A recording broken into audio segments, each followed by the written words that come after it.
There's a frog in here. All about the one world government. LA, 15-minute smart cities. Jamaica, Maui, 15-minute smart cities. Yeah, right? yeah. Here's all the snacks. There's no employees. There are robots in here. There are robots taking your order. What's up, YouTube? Today, we'll be looking at disturbing TikToks that'll make you question reality. So without further ado, welcome to Adam Strain Reacts. Let's get her done. Apparently, blood being blue in your body is just a Mandela effect. Watch this. Almost 100% sure that they taught us that blood was blue inside the body until it hits oxygen and then it turns red. And I just saw a video of a 6th grade teacher talking about why do her 6th graders think that blood is blue. And my first thought was, how do you, as a teacher, not know that blood is blue until it hits oxygen? And then I looked it up, and apparently that was never true. So now I'm wondering, because I could have sworn they taught us this in schools. Like, I don't even know if this is a Mandela effect or if this is just like misinformation completely, or if they are like they just lied to it. Wait, who else thinks that blood is blue? Actually, let me ask. What is Bill Gates? What do you guys remember? Have you guys ever heard of the Mandela effects? There's a lot of things that people remember differently than the way they are. Like Star Wars, instead of saying, Luke, I am your father, he says, no, I am your father. But the funny thing about that story, for an example, is that when the actor of Darth Vader would go on to talk shows and stuff like that, and they would tell him, okay, do the voice, he would say, Luke, I am your father. In other words, even the person that's involved in the movie seems to have a misrecollection of the events, which pushes us to question, is that the way it was? Is that not the way it was? So now back to the question. When you guys were in school learning about biology and they told you that the veins were blue, why did they say they were blue? Did they say because there was a lining in the vein? Or did they say because when the oxygen depletes in the blood, it loses its red tint and it becomes blue? That's what I had learned. So let me know down below, see if we're all on the same page or not, and let's keep on rocking. Planning with all that land he owned. Why don't they talk about planting trees? Why isn't Bill Gates the largest, private landowner in the U.S. now, planting trees like crazy if he's so worried about carbon dioxide? You know, he poo-poos the whole idea of planting trees as a way to combat climate change. It's just carbon markets and going to electric vehicles and all of this stuff. But electric vehicles necessitates mass mining, and a lot of that mining is in places that use child labor, or it's going to be so environmentally destructive you totally destroy the developing world, which, you know, these people on the left supposedly want to protect. You're going to totally destroy the environment. But really what it's about is controlling how much energy people can use. And if you can control how much energy a household can use, you can control their economic activity. You also control how big their family can. It's fear-driven to get people to accept policies they otherwise wouldn't accept because they're told this cataclysmic event is just down the line. And trust us, again, is the conclusion of that. The Illuminati are literally pricing humans out of existence. Wow, childhood was great. I'm excited for a bright future. 9/11. What? Yeah, it's 9/11. It's going to be the worst terrorist attack in human history, and the world's never going to be the same. All right, well, I'm sure by the time I get to college, things will... Financial crisis. There's going to be one of the worst financial crises ever. All right, well, whatever. I'm sure by the time I'm 30... Global pandemic. There's going to be a global pandemic that irreparably shifts how society operates. Forever. This is becoming too much for me. All right, well, I was always shown that the key to happiness is just raising a family and owning a home. So I'm just going to focus on that because I'm finally making $100,000 a year. $250,000. Can't even do that anymore. Yeah, you're going to need $250,000 a year for all those things now. Are you kidding me? Gee, I mean, I guess I'll just go back to medical school then. $300,000, that's going to cost $300,000 and also 10 years of your life. Oh, my... Whatever, I'll just pursue my passions and become an artist. They're going to try to replace you with AI. Good God. I can't deal with this anymore. I'm just going to revert back to my childhood and watch some of my favorite shows. Try to forget about this. Child abuse. What? Yeah, child abuse. They were all abusing children. I need to go back to church. Also abusing children. I can't do this anymore. Is the government at least trying to fix this? Stay weird. Abusing children? Abusing children. Have y'all ever... It's kind of true when you think about it. It seems like, I don't know, what age you guys have, but it does seem like there has been a steady crisis every couple of years. Seems very interesting. Do you guys think that there's a meaning behind all of that? Or it's just random? But when you look at these events and you start looking at the causes and how and the incentives and, who had motive, becomes a pretty interesting story. But he is right that, you're trying to live a normal life, but with all these crises, with all these attacks, with all these situations, it's kind of hard to just go on your merry way. And like you said, even if you just want to, settle down, get a house or whatever, back in the days, people seems like they could buy a house if they were working at the convenience store. And nowadays, it's like they're talking about Trump spoke about 50-year mortgages. So that means that everything is just out of reach from the consumer. So it's so sad the way back in the days you could have the most basic job and somehow still provide for your family. And nowadays, it seems like that has completely changed. You guys agree? Do you guys see it the same way? Or do you guys think that nowadays there's way more opportunities than before and we have a problem with our mind state? Let me know down below. And let's keep on rocking. Ever seen anything like this? VinHub. So check it out. You scan the QR code, right? There's all the snacks. There's no employees. There are robots in here. There are robots taking your order. Oh my goodness. And they got everything. They got medicine. Oh my goodness. I have to order something. I have to. This is a crazy business model, y'all. This is a crazy business model. Can you see this? Do you see this? It's a giant vending machine. But instead of getting one Pop-Tart, you could get all the Pop-Tarts. Instead of getting the little bag of cheeses, you get the whole box, right? You go ahead and go grocery shopping in here. They got coffee made up there. They got A1 sauce. Come on, they got everything in here. Man, what? Oh, man, there's too many ways to make money, y'all. This is hard. This ancient rock appears to be a map, but not just any map, a map of Earth's magnetic fields. It's at Newgrange. It's a pretty big rock. It's above average, megalittically speaking. It's a boyfriend rock. If you split the hemispheres of the Earth at the line on the rock, you get the magnetic vortex points of North America, South America, Russia, Pacific Ocean, and Antarctica. It's not just the similarities, though. It's the alignment of Newgrange itself. It is aligned to the winter solstice. The winter solstice is a magnetic event. During that time, the solar wind is the strongest. Earth's geomagnetic response is the weakest. This is important. Newgrange is in Ireland, where the auroras are. Those are charged particles re-entering the Earth through the atmosphere. Ireland is also home to some of the craziest geological formations on the planet, including the composition of these rocks, which are magnetic. Earth's magnetic field can align grains in sedimentary rock. These are the studies from Newgrange proving it, but why? Well, believe it or not, this was very common in the ancient world. In Tiwanaku, Bolivia, Brian Forster showed that the H blocks are actually magnetic. In Egypt, at Elephantine Island, my friend Chelsea accidentally ran an experiment with her tensor rings. After putting the box on that altar, it mangled her copper tensor rings, but only the ones that were shaped like a magnetic field. Geometry might actually show us the answer here. Newgrange is part of a vast network of stone circles. Circles contain a vortex. It's the only geometry that can do that. Stones act as nodes that shape the magnetic field as it enters into the most optimal way that a magnetic field flows. To balance the flow through the crust, we couple where it's weak and then we get rid of it back to the atmosphere where it's too strong. But here are the opinions of what people think those carvings are. We start matching this stuff with our science. This perspective requires no belief, just an open eye and an open mind, and I got way more to show you. Terminator is the prequels to the beginning of The Matrix. Sarah Connor is actually Neo's mother. So JC, John Connor's Jesus Christ, grows up to be Neo, one and the same in The Matrix. The Matrix is in the future. The Terminator is the past. It's time travel, past, present, and future time travel. It's the second coming of the Christ, the evolutions of consciousness, man versus the machine. So the machines, the Terminator machines, hear that a child is going to be born that's going to terminate them in the future when they oppress man. So see, it's a man versus the machine. It's God's children versus man's children, which was technology. So man versus nature. Exactly. So the Terminator has to time travel to the past because they know it's Sarah Connor, and they have to kill her, terminate her, so she won't have the baby.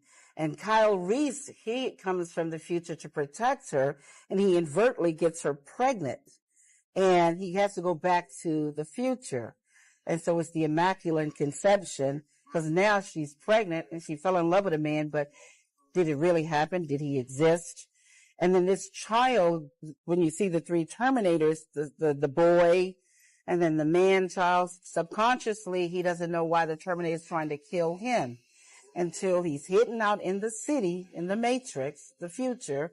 When he reaches 30 years of age, the rebellion, reloaded, revolution starts. And the rebels come and they find him because they've been watching him all along. That's what the Guardians and the Sentinels are all about. And so they wake him up to his purpose. They take him to Morpheus to train him to fight the machines. They take him to the Oracle because of the prophecy. So this is the whole epic story. It's an epic. Someone could please explain to me? Incredible. When I learned that, it kind of blew my mind. So the connection between Terminator and the Matrix, did you guys know about that?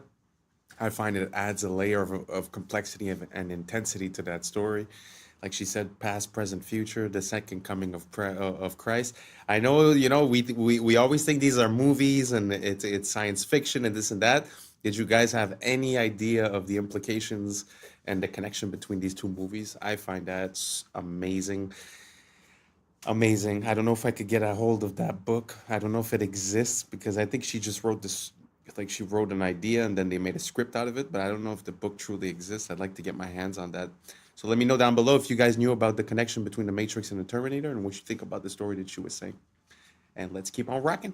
That'd be great. Normally don't make hot coffees, normally make iced coffees, but the weather's getting colder, was feeling a little frisky this morning. I had bought this specifically to make hot coffee. I had not opened it yet. Expiration date is March 2025. Like, we're rocking, right? I go to undo the top and take the thing off and pour it in. Do you see this? There's a frog in here.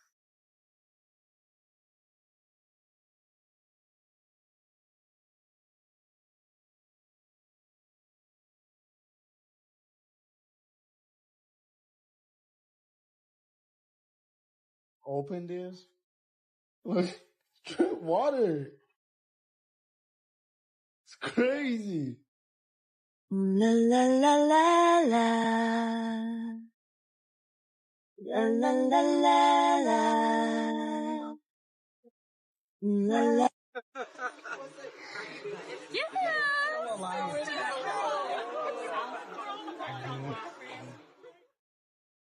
Guys, why is there letters on my Olive Garden breadstick?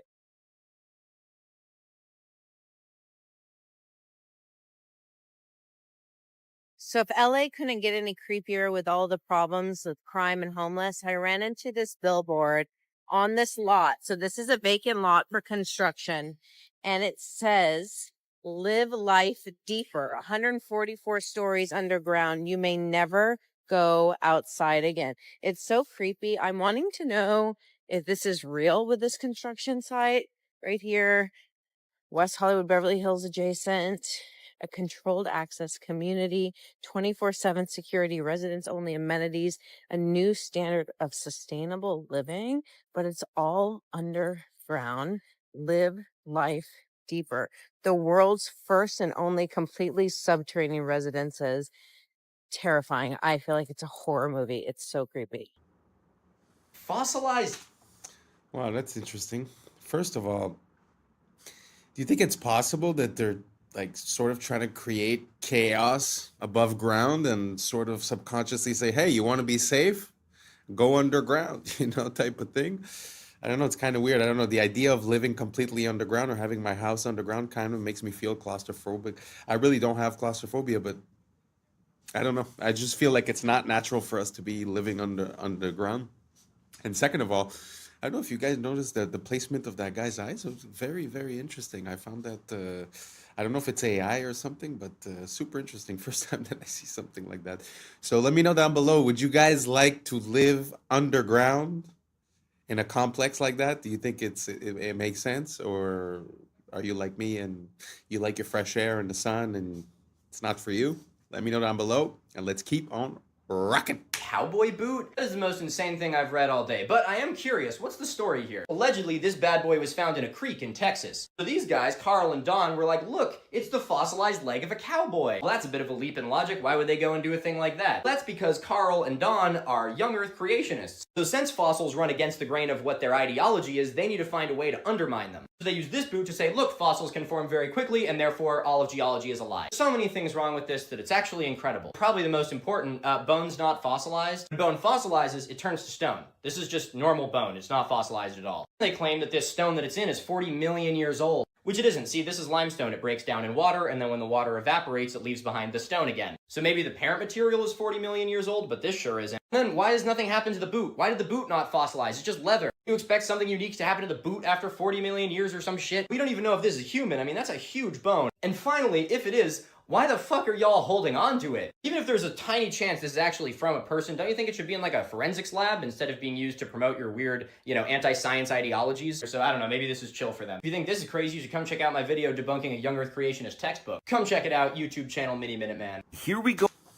I put this in because I've seen that picture and that story a few times by people trying to negate the timeline, let's say. And they were saying that was basically petrified, but when something is petrified, like he said, it changes the composition into something that's more crystalline, a crystalline structure.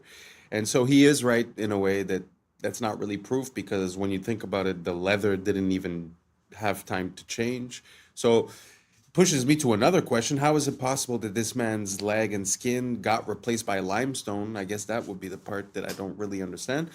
But I just put this in there because sometimes I see it used as proof positive that basically the timeline is off. And, you have to be honest on both sides. So I like to see one side and the other one. And that's why I presented it here. Now let's keep on rocking. Oh, again, the Philippines was just hit with a massive typhoon. And you know what's interesting about all this? Again, this was another place that they proposed to build smart cities. These 15-minute cities of the future connected to digital IDs and electric cars, and you can't leave. This is all about the one world government, one world control. LA, 15-minute smart cities. Jamaica, 15-minute smart cities. Maui, 15-minute smart cities, all get hit with natural disasters. Now, why is it that every time these future utopias are announced in these places, they all get hit with these natural disasters? Don't you find this quite odd? Are you putting the pieces of the puzzle together like I am and seeing a direct correlation here? A common theme, if you will. Wiping out current foundation to build new foundation. First destruction and then reconstruction. What's going to rise from the ashes, guys? Surveillance grids, digital IDs, and centralized control, all under the disguised name of innovation. Now, the real ones can all see through the storm. We know what's really happening behind the closed doors. Our world is being purposely dismantled piece by piece by the psychopath globalists at the top. And the more people that wake up to this, the faster we're going to take these people down and actually build a beautiful new world for ourselves. So stay woke. Peace and love. This video is from San Francisco. A stamped brick with ARR, and we know that what used to be there said T, car. It's TCARR. Look at this. Huh. You can see that there are still fully intact bricks in what was fully melted. Like that one right there. Mm-hmm. What is that? Much of it is melted beyond recognition, but That's a lot of it, like this, is still obviously a wall. Now, how old is this tree? Right. How long ago did this happen? That's in San Francisco. I gotta go check it out. Yes, definitely. You need brick, to get the and drone. It's all melted down like as if it was candle wax hit with a blowtorch. That is what that looks like, dude. Flowing down channels. Holy Channels of mackerel. melted bricks. Like right there. Look at that.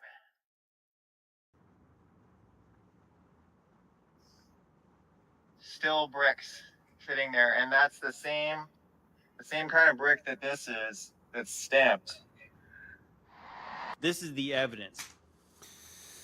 It's very interesting. There's a word called meltology where people start looking into all these rocks and mountains, and they start identifying structures that they see as melted. And what's interesting about this one here is that I've heard things about melted brick before, and it's kind of a point of contention because if you want to heat brick sufficiently for it to melt, you're talking about almost 3,000 degrees. Fahrenheit and maybe 1,500 Celsius, which is very, very high heats, even for fire. So it's an anomalous situation when you find melted bricks.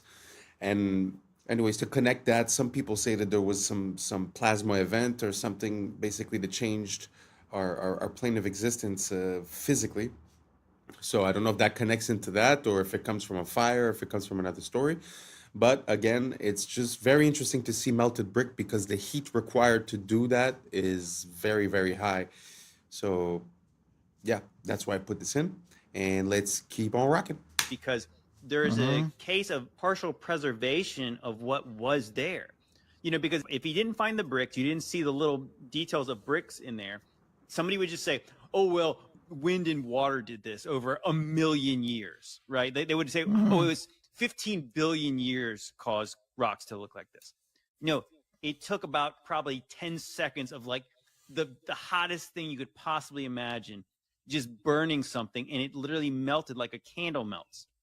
That's what you see there. Like, what happened in our recent past? I think it's very fascinating. When I really got curious about the western part of the United States and like stuff like the Valley of Fire, in my mind, I was thinking, oh, the days of Noah, maybe. I was thinking maybe like sometime around like the days of Jesus, like thousands of years ago.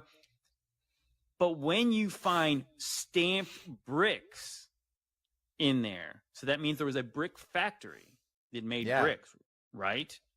You know, so obviously I think even like the earliest brick factories were like in the we're told, the mid 19th century. They had factories that made bricks en masse. So when did this thing melt like that? Elon Musk said something so shocking at this event. The audience must be completely clueless for them to go along with this rather than start heckling and saying, what the Sam damn are you thinking? Listen to this interview or this clip. It's absolutely shocking, and we're going to unpack it. I think we may be able to give people, if somebody's committed crime, a more humane form of containment of future crime, which is if you say, like, you now get a free Optimus, and it's just going to follow you around and stop you from doing crime. But other than that, you get to do anything. It's just going to stop you from committing crime. That's really it. You don't have to put people in like prisons and stuff. It's pretty wild to think of the various of all the possibilities, but I think it's clearly the future. Now, Optimus is that goofy little robot standing next to him. His idea is that criminals will have a robot following them around to prevent them from doing future crime. For one, how is this goofy little thing supposed to stop you from doing crime? But for two, I don't even think he was being serious about this. I think this is predictive programming or conditioning. Get ready for robots to police you. And whether that's in the form of AI policing us, like through our phones, through the internet, AI controlling what we say, what we can't say, getting us in trouble for things we say or think or type or research, etc. Or really conditioning us for like robo-cops. Remember Minority Report? When you would get in trouble for pre-crime, before the crime was committed, you get like sentenced and the cops come after you and whatnot. Minority Report.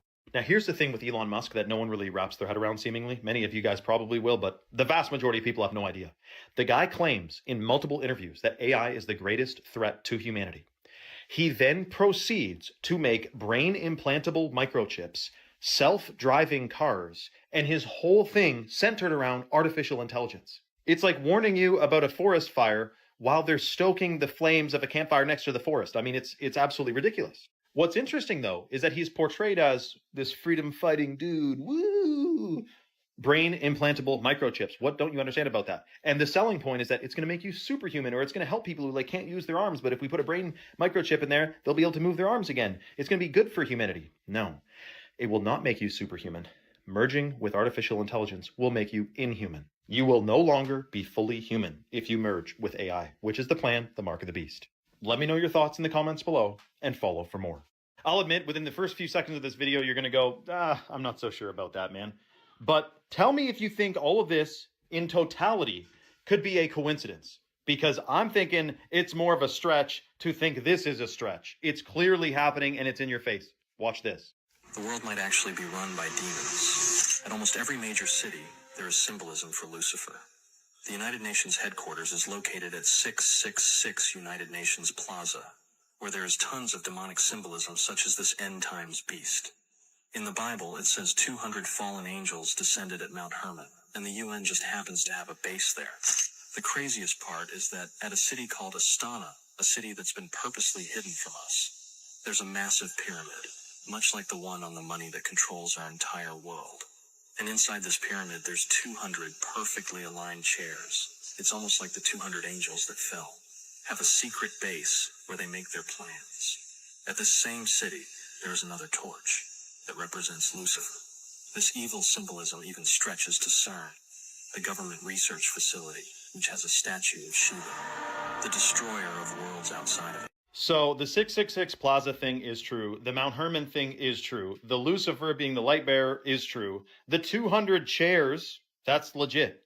So that's only the tip of the iceberg. There used to be a website that is now scrubbed from the internet. I cannot find it. If one of you guys is a real techie, find this out for me. There's a website that showed the distances between certain buildings, like the Pyramids of Giza to the Basel, Switzerland World Bank, the International Monetary Fund, is exactly like 6,666 kilometers apart. And the One World Trade Center is exactly 666 miles from the Statue of Liberty. Whatever, not saying that exact, but it was a website compiling all these shocking distances that happen to line up with 666s, and they're like significant, buildings in the White House and all that. Now remember also the Washington Monument.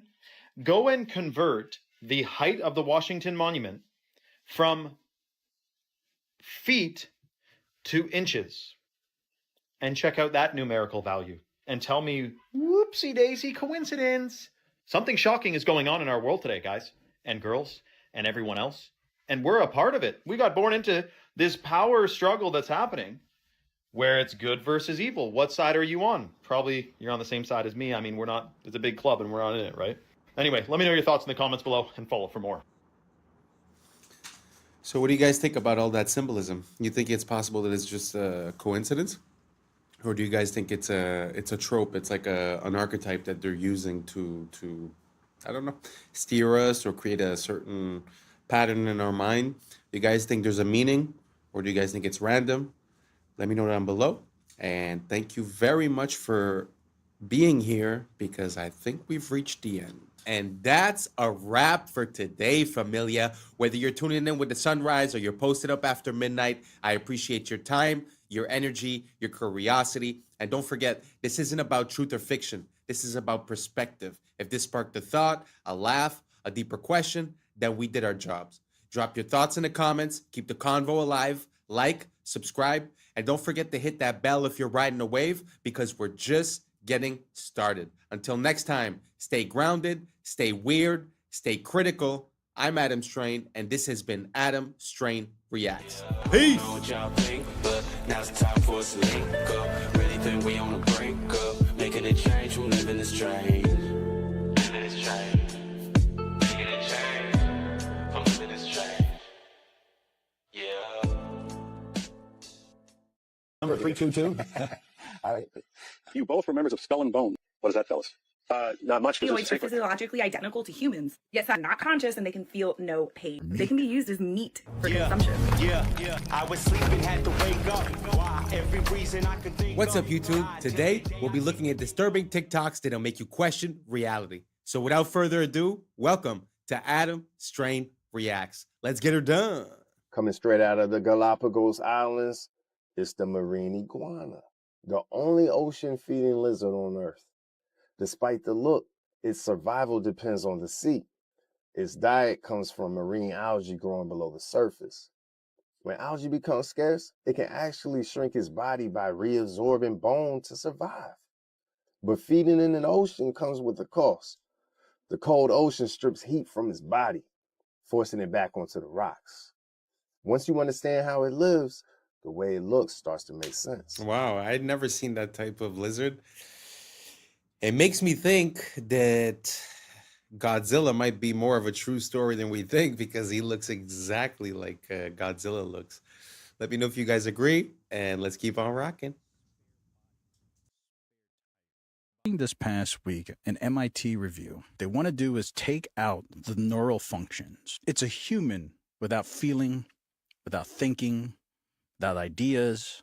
It's just what MIT calls in this review a spare body, a spare tire, bodyoids. MIT scientists want to grow human bodies dubbed bodyoids. Now, these bodyoids are physiologically identical to humans, yet scientists insist that they are not conscious and they can feel no pain. Scientists are stating that ethically sourced spare bodies could revolutionize medicine through things like organ donation. These bodyoids are not only intended to provide medical miracles, they can be used as meat for consumption. All right, so here's the article. So MIT Technological Review, it's ethically sourced spare human bodies could revolutionize medicine. Human bodyoids. So remember that word. And here it says, recent advances in biotechnology now provides a pathway to produce living human bodies without the neural components that allow us to think, be aware, or feel pain. And then maybe one day we'll be able to create spare bodies. Are bodyoids similar to body yachties? If they could get these cordyceps to control this, I'm sure you can see some body yachties. Wow. It's pretty intense. I don't know how I feel about that. Obviously, the fact that they're presenting it with the mention ethically sourced makes me think that it's less than ethical, first of all. But the only thing I'm going to say is if this is going to lower the amount of people that go missing per year, I might be willing to consider it. Let's keep on rocking.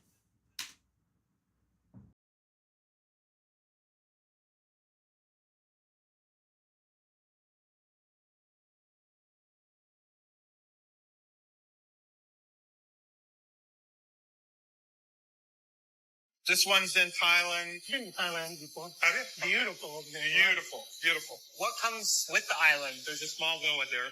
You could practically build if you want. There's building space. Yeah, there's. Do the islands come with the children, or are the children imported out there? This island does have a small school. There are children. Okay, so I didn't know if that was a stipulation. Yeah, what countries are near to abduct them from? Cambodia, Thailand, Laos, Vietnam, Philippines. The Philippines.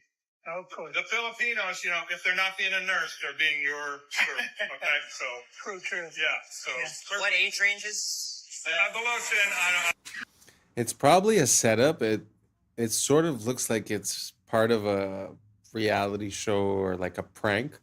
But the people do seem to be responding quite, I guess it's a manifestation of what people think is going on.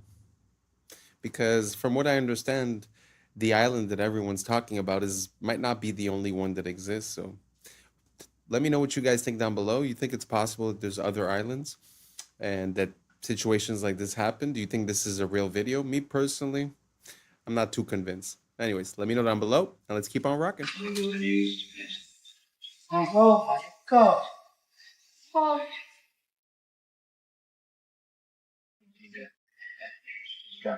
Now let's find out if he's had done travel and if that wife can be one of the terrible Tuesday.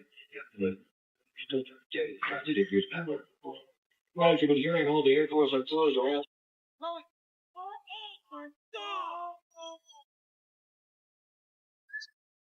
You were both in Skull and Bones, the secret society. It's so secret we can't talk about it. What does that mean for America? The conspiracy theorists are going to go wild. I'm sure they are. I don't know. I haven't seen the web. Number 322. You both were members of Skull and Bones, a secret society at Yale. What is that, fellas? Not much, because it's a secret. Is there a secret handshake? Is there a secret code? I wish there were something secret I could manifest. 322, a secret number? There are all kinds of secrets, Tim, but one thing is not a secret. I disagree with this president's direction that he's taking the country. We can do a better job, and I intend to do it. Tim Russett, the moderator of Meet the Press and NBC's Washington bureau chief, collapsed and died early this afternoon.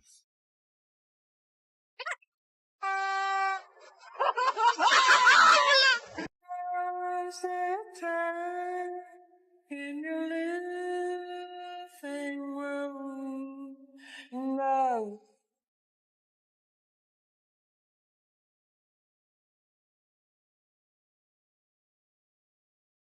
Трипа-трипа-лоски, десятусую, подхарбастансую. Трипа-лоски, трипа-трипа-лоски.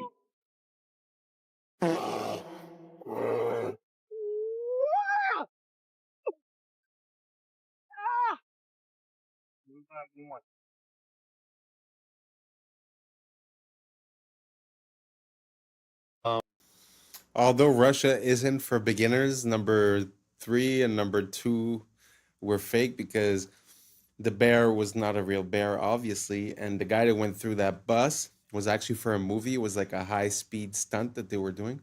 So just to say that, not everything you see is real neither.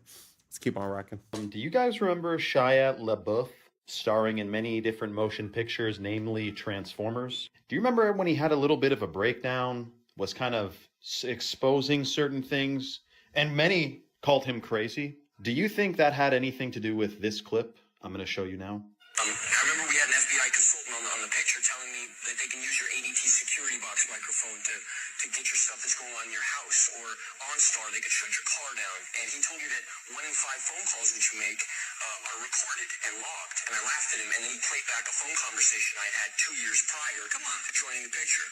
The FBI consultant. And it was like one of those phone calls that was like, what are you wearing type of things. Now, I heard a whistleblower say that when we think of spies, we think of them as like, James Bond sneaking around. But in fact, according to this whistleblower, like 90% of spy work entails blackmail. And when he said 1 in 5, this has got to be like 15 years ago this video came out. 1 in 5, dude, anything you do on your freaking phone, any keystroke is being recorded. Audio, talk about 5 out of 5 phone calls are freaking recorded, guaranteed. And I think that's going to be used at some point, or I bet you the intention is, to link it to your digital ID. At some point, something's going to crack here around the corner with digital ID and social media. It's going to be crazy. We need to resist. But I think he was trying to tell us. Let me know your thoughts below and follow for more. You know what? Yeah, it's a pretty crazy time we live in where everything seems to be like the net seems to be closing in on us. I've heard something recently about they were talking about controlling people's speech online, and it had to do with anti-Shemitism. But basically what they were saying is that if ever you get flagged or, declared as one of these bad people, that basically they're going to put a note or something along those lines on the Google Ads and the SEO so that throughout your whole life, it would never be forgotten and that it would follow you your whole life. So what he's saying about merging with the digital ID or whatnot seems to be one of the plans that are in motion for a near future. So if you have the opportunity to vote against it or to make it be known or to not conform, I would highly recommend to think about it because it seems to be coming quicker than we imagine it. Anyways, let me know what you guys think down below and let's keep on rocking. Grocery stores are designed so that the only way to reach the exit is by awkwardly walking through the checkout lanes. Well, it's to discourage you from leaving without buying anything. Grocery stores will also place the produce section right at the entrance so that you'll grab the fruits and vegetables first and then hopefully feel less guilty about grabbing junk food later on. Another way that they get you to spend more money is by arranging the cereal aisle so that the sugary cereals are like at a child's eye level, so they're more likely to grab one, while the healthier options are way up top. You might have also noticed that essential items like milk and eggs bags are deliberately placed all the way in the back of the store so that you're forced to walk through other aisles to get to them. And they make sure to fill the ends of the aisles with a lot of unhealthy options like snacks and sodas to make sure that you come across them while on your way to the essential items. They're also very much aware that these tactics become less effective after you visit the store a few times and get a better sense of where everything is, so they'll regularly move the products to different aisles to disorient you. Some grocery stores like Whole Foods have doubled the size of their shopping carts over the last decade because a study found that doubling the size results in a 40% increase in sales. That's why they... Wow. Isn't that crazy when you start realizing that everything in life has a meaning and a purpose? It really makes me think about when you start looking into the etymology of words and you start seeing the meaning behind things that we sort of lost the meaning through time, but we still use as a tradition the saying or the word. Well, it makes me think of the same exact thing, that basically everything has a reason. And I think it's the same way in movies and in absolutely everything. The color of that the person is wearing means something, where they are, what temperature it is, all the colors that are in the scene, the flashbacks. Anyways, all that to say that I find it super interesting. I'd never seen this one about, I'd seen one or two about the supermarkets, but this video was like very precise and I really like it. Let me know what you guys think down below. Let's keep on rocking. They would make children suck on silver spoons when they were ill because silver is a conductive material. So when they would put a silver spoon, it was increasing the conductivity of that person and therefore instantaneously person. Because if we think of humans, we are electrical beings which run off of electricity. Therefore, if you are under the influence of sucking on a silver spoon will help bring that electricity back into the body. And what's interesting is when we think of the olden times, everybody would use silver cutlery and copper cutlery. Specifically, even the royal family. And so all of their food would touch silver cutlery. And the silver would then exert a frequency onto their food which they were going to eat, which would then, as a result, increase the conductivity of their food. And so if you eat with a conductive material, you're keeping the life of that food, and at the same time you're increasing the conductivity of that food which you will then consume. And as a result, this will then increase the conductivity of that person and therefore instant. And if you look at the cutlery today, it's all stainless steel or plastic, which are both non-conductive. And this was done deliberately because these will not increase the conductivity of the food, and therefore you will not have an increase in frequency when eating these foods. So silver spoons from the 1800s is a very interesting one. Well, I guess that's just to prove my point that sometimes we use sayings and we don't remember why. Well, growing up with a silver spoon means that you had privilege growing up, right? But look, it really had a meaning. It really had a purpose. You understand what I'm saying? Very interesting. I had no idea about this. I'm going to look into it. I'm going to get me one of those and I'll let you guys know, because to be honest, I feel like we're doing it all wrong. Like drinking water out of copper. As soon as we removed the tubes of copper going into the house, we put PVC, we started putting fluoride, etc., etc. I just feel like we've been going in the absolute wrong direction when it comes to health, nutrients, and keeping ourselves healthy. So anyways, I found this video super interesting. Let me know what you guys think down below. Let's keep on rocking. From where I stand, all disorders, all learning disabilities are digestive. And that is the clinical experience of 20 years of work. And that is what's being confirmed now by the new explosion in science, in research, in that's the scientific name for gut flora. We called it gut flora for decades, and now the scientists started looking at it finally and called it. And they're discovering all sorts of things, all sorts of functions that our gut flora fulfills. So gut and psychology is a connection between the functioning of the digestive system and the functioning of the brain of the person, despite the fact that they're far away from each other. And our medicine understand this connection. As they give the person antidepressants and anti-epileptic pills, where does the person put those pills to affect their brain? Into their stomach. They place it into their digestive system to affect the brain. And still our don't understand the connection. How can the two things be so far apart and be connected? So what kind of conditions are we talking about? Let's start.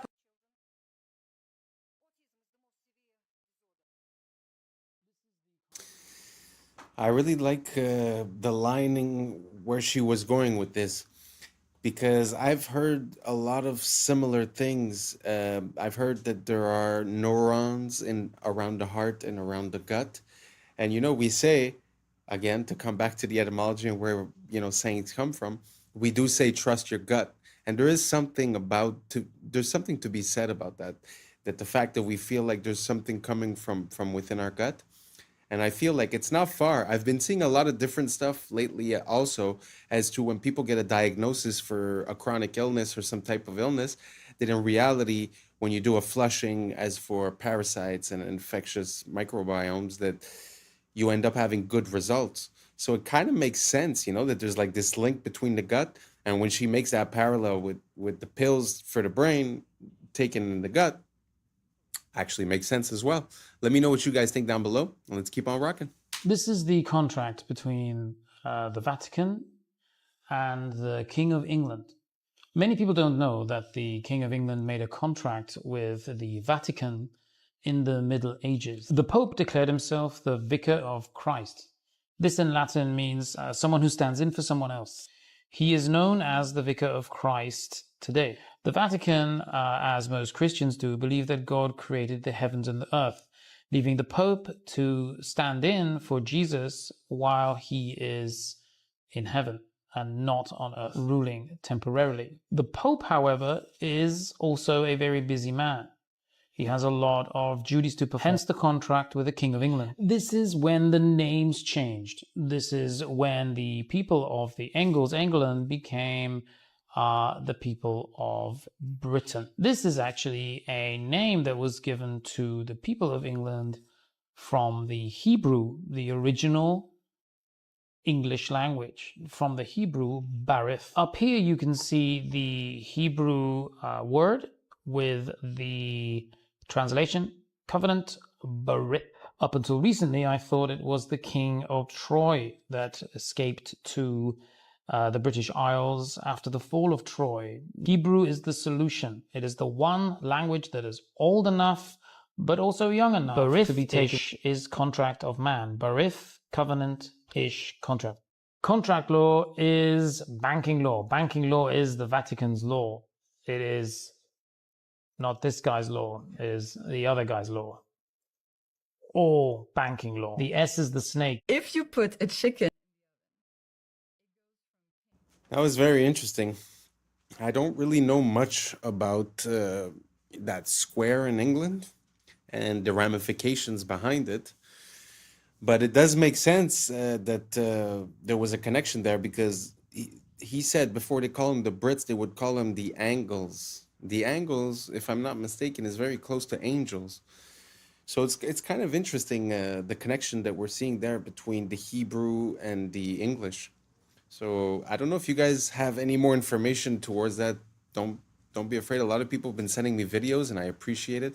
If you guys have any more of that, send it over, because the fact that Brits would have a Hebrew root to the name, wow, that's the first time I've ever heard that, and I'm really looking for more. So I'm going to do a deep dive and try to figure out a bit more on that, and I'll get back to you guys. If you guys have any information, don't hesitate to share, and let's keep on rocking. In the oven, it goes from pink to brown, right? You've seen this. It cooks. This process of cooking is called glycation. It's the process of browning or of cooking. Same thing when you toast a piece of toast, for example. The interesting thing is, a human being, from the moment we're born, we're slowly cooking in that same way on the inside. We're slowly glycating. We're slowly browning. And then when we're fully glycated, when we're fully cooked, we die. That's why when you look at the cartilage of babies, it's white. And if you look at the cartilage of somebody who's 90 years old, it's brown. They've cooked on the inside. And every glucose spike increases this process of glycation. So much so that glucose and glycation, they kind of sound like a similar word, glucose glycation. It's because it's glucose doing the glycating. So every glucose spike increases glycation, increases cooking, accelerates aging. And this shows on your skin, You get wrinkles faster if you glycate more, and also on the inside, your organs slowly get damaged. So, glucose spikes, mitochondria get tired, you age faster. In response to this, your body knows, Stephen, that a big glucose spike is not good for you. Your body knows that it has to do something to try to get that glucose level down. So what it does, it calls up your pancreas, and it's like, yo, pancreas, we got a glucose spike going on. We need to get this glucose down. In response, your pancreas sends a hormone called insulin out in your body. You've heard of insulin before, right?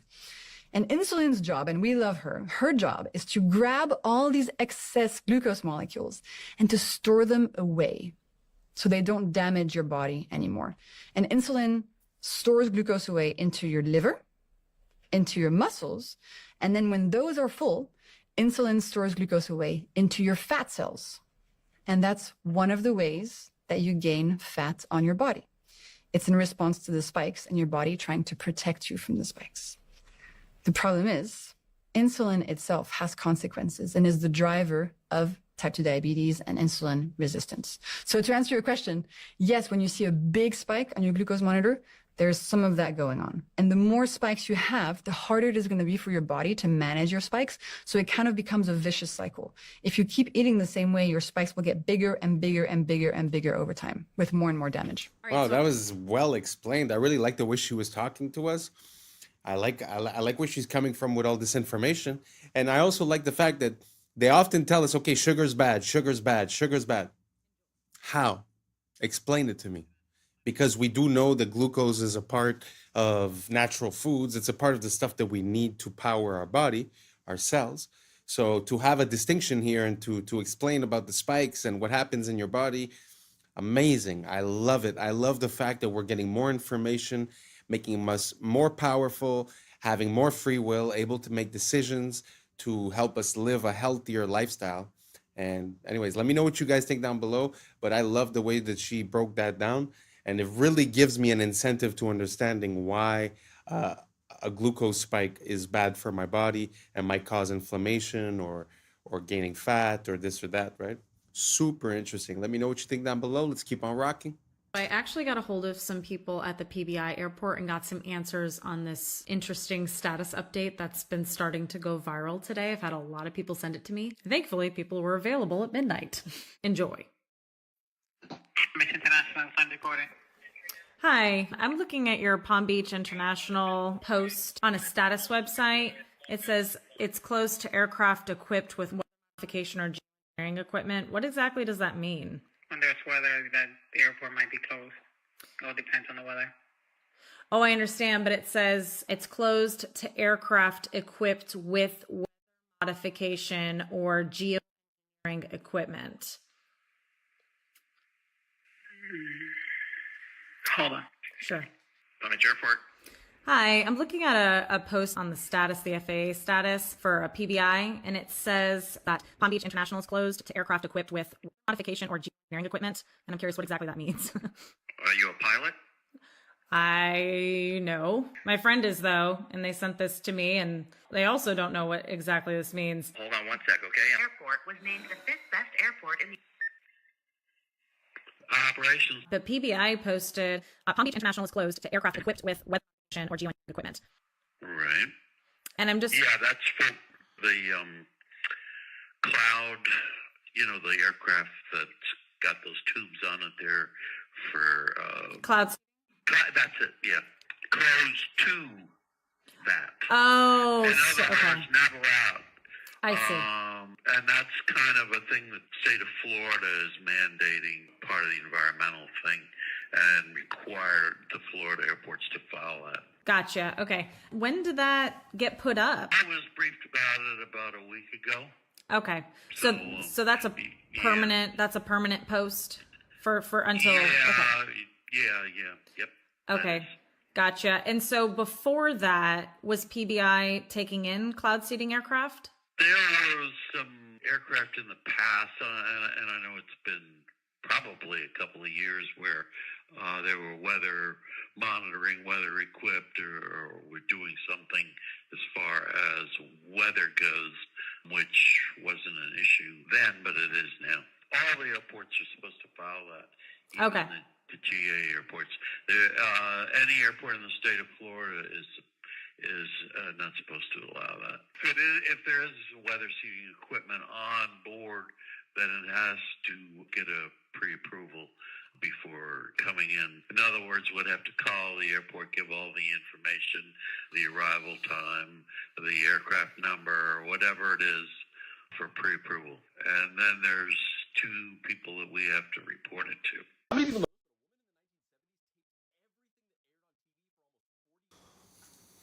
Well, that's pretty interesting, especially considering the fact that they say it's something that we don't do. Why they would have to pass a law stating that they do it. Yeah, I find that it's very interesting. And the man seemed to know exactly what he was talking about. What is interesting is that it feels like even though he wasn't trying to, he kind of showed us what the loophole was, where now they stated that, okay, cloud seeding is illegal, right? But he says, but there is a system in place for that. If you come with that type of stuff, all you got to do is send the information and then we write it down and we send it to someone. So if you paid the tax, I guess it's fine, right? So it's just, I don't know. It's very interesting, the fact that they came out with a law of something that theoretically doesn't exist, and that, they're saying that some still pass, and basically they send the information, they write them down, and there you go, Anyways, let me know what you guys think down below. Is this enough? Should we do more? Should every state be like that? Should the whole world be like that? Let me know what you think down below, and let's keep on rocking. You have to report it to. How many people know this, but a woman in the 1970s taped everything that aired on TV for almost 40 years because she predicted the rise of fake news. Marion Stokes was a public access television producer, a businesswoman, and an activist in the 1970s who was also an avid collector of things. By today's standards, she'd probably be diagnosed as a hoarder. But she was also convinced that we were headed down a path where technology would eventually become so great that the powers that be could manipulate information to lie to us about any historical event that they wanted. So she married her hoarding skills with this grand vision.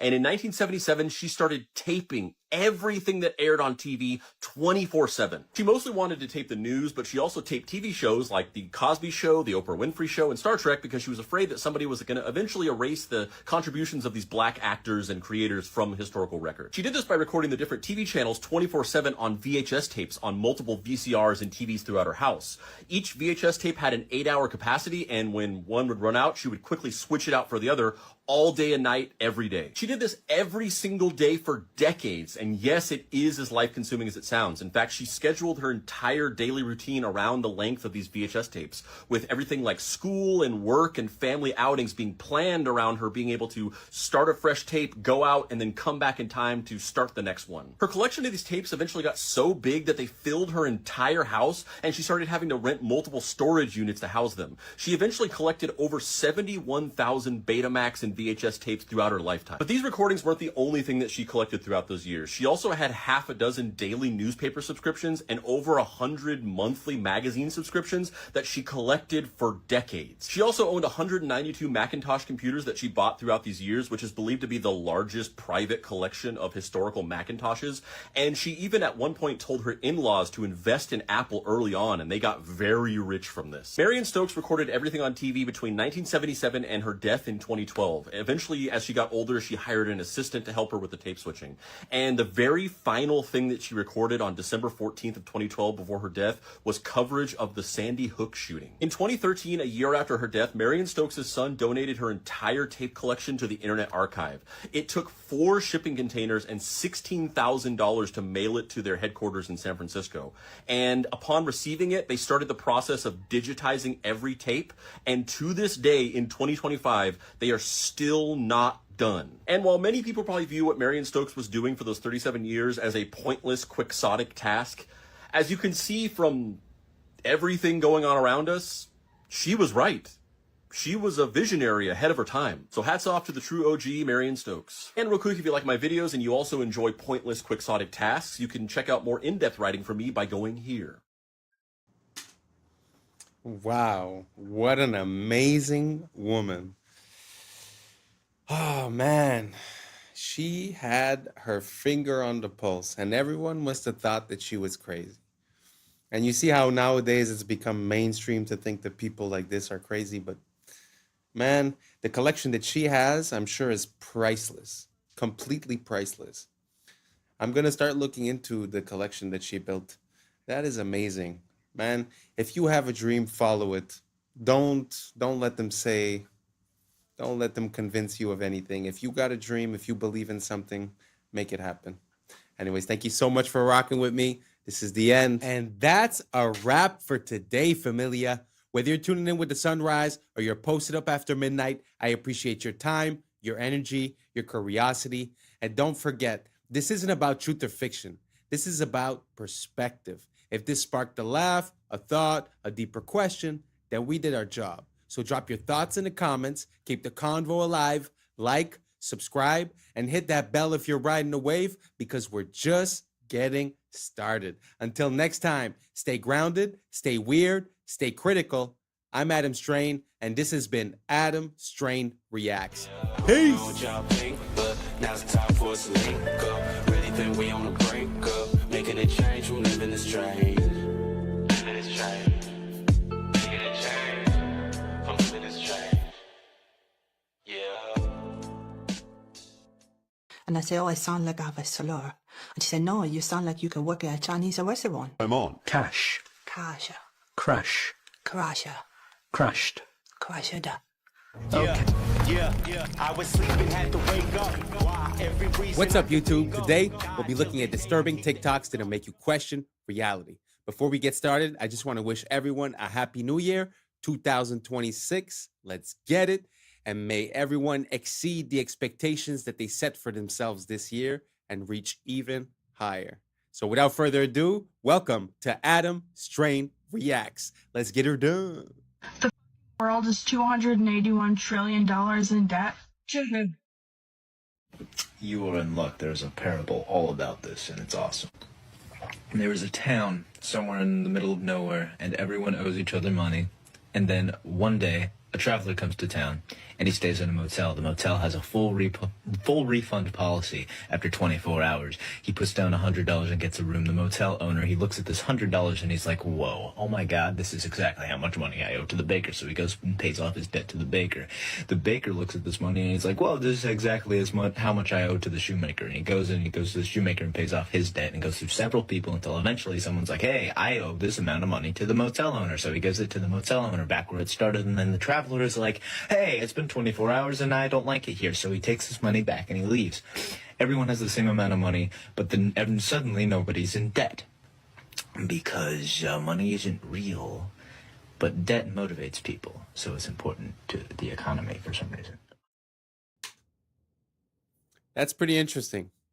I mean, really, I've always thought about this. Like, who do we owe a debt to when you're a country?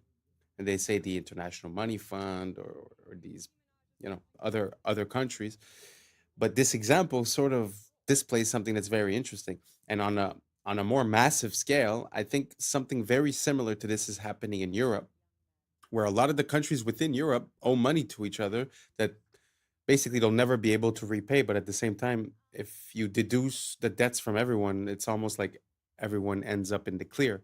So maybe I'm missing something, but yeah, I feel like it kind of makes sense that at the end of the day, it's just an idea that we have, and it's not really mathematically sound. And I guess that's why the concept of usury was like, prohibited by the Christians and this and that, because I think it sort of creates a part of value of money that's unreal in a way. So let me know if I missed something. But that example, do you catch it? Does that make sense? Everyone paid each other, but at the end of the day, the same amount of money is there, and the guy took back his $10, but everyone's accounts are settled. So maybe I'm missing something. Write it down below. Keep me in the loop, and let's keep on rocking.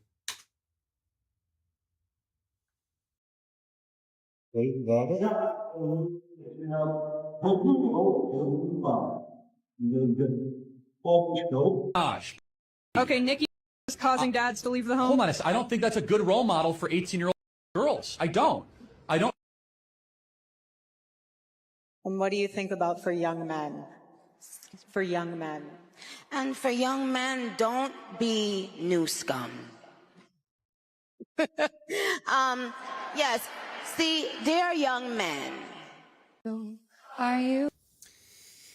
Yeah, that whole situation, I haven't really spoke about it much because I find that there's not much information and a lot of speculation.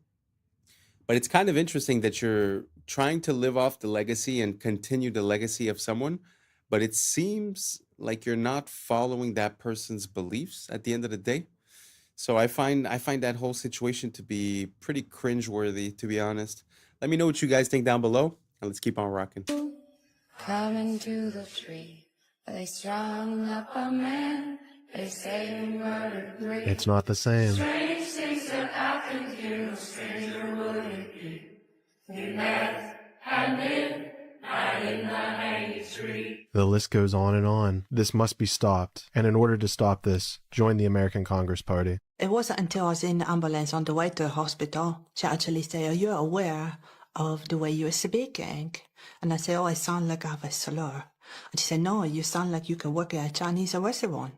She said, "Yeah, you look good working the local China house or something." Sarah was an IT specialist until a severe migraine, bordering on a stroke, brought the syndrome on. Cash. Kasha.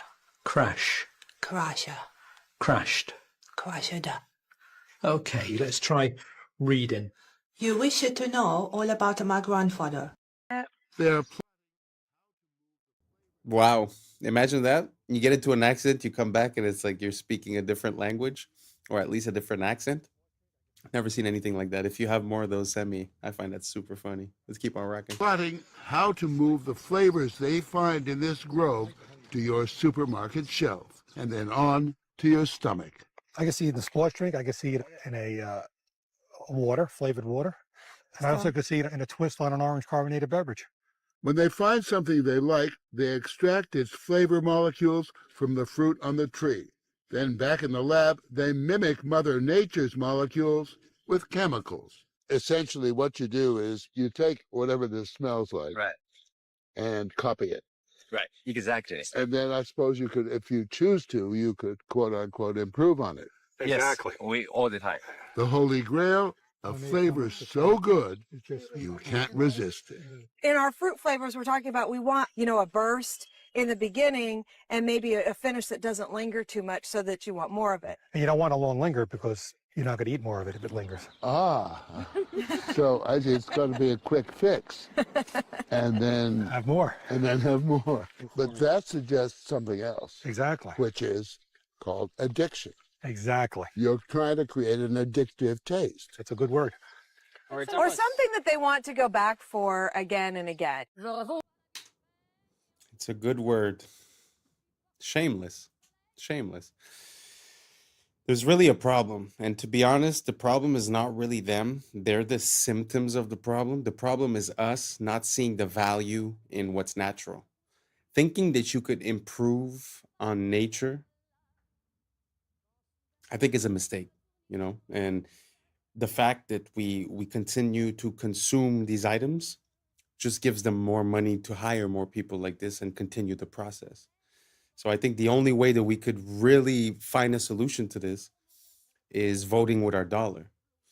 If you compare the same thing in the States and in, let's say, Spain, one of them is going to use natural ingredients and the other one is going to use all these chemicals. So until we realize and until we stop craving for these things and we break the addiction, which obviously that's what it is, I don't think we're going to be able to get out of this. At the end of the day, this is more than just reproducing a taste. This is mind control. They're playing with your mind and hoping to get a desired outcome, which now they admitted is addiction to a certain product. So I find it very sad.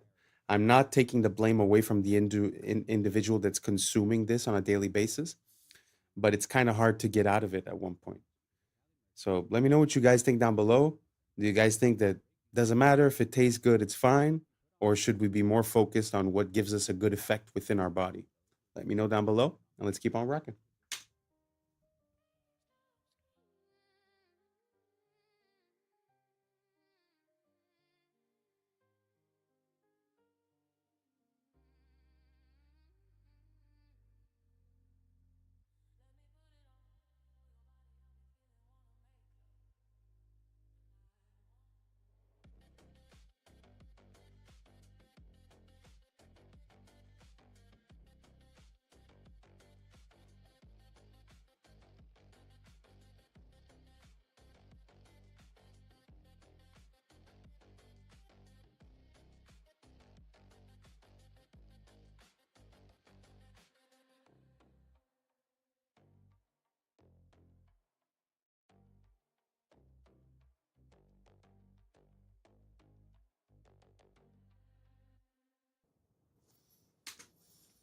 Wow. It's really to have a glimpse into that world just makes me realize how much we come from greatness and how the mighty have fallen, you know? The beauty of the architecture, the way people would present themselves, the respect that they had between them. You know, just the fact of dressing properly and you know, holding a good posture, and it's something that is so beautiful to see, and I wish we would live in that era, or at least that era could come back in one way, shape, or form. But just the beauty of the buildings, the details that you could see, and all the so beautiful, so beautiful.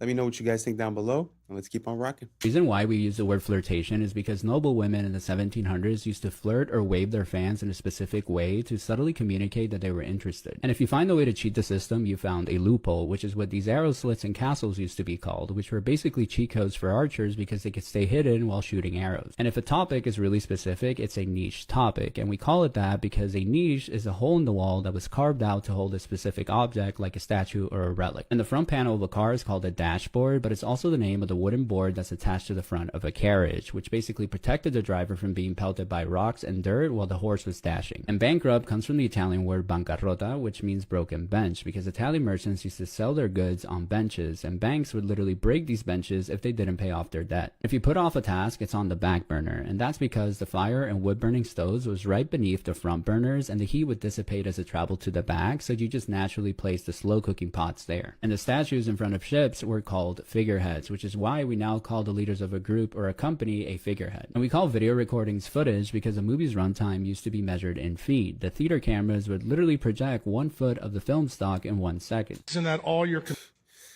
It's so amazing to see where things come from. One of my recent songs, I say, the etymology, it teach you more than all your recent technologies. And like, that's pretty much it, because we get so far into the application, we forget where things come from. And I love to dive back into the past. It makes me be able to use, you know, the proper word at the proper time and understand what it means and where it comes from. And obviously a lot of these things get diluted, changed. And the name of that song is actually called Inverted. Our world is inverted upside down. So it's like, it's very interesting to see how words change, but also to see how we still use words that have a lot of meaning, but we've lost the meaning, but still use the application. Very interesting. Let me know what you guys think about etymology down below. Is that something you like?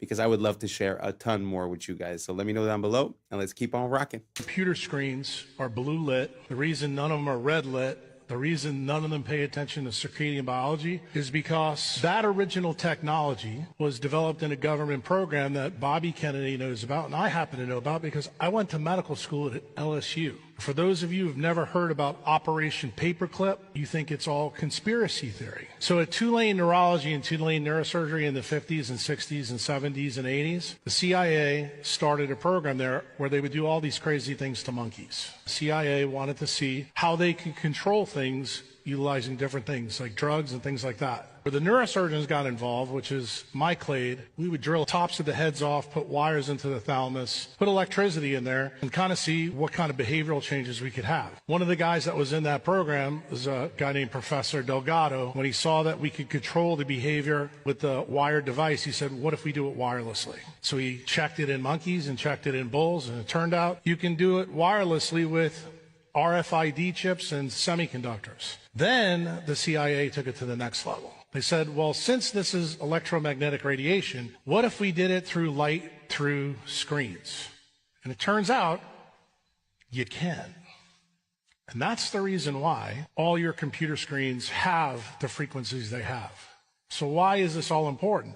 Well, the person that set this meeting up between me and Bobby is the patent attorney that made sure that Google and Meta have those things so they can control the things that we all do. Where did the original idea come from that started off in MKUltra with the CIA? You're going to be surprised when you hear this. It came from the mafia in Las Vegas. They wanted to build a new city in a desert. They enclosed it all, blacked out the windows, invented slot machines that were blue lit.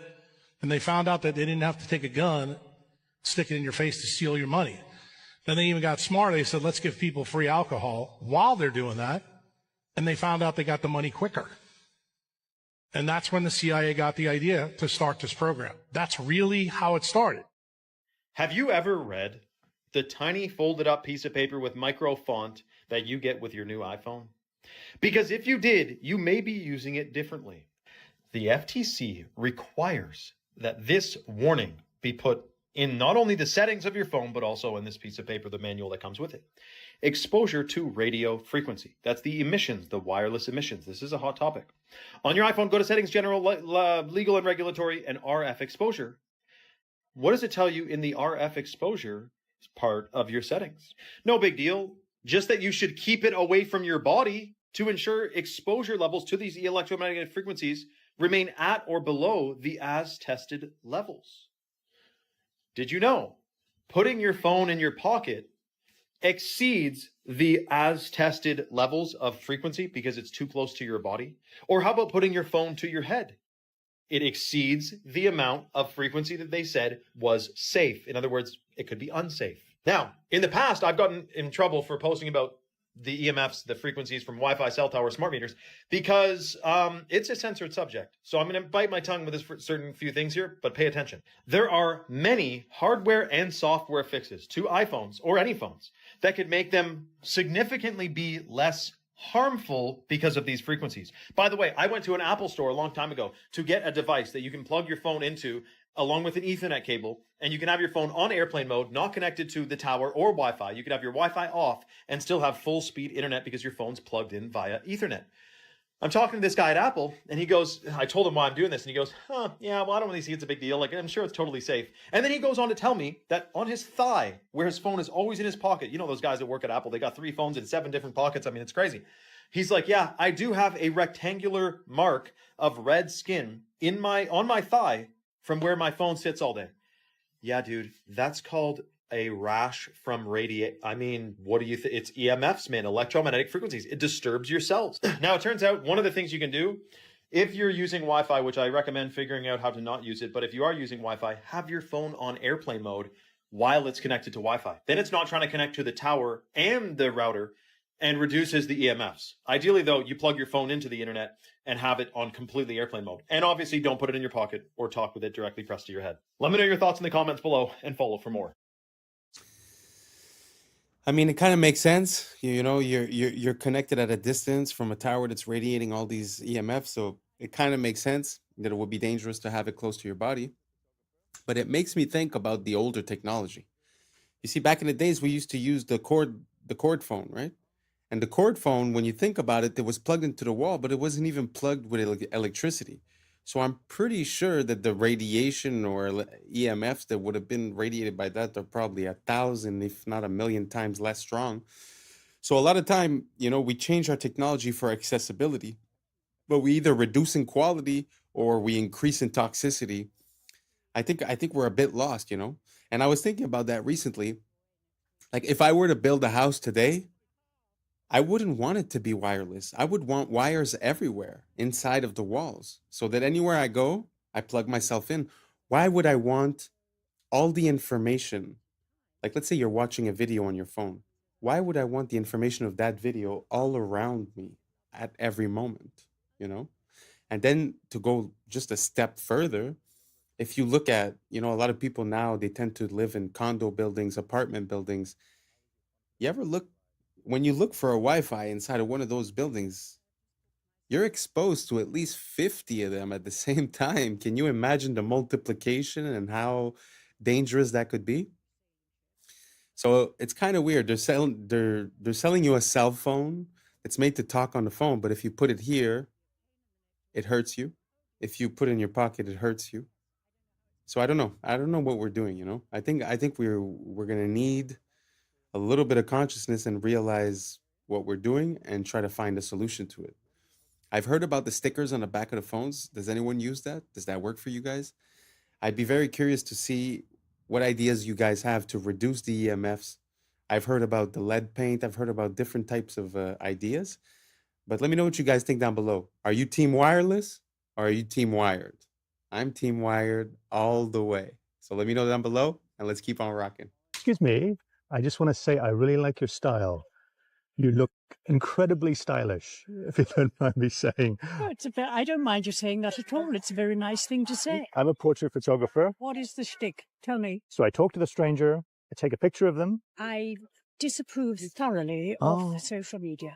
I know what you I mean. think it's poisonous. But I've tried to use it as in a positive way. And what's your name?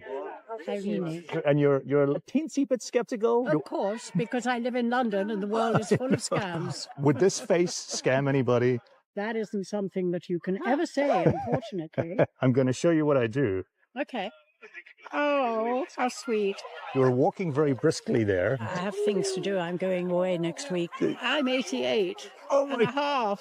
I'm old. You are so sprightly for 88 and a half. Yes, I am. I am sprightly for my age because I make a point of doing a lot of exercise. But also, because I know I have limited time, my son says I am frenetic. So I am filling it with lovely things. It's aloneness rather than loneliness. If you could write a letter to your younger self. Don't be cautious. Go for it. I was often too cautious.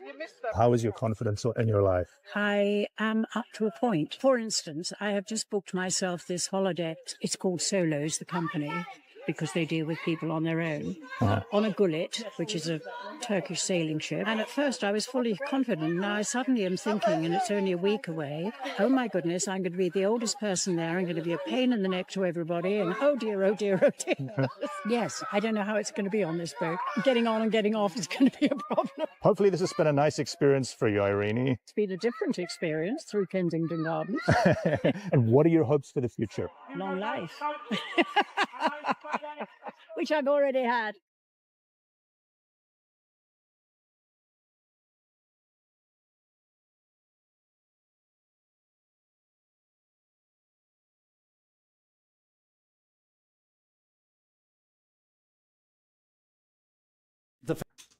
Wow. What an amazing woman. I really love everything that she said, to be honest. Don't be too cautious. It's aloneness, not loneliness. Wow, 88 years old. Very impressive, very inspiring.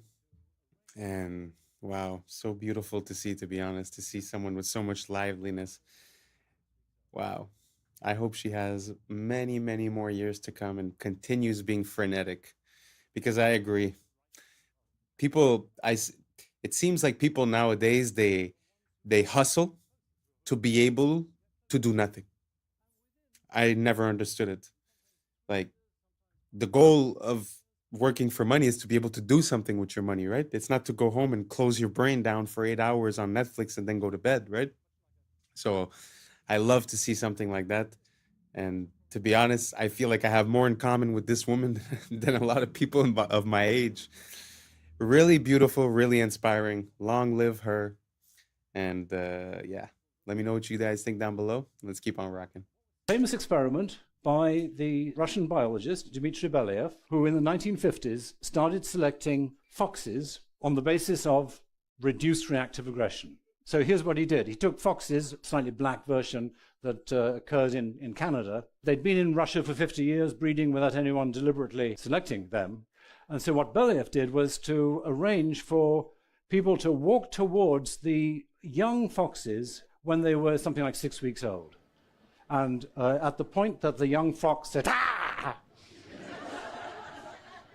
then they would write down, well, how far was that?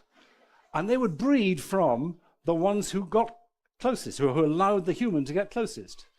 And within a few years, in sometimes 3 years, sometimes 5 years, sometimes 10 years, different features that are found in domesticated animals suddenly appeared, such as these white patches. Doesn't look much like a fox anymore, does it? It looks like Fido. Floppy ears. You probably remember that there's only one animal in the wild that has floppy ears, or one kind, and that's elephants. Floppy ears are characteristic of our friendliest dogs. So these are examples of features of the domestication syndrome. And what we're seeing here is evidence that you select against reactive aggression, and then, boom, magic, you get these features of the domestication syndrome, which is why goats and horses and cows and cats and dogs all have individuals that have got white patches of fur on them. Floppy ears occur in all of these animals too. And it means we can now reverse engineer, as it were, and go backwards and say, okay, if you show a self-domestication syndrome, or if you show a domestication syndrome, that means that there was selection against reactive aggression. And fascinatingly, Homo sapiens, that's you and me, or most of us anyway, I think here, has key features of domesticated species as determined by archaeologists. So archaeologists working in the range of, say, 5,000 to 10,000 years quite often find an animal bones, and they want to know, was this a domesticated species or was it a wild version? Was it a wolf or was it already a dog by this time? So they look at the bones and they say, well, okay, how do we tell? And here's how they tell. Lighter body, shorter face, smaller teeth, feminization of the skull and skeleton, and brain reduction. And guess what? Homo sapiens shows all of these features in relationship to our earlier ancestors. So why did it happen? Wow, isn't that crazy? How a fox sort of becomes a dog just by selective breeding and by reduced aggression? That is completely ballistic. I wonder if we're going to start drooping our ears soon, because when you think about it, we're all pretty much domesticated now. It's very, like, socially speaking, they talk, as soon as you show any sign of aggression or you say no, or you're categoric about something, they call it toxic masculinity. So there's this association that aggression is toxic, So I wonder what's going to happen to us. Are we going to start having patches on us? Are we going to start drooping the ears? What do you guys think down below? Did you know about this? I had no idea. That is, to me, it's mind-blowing. But let me know what you guys think down below, and let's keep on rocking. Dubai is absolutely insane. They plan on building this, which is a real Emirates A380 that's being decommissioned, and is going to be on the top of a 580-meter building, 125 floors. It's going to cost $3 billion to build. And it's absolutely insane. They've got a sky bar with glass walkways over the wings being proposed, a restaurant in the cockpit, infinity pool, exclusive lounges. They even want a helipad on this thing. It's still in the proposal stage, and this is obviously an AI recreation from the designs. But man, Dubai, first the wall, and now this, it's going to be insane. Absolutely insane. 75% of the brain and central nervous system is made from cholesterol. All of your sex hormones are made from cholesterol. All of the walls of all of the trillions of the cells in your body are made from cholesterol. Cholesterol is so important to the human body that your body makes it. She's from Texas, I can tell by the way he's two-stepping round the room. And judging by the smile that's written on his face, there's nothing I can do. It doesn't take a crystal ball to see. A cowboy always finds a way to leave. Drinking Jack all by myself. Rome is in the middle of the Americas. It's all a Roman corporation. Every time I see the Mexican flag, I see the Italian flag, because it's exactly the same, minus the Roman eagle. Rome, which runs Mexico, in fact, Mexico is the center, Mesoamerica, it's the center of the Americas. This is where the Jesuits came, installed their Inquisition. Mexico had a violent, vicious Inquisition. They're telling you in your face, if you know what you're looking for, they've got the eagle, the Roman eagle, right in the middle of the green, red, and white, exactly the same as the Italian flag, which comes from the Persian flag, which is horizontally green, white, and red. Because the Roman elite families, the Farneses in particular, the Orsini, the Pallavicinis, Aldobrandinis, they're all from Persian. They're all Iranians. And that's a wrap for today, familia. Whether you're tuning in with the sunrise or you're posted up after midnight, I appreciate your time, your energy, your curiosity. And don't forget, this isn't about truth or fiction. This is about perspective. If this sparked a laugh, a thought, a deeper question, then we did our job. So drop your thoughts in the comments, keep the convo alive, like, subscribe, and don't forget to hit that bell if you're riding the wave, because we're just getting started. So until next time, stay grounded, stay weird, stay critical. I'm Adam Strain, And this has been Adam Strain Reacts. Peace. Know what y'all think, but now's the time for us to link up. Really think we on the brink of making a change from living this strange. Living this change. Making a change from living this change. Yeah.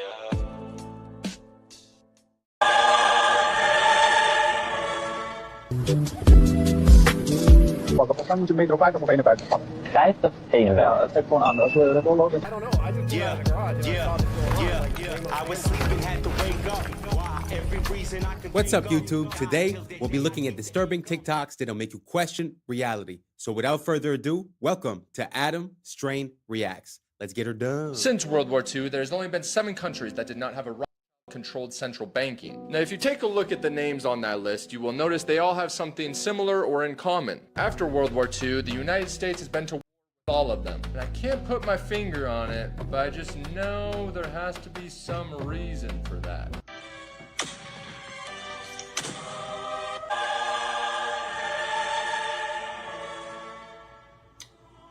The Festival of Exploding Hammers has been going on for over 300 years in the town of San Juan de la Vega. And here's the thing. Yes, people get injured. There's been many calls for them to stop it. But look, if that's how I go, that's how I go. It's the largest accumulation of tracks in the world. So first, we started with one area. And then later on, we found that these led into another area, and you could connect them all, and eventually we ended up with 9 different areas that are more or less all connected physically. What do you guys think about that?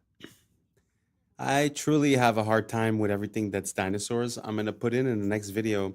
I don't think we've been through this, but the people, they call it the Bone Wars, which was 2 people that were in a competition, and basically they found like 95% of all the dinosaur bones. But as for the tracks, what do you guys think about this? Do you guys think that these are original tracks from dinosaurs, or can they be like more or less anything? And if they were tracks from dinosaurs, how come we haven't came across them before if they were just on the surface? So let me know down below what you guys think. I'd be very curious to see your opinion, and let's keep on rocking. I thought that the French protests were unhinged before, but this might be the single most hilarious way of protesting I've ever seen. As we all know, Paris is hosting the Summer Olympics, but a lot of French people aren't very happy about that. Because, and I only found out about this today, the Olympics is kind of a scam when it comes to a country actually making money. Don't get me wrong, it's great for global street cred, but for example, when China hosted it, they made a net loss of 36.4 billion, and London made a net loss of 13 billion, and that's all taxpayer money. So when the public heard that France has already spent over 5 billion, and then that Macron wanted to spend another billion just to clean up the Seine River so it looks good for the Olympics, they lost it, and the I shit in the Seine River protest began. On the 23rd of June, the French President Macron and the Paris mayor plan to take a ceremonial swim in the river to show off just how clean it is. So the protesters are now planning a defecation flash mob because, and I quote, after putting us in shit, it's up to them to bathe in our shit. Oh, and if you don't live in Paris, no bloody problem, because someone created this website. You type in how many kilometers you are away from Paris, and using a water flow algorithm, it will tell you precisely the day and the exact time you need to shit into the river to reach Paris at the time Macron will be swimming in it. Oh, I told you, and that is why I say, quick. Wow, I have never seen any type of protest in that way. But man, is that interesting. And also, I never came across any information as towards the loss of money of the countries that are hosting the Olympics.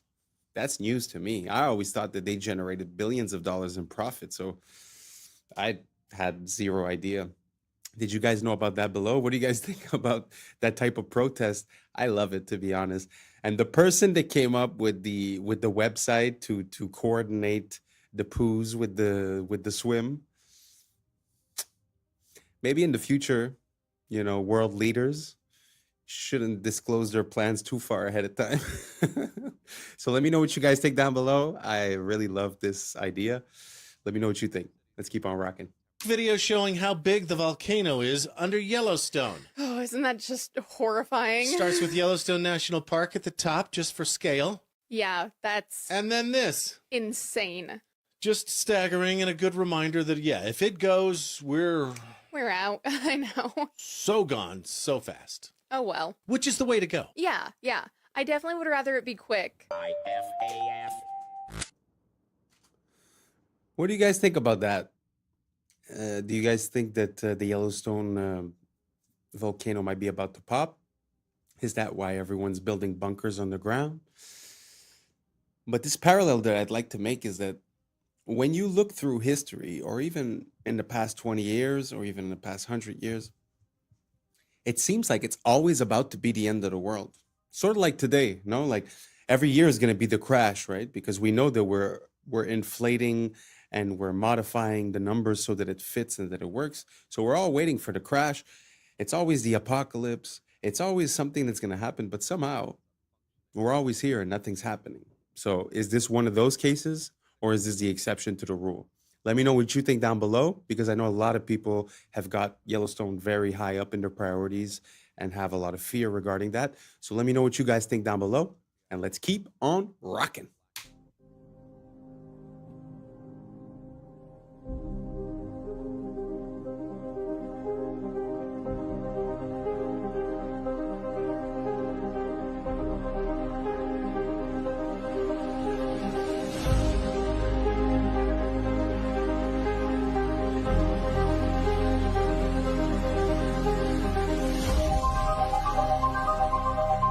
Four cities. Wow, I didn't know we were that ahead with the surgery stuff. How would you guys feel if you went in for surgery and you were underneath that robot? Do you guys feel better about that? Taking away the possibility of human error, but would that leave, possibility for machine error or loss of power or any other? I don't know. What do you guys think down below? Would you rather have a human, or would you rather have a machine conducting your operation? I'm very curious. I'd like to know what you guys think about this. Write down below. Now let's keep on rocking. Four cities that drop street temperatures up to 8 degrees Celsius, some using ancient techniques, others just using paint. Seville, Spain borrowed a 3,000-year-old Persian technique called kanat that uses underground canals to carry cool water and ends up functioning like outdoor air conditioning. The result? Temperatures dropped by 6 to 7 degrees Celsius. Singapore found an even simpler solution, reflective paint. Coating buildings brought temperatures down 2 degrees Celsius during the scorching 11 a.m. to 3 p.m. window. Vienna took the idea to the streets, repainting black asphalt in lighter colors and cutting temperatures by 5 degrees Celsius. But the Spanish sherry town of Jerez de la Frontera went furthest, using grapevines to slash street temperatures by as much as 8 degrees Celsius. They strung green canopies across narrow streets, stealing a trick sherry makers have used for centuries to keep their wineries cool. Sometimes the best ideas are just really, really old, or come in a paint can.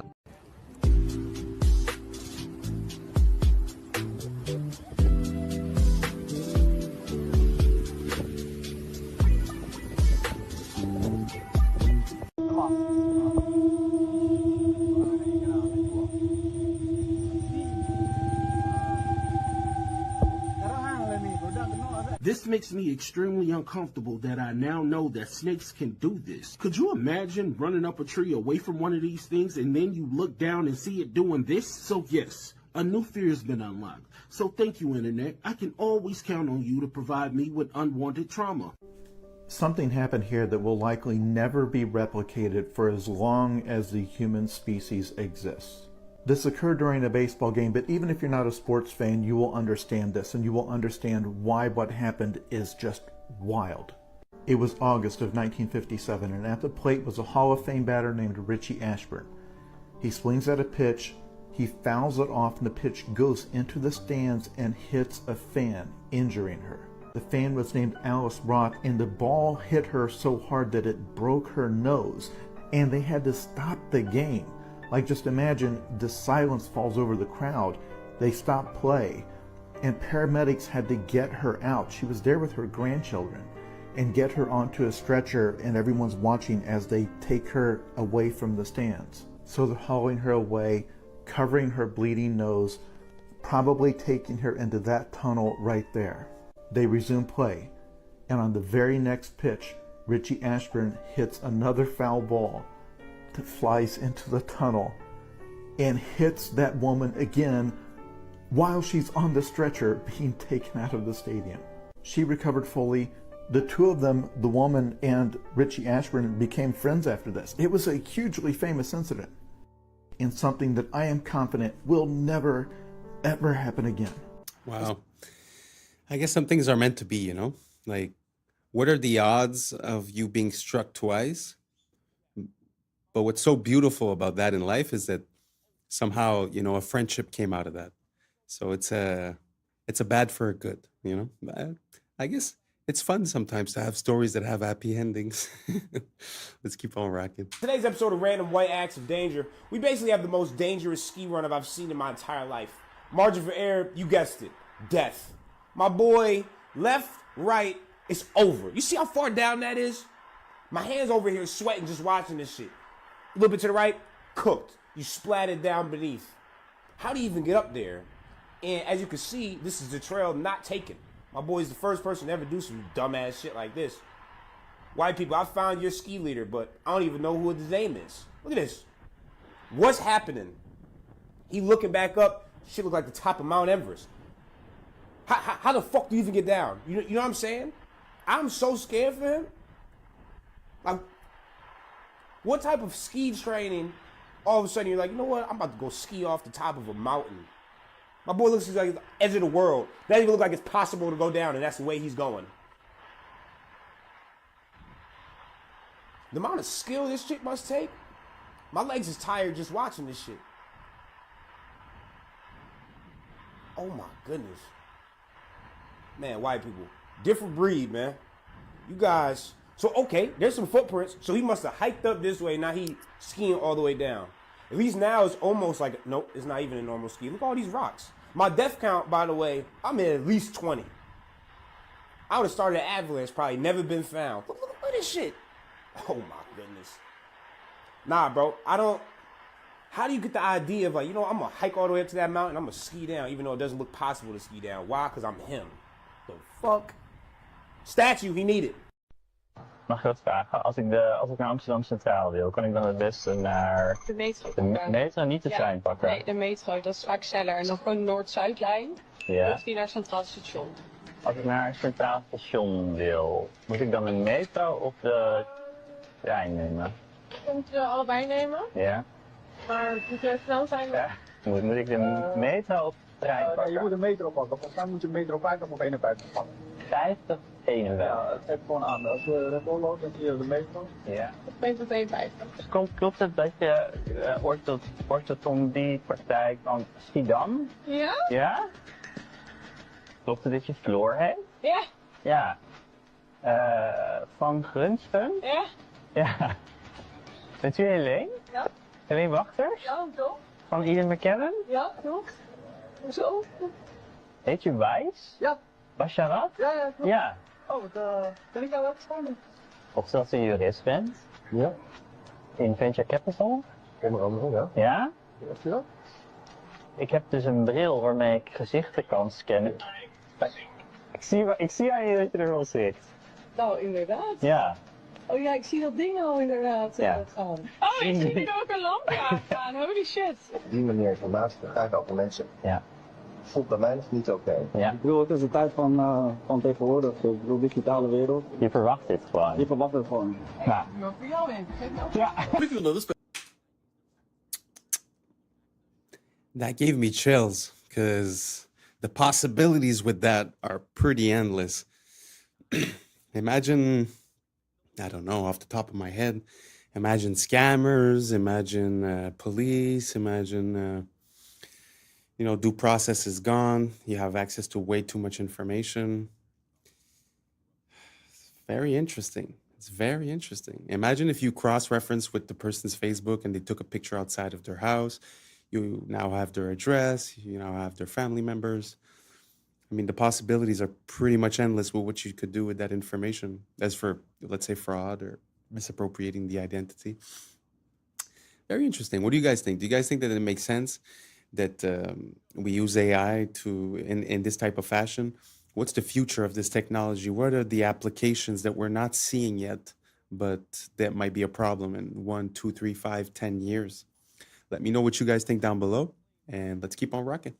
In the 1990s, there was a conspiracy theorist with a public access show where he ranted about crazy crackpot theories every single day, and nobody took him seriously. But then after he died, it turned out he was right about everything. In the late 80s and throughout the 1990s, there was a man named Clay Tiffany who had a public access TV show called Dirge of the Charlatans, where he would sit for hours on end and just rant and ramble about all kinds of conspiracy theories about elite government corruption within the city. He would talk about judges laundering money through nonprofits and NYPD officers falsifying to throw people in jail, and members of the NYPD acting as roving and enforcers for the mob. But then something happened to Clay Tiffany. In March of 1997, he was pulled over by an NYPD officer named Nick Tartaglione, who said that he had seen Clay Tiffany's show and wanted him to stop talking about the NYPD, and that he was connected to the mob, and if he didn't shut up, he would have him taken care of. Or at least this is what Tiffany claimed the following day on his show, where he talked about the incident. And as Clay Tiffany claims, the next day after this broadcast, Nick Tartaglione showed up at his house, threw him against his police cruiser, arrested him, and brought him in on some made-up disturbing the peace charge. But Clay Tiffany was not going to be bullied, and he would not give up. So the next several years on his show, he did a full investigation of Nick Tartaglione, sending in a bunch of requests with the Freedom of Information Act to the government to get documents about him. And he dug up a ton of dirt, like multiple police brutality reports, a bunch of excessive force complaints, and unexplained departures from dozens of his previous police jobs. And in response, Clay Tiffany claims that he was attacked and brutalized by Nick Tartaglione and his cop buddies multiple times throughout those years. The first incident, he was attacked outside of his home again. The second incident, he was thrown to the pavement and beaten outside of a town meeting. And the third incident, he was beaten so badly that he was hospitalized for weeks. Tiffany ended up suing Nick Tartaglione. He didn't win, but there was an undisclosed sum settled out of court. But more importantly, he had lost any credibility that he ever possibly had because of these repeat accusations of Nick Tartaglione, and people started actively calling for his public access show to end. So in the early 2000s, that's exactly what happened. The show ended and Clay Tiffany disappeared from public life. And in 2015, he died from heart failure. But in 2016, Nick Tartaglione was arrested for the of 4 men in a drug trafficking job gone wrong. Clay Tiffany was right. Nick Tartaglione was mob connected, he was corrupt, and him and his buddies were running as enforcers for the mob within the NYPD. And what's even crazier is that Nick Tartaglione was at one point cellmate and the last person to ever see him alive that we know of. And real quick, if you like my videos and you want to see more in-depth writing from me about pop culture, movies, TV, video games, weird historical facts, so on and so forth, you can do that here. Wow, what an interesting story. I mean, if that's not like something out of a movie, I don't know what is. Gee whiz. Dude is talking the truth, and then he gets... And it's crazy how no one would believe him, you know, because people believe in the integrity of the police in a way. And also, you know, they're the biggest gang in the world, as we say, right? Wow, very crazy. And plus with that final connection with that dude that had that island. Wow, so he's the last person to have seen him. I mean, if you ask me, he'd be the perfect person to help out to carry out something that would be under the radar, let's say. Anyways, I have no proof. I make no claims. This is for entertainment purposes only. So please, YouTube, I appreciate you. Let's keep on rocking. Internet's revenge on the man who invented spam mail is the most iconic thing I have ever heard. In the early 2000s, Alan Ralsky was one of the world's biggest spammers, blasting up to 1 billion junk emails a day. He made millions of dollars from it and was super cocky. He openly bragged to reporters about his empire and proudly called himself the godfather of spam. But in one interview, boasting as usual, he showed off the massive new mansion he bought with his spam money. And that was his mistake. People online found his new home address, and thousands banded together to get their revenge. They signed Alan up for every sweepstakes, promotion, all the junk mailing list they could possibly find. Within days, he was receiving hundreds of pounds of junk mail a day. And inside that pile of junk mail was his real mail, so he had to go through it. He later complained in another interview saying, quote, "They've signed me up for every advertising campaign. These people are out of their minds. They're harassing me." Seriously, what does failure mean? It doesn't exist. It's a figment of your imagination. What does it mean? Pulling a Jedi mind trick on me right now. I was like, does it exist? No, I'm serious. I'm trying to think, like, how can I explain it? So, let's use happy endings, right? And then we can relate this to failure, why it's not existing. Like, everybody talks about, like, everybody wants a happy ending, right? Now let's go to the reality of it, right? Let's look at a fairy tale story. Let's look at Snow White. She gets a happy ending. She finds Prince, whatever, she goes on. She lives happily ever after. Well, I call bullshit on that because 2 months later, the fact is they had an argument and he's sleeping on the couch. Right? So the point is, the story continues. The story continues. So if you fail on Monday, the only way it's a failure on Monday is if you decide to not progress from that. Right? So to me, that's why failure is not existent. Because, if I fail today, okay, I'm going to learn something from that failure, and I'm going to try again on Tuesday. And I fail, and I'm going to try again on Wednesday. So it doesn't exist. You know what? Should my ratings go in the tank? That's exactly what I'm going to say to the bosses. Hey, it doesn't exist. Yeah, but you know what? We should try it again on Thursday. If your ratings go in the tank, and which they won't, but if they did, you had learned a valuable lesson. You had learned a bunch of ways of how not to make a show that sucks. So then the next one will be better than the last one, right? So are you telling me then, let's just say all the career statistics that you've compiled, they all still exist, still play for the Lakers, and all of that still happens. If you finished your career without a championship, you would not have looked at that as a failure? No, I would have looked at it as being extremely disappointed because I had a dream and I had goals that I wanted to accomplish, right? And if I don't accomplish those goals, I have to ask myself why, right? And so from my position, the reason why I would not have accomplished those things is poor leadership, a failure to communicate properly with my teammates to put them in positions to be successful, lack of preparation, all those things would be reasons why I don't win, right? So now, if that was the case, and in my career, I have to sit and I have to analyze that, and then as I move and I evolve, post basketball into business or whatever, those same weaknesses are going to reveal themselves there, right? So if I don't learn from that, I'm going to struggle here too, right? So I can take those situations and learn from those and have them, make me a better person later in life. But if I don't take that stuff and apply that someplace else, then that's failing, which to me is the worst possible thing you could ever have is to stop and to not learn. So the winner. Very good message. I really like the way he handled that question and the way he explained it.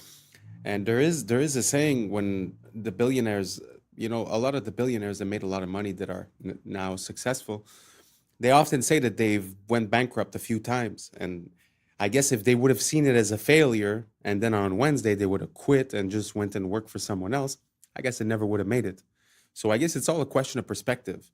And as a parallel, I mean, using proper words and positive words has an effect. It's very interesting because he's talking about one word, but there's also the word stress or the word depression or the word, there's so many words that nowadays just rolls off your tongue because everyone is a victim, everyone is feeling some type of way or disadvantaged or this or that. But in reality, what is stress? What is depression? It's something that you accept in your mind and that you create as an anchor or as a habit. So in my mind, if every time I would say I'm stressed, I would say time to breathe, and then I would concentrate on my breathing and try to gain control, I find that gives control in my life. It gives me power in my life. So using the word stress makes me feel like I'm under the weight. I don't know if you guys understand my distinction, but it's just the way that we use words has an effect on us long term. So if you keep using the word, oh, I'm depressed, I'm depressed, I'm depressed, that's exactly what you will become. Because in my mind, depression is a depressive thought that is on repeat. And then it creates the state of depression. But to be in a state of something, you need to actively reinforce it, repeat it, and use it as a habit before it sticks. So you could do that on the negative side, and you could do that on the positive side as well. So very interesting. I'm very happy to have listened to that interview from Kobe. I find it's super inspiring, and I hope that you guys can see it was a bit vague, and I'm not finding quite the right words to describe what I'm saying. So if you have any questions, please write them down below, and let's keep on rocking. Causing a traffic jam. Do they just like... I don't know. I just pulled out of the garage and I saw this going on. It's like this Waymo standoff. Yeah, I'm just trying to get out of here, but... This is so funny. Oh, because they hit each other. Yeah, kind of. But still, they're just gonna like stay there forever? Do we need to like, can we call them? Well, we can call enforcement over here. We can scan and call. Cars are stuck. Cars are stuck. This is so funny.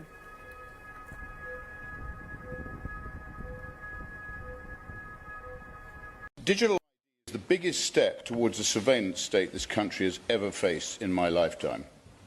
If any government wants access to every detail of your life, they are the ones who should be feared. We live in a country where the state can't even run a basic IT system without losing data or leaking personal details. It won't last a week before a mountain of sensitive personal data is left at a bus stop in Kent again. I do not trust any government. I certainly do not trust this government. And let us remember, once government gets a new power, it never gives it back. It expands and evolves. Digital ID will not stop at proving who you are. It will creep into travel, banking, housing, benefits, even voting. Today it's voluntary. Tomorrow it will be required for security reasons. The day after that, you won't be able to access basic services without it. All for your own good, remember. It's supposed to be a country where the government serves the people, not the other way around. A country built on privacy, liberty and trust. People just want the government to leave them alone and get out of their lives, to build a business, raise a family and live in peace. Digital ID treats every citizen as a suspect. It assumes that the state has the right to look over your shoulder. You defend it by severely limiting the power of the state, not radically expanding it. Abolishing jury trials, cancelling elections, implementing facial recognition. Yeah, this whole digital ID thing is kind of scary. And as a parallel, when you look at Australia, they're saying that they want to put a age limit. So basically, if you're 16 and under, you can't have access to social media, which in a way I agree with, because the kids are obviously being brain rotted. But, you know, what they will use that for is probably to create a barrier to entry, to be able to enter. So it's not the kids that are going to basically have to do something. It's the adults that are going to have to prove that they're adults. So in other words, it would be like having a MAC address associated with your social media account, which is a unique identifier. So basically everything you do online will be tracked, categorized, and easier to turn into data. That's first. Second of all, we can't forget the saying that says freedom for security. Well, now it's freedom and privacy in the name of security. But like he said, by going digital, aren't we opening ourselves up to risks of security? So it seems like a Ouroboros. It seems like a circle that basically never ends, because the more we put ourselves online, the more it's accessible for hackers. So I'm having a hard time to understand the logic behind it. But we did have an event, the COVID, not too long ago, that seemed to be like a test run towards this. So I truly want to know what you guys think. Is this something that you think is for the great, the betterment of the human condition? Or do you think this is a secondary power structure? Are we going to try to do a transition between, let's say, what our legal framework is? Because as we create a new ID, we're going to have to create new laws. So as we create new laws, do we trust the people that are there to have our best intentions at heart? Or should we just cancel the project and return to Constitution? It's a question that I'm asking you, and I would really appreciate your time right down below. And if not, no worries. We reached the end, so thank you so much for rocking with us. And that's a wrap for today, familia. Whether you're tuning in with the sunrise or you're posted up after midnight, I appreciate your time, your energy, your curiosity. And don't forget, this isn't about truth or fiction. This is about perspective. If this sparked a laugh, a thought, a deeper question, then we did our job. So drop your thoughts in the comments, keep the convo alive, like, subscribe, and hit that bell if you're riding a wave, because we're just getting started. So until next time, stay grounded, stay weird, stay critical. I'm Adam Strain, and this has been Adam Strain Reacts. Peace. I don't know what y'all think, but now's the time for us to link up. Really think we on the brink up, making a change, we're living this change. Living this change. Making a change. I'm living this change.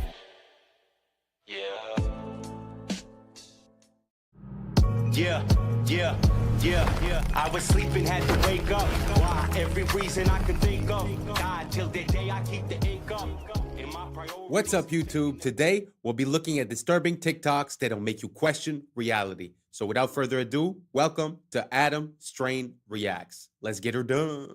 Some conspiracy theories are true. For example, let's say you had a friend call you up and say, I was eating at a restaurant and I found a microchip in my food.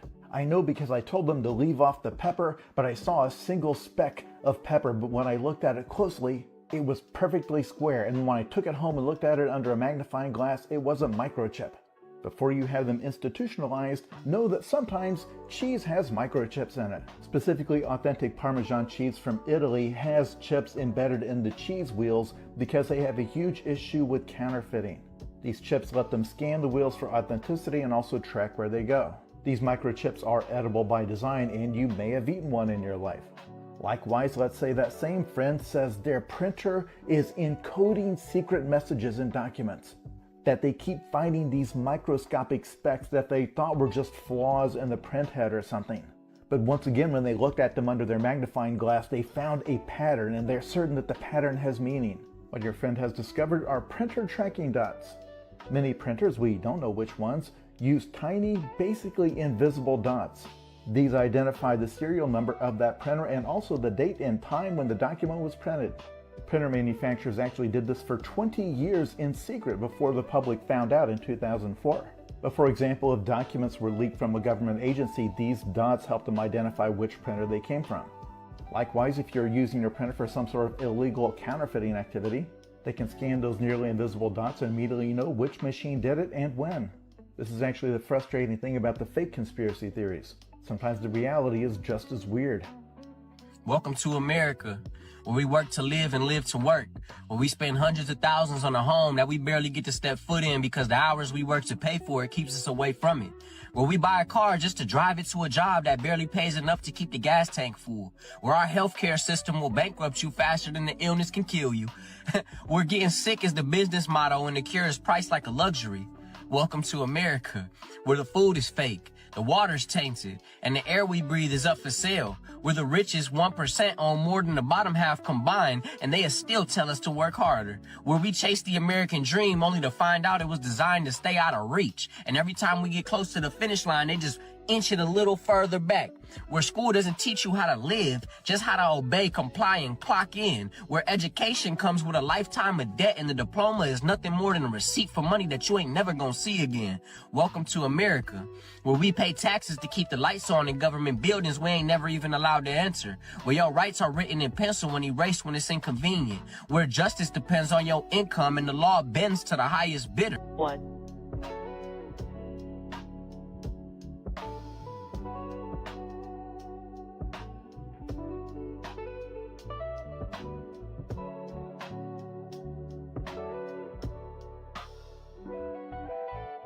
Liftoff. The crew is in orbit, traveling at nearly 17,000 miles an hour.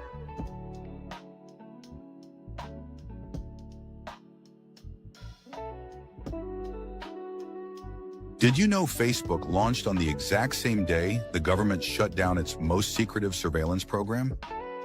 February 4th, 2004. DARPA officially terminated LifeLog, a project designed to collect every detail of citizens' daily lives. The same day, Mark Zuckerberg launched Facebook from his Harvard dorm room. According to conspiracy theorists, this timing wasn't coincidental. LifeLog aimed to create digital records of everything: relationships, activities, conversations, movements. Sound familiar? That's exactly what Facebook does today. The theory suggests Facebook became the civilian face of government surveillance, disguised as social networking. Early funding allegedly came from venture capital firms with CIA connections, including In-Q-Tel Investments. Within years, Facebook knew your friends, your interests, your location, even your political views. Everything LifeLog wanted to collect, but couldn't do openly. Today, billions voluntarily upload their entire lives to the platform. The perfect surveillance system, hidden in plain sight. Sometimes the best way to watch everyone is to make them want to be watched. Blooms. So if you leave it...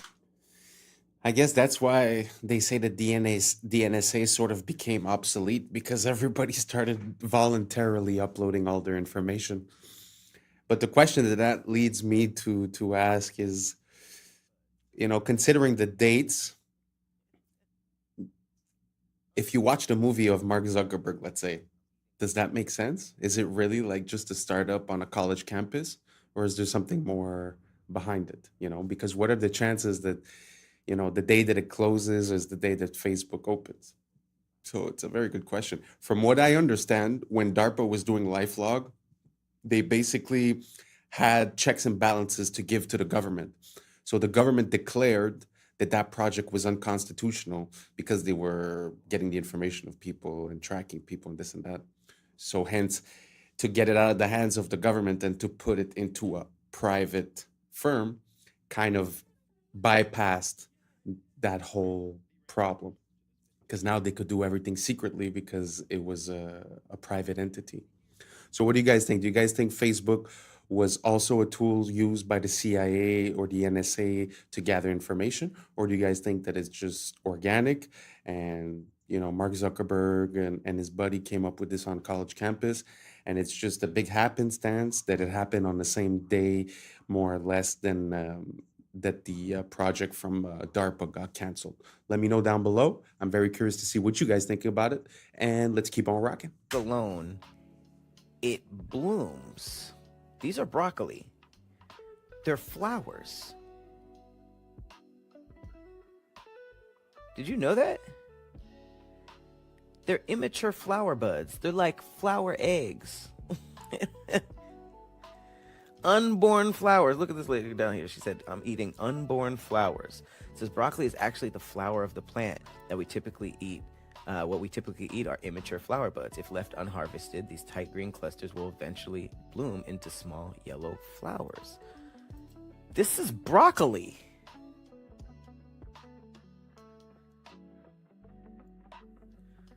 Like, what? Did y'all know that? Look.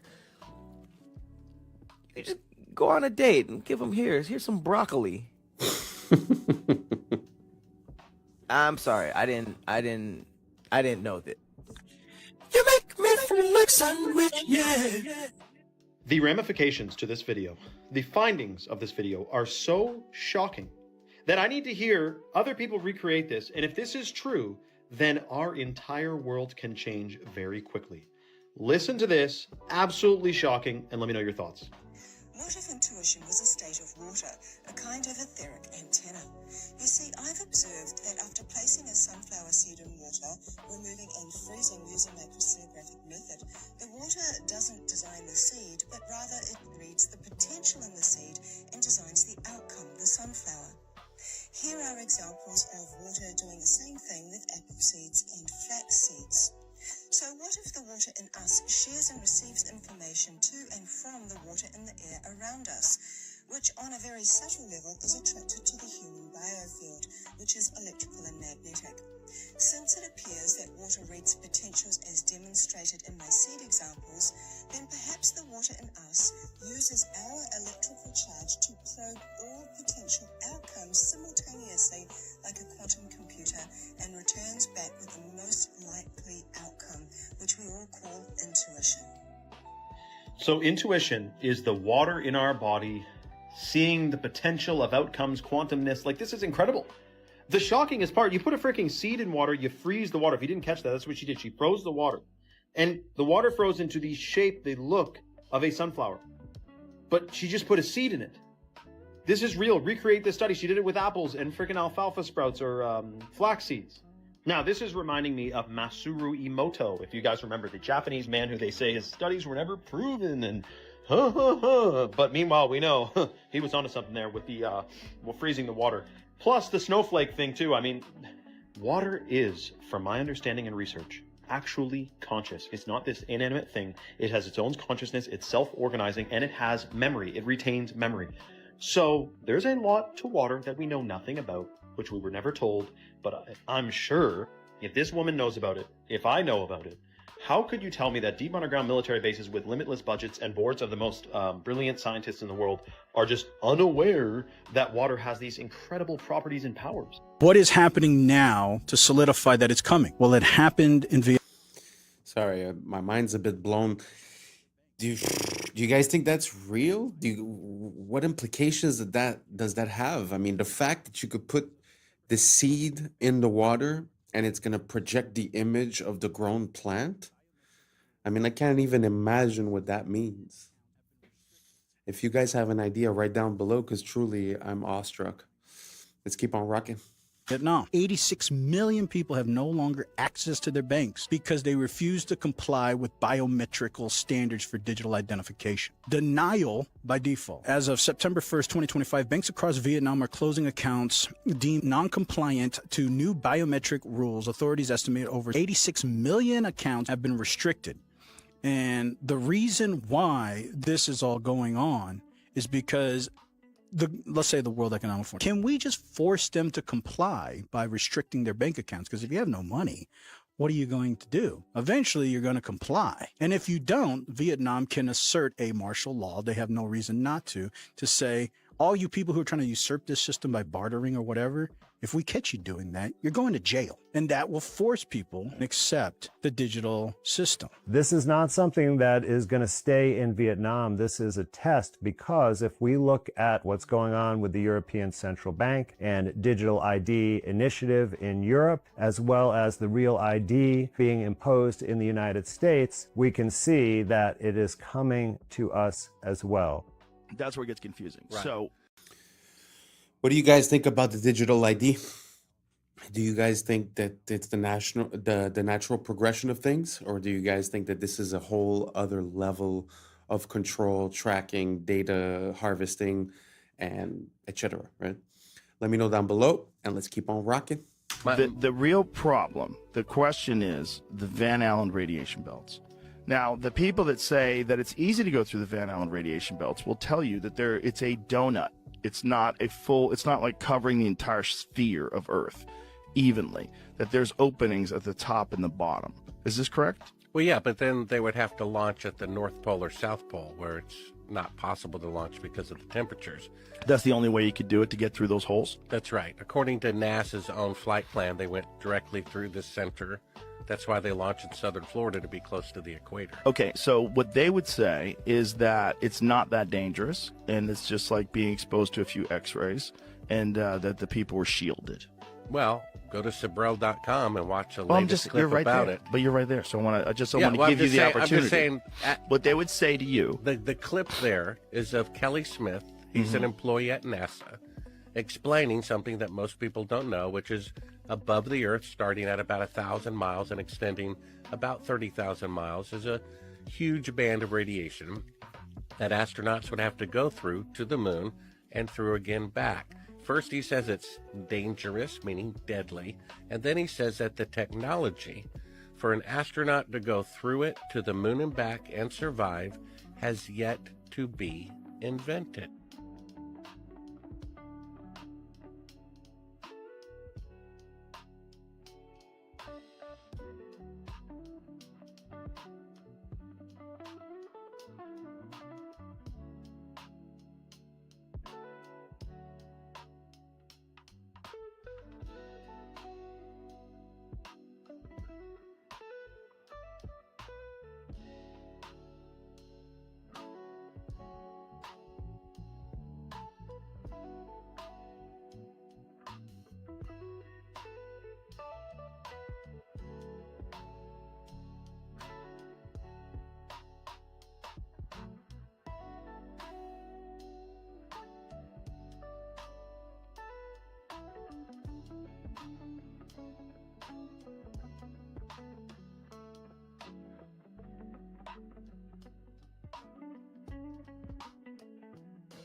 You know the narrative doesn't add up when you take a look at some of these beautiful works of art, like all that detail on that lace, that hair, and this veil, all said to be done with hammer and chisel. They are not just beautiful works of art, timeless pieces, they are impossible given the historic timeline we were told, because we don't make anything close to that detailed and that beautiful like they did hundreds of thousands of years ago. And just look at the tools we need to recreate it today. Much like the architecture not matching the tools of the period. The same goes for the beautiful works of art from the old world, and everything seems so backwards. Our art has regressed. Our buildings are nothing more than boxes. This next video breaks down how we need robots and tools to help us replicate the beauty of the old world. A monumental block of marble about the size of a railway car, 200,000 pounds of flawless Carrara stone. You're going to move this block out of here? We are going to move this big boy out of here. How? There are going to be a couple of cranes and a huge truck to lift it. A feat not possible in Michelangelo's time, but then neither was this. Meet Robo, one of the brigade of robots taking over sculpture. We watched as Leonardo da Vinci's trademark hat was adjusted, not with a hammer and chisel, but a 13-foot zinc alloy arm and a spinning diamond-crusted finger. Water jets kept Leonardo cool. This was a week's work for Robo, with another 2 to go.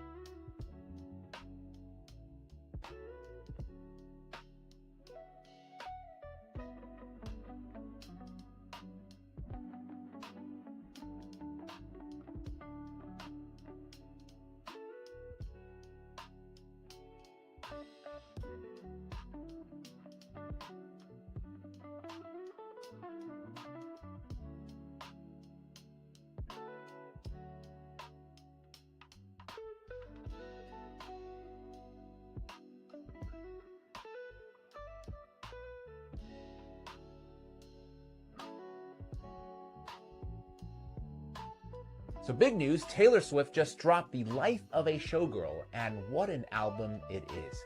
Her fiance Travis Kelce says it's banger after banger. USA Today says she's shaken off the gloom of the tortured poets department and returned with playful pop and sharp one-liners. The New York Times frames it as Taylor hungry to move on, less about feuds and more about her future, though not without some side-eye at her past. The Guardian wasn't as impressed, though, saying that the whole thing feels a little bit rushed, akin to how romantic bliss doesn't fuel the same fire as heartbreak. Billboard magazine describes it as bangers for adults, not another 1989, but mature, sharp, and still packed with hooks. Variety says the love songs here feel easy for once, not battle-tested, which makes the album an uncomplicated good time.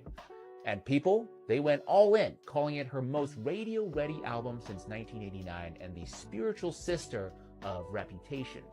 For me, overall, feels like a reset. Is it her best album? No.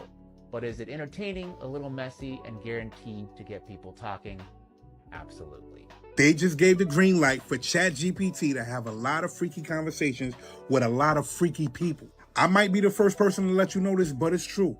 ChatGPT just went to a whole different level. So Sam Altman just announced that ChatGPT will soon be able to engage in erotic interactions with age-verified adults starting in December. And for the people in the back that don't know what that means, if you ain't got nobody to talk to that way, ChatGPT is going to talk to you that way, the freaky way. So they're saying that in December, OpenAI will permit mature content, including erotica. Mind you, it's a lot of people that's going to think this shit is real. It's a lot of kids that's going to log on to ChatGPT and interact with that. They're talking about it's going to be age restrictions. How?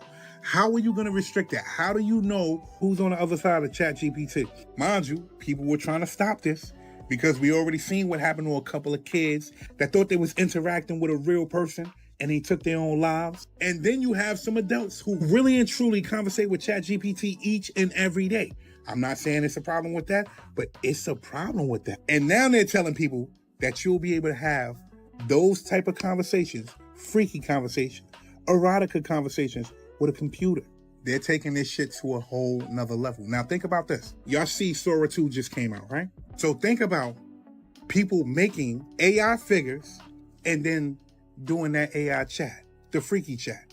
OF models, y'all in trouble because guess what? Now people ain't gotta pay for that. Now they can make the woman of their dreams or the man of their dreams via Sora and then have a chat with them via OpenAI, via ChatGPT.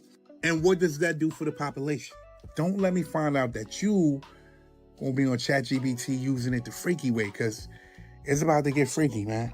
I'm out. Michael Jackson was trying to tell us they're casting spells on us through music. Check this out. Singers, when they sing songs, it's like a mantra. When you repeat a chorus over and over and over.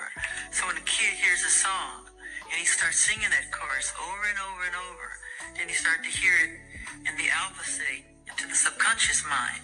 So you start to become the song or become what you're saying.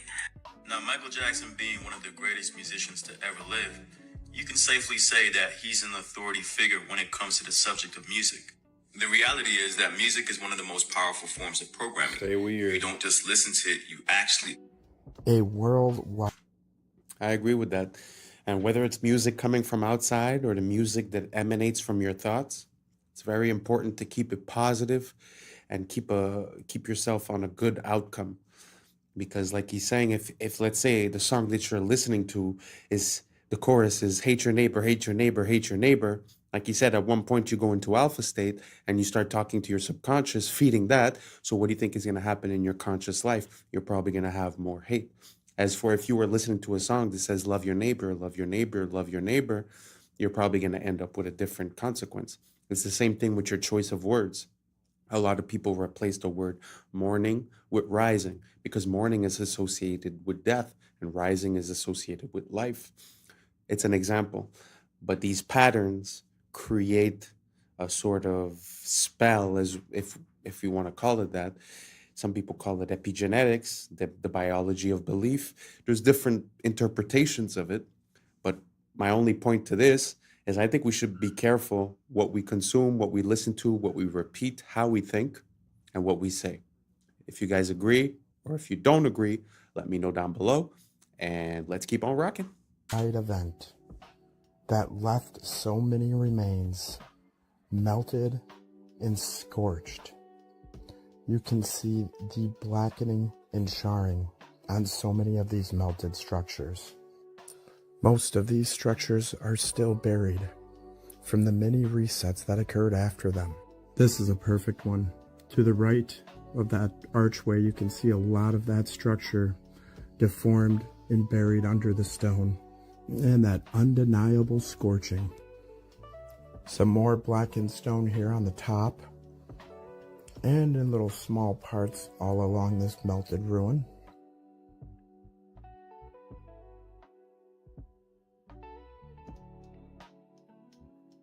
Our eyes are useless when our minds have been made to be blind. Most people will never connect the dots because they never see the extent of the melting. When you've ever seen maybe one or two examples that ever look like this, and they tell you it's erosion, that lie's easy to buy. Everyone that researched it, myself included, all thought the same thing at first. But when you see the thousands of examples, it's clear something big happened in our past. Something erased from the history books. Perhaps a massive plasma storm, realm-wide. The truth is hidden in plain sight. Question everything, friends. Until next time.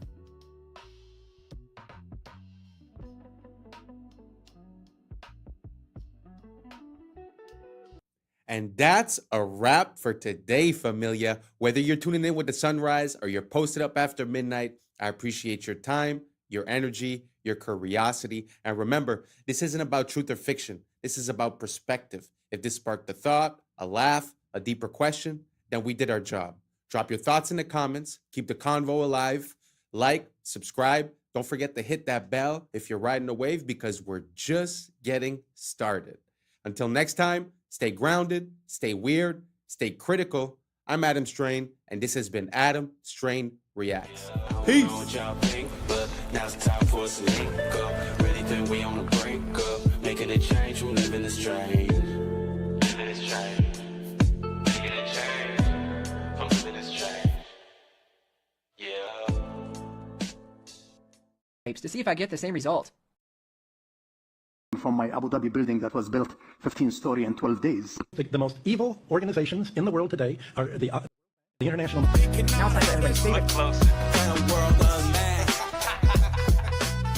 What's up, YouTube? Today, we'll be looking at disturbing TikToks that'll make you question reality. So without further ado, welcome to Adam Strain Reacts. Let's get her done. Andrew, if every interview, every video, every tweet you've ever made was erased from the internet forever, and all you had was 3 minutes, what one truth would you share with the world? You know, truthfully, amongst all the shit I've seen and all the shit I know, I've only ever pushed one message, and it's the message that I've come to because I believe that since the dawn of time, every single generation has believed the world is ending. We can't pretend that we don't feel like the world is currently ending, because we do. But we can't believe that the people in World War II didn't feel like the world was ending, or the people in the Napoleonic Wars didn't feel like the world was ending. Imagine being in Rome in 2000 BC. Imagine when the barbarians bust through the gates of Rome for the first time. The world is over. The world is ending. The world will never recover. But the world limps forward, and new empires are built, and everything seems to come back, and then it's all destroyed again, and then it comes back. It's the circle of life. So every single generation has believed the world is ending. And it seems that in my simplification of all of these hyper complicated historical events, the only thing that's ever resisted enslavement or built a society worth living in has been bands of brothers, of good men who stick together, who are brave. The reason I push masculinity is not because I'm trying to be the world's biggest tough guy. It's because I actually believe it is the resistance to the enslavement. I think that a bunch of men who say, we're not afraid of you, we don't believe you, make me scared. You can't. I don't care what you say I should do. I don't want to do it. That's only ever been the resistance that's ever existed. It's always been that way. And the reason we're in the trouble we're in today is because this is the first generation in history where there's no warriors. We always had warriors. There's the enemy. Get our guys together. Let's go fight them. Now I can't find anybody to fight. It's just me up here. Everyone with an opinion on the internet doesn't want to fight. They want to turn on me. I'm standing at the front saying, let's go, guys. And they're saying, you're a sellout. Well, what the are you doing? Why aren't you up here? What are you telling the world? What help are you giving? Who are you waking up? How are you shifting the Overton window? You're not risking a thing. I'm risking it all. And you're turning on me. I can find the odd guy here and there. Where's the resistance? So when I'm trying to preach masculinity and saying to guys, look, go to the gym, get strong, resist, don't be afraid, speak what you think. I'm trying to say all these things, trying to inspire some backup, some support. Masculinity is the answer to the trouble we are in. And truthfully, unless we get some balls back, well, then it's over, isn't it? And women can complain, and women can protest, and women can riot, but nobody gets. Because when women complain, it's called an inconvenience. And when men complain, it's called a revolution. Well, everyone, this has been your guest, Andrew Tate. This is the Jack Neal Podcast. I gotta say, I was having this conversation recently, and what he was saying in the beginning resonates kind of true to me, because it seems like every generation, it's the apocalypse, it's the end of the world. And especially when you spent your whole life believing in the narrative, and you know, you're going through life in automatic mode and just accepting the information that's given to you. Well, when you start waking up and start seeing the inconsistencies and things, it's very easy to have, you know, an extreme view where it's like, well, everyone's out to get me, you know, like they're trying to get me with the food, with the air, with the water. They're controlling the finances. They're controlling everything, the wars, this, that. So it's very easy to come to this realization and be like, oh, you know, it's the end of the world, you know, blah, blah, blah. When, like he said, every single generation has had a bunch of people thinking the same thing. So instead of focusing on that thought of the end of the world, like he said, you know, he's putting it towards masculinity, men and women. But I think like just unity and just realizing what we need and focusing on that and being the positive change, having personal discipline, making better decisions will make us make better decisions as a society. So basically all I'm saying is that it seems like we're a bit fatalist. Like every single generation thinks it's the end when it obviously isn't. So maybe we just drop that idea and start working on the state of the world. Anyways, let's keep on rocking. নয় যদি Epstein bitcoin গড়ায় গভীরভাবে জড়িত ছিল কিছুই কি Bro, we are so cooked. I don't know if you guys have seen this, but Instagram has this new AI translation feature. And I'm just going to give you some, I don't know, I find it hilarious, but look at what they can do. Like, we are seriously cooked. Like, you are not going to be able to tell what's real very soon, and we might be there already. It's hard to say what's real anymore. Am I real?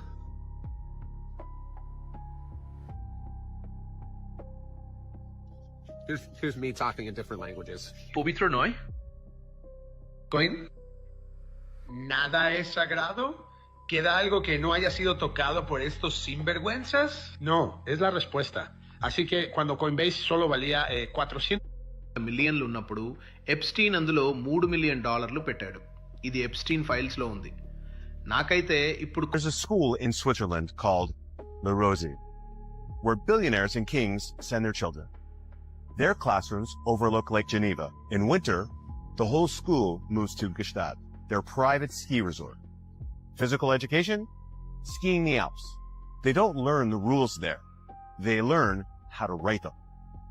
Their classes are power, diplomacy, and silence. They're taught how to walk into a room and own it, how to speak less and be listened to more. They're not tested on grades. They're tested on presence, confidence, and connection. Because La Rosie doesn't prepare you for a career. It prepares you for control. I admire a lot of nationalities, but the Chinese and the Germans, for me, they come top. You know, they are the smartest mind. The smartest people who come from school and university, they are the people who are running China. They don't run technology companies. These guys are so serious. The West do not even know they are so serious. And I'll tell you, the gentleman who I bought from my Abu Dhabi building that was built 15-story in 12 days. It was fascinating to see 12 days a building was built. Thanks to the Chinese. Unbelievable. like who will anybody believe 15 stories in 12 days? Like unimaginable. Absolutely. But this guy is easy for him because he does 30 stories in 30 days. So 15 story in 12 days is like he's just having his coffee. The gentleman, when I went to his house, I saw all the shoes outside the door. Well, I said, wow, that's my house. So he said, I apologize. You know, I said, no, we do the same. So I took my shoes off, and then we went in. And then when we sat on the dining table, guess who's sitting there? His mother. I said, oh my God, I have my mother also sit on the dining table. We are closer to China because of tradition. My respect to the Western culture. I have nothing against it, but we're not the same. Well, that's pretty interesting because like he says, we're not the same, and it kind of makes sense because when we go to make a building, it's going to take us 2 years just to pass the permits and to receive the materials. So there's really something about before I start talking about China, I just want to say I do not approve the system that they have there and the rules that they have and the social credit. I'm not condoning it. But there is a difference when you're able to get your people together to do something quickly and efficiently, you know? And I think we've lost that. It's sort of like, you know, I don't know if it's Saudi Arabia or Abu Dhabi, but when they decide that they're building a castle, they're building a castle and everyone is on it and it gets done quickly. Here, they talk about plans, they estimate how much it's going to cost, it doubles the cost, doubles the time, doubles the work, right? So we're really in a different mind state, in a different capabilities zone. So I do tip my hat to those societies that are able to get things done, you know? As for us, it seems like it's all red tape and bureaucracy. I don't know if you guys agree or don't. Let me know down below. And let's keep on rocking. his 36 plus worldwide is not new research. And so we started working with him and our herd of ostriches here. And we were looking at developing the alternative to working with natural antigens to create resilience in their own body for violence. And we were very successful. So we already have scientific proof and data that we were able to neutralize, not block them, actually neutralize it. And this is all just through lozenges or nasal sprays. And so that was very exciting. But the lab that we were working with at the time actually got shut down immediately after all of our robust came back in. Frederick Leduc, a lab immune bio back, got shut down and had to sign an NDA and was no longer allowed to talk. I found this book at the local antique shop yesterday, and it was written in 1926, The Secret World or the Hidden Hand, Unrevealed in History, 100 Historical Mysteries Explained. There's a secret, and they are of the nature of the individuals who are taking over now, the blues, that they are the ones that have been running society because they made a pact with a god. But that's his position. But I want to read to you this very specific, I have to be careful about what, I really was trying to debate whether to put this on the internet at all because it could really get me in trouble. But this particular page, I just want you to see this particular part, talking about proof of the existence of this invisible hidden hand. He says, the world is governed by very different personages from what is imagined by those who are not behind the scenes, i.e., not by kings and ministers. Said not others, but different, which means not the kings, ministers, or other similar men, but absolutely different, possibly even of a different. Who they are must be known first of all, and only then can we control them and establish peace, but not before. You know how I'm always saying, I'm calling them creatures and creeps, and I'm saying they're not human. I don't know what they are. And this has been my biggest reason around this. I ain't unifying because I don't know what these things are. This apparently has been known. And this has nothing to do with religion. I'm talking about like a species of a soul or something that's on this planet. And that's what he's talking about here. Bismarck, the Iron Chancellor, perceived the existence of invisible forces, but could not or did not wish to formulate them, and called them imponderabilia, powers which no one could fathom. In 180 seconds. This is supposedly the body attacking itself. This is an identity crisis. It starts with taking after the thing that bites and stings causes your body to react improperly. Essentially all Lyme disease. Lyme was released from a bio. See? The rest of the world knows Lyme as Borrelia. They are not the same. It is a or abomination. These are all spirit programs. Programs kick in as autocorrectors where will is lost. When these spirit programs are blended and tacked on to vectors that bite and sting, they spread into the human system. Lyme is a spirochete like syphilis, thus it can be transferred through the mouth and sex, and it hides in the Dr. Judy Mikovits said it's just the new Lyme. Many claim that it's a delivery system. They are structured the same. This chimeric spirit program creates a biofilm matrix within you to act like a middleman between you and your body. It was released the same year as Lyme, and Fauci was the head of that program. These programs demand more energy than you would actually need. Programs don't want to kill, and they will go dormant if they have to. Cells are just cells that follow the orders of the program. Many people are chimeras. At least 8% of the collective is personified. Gog and Magog are a chimeric clan. Esau bred with Canaanites. Esau's part Canaanite grandson crossbred with Japheth, aka Chittim. Chittim is part of Gog and Magog, the Chimera clan. This is who took over Europe and the world. These are essentially personified free radicals. They are highly reactive. There has been a collective genetic forced integration with the so there is a collective identity crisis. The steals resources and causes your cells to kill themselves. That is why self-harm is widespread. Codes are being deleted through mutation or silenced. But the collective is reaching a rejection point like a bad organ donation. Everything is being homogenized and stagnating. This always leads to collapse. The environment has to be balanced. When it's not, it's like a cartel that has eliminated all its competition. The chimeric clan is part animal. That's why these so-called are zoonotic powers.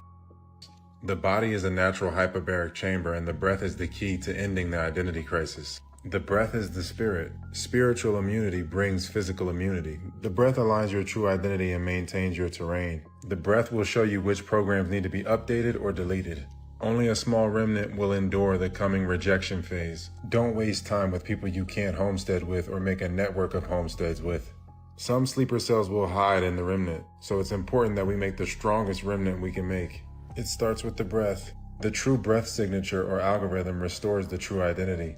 Okay, this is absolutely insane. Did you know that Austrian researchers put students in classrooms made of conventional materials, steel, cement walls, etc., and they put students in classrooms with wooden furniture, wooden rooms, natural materials. They measured their heartbeats, okay? And the students in the synthetic, let's call it, classroom with the unnatural materials had on average 8,600 extra heartbeats per day per student on average. Why? Why? It's the difference between real materials and synthetics. They have a different frequency, which apparently they found that your body registers plastic, laminate, and vinyl as a low-grade stressor, even when it looks like wood or marble. So you know, remember those fake desks we had that looked like wooden desks, but it wasn't. That was like a plastic, and it's unfortunate. I mean, what does that do to your body in 10 years when you're in school you're in kindergarten, then grade school, then high school, and it's all synthetic materials. Now, not to mention, this study was done before artificial lights, like they just had light bulbs. Now we have compact fluorescent and LEDs. Not to mention all of the Wi-Fi routers that are in schools now. Like every 20 feet down the hall, there's a freaking Wi-Fi router hanging on the ceiling. That is something else to be discussed. Now, when it comes to our homes, especially if you're building a new home, I mean, dude, you can really make it an organic eco house with some easy, hacks. But what if we're at home surrounded by unnatural materials as well? Then what are we doing? Are we shortening our lifespan by being surrounded by plastic? I mean, think about it. Drywall, Chinese drywall is in pretty much all of our homes. It's toxic dust. It's toxic to breathe in, and it's mold, like it can get moldy. Whereas a hemp house or a cob house or a stone house, there's different houses that are mold resistant, namely hemp. I mean, hemp is basically a tank couldn't drive through. I mean, hemp is extremely durable, mold resistant, fire resistant, and it actually blocks EMFs. Like if you're in a house that's made of hempcrete, and you're down the hall and there's 2 rooms between you and the Wi-Fi router, you're not going to get cell service. Like that's one of the things people say when they have a hemp house is they don't get very good cell reception, which is good because you don't need cell reception on your brain stem every freaking day. But is that study shocking or what? Frequency, energy, frequency, and vibration. Nikola Tesla knew all about it. Let me know your thoughts in the comments below and follow for more. Very interesting. I haven't seen the study that he's referring to, but imagine if just the objects that surround you, like if we take for granted what he's saying, the objects around you have an effect on your body and its function. Now imagine the air, imagine the food, imagine the water, the drink. Because he's saying when you substitute wood for plastic, let's say, but what happens when you substitute, a real compound from a plant to a synthetic version, right? So, yeah, and like he's saying, you have it at school, you have it at home, you have it at work, you have it in your car. So at the end of the day, are we outside of our element? Are we performing less than optimal? Not only by food, but also by just the materials that we use to build the stuff around us? Such a interesting thought to have. I'm going to look into it a bit more. Let me know what you guys think down below, and let's keep on rocking. What's the difference between the debt and the debt that African nations own? Because the U.S. debt doesn't keep the U.S.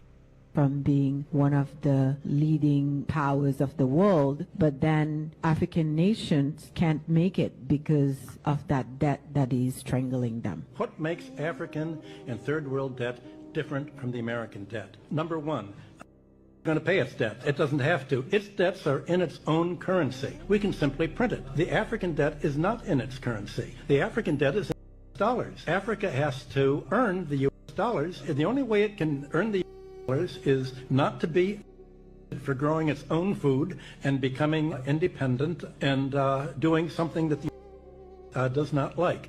The principle underlying the foundation of the World Bank is that no country should grow its own food. Africa and the third world should only grow export crops. In order to have an oversupply of cocoa and other tropical raw materials, to keep down the price, they must buy their grain from the or Europe, so that if they do something that we don't like, we can do what tried to do to China in the 60s. We can sanction them. We can say, we're going to starve you. We're going to not export any grain to you. So owing their foreign debt in dollars means that they have to somehow sell something they want, not what they want. I think the most evil organizations in the world today are the international. Now it's time for everybody's favorite food to microwave, the grape. And you know what? Let me go ahead and cut it almost in half, just to make sure, it heats nice and evenly, Like this. And yeet.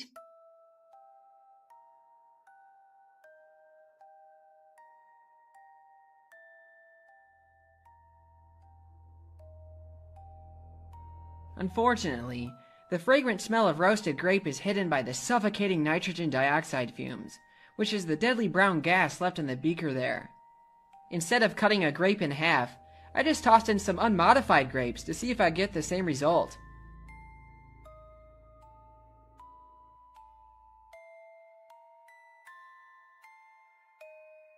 Yep, grapes are haunted.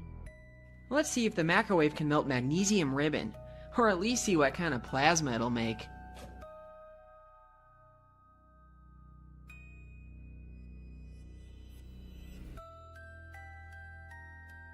Not only did it melt and burn in there, but it also managed to show off some of its green spectral colors, which is in contrast to the white you get by simply burning it in air.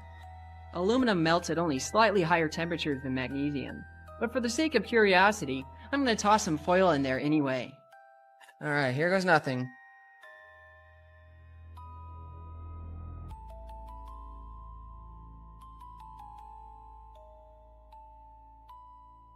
Now that is like an arc furnace. Oh my goodness. Now it's time for something more challenging. Copper needs to be very hot before it melts, so let's see how it holds up in the microwave.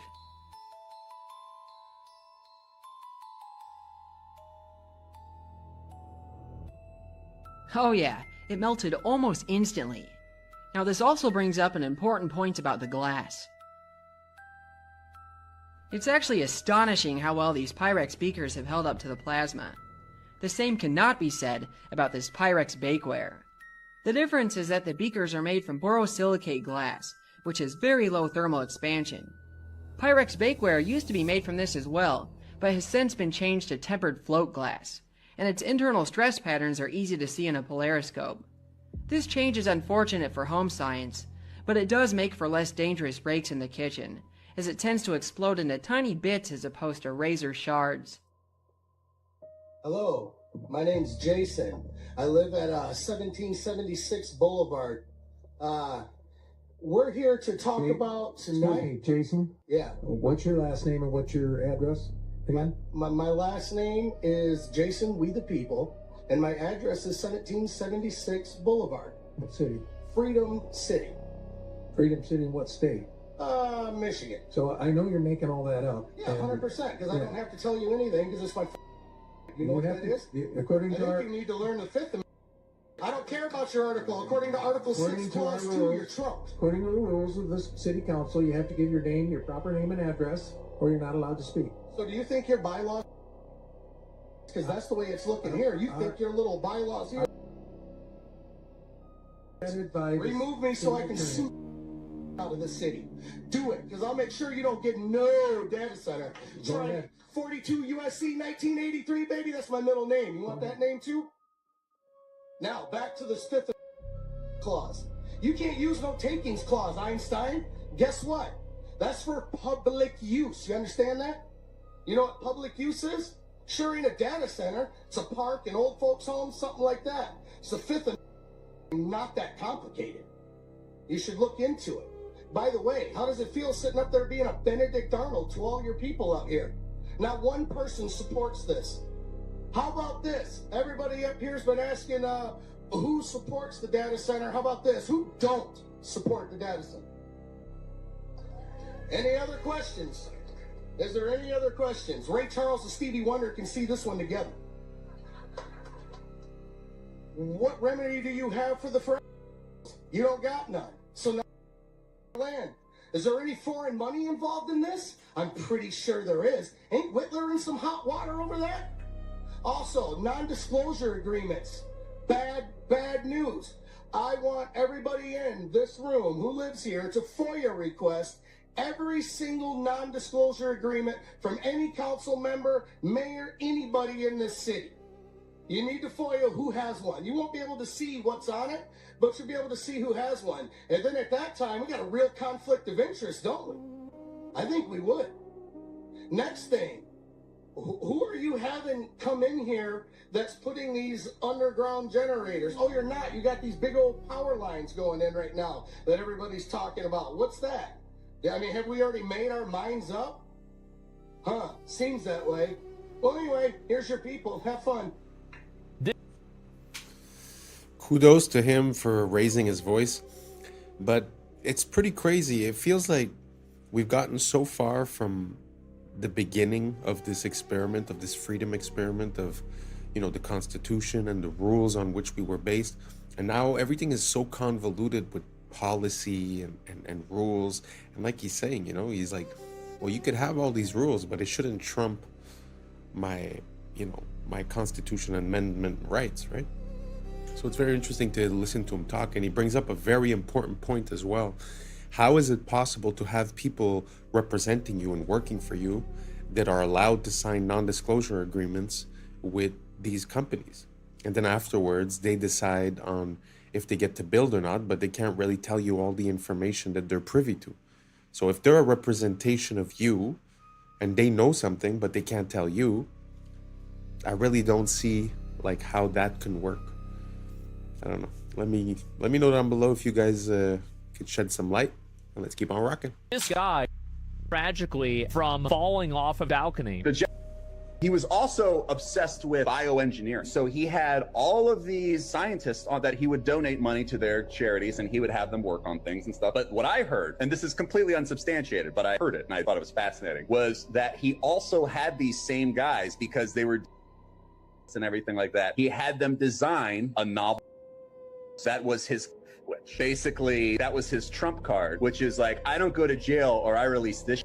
And it's like one of these things where if I don't keep entering in a thing every 30 days, I die. In October or November, his switch went off, and that's what introduced into the world until it became what we do today. I don't believe it. I don't. I'm with you. I don't believe that for a second, but that's a goddamn great. I love it, and I'm going to spread it as much as I can. That's crazy. Are you the... Maybe one of the benefits of me talking to you today is that you'll see that maybe not everything is true that you've heard about me. Of April 19th, 1995, a decorated Gulf War combat a truck bomb that he didn't build and a Ryder truck that he didn't rent with the help of a passenger who didn't exist. Having just gotten away with soil to date, the Fort Bragg trained Special Forces sheep trip dropout blended in with the crowd by making his getaway in a car without a license plate and was immediately pulled over. It was the supposed target of the attack, but luckily all of their agents were out of the office that morning. Later that day, the declared, "We will find the people who did this. And when we do, justice will be swift, certain, and severe." Except for John Doe number 2. John Doe number 2. John Doe number 2. Who, never existed. In McVeigh's unprecedented 3.5-week trial, the prosecution didn't show the CCTV footage of him and John Doe number 2 parking the Ryder truck. Didn't explain why 24 separate witnesses mass hallucinated the existence of John Doe number 2. Didn't explain why the Army was storing Ryder trucks at Camp Gruber. And didn't talk to blew the whistle on the plot. But they did collaborate with the and they did convict McVeigh as the lone wolf bomber and Terry Nichols as his bomb constructing accomplice. Still, a bunch of crazy conspiracy theorists, including 300, insist on talking about facts and evidence and refuse to simply believe what they've been told a million times by people in tailored suits with well-coiffed hair. They quote the and the inventor of the neutron bomb, who point out the physical impossibility that the truck bomb did the damage to the building, but that doesn't matter because if there were that day, we would have heard about them. The second found and diffused. I think he said another bomb. The Justice Department that a second has been found. They then found a third, which was also larger than the first. And I see another. So apparently they're going to try to get out that. The FBI claims to have lost the footage showing McVeigh and John Doe number 2 parking the truck in front of the Murrah building that morning, but that's understandable because the Bureau has a lot of important evidence to store. Terry Nichols insists involved in the plot, but thankfully a judge has saved us the trouble of listening to him by preventing lawyers from deposing him. truck parked across the street 2 hours before the blast, but that just shows the authorities were prepared for anything. And other documents obtained by 2020 show that someone called the executive department in Washington and said the Morrow building had been, but this was 24 minutes before the. But that just shows the public was unusually vigilant that morning. Also, Apparently, Governor Frank Keating's brother, Mark, had been working on a novel about a terrorist. Stranger still, one of the characters in the novel was named Thomas McVeigh. but that's probably just a coincidence. McVeigh wrote a letter to his sister where he admitted to being a secret special of the pain in his ass from an army. That's crazy, because if he didn't actually leave the army in 1991, there would be proof of that. McVeigh was not executed on May 16, 2001 as scheduled because he had failed to turn over thousands of pages of evidence to McVeigh's defense attorneys. But the execution went ahead on June 11th. In a highly unusual and secret agreement, no autopsy was performed. One witness said he was still breathing, and the prison officials admitted his hearse was a decoy. Then, the case was officially closed. And if you question any part of this story, you are a paranoid wingnut birther truther 10th prepper conspiracy loon who...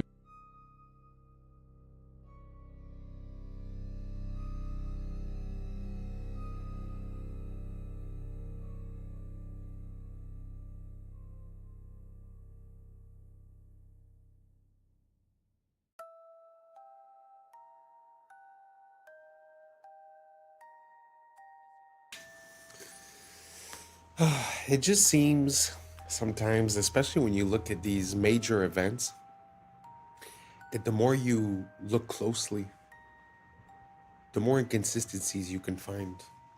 And I don't know, it's just very interesting. You know, I wonder if it's just pattern recognition or if there's really something going on. Let me know what you guys think down below. I also want to refer you to the person who made that video. Is actually James Corbett, and he's a great creator. For the past at least 15 years, he's been always present, always talking about everything, always backed up with sources, references, and never speculating, truly saying the facts as they are. Amazing creator. So anyways, thank you so much for rocking until the end. That's a wrap for today, familia. Whether you're tuning in with the sunrise or you're posted up after midnight, I appreciate your time, your energy, your curiosity. And don't forget, this isn't about truth or fiction. This is about perspective. If this sparked a thought, a laugh, a deeper question, then we did our job. So drop your thoughts in the comments, keep the convo alive, like, subscribe, and hit that bell if you're riding a wave, because we're just getting started. Until next time, stay grounded, stay weird, stay critical. I'm Adam Strain, and this has been Adam Strain Reacts. Peace! I don't know what y'all think, but now it's time for us to link up. Really think we on the brink up, making a change, we're living this strange. Living this change. Making a change. I'm living this change. Yeah. The wiggling. Wiggling shows you the depth on a flat screen. This frozen lake ice fishing hole is actually a mat. Wild bonsai tree on a cliff is actually a moss on a pop. But can you stop the wiggling? No. What's up, YouTube? Today, we'll be looking at disturbing TikToks that'll make you question reality. So without further ado, welcome to Adam Strain Reacts. Let's get her done. Check this out. McDonald's says, "Hey, DQ, you want to have a sign war?" And then DQ's like, "We would, but we're too busy making ice cream." And then McDonald's replies back, "That's cute. Our ice cream makes itself." And then DQ comes back with, "You mean it actually works? Shocker." McDonald's got to come back again with, "What's a milkman in pantyhose? A Dairy Queen." And then DQ comes back with, "Why dine with a clown when you can with a queen?" Yeah, that's good. Now, Arvis Bank across the street got to go, "Ice cream machine broken? We have a loan for that." Sounds like a Google ad. And then Sonic, they got to kick in too, and they're like, "We have ice for these burns." And then here comes Domino's with, "Your signs are cheesy, just like our pizza." Okay, this is kind of blowing my mind. This is an experiment that you can either do with yourself or with somebody else. It's very simple. Either ask the person or yourself to sing at the highest pitch you possibly can. Just go like, ah, but do it as high as you think you physically can. Then either ask them or yourself to imitate the highest pitched singer in the world, and that the person will always come in higher than they just did when they thought they were singing it at the highest possible pitch.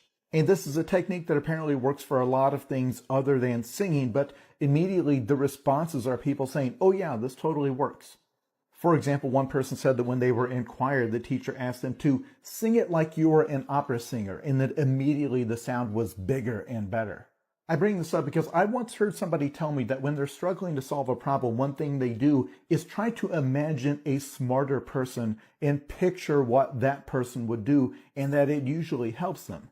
That there are invisible barriers to doing certain things, and that you can make those go away by telling yourself that you are imitating someone else. Even if you're asking yourself in some interpersonal situation, what would the world's nicest person do? Or what would the world's most charismatic person do? Although my favorite response is this person saying, when asked how they learned to dance so well, they said they looked at their shadow and moved it like a puppet. When you begin... It's pretty interesting, the idea that if you put yourself in the shoes of someone else, you would perform better than if you believe you're yourself. It sort of brings back to that whole idea of confidence and of manifestation and of believing it first. Being able to visualize it and then being able to do it, because you're able to visualize the person that in your mind is the best at that action, because obviously it's a reference. So you've seen that person. So you have a mental cue of how it would look, how it would sound, and then all of a sudden you're able to surpass your own limitations. It's very interesting. I wonder what type of other applications this could work on. If you guys have any ideas on what applications it could work on, write it down below. I'm very curious, and let's keep on rocking. To study history, you begin to realize during the feudal age, when the peasants kind of worked on the land of the feudal kings, they only worked 140 days out of the year. The other 200 days they chilled. So today we work more than the peasants. Most people work more than the peasants used to and have less to show for it. They have no land, they have no house, they have nothing. It's the illusion of slavery. It's the illusion of freedom.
We got the Chrysler building. Look at this thing. 2 years to build. 2 years. Come on, 1929, 1928. And in a surprise move, they hoisted that up at the last second to win world's tallest building. Just a little surprise by the architects. Well, listen, help me out here. Besides being Callus's Man of the Year, Grandpa Bill, the source of the stone, which I always say takes these buildings out. Hey, Grandpa Bill, what do you know about African marble? I don't know, they just imported it for the Chrysler building. Really? Donde está Mexico? Grandpa Jeb. What does that mean? I don't speak Spanish. Well, that's where they got the onyx from for the lobby, from Mexico. Georgia? Oh, what do you mean, Georgia? Well, that's where we got the granite from. 1929. Then they snuck the spire on to become world's biggest building. Do you believe these stories? Do you believe this BS? Sound off in the comments if you're smarter than me. Come on. Come on. Make it make sense, Grandpa Bill. This is the front. Of course they gotta share the building with them. Always got that indention. Oh, you should have went to architect school, Junior. You would have found out what the indention means. I had the best architect teacher in the world. What did they tell you about these things? Why would they do that? Look how dangerous that is. Come on, man. Make it make sense, Chrysler Building. Sound off. Am I wrong? 2 years, under 2 years to be built. Make it make sense, Chrysler Building. For all the people that ask, why do I care they lie? This is one of the first liars. J.P. Morgan. Look at this building they built. Billions of dollars. Why do you care about them lying? Because look what they're doing. You don't lie and don't get billion-dollar buildings like this. Come on, J.P. Morgan, make it make sense. Very interesting because, like you said, you know, the timeline of 2 years is kind of crazy. But the aspect that I'd like to highlight in this one is that, like, my family has a industrial supplier company. And basically, sometimes when you order stuff for a project, it gets delayed, or even the basic, you know, the basic wait time normally is from 8 to 16 weeks, depending on where it's from. And now we're talking about 1929. They're talking about granite from here, onyx from here, stones from here. I mean, just the logistics of the ordering, the receiving, and the shipping of all these items just to coordinate with the building. I mean, nowadays would probably take more than 2 years just assembling all of the items that you need. You know, it's an example, but that's without the building, that's without the conception, that's without any problem that you might face during the construction, that's without the fact that there's winter in New York. Yeah, so 2 years for one of the most iconic buildings ever. Not too sure. And if I'm not mistaken, I'm not sure if it's that one or the Empire State that a plane already went into it and was burning for 24 hours and the building is still standing.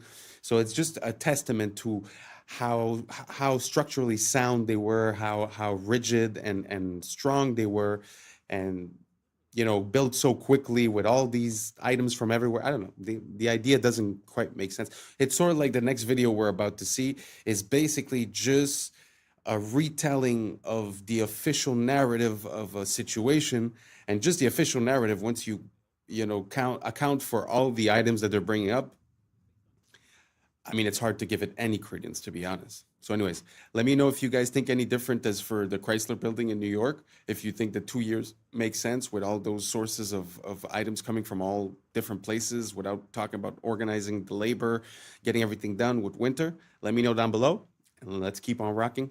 This next piece, not to trigger anyone, it's really just information, and it's one of the most interesting forms of knowledge that I've ever seen, because, like I said, it's just a retelling of the official account, and it feels like it means something else. Here we go.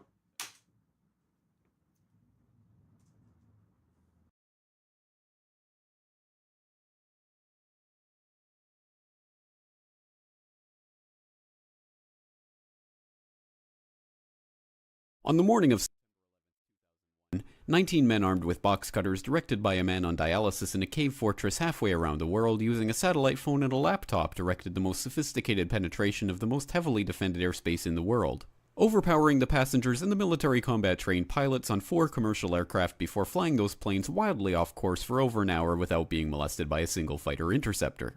These 19 devout religious fundamentalists who like to drink alcohol, snort cocaine, and live with pink-haired strippers managed to knock down 3 buildings with 2 planes in New York, while in Washington, a pilot who couldn't handle a single-engine Cessna was able to fly a 757 in an 8,000-foot descending 270-degree corkscrew turn to come exactly level with the ground, hitting the budget analyst office where DoD staffers were working on the mystery of the $2.3 trillion that Defense Secretary Donald Rumsfeld had announced missing from the Pentagon's coffers in a press conference the day before, 10th, 2001. Luckily, the news anchors knew who did it within minutes.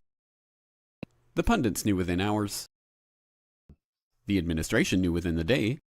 Who committed these acts and those who harbored them. And the evidence literally fell into the FBI's lap. That a passport was found blocks from the World Trade Center crash site, if you can believe that. But for some reason, a bunch of crazy conspiracy theorists demanded an investigation into the greatest on American soil in history. That investigation was delayed, underfunded, set up to fail, a conflict of interest, and a cover-up from start to finish. It was based on testimony extracted through the records of which were destroyed.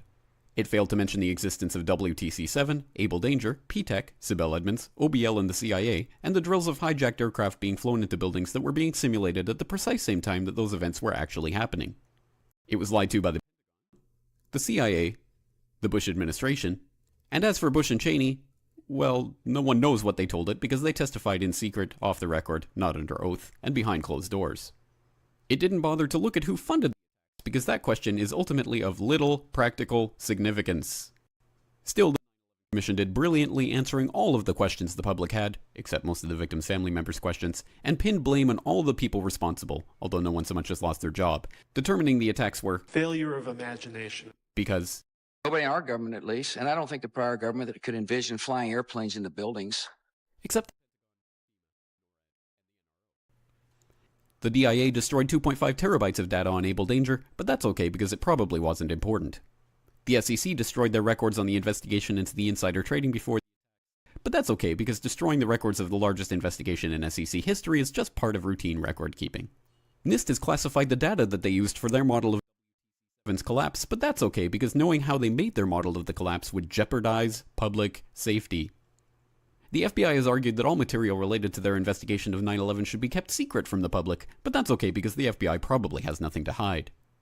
This man never existed, nor is anything he had to say worthy of your attention, and if you say otherwise, you are a paranoid conspiracy theorist and deserve to be shunned by all of humanity. Likewise him, and her, and her, and her, and him. Lived in a cave fortress in the hills of Afghanistan, but somehow got away. Then he was hiding out in Tora Bora, but somehow got away. Then he lived in Abbottabad for years, taunting the most comprehensive intelligence dragnet employing the most sophisticated technology in the history of the world for a decade, releasing video after video with complete impunity and getting younger and younger as he did so, before finally being found in a daring SEAL team raid which wasn't recorded on video, in which he didn't resist or use his wife as a human shield, and in which these crack special forces operatives panicked an unarmed man, supposedly the best source of intelligence about those dastardly terrorists on the entire planet. Then they dumped his body in the ocean before telling anyone about it. Then a couple dozen of that team's members died in a helicopter crash in Afghanistan. This is the story of brought to you by the media which told you the hard truths about his head could be seen to move violently forward. And they took the babies out of the incubators. And mobile production facilities. And the rescue of Jessica Lynch. If you have any questions about this story, you are a batshit paranoid tinfoil dog and will be reviled by everyone. If you love your country and or freedom, happiness, rainbows, rock and roll, puppy dogs, apple pie, and your grandma, you will never ever express doubts about any part of this story to anyone. Ever. This has been a public service announcement by the Friends of the FBI.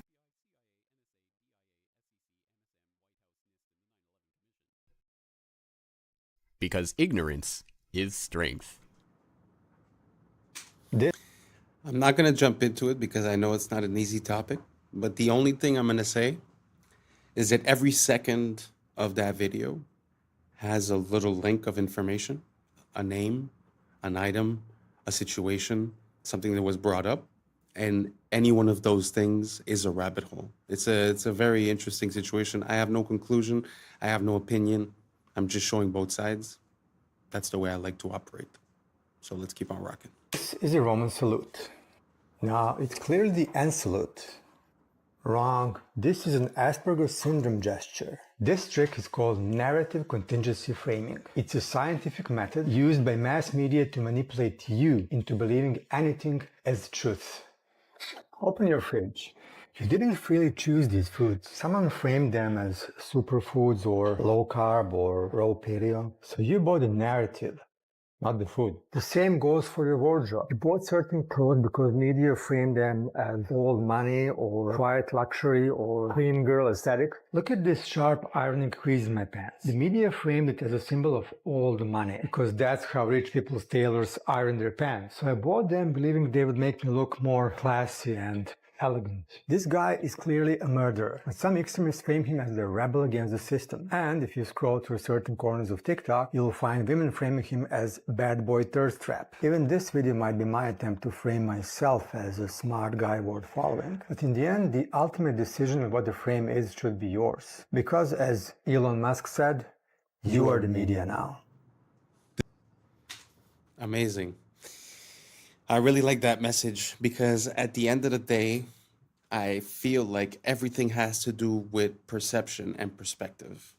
So you have a prism of perception through which you analyze things. You could call it glasses.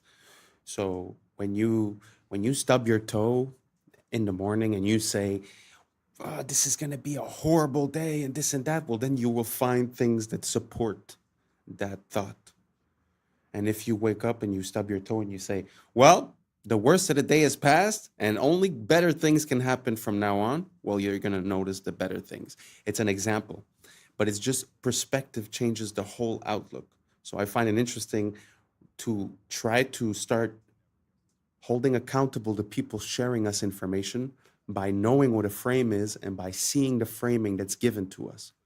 One of my easy ways to detect this is when something, let's say political or whatever, seems to give you an emotional response, suspend your emotion and question why that's happening and who would have incentive to create this emotional response, and what is the conclusion of your emotional response.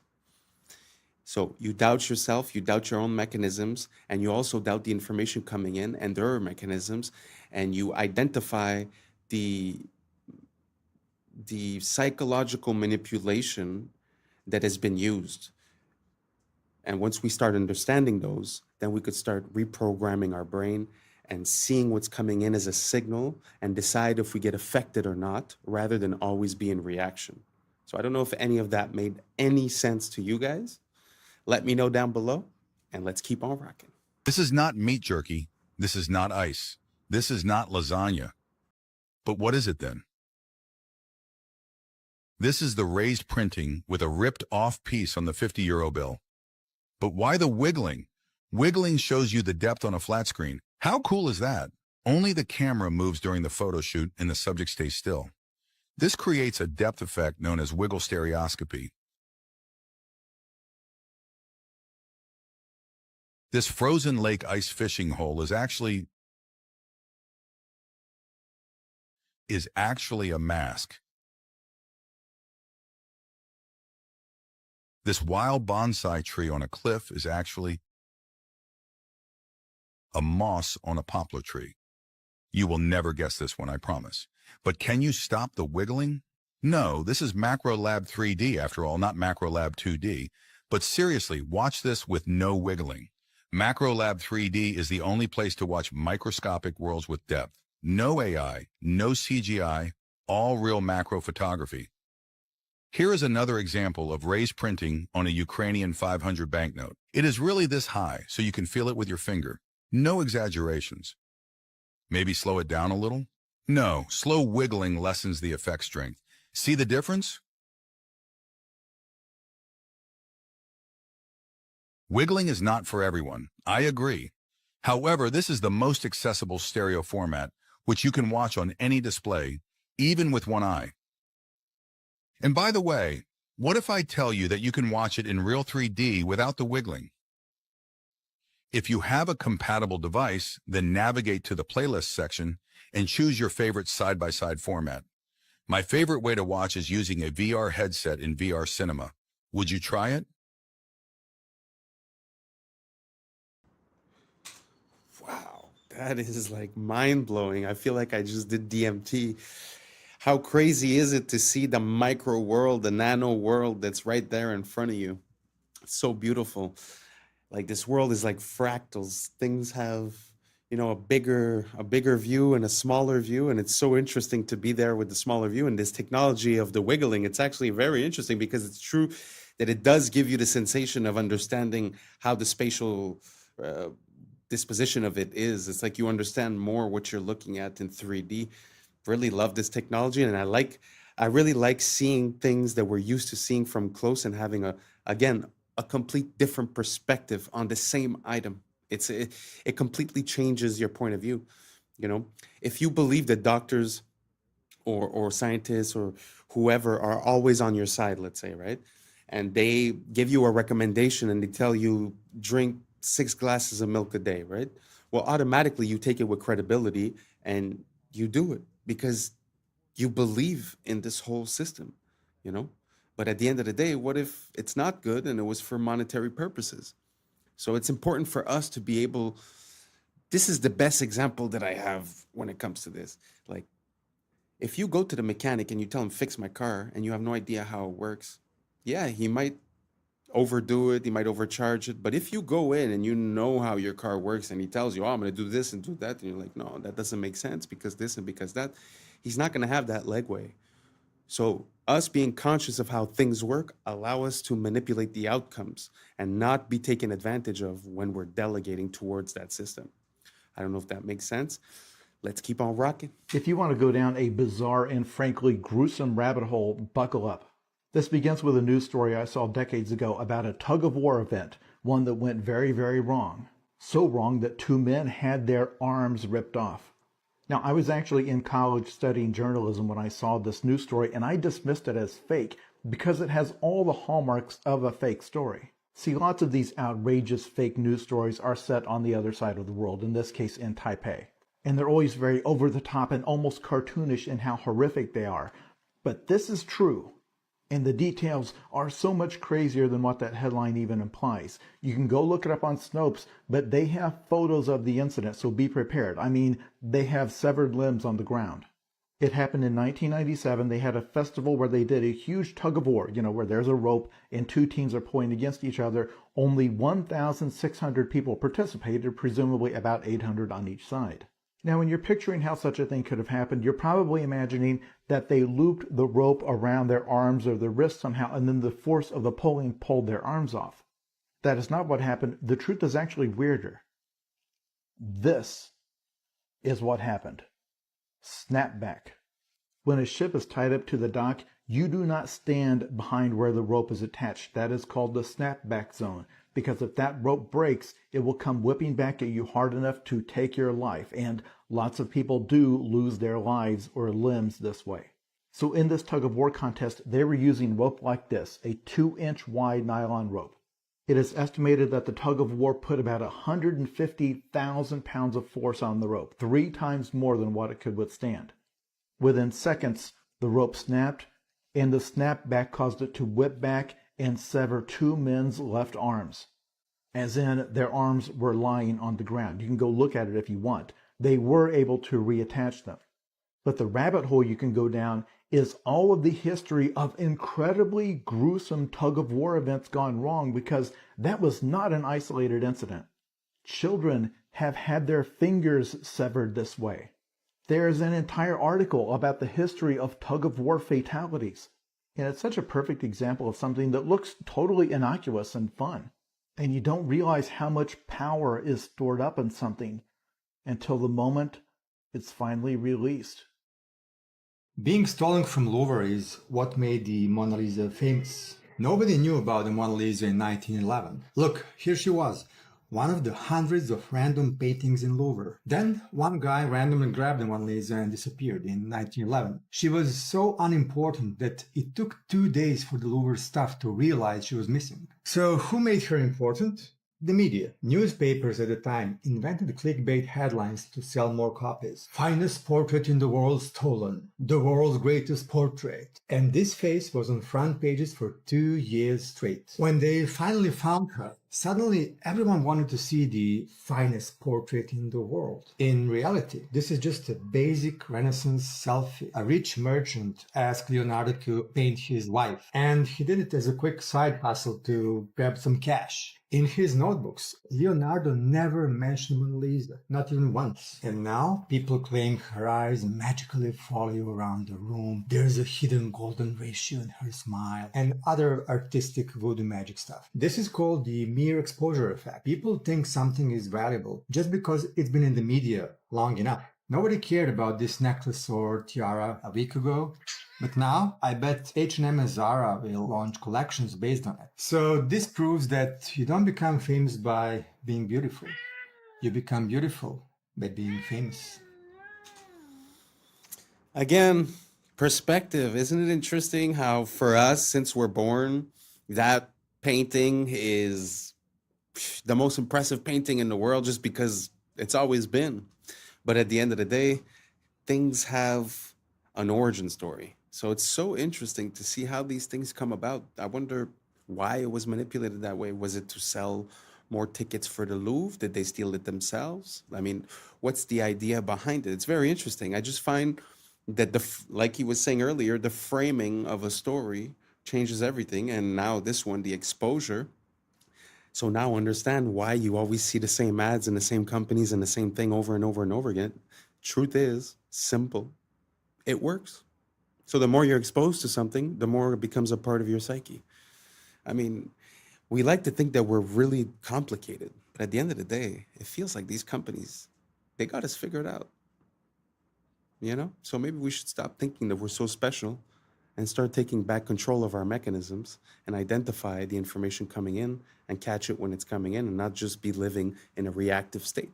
So I don't know if you guys understand the parallel that I'm trying to make, but did you guys know that this is how the Mona Lisa got infamous? I had zero idea. Let me know down below. Let's keep on rocking. With our crash out of the day, we have man versus robot. I mean, first off, what crime did you commit for the cops to be like, you know what, let's send the robot on them? Is it that bad or are you that dumb? They're like, you know what, let's try some new shit. And I think it's because you that dumb, because you decide you gonna pull out a gun. My boy pull out the strap, and I think he tries to shoot the brain of the robot. I mean, son. And he climbs out the window after the robot shoots some tear gas. And then, watch this. He don't make no run for it. He grabbed the cover, and then the robot's like, hold on, excuse me, Sugar Bob Honey Bunch. You're stuck. Gotcha. I can't even lie, though. I feel you with the cover move. I probably would try to do the same thing. Like, all right, there goes his eyes. But that was just a terrible toss. And then, this got to be terrible to be the first dude ever that got caught by a robot. Like, you get into prison or jail, and what happened? How I go down, bro? You on the run? No, a robot ran over me. What? And in fact, you tried to shoot the robot. Real dickhead activity. I mean, this is egregious work. Felonious decision. And now look at you. On the ground and about to get run over by a robot. Crash out of the day or dickhead of the day, doesn't matter. It's this guy. And that's a wrap for today, familia. Whether you're tuning in with the sunrise or you're posted up after midnight, I appreciate your time, your energy, your curiosity. And don't forget, this isn't about truth or fiction. This is about perspective. If this sparked a laugh, a thought, a deeper question, then we did our job. So drop your thoughts in the comments, keep the convo alive, like, subscribe, and don't forget to hit that bell if you're riding the wave, because we're just getting started. So until next time, stay grounded, stay weird, stay critical. I'm Adam Strain, and this has been Adam Strain Reacts. Peace. Now it's time for us to link up. Really think we on the brink up. Making a change, we live in this train. Living this train. Making a change. I'm living this train. Yeah. When did elephants have breasts? I've never seen this before. For 100 years. Well, as these melted ruins are thousands of years old. Jake, I'm not even kidding. Go look this up. They literally brought in to dig through the rubble. Yeah, There's big dudes. Yeah. I was sleeping, had to wake up. Why? Every reason I can think. What's up, YouTube? Today, we'll be looking at disturbing TikToks that'll make you question reality. So without further ado, welcome to Adam Strain Reacts. Let's get her done. That's the cost of living crisis. Suddenly, we went up from prices being around there to prices being there. And you don't really see that in this data, okay? Because inflation is really just measuring the difference between that and that. And if you This is how they lie with numbers. you look at those two lines, you're talking about a 2.3% change. That's the number we're talking about today. But for a lot of people, it's not about that. It's about the difference between this and that. What is that, like 19, 18%? And when you look at the difference between this Yeah. and that, that's 20%. And I think that's the dichotomy here between these inflation numbers where it looks normal and this, which is really not normal at all. Not to mention how they change the basket of goods that they use to mark inflation against, such that they can make the numbers look smaller. It's all a ruse, to make you feel like you're going insane, when the reality is that they're trying to manipulate the reality of what you see. In order to fix this, join me and the American Congress Party. Did you see the about the Nephilim? The Nephilim are often referred to as giants in the Bible, but some believe they are the offspring of fallen angels and humans. Sounds crazy, right? Well, email here requesting documents pertaining to the resurrection chamber of Gilgamesh, the location of his body, and the location of the buried Nephilim. If they didn't exist, why is she requesting documents for them? And about Gilgamesh, a Mesopotamia mythological hero. Here is supposedly a video that some people think is Gilgamesh found in his tomb.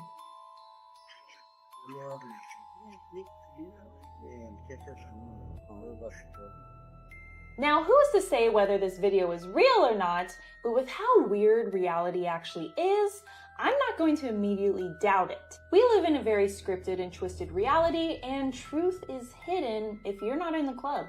But I don't know, I'm just a conspiracy theorist. Let me know what you think. That is kind of interesting because they like to make people seem a bit crazy when they inquire about these types of things, but how come the people that govern us also are inquiring about these things? We've heard about stories about when they went into Iraq that they were basically trying to take control of the ziggurat of Ur. We've heard about a lot of things, and one of the first, stops when they go into a new place often seems to be the museums and the ancient artifacts. And that kind of reminds me of the times of the Nazis when they used to do the same thing. They were on like a mission to find occult teachings and occult practices and relics and stuff like that. So again, very interesting question that she raises. How come these people that lead us are sort of talking and looking for these things as if they believe in it? Let me know what you guys think down below. If you guys have any supporting information, let me know. I love to look into this type of thing. So let's keep on rocking. You watched the Hunger Games and you sided with the Resistance. You watched Star Wars and you sided with the Resistance. You watched The Matrix and you understood and sided with the Resistance. When it's fiction, you understand and you side with the Resistance. Yet when it's happening to you in real life, right now, in the news, in the world, right now, you refuse to see it when it's the reality that you are living in. Would you like a free water? Yeah, I'll take the free water. Here you go. What company is this? It's called Free Water. It's free because we put ads on the packaging. Free? Is it crappy water?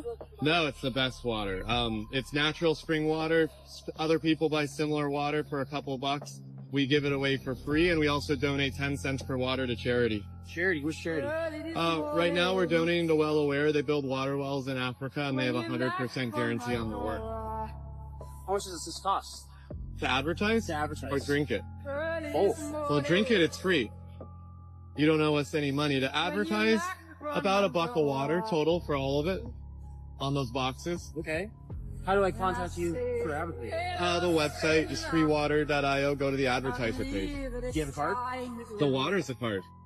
Oh, all right. Yeah, scan that QR code. Sweet, I'll take it. Have a great. I mean, I'm not trying to make everyone jump on the same idea, but man, that was pretty revolutionary, no? Water is the one thing that everyone needs. You're giving it out for free, and it's the advertising, and it's also, the business card. So I don't know. I found that super interesting. If you guys have any ideas like that, let me know, because I feel like that is the future of marketing. People are just so tired of being blasted left and right with all these ads that no one really cares about. That something like this, I think, could go a long way. I just found it was an interesting idea. I wanted to share it with you guys. Let's keep on rocking. This video is going viral on Twitter right now, but not for the reason you might think. This is a professional of this skyscraper somewhere in the United States. The problem is, many people notice a similarity to it in regards to something that happened. Here we have a lesser known angle. That one didn't get hit. They said it was from fires. But the fires in Hong Kong, 7 towers caught fire. They burned for almost 48 hours. And none of them collapsed to their own footprint. Now, officially, it happened to happen, man. A fire can weaken the structure. Don't worry about what architects and engineers say, but fires apparently can cause it to drop just like that. For the first time, though, in recorded history. Now, I would have expected something bigger to come from this, now that it's been. But seemingly, many people are still sleeping. Again, the Hong Kong towers, almost 2 days on fire, still standing. Let me know your thoughts in the comments below and follow for more. There has been many different resets since the Great Flood or the Flood of Noah. When you look at the age of the buildings in the previous video and the ruins from the buildings here, the melted bricks, the melted red bricks, there seems to be a clear age gap between the two. While this is much older than the mud-flooded buildings looking fairly newer by comparison, last several hundred years, while as these melted ruins are thousands of years old, indicating the many different cycles this realm has went through. Since the Great Flood or Flood of Noah, the theory is we're looking at about 6 or 7 resets here that happen about every 150, 200 years, kind of like clockwork. And with that cycle, it has taken many advanced civilizations. Think back in the stories of Atlantis, told throughout ancient time. After that, the Tartarian Empire. Just look at these structures, clear evidence of melted, deformed stone and brick. That is not some ancient design choice of hammer and chisel. History is nothing more than a set of lies agreed upon. Question everything, friends. Until next time. Man, do I love looking into ancient history. I mean, even if you had an excuse for 1, 2, 3 of those pictures, man, it's so anomalous to see all these, all these temples within mountains, or the bricks being melted, or sometimes you don't even know where the mountain ends and the castle starts. I just find it so interesting. If you guys have any good footage, send it over and I'll feature it in the next video. Let's keep on rocking. So quickly, I'll go through this 2-year war, over 60 million tons of rubble there, and tens of thousands. Pour eux, les débris comptent plus que les vies humaines, parce que ce n'est pas une guerre, c'est un nettoyage. One of the great honors for me has been working with Steve. Steve, qui l'année dernière nous expliquait travailler sur son plan depuis 2 ans. Been working on master plans for the last 2 years. So there are plans already. Au WEF, les plans de reconstruction existent avant la guerre. We have plans already. We have a master plan already, and we're working together on it. And I think if the world saw the progress so far, they'd be pretty impressed. Et on attend que tout soit détruit pour signer la paix. Comme ça, on peut reconstruire sans résistance. We have created a sense of hope for what the future can bring. On félicite ceux qui ont créé le problème. I am so honored. I'd like to thank. Parce que sans eux, ce nouveau système n'aurait jamais pu être justifié. Nobody's ever dreamt of. You used him well. Obviously used him very well. C'est grâce au chaos qu'il provoque que le sauveur devient nécessaire. The world needs a savior, and the hope is that AI is the savior that we need. Ce qu'ils appellent sauver le monde, c'est en réalité le reformater pour le rendre compatible avec l'IA. This vision for the future as an example of what's possible in other parts of the world. Il nous parle de paix, mais la paix ici, c'est l'absence d'imprévisibilité humaine, l'absence de liberté. Et c'est exactement le but d'une Smart City, une ville sans âme, où tout est mesuré, tout est prédit, où l'humain n'est plus un être vivant, il devient une donnée. Regardez le plan, zone industrielle intelligente pour Musk. Donc en réalité, ce qu'il construit, c'est un monde post-humain. Are there aliens among us? I am one. Quand il parle d'alien, il ne parle pas d'extraterrestre, mais de conscience inorganique. Parce que l'alien, c'est la rupture avec le vivant. Et ils vous vendent votre disparition comme du progrès. Did elephants have these? Did we jump timelines? Did elephants jump timelines? When did this happen? Not out the Troublemaker Travels for saying this, because I had no idea. Am I in an alternate universe? When did elephants have breasts? I'd never seen this before. Never dawned to me that they would look like this. I mean, it's okay, but I've never seen this in no Discovery Channel, in no animal book, in no internet search. I have never, and I mean never, seen this before in my life. When did this happen? Why is it like this? Apparently, female elephants, this is how they feed their young, and this is what it looks like. Does that look weird to you? Did you know that? Have you ever seen this? Obviously, it's not weird for elephants. Is it weird for me? Is it weird for you? Is this strange? I don't know. Am I tripping right now? Because I have never seen these on an elephant. I mean, never. I've seen elephants all my life. I've looked up elephants. We learned about elephants. They are mystical creatures, but I did not know they had those. What are those? When did this happen? Am I the only one? Let me know on this one. I know it wasn't 5, but let me know on this one. It's Let me ask you something simple. How does a comedian with zero political experience become a global icon and the centerpiece of the largest in Europe? Come on, Peter. Elected, people chose him. That's democracy. Was it? Let's rewind the tape slowly. Wasn't a politician. No manifesto, no party background, no governing experience. He was an actor and comedian. Then comes the TV show Servant of the People. In the show, plays a regular guy who exposes corruption, goes viral, gets drafted by the public, becomes president. That's just fiction. Coincidence. Except the show was financed and broadcast by one of you oligarch, prime time slots, endless promotion, crossovers with news. The show didn't just entertain, it trained the audience. 1 year after the show peaks, registers a political party, same name as the show. Then he announces his real candidacy and still wins 73% of the vote. That's overwhelming support, though. Or overwhelming narrative control. And NGOs had already spent over $5 billion in Ukraine since 2014. Advisors embedded, NGO pipelines, media consulting. So what do you get? A leader with no independent base, no political past, no faction loyalty, perfectly dependent. But the invaded, what choice did he have? Isn't not so fast, Brian. By 2014, Western Baku in the capital. 8 years of shelling in the eastern region, over 14,000 before 2022. The peace agreements were signed to end the fighting, but were never fully implemented. So, or did the Ukraine was already ranked as one of the most corrupt countries in Europe before didn't fix that. It centralized it. Now look at the cost. Roughly 1/3 of the population displaced, millions gone. Most won't return, making it a demographic collapse. Is this your idol who let it all happen? And after the dust settles, debt, foreign ownership claims, resource concessions. So you're saying a managed territory, a dependency, a proxy battlefield paid for by lives, loans, and future resources. So ask yourself, did a comedian accidentally stumble into history, or was a character tested on TV, scaled through media, and deployed at the right moment? That's unsettling. That's the point. If a man can play a TV and then become one in real life, maybe the most dangerous thing isn't propaganda. It's the story some were trained to believe. That surprised me. I knew that he had done some acting or this or that, but the fact that he was playing a politician exposing corruption on a show a year before he got elected, man, that's crazy. That's straight idiocracy stuff. And it brings me to a point that I've been realizing is that, you know, back in the days, politics was like respectable, commendable, gentleman. And now it's like insults and it's like who got you more. So I feel like we're going halfway between what politics used to be and wrestling in a way, you know? So from now on, I feel like since we've had, you know, Trump, which was on TV and an actor, and Zelensky, I almost feel like it's going to be hard to go back to normal politics after.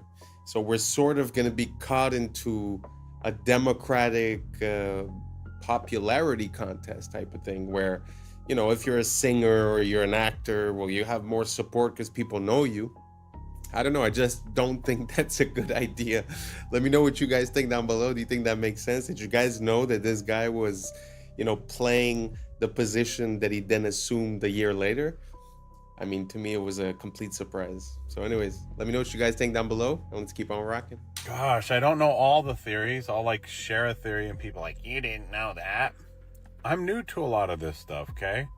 But let's talk about, so this guy, computer programmer, businessman, you know, very, very successful until he came across some information. Oh boy, that he didn't like. Oh my gosh, this is crazy. But anyway, I saw this on Jake Shields' podcast, so I'll tag him below, but check this out. We all remember the apartment complex that just mysteriously into rubble. Yeah, just wasn't hit by a plane. In North Miami. That was in that happened on the same night. Wow. And it's believed that he had an apartment or information stored in this one little apartment. And when that apartment building collapsed, they didn't let American response teams or like emergency teams do all the digging. Jake, I'm not even kidding. Go look this up. They literally brought in to dig through the rubble. Way.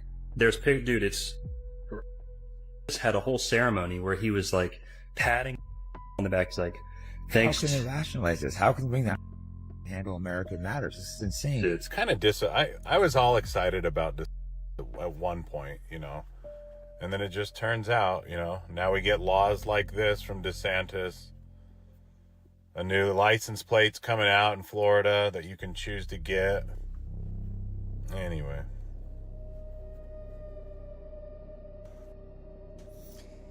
Wow. I mean, that to me, with perspective and hindsight and looking at the dates, not only the fact that it happened on the same day that he was offed, but just the fact that they brought in that organization on American soil to go through the rubble, man, you know that there's something up there. Sometimes when I see these things, it really makes me think like we're living in a James Bond movie, but we always receive the cover story. And like the real stuff is happening behind the scenes. Did you guys know about this? Let me know down below. Anyways, let's keep on rocking. There were hundreds of security cameras filming the check-in areas, the corridors, the lounges, the airport bars and restaurants, etc. The question is, how many time-stamped images do we have that show us the presence of them at any of the departing airports? More than 100? Only one? Not at all? About 30 different images. The answer is none at all. We don't have a single time-stamped image showing us even one of them at the airports on the morning of. The only thing we were shown is a sequence depicting at the Washington airport. But this sequence does not have a timestamp, and it was filmed with a regular camera, not a security camera. So, for as far as we know, those images could have been filmed anytime. Maybe during a dry run were made to make under whatever circumstance.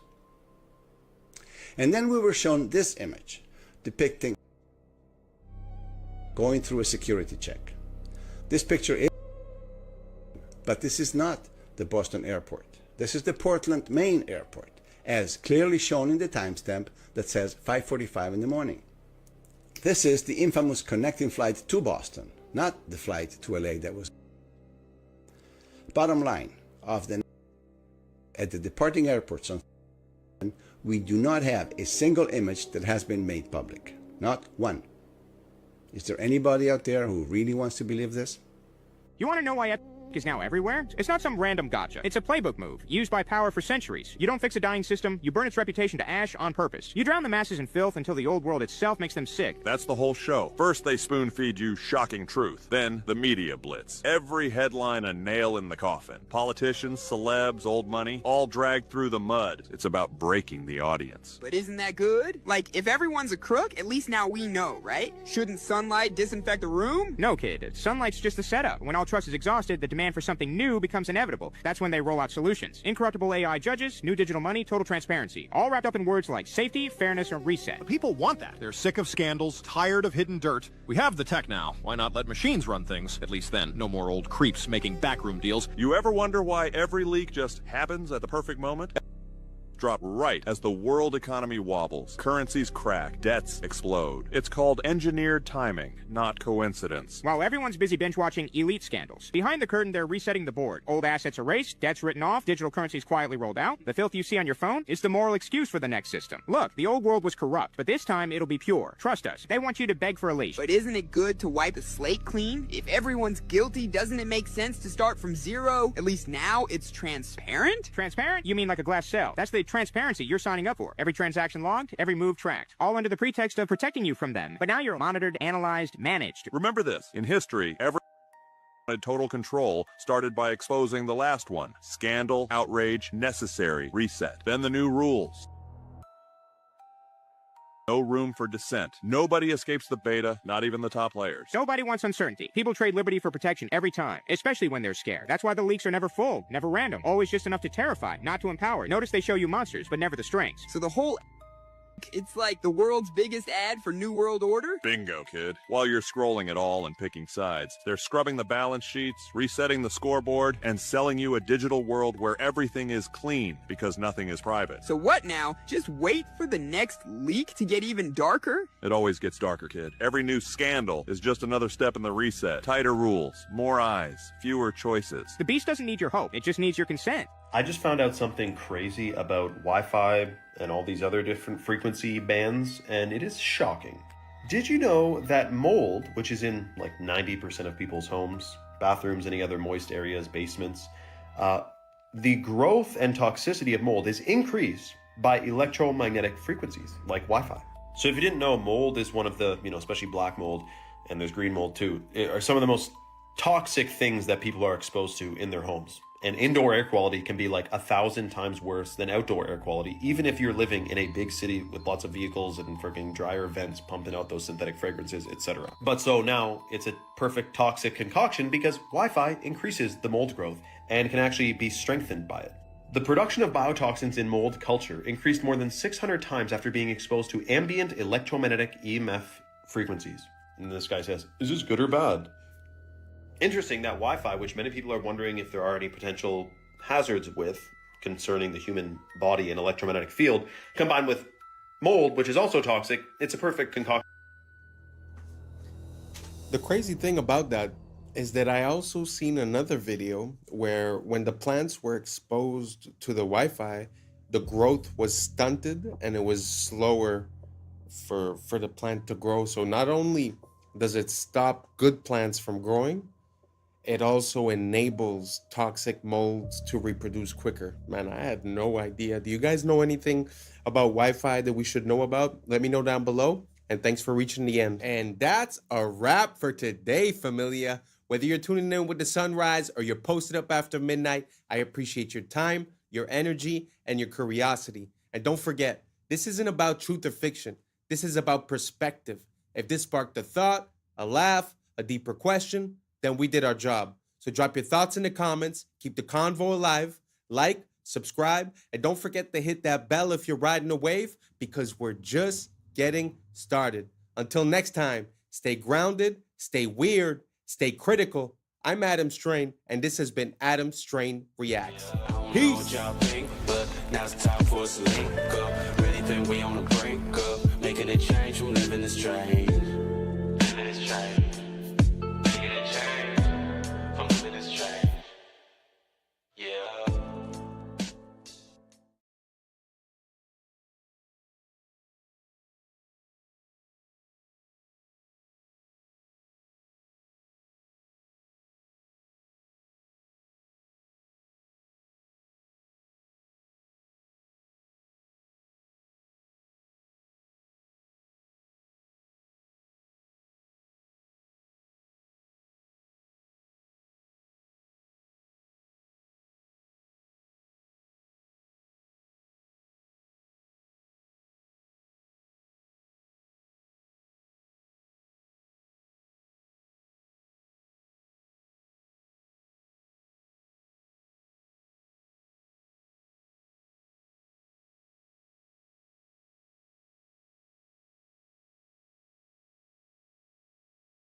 Yeah.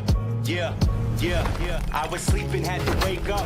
Why? Every reason I could think of. God, till the day I keep the ink up. What's up, YouTube? Today, we'll be looking at disturbing TikToks that'll make you question reality. So without further ado, welcome to Adam Strain Reacts. Let's get her done. Creepy facts from the United States you never knew. The last one will blow your mind. Number one, during the 1800s, grave robbers stole corpses from cemeteries across the U.S. to sell them to medical schools, leaving countless families to find empty graves. Number two, in the 1950s, the U.S. Army sprayed bacteria over San Francisco to test biological warfare on its unsuspecting citizens, resulting in several mysterious illnesses and deaths. Number three, the Donner Party, trapped in the Sierra Nevada mountains in 1846, resorted to cannibalism to survive after weeks of brutal starvation and snowstorms. Number four, the infamous Winchester Mystery House in California was built by Sarah Winchester, who believed she needed to continuously add rooms to confuse the ghosts of those killed by her family's firearms. Before I say the last one, make sure to hit that follow button to support the channel. Number five, in 1892, Mercy Brown of Rhode Island was exhumed after her death from tuberculosis because locals thought she was a vampire. Her heart was removed and burned to stop her curse. I wanted you guys to know that Italy used to have a whole bunch of random towers just like this. This is in Bologna, Italy, and they were built around the 12th century, and over time they were just demolished or they collapsed. Only 2 of them actually remain today, and their purpose was just for like a status symbol. People would build them for status, or they would use them for defense storage, or I guess people even lived in them too. But when you look at it, like, it seems like they had skyscrapers like back in 1100. What? So these are real stadiums from around the world, from an aerial viewpoint. And you have to wonder, if signs and symbols rule the world, what type of symbols are these stadiums? Now, that almost looks like a reptile's eye. And we have, of course, the ancient symbolism of the all-seeing eye. And you got to wonder, because didn't they say bread and circuses? If you want to stop the masses from revolting, you got to give them bread and circuses. So not only are they giving you bread and circuses in here, but also it's a massive, likely ritual football stadium. Now, my thing is this: while we have crazy things going on around the world, we have agendas afoot, we have all types of stuff going on, and people are spending their lives living vicariously through people they've never met. Throw balls around in the field. Look, I get it. You're going to roast me. You're going to say, no, man, I love my baseball.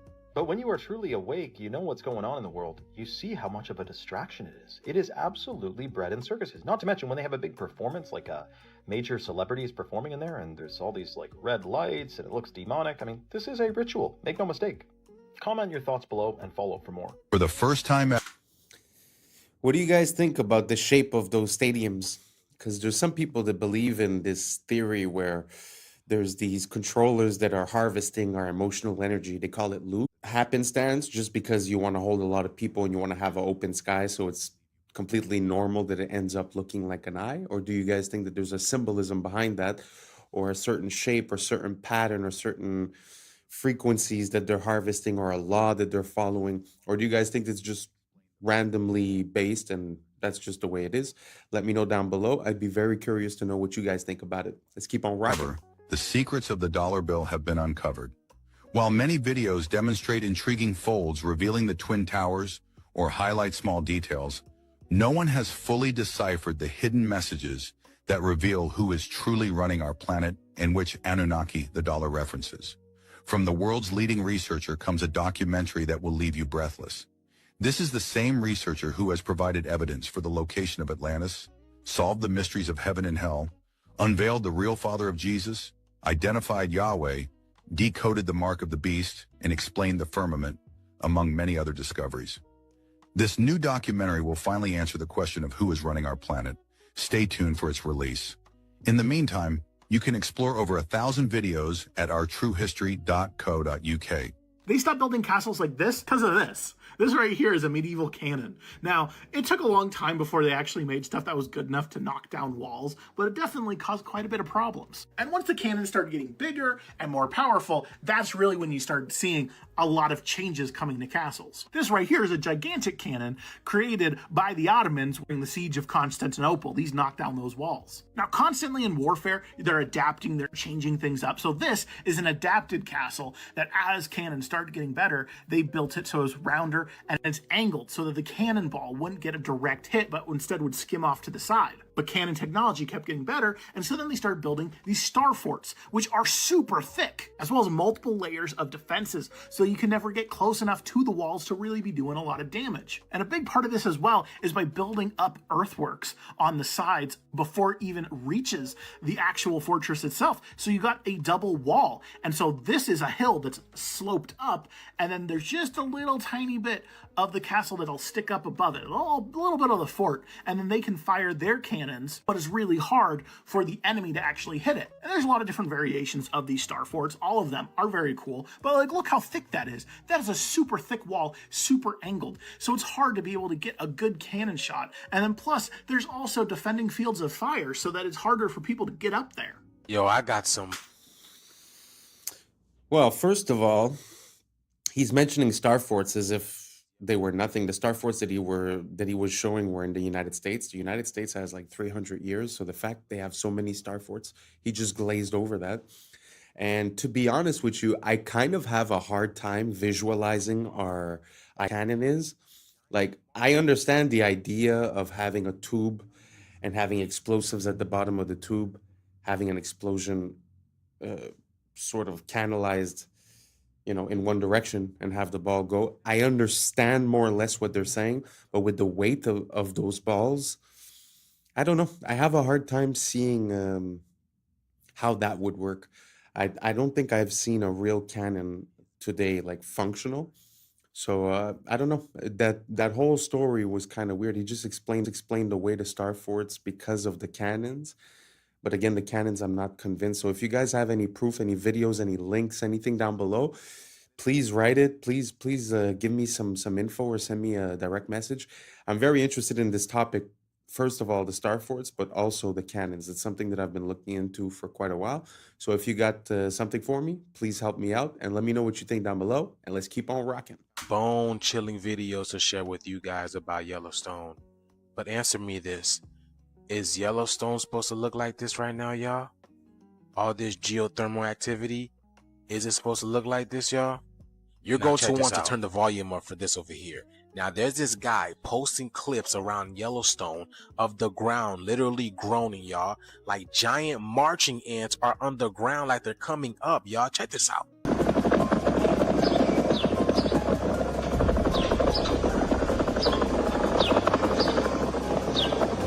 Y'all hear that?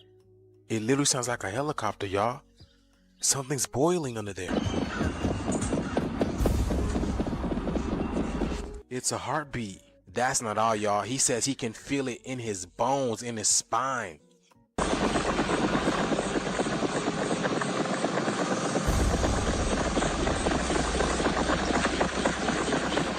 It sounds like the animals are running. And just to prove to you that it's gotten more intense over time, he puts a water bottle on the grass and this thing is jumping around like it's at a kid and play party. That's crazy, y'all. Listen. Y'all, the animals were warning us. Y'all remember those eggs they found underwater near a volcano where it sounds like they hatched? But the shift is here, y'all. Let me know what you guys think about this video. Let's continue to get it. Peace out. If gravity truly causes tides, why don't lakes rise and fall the same way oceans do? Think about it. We're told gravity can pull billions of tons of seawater back and forth every single day. Shouldn't that same invisible force tug at the calm surface of your local lake too? Scientists say oceans move because they have more mass. Fair enough. But how does the moon somehow know where the ocean ends and the lake begins? Imagine a time-lapse of Earth under the moon's slow drift, its light washing over mountains, valleys, rivers, and still lakes alike. If its pull is that precise, wouldn't everything shift even slightly? Then it gets stranger. Some coastlines experience tides soaring 50 feet high, while just a few miles away, another cove barely stirs an inch. Did gravity suddenly lose strength in that spot? Or could something else, perhaps resonance, pressure, or even electromagnetic influence, be guiding these rhythmic surges? What if the story we've been told about tides is only part of a larger equation? Maybe the oceans don't move because of gravity alone, but because they're part of a system tuned to forces we still don't fully grasp. So next time you see a silent lake under the same glowing moon, take a moment. Don't argue, just wonder. If gravity moves the seas, why does this water remain untouched? Because maybe the real tide isn't just in the oceans. Maybe it's in the questions we've forgotten to ask. This video is for entertainment purposes. I know it's kind of hard to put any kind of doubt to these foundational beliefs that we have, such as gravity. But really, when you think about it, the source of proof for for gravity is either the middle of the earth, which is a place that we've never been. We've never been more than 12 kilometers below the earth. I think it was a Russian boring project, and they were stuck for a year at 12 kilometers, and they couldn't get through. So we've never been to the middle. And the other way that they prove gravity is through gravitational waves that are detected from two black holes billions of light years away. Billions of years ago, two black holes collide into each other and created gravitational waves that we can now detect through our advanced technology. So what I'm trying to say is that most things are obvious, and you could feel an intuition on where they come from, their purpose, and what they mean. But when they try to explain to you what is here through something that you can't see, I don't know if you understand what I'm saying. Like it's either so far away or it's in the center where we've never been. So for me, that causes a conflict. Now, I'm not saying that things don't fall to the ground. I understand that. But you could also explain that away with different factors. Like he was talking about electromagnetism and all that, but just, density and buoyancy. The fact that something weighs more makes it go down. The fact that it weighs less makes it go up. So let me know what you guys think down below. I know it's not an easy thing, and I'm not making any claims neither. It's just something that I've been thinking about for a while. So if you guys have any good links, let me know down below, and let's keep on rocking. Called the Statue of Liberty. It's holding the torch of illumination, which is the Promethean torch of Freemasonry. And if you go to the Statue of Liberty, you'll see a bronze plaque inside saying that this was given to the government of America by the French Grand Orient Temple Masons. And it is a symbol of the light. And that's exactly the same torch that is carried during the Olympics. It is the torch of Prometheus. It's not the torch of freedom. No, it's not the torch of torch freedom. Of the illumination. I wanted to add also that on the back of the Liberty dime, on the back of the old dime in America, there was the fasci, which you look in the encyclopedia or dictionary, you look at the word fascism, you'll see that the symbol for world fascism was a bundle of sticks, a bundle of rods with a hatchet head. That was on the back of the Well, you see that dime. on each side of the speaker's podium at Congress. Oh, absolutely. So they And have the fasci on each side. Absolutely, and it's also the symbol for the United States Senate is the fasci. But the point I want to make is that was on the old dime. Now on the new dimes, you will see it has been transplanted a torch instead of the old fasci, because fascism was used at one time to prepare the New World Order. Now the New World Order is in place. That's why on the dollar bill it says Novus Ordo Seclorum, is New Order of the World. We have an aura around our body, and it protects us from... Every human body is surrounded by an energy field. These magnetic fields are something you don't pay much attention to, but the truth is that the entire survival of the individual depends on maintaining the integrity of this energy flow. Now, the moment we break the spiritual rules, we damage that magnetic flow. We have to observe the laws of nature, and if we don't, the magnetic field fails. It can be damaged by unbridled living.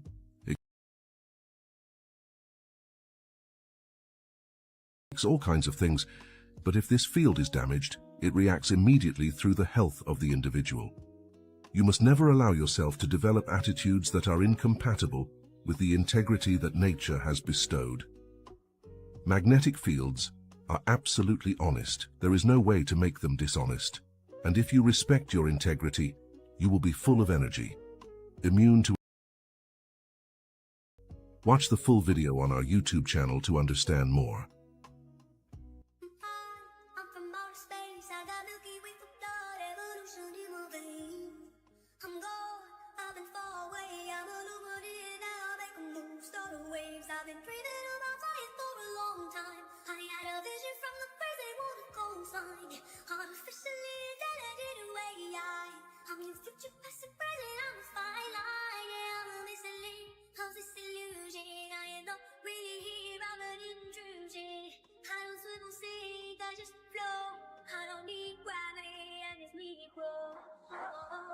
When I move, it's in a quick rumble. I will never ever fall, never stumble. And I don't need to be humble. Break down, walls, there we go, come. When I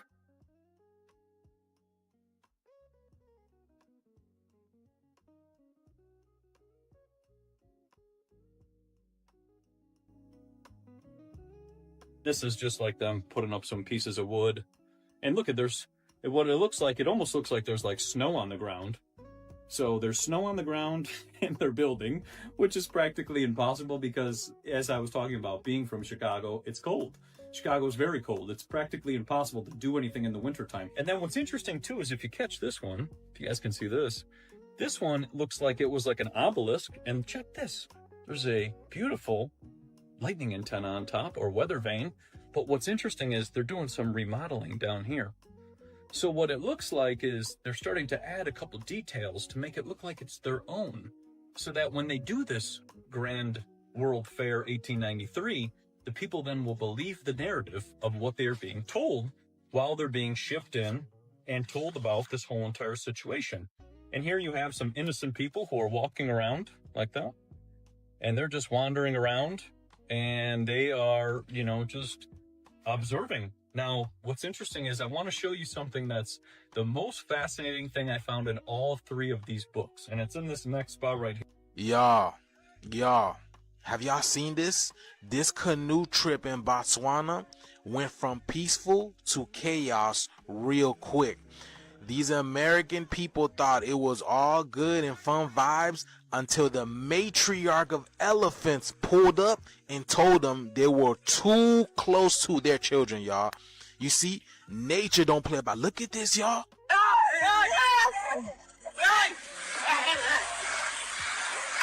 Y'all, she's under. Y'all see that? Look at, oh my God. Why are they always big? Look at this. You see, when it comes to nature, the mother energy do not play about her children. She will toss a canoe, stomp the ground, just to let you know, do not come near my tribe. And this is exactly what happened to this woman over here. Boy, she was flipped, tossed aside into the water like a rag doll. Oh my God, y'all see that? So when are we gonna do the same? When are we gonna let these people stop playing with our children? Because this is exactly what they're doing in our schools, y'all. We don't even know what's going on, right? You see, y'all? Nature's very intelligent. It knows not to let these people come close to their youth. Why? Because nature communicates. You don't think the planet keeps a database on what these people have been doing to the planet and that they're able to pick up on? Look at this guy. He's just chilling in this canoe, just recording everything. This shift is here, y'all. When are people gonna learn? You don't mess with the laws of nature. You can't colonize the energy that you can't control. And the elephant is showing y'all who's really boss. And as they walking out, y'all, the shift is here. Y'all see it. They feel it. Let's continue to get it. Peace in. When women would consume, they would have a baby in 4 hours. When they went to go deliver their baby, they would deliver their baby in 4 hours on milk. And he talked all about this and why that stuff is not talked about. And if you're drinking right now and it's helping you with your nausea, that is because you are feeding your beautiful nutrients that are supposed to go into your body. The biggest thing that people don't realize when they go into all these stores and to these restaurants and all of this is everything else. And when you bring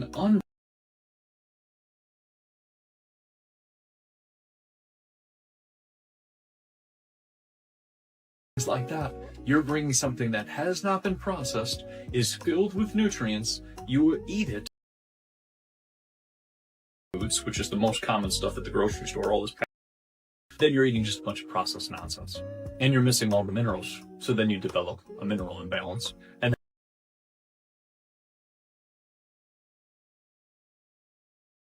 they have no minerals. And then when they introduce superfoods, which we've talked about, dragon into their diet as well, bringing food with nutrients back into their diet.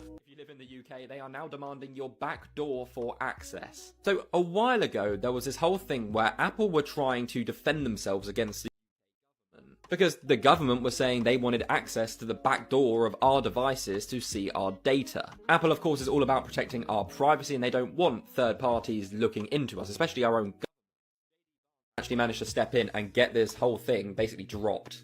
However, they've decided to reopen it. So, as I said, Apple have advanced data protection on all of their devices. Now, this means everything on your phone, on your device, is completely encrypted. No one can access it. That's what everybody wants, right? Now, what they're trying to do is say, Apple, we need a backdoor into iCloud and into your devices so we can see what our citizens are doing. Now, it's very mixed online. There is quite a lot of people who are saying this is a good idea, it protects us as well. But as you can imagine, a lot of people are saying, no, this is not right. Like, Apple is literally there. There's a safety barrier for a reason. But they're saying that the reason for this is to track criminal activity, make sure that people aren't here who aren't meant to be. So let me know your thoughts and I'll keep you updated on this whole thing. Is dependent upon you being disconnected from your heart. Is dependent upon you living in your mind. Because the only where that a human being can live and be controlled is in the mind. When a human being gets reconnected to their heart, they're not going to buy any of what religion is, because they know the truth. They're connected to the truth. And so that's why has to tell you that God is a man. Why? So you disconnect from your feminine. Your feminine is your heart. Your heart is the connection to the divine. That's why Jesus said, seek first the kingdom of God within. Okay, guys, they're officially allowing AI to run our...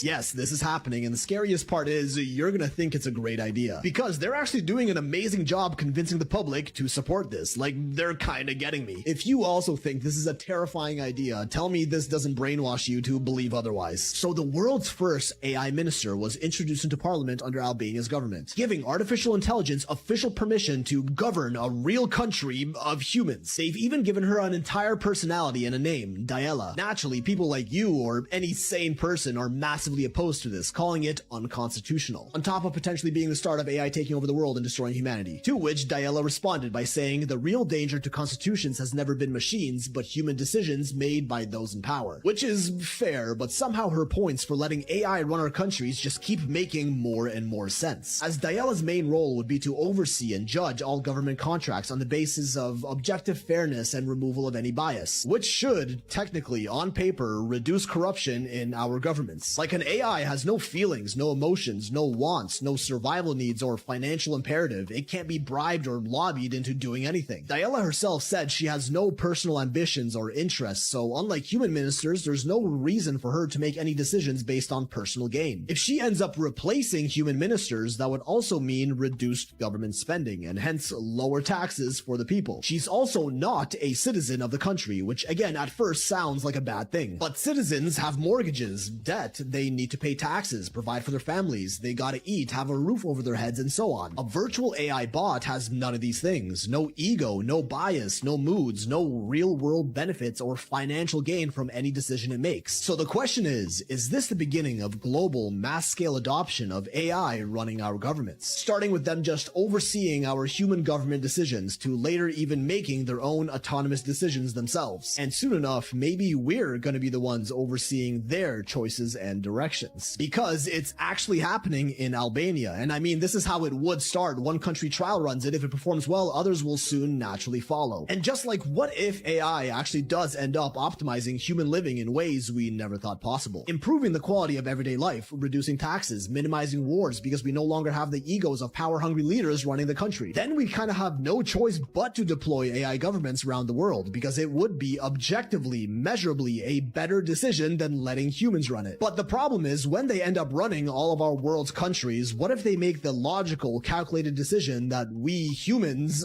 are the problem? I guess the downfall of society truly does come looking like everything we've ever wished for. I think it'll be What do you guys think about that? AI in the government.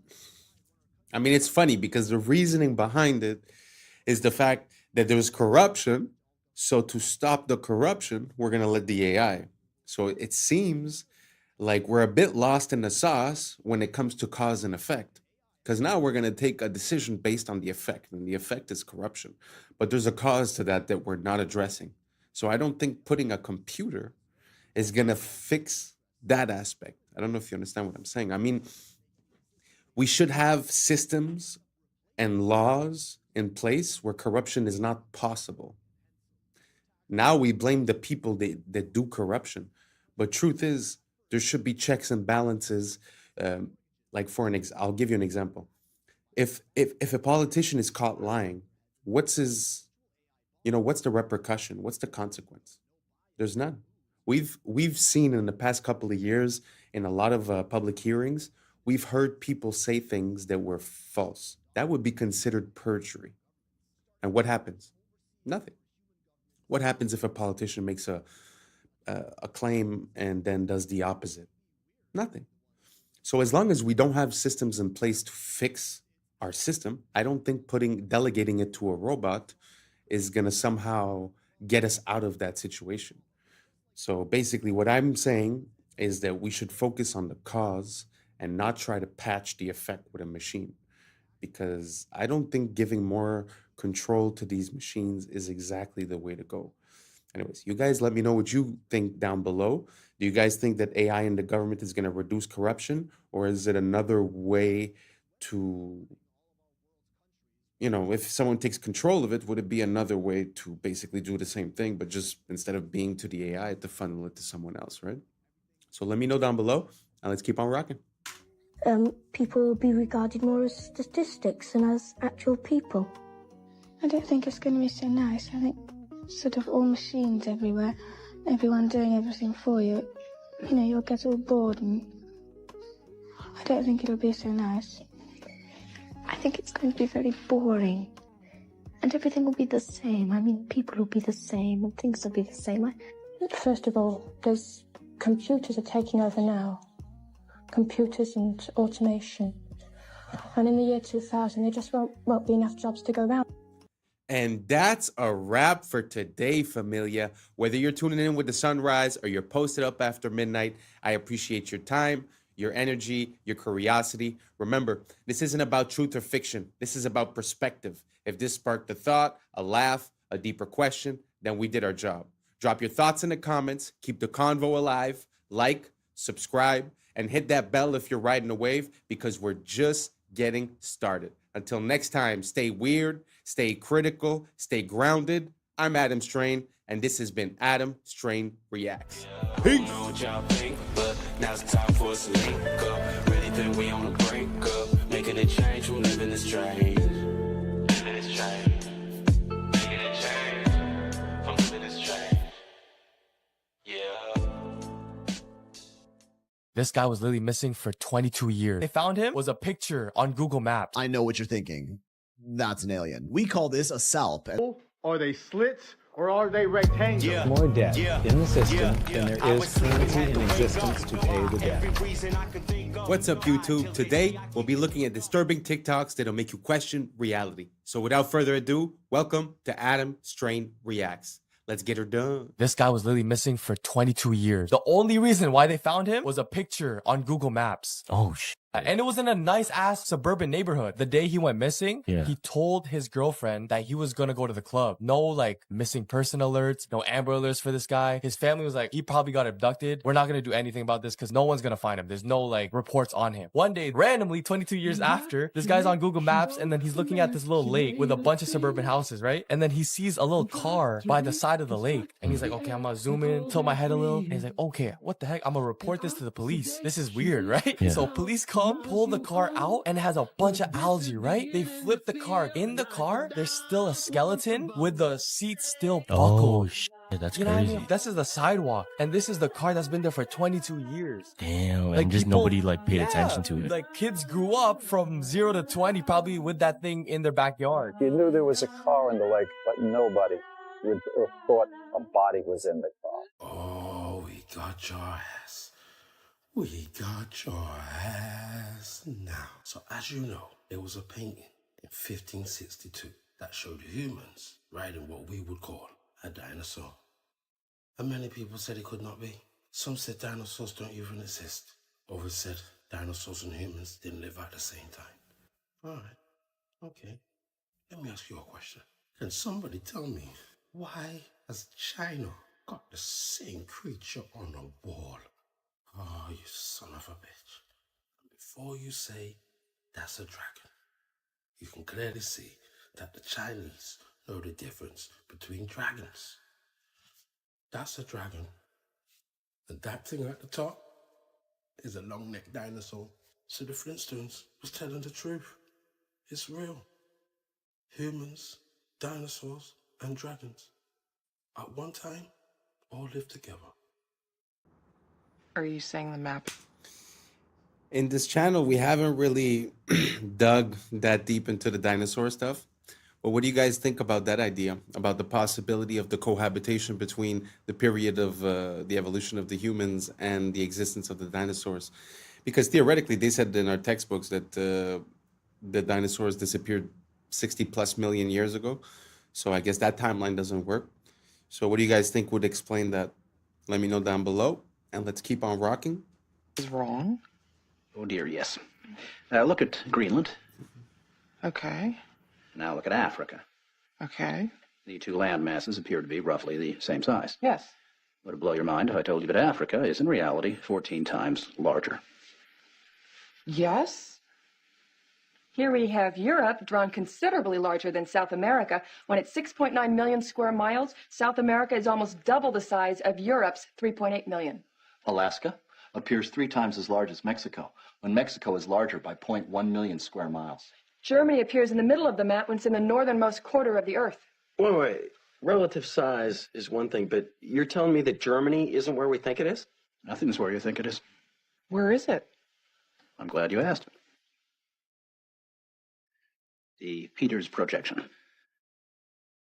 It has fidelity of axis. Fidelity of position. East-west lines are parallel and intersect north-south axes at right angles. What the hell is that? It's where you've been living this whole time.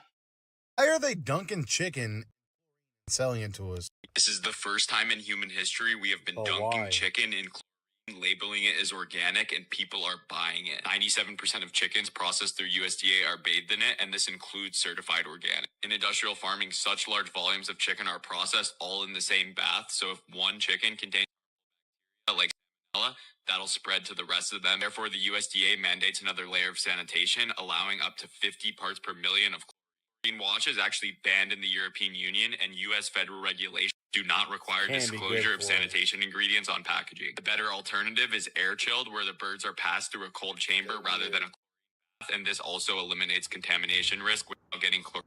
If you borrow the very first That's pretty crazy. I always say food, if we'd be able to produce our own food, we'd be a step ahead of the game, that's for sure. One thing that really bothers me is not only the difference in prices sometimes between articles here and articles in, let's say, Europe. What really bothers me is that when you compare here between Europe, sometimes the things that are banned down there somehow are accepted here. And the companies that sell here, when they sell down there, they sell a better product. So like, let's say something like Orangina, which is a drink that's based with sparkly water and orange juice. If you go down there, it's made with that. Actually, I think Fanta, like the orange Fanta, is made of orange juice when you go into Europe. And in the United States, it's made of artificial juice and corn syrup. So just food for thought. I just find it weird that we have different regulations in different places, and that somehow we always seem to be the ones that are consuming the things that are more questionable. Do you guys see a trend towards that? Let me know down below if you think the same way, or if you think the opposite, or if you have any opposite examples. Food is something that I'm very interested in. So let me know down below, and let's keep on rocking. dollar into existence, and that's the only dollar that exists on the planet. But you promise to pay it back plus another dollar's worth of interest. Where do you get the second dollar to pay the interest? The answer is that you have to borrow that one into existence and promise to pay it back with interest as well. So now there are $2 in existence, but you owe $4, and so on and so on. The result is there's never enough currency to pay the debt. There is always more debt in the system than there is currency in existence to pay the debt. Therefore, the whole system is impossible. It is finite. It will come to an end one day. What would happen if the government stopped borrowing to do deficit spending? Are the payments on those treasury bonds going to stop? What would happen if the public stopped borrowing and going deeper into debt? Are your house and car payments going to stop? No. There is a payment due every month on the principal plus the interest on every dollar in existence, and those payments do not stop. If we stop borrowing, then no new currency is created to replace the currency that we used to make those payments. Whether you're making a payment on a loan or paying tax to make a payment on a bond, the portion of the payment that goes to pay off the principal extinguishes that portion of the debt. But the debt also extinguishes the currency. Currency and debt are like matter and antimatter. When they meet, they annihilate each other. If we just pay off the principal only on all the loans and bonds that exist, the entire currency supply just vanishes. So if we don't go deeper into debt every year, look what happens. The whole thing goes into a deflationary collapse under the weight of those payments. Politicians and pundits alike talk about balancing the budget, paying down the debt, and living within our means. They don't understand that that is deflationary. It is impossible to do under our current monetary system without collapsing the whole economy. This is why any talk of a debt ceiling is not only ridiculous, it's delusional. The system is designed to require ever-increasing levels of debt just to continue, and that's why politicians will always kick the can down the road and raise this so-called debt ceiling over and over again until the whole system finally collapses under its own weight. The other reason that they got rid of the bells, that was... I find that when we start looking at macroeconomics, it shows you the difference in the control that we're under. Like, you know, when you're under debt or when you owe money or when you're signing a contract, it seems like it's real. It really does seem like it's real, and the stress is real and the effect is real. But when you start looking at the macroeconomics and who's funding who and who owes what to who and what is even possible to be repaid, you sort of see that there's a discrepancy between what's real and what's artificial in this whole monetary value system. So I find it super interesting to look at macroeconomics. It makes things a bit more obvious as to what we're facing as individuals when we're within this financial system. I don't know if any of that made sense to you. Let me know down below what you guys think, and let's keep on rocking. People don't know is because the bells have languages written on them. If you look at the old bells of the 1940s all the way back to the 1700s, there's actually scripture that is written on the bells, and there's old languages in which we don't use anymore. And if you think about it, old languages would tell you something different. There's also lots of angels on the bells. There also used to be lots of angels on top of the buildings. So you kind of seeing how like certain things have been kind of like wiped away, and because of that, it's changed the way that people think. When you don't see angels anymore, and you don't see this ancient scripture, and you don't see these ancient languages, you believe the narrative. So that is why a lot of those bells have disappeared. And with bells, you can get rid of storms, you know, when you ring the bell. You can also ring the bell if there's a weirdo in your town, so you guys can all find that person and get rid of that person and kick them out. And then on top of it, people, and also plants, all the birds and everything else. This is why you hear like birds chirping. They love wind chimes. They love sound effects like that. That's the connection to the bells. So. Hey, yo, pause. I know what you're thinking. That's an alien. We call this a salp, and low-key, I don't think they're from this planet. They move around and eat by contracting their muscles to draw water into their bodies through an oral siphon, and shoot that water out from the back, which propels them forward. They're neither fish nor jellyfish, but a special type of animal called a tunicate, also officially known as sea squirts. Soft, sticky, and always wet, they rely on their muscular grip to feed on tiny phytoplankton as their primary food source, which is honestly the least interesting thing about them, because they also have the ability to clone themselves, with a single salp capable of replicating itself into a long chain containing dozens of them tens of meters long. And when linked, they move in complete sync with each other, each salp reacting to the other's rhythms within milliseconds. More like neurons in a brain rather than individual creatures. Some biologists speculate this insane coordination may be a sort of primitive distributed intelligence, where many salps connected together all retain a singular consciousness. And they also have crazy regenerative abilities, with even a tiny piece of one capable of growing into a complete new salp. And as you can tell, they're also almost completely transparent. You can see all of their internal organs from the outside, practically invisible in our oceans. And before you say anything, is it just me or that looks CGI? Like I have a hard time wrapping my brain around what I was seeing. Like he was speaking as if it was real, but really all of the images, it's kind of hard to believe. Gee whiz, that's a beautiful, beautiful thing. So it sucks in the water from the front, creates some sort of a compression effect as it gets the nutrients out of the water, and then it just shoots the water out of the back to propulse itself forward. Amazing design. I've never heard of anything like that. Makes me think of the octopus and the squid that we see. Some people say that they're like aliens and they're ancient, they come from somewhere else. But that thing gives me the same exact vibe, and it actually, sometimes I doubt myself. Is it AI? Is it CGI? It looks almost unreal.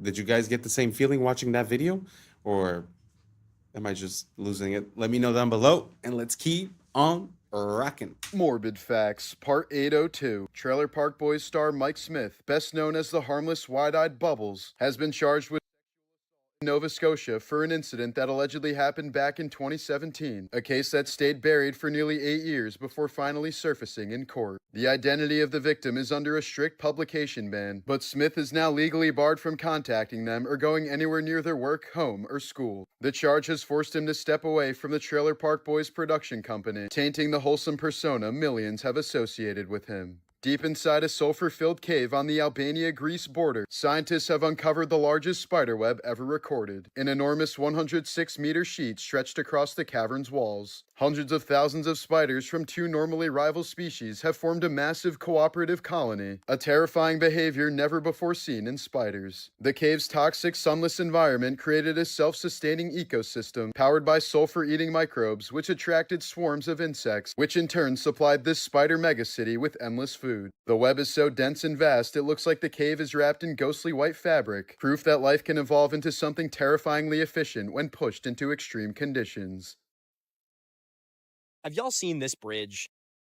Wait, what the? This is called the Poughkeepsie Bridge, and it's the only interesting thing in New York. That's because this ain't just any old bridge. It is the longest elevated pedestrian footbridge in the entire world. Rises 212 feet above the Hudson River, and it's more than 6,000 feet long. That's a length of almost 1.3 miles. Technically, this isn't the longest pedestrian footbridge in the world. That's a title that's technically held by this zoo in Colorado that has a footbridge that's almost 8,000 feet long. But this thing's like a damn boardwalk, okay? That's some weak sauce for the longest bridge in the world, and I therefore refuse to recognize it. The reason that this bridge is objectively cooler than that thing in Colorado is because it wasn't always a footbridge. It was first built in the 1880s as one of the only train bridges across the Hudson. And it was a big deal when it opened, with this cantilever steel design being an engineering marvel of the day. It would stay in service as a train bridge for almost 100 years until the industry on the East Coast began to wane. In May of 1974, sparks from a train crossing the bridge set fire to its rail ties. While it was ultimately brought under control, this fire would claim 700 feet of the bridge's deck.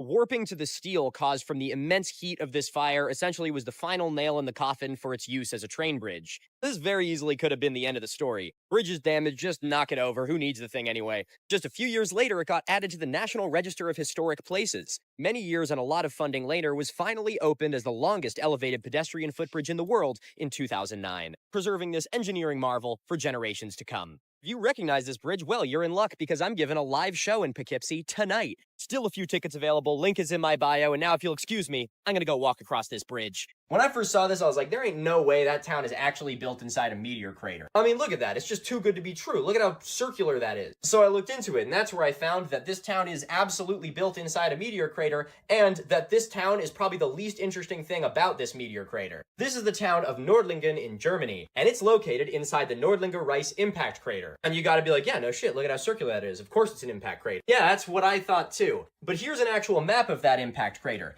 It's 15 miles in diameter. While technically that's true, it's a little misleading because it makes you think this is the crater. But the real crazy thing about this crater is it has a mineral found nowhere else in the world. It's called moldavite. It looks like this. It was a type of projectile glass that was formed when this meteor impacted the ground 15 million years ago. If you like geology, it's super cool because it's really fucking rare and only comes from this one crater. And if you're a crystal girly, it's really cool because it's super fucking powerful and can make you explode people with your mind. If you want to learn more about cool archaeology and natural science, come check me out over on YouTube, Mini Minute Man. I guess That's pretty interesting. I had never heard about the fact that that meteorite had created the green glass, because basically that's what is guessed and supposed that would happen if you were to have a nuclear bomb explode in a desert setting.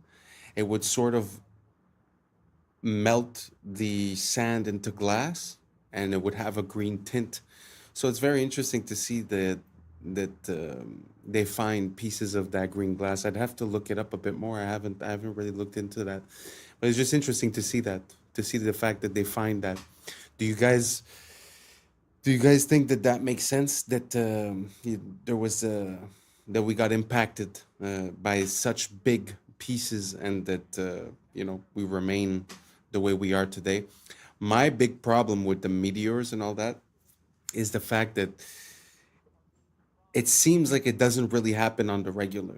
It kind of makes me think of like they show you videos of the space station, of spacewalks and all that stuff, but then after they show you also a picture of the space junk around Earth, and it's like it doesn't coincide. And I feel like this gives me exactly the same vibe. So again, let me know if I'm crazy, and let's keep on rocking. I'm afraid like other people won't like it. So what? Who cares? The ones that don't like it, it's not for them anyway. It's only for the ones that will like it, isn't it? Yeah. Does that make sense? Yes. Not everyone is going to resonate to what you have to create, but it doesn't matter. What you're creating isn't for the ones who aren't attracted to it. It's for the ones who are. So who cares about the ones that aren't? Yeah. Is that too logical for you?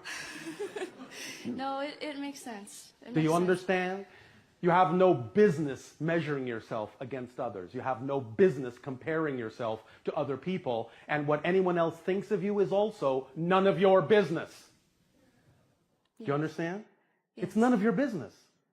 Because that's not what your business is about. Your business is about being yourself as fully as you can. That's your purpose in life. And if you're not willing to be yourself, all the people that would be attracted to the gift you have to give are being deprived of your gift. Why would you do that to them? Why would you hold yourself back from people that are looking for you? Why would you be that stingy? Oh, yeah, I guess. You see, you think, in a sense, you're doing something humble. But you're being arrogant and hoarding your gift and keeping it away from people who might need to see it. Relax. You would not be where you are. You would not have the gift you have if there wasn't someone who needed to receive it. As we have often said, there are no one-sided coins. If you have the head, the tail has to be there, or there's no coin. You have the head by saying you have the gift. The fact that you have something to give defines the reality that there must, by definition, be somebody in that reality who needs to receive it, or you wouldn't be excited about it. You'd be excited about something else. So don't hold back the gift that you are. Someone is waiting to receive it. Don't make them wait. Yes? Yes. And when you don't make them wait, you won't be waiting to be yourself. Channel more of yourself. Yes? Yes. Is this helping you? Yes, thank you very much. You are very welcome. Stop arguing with creation about your value. If you weren't valuable, you wouldn't exist. Stop arguing with creation. All right? Yes, thank you. All right. Okay, here's the easy.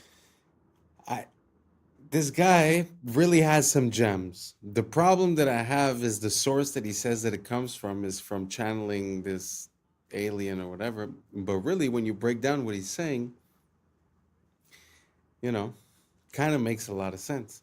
And a lot of people I find get caught in the thinking and in the planning and in the trying to know what this sacrifice is going to give me before actually doing it.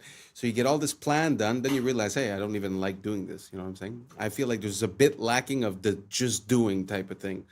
And to come back to what he was saying regarding if you have a skill or if you have a thought or a passion, it's that automatically that means that there's someone that's ready to receive that. I find it funny. It makes me think of the idea of like magnetism. So if you, like you said, if you're the coin and there's this part and this part is just implied. I really like that idea. It kind of makes sense a lot to me. And yeah, like I said, I don't like where it comes from, but did you guys agree with what he said? Did you guys find any flaws? If you found a flaw, let me know. Let me look into it. Let me try to figure it out. And let's keep on rocking. What does a horse look like? Yeah, 4 legs, fast, muscular. Okay, you got it in your head? What does his pupils look like? Yeah, his eyes. Are they round?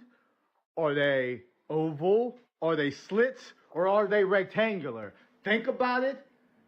They are rectangular. When did a horse's eyes become rectangular? Now, I remember a goat's eyes being rectangular. I remember some sort of devilish animal being rectangular, but I don't never remember a horse being rectangular. Now, I'm not an expert. I'm not like a rancher or a cowboy or anything, but I am a human being, and I do remember things, and I just don't remember horses' eyes look like that. Now, if there is some equestrian professional, please let us know. Do you remember? Because you work with horses all the time.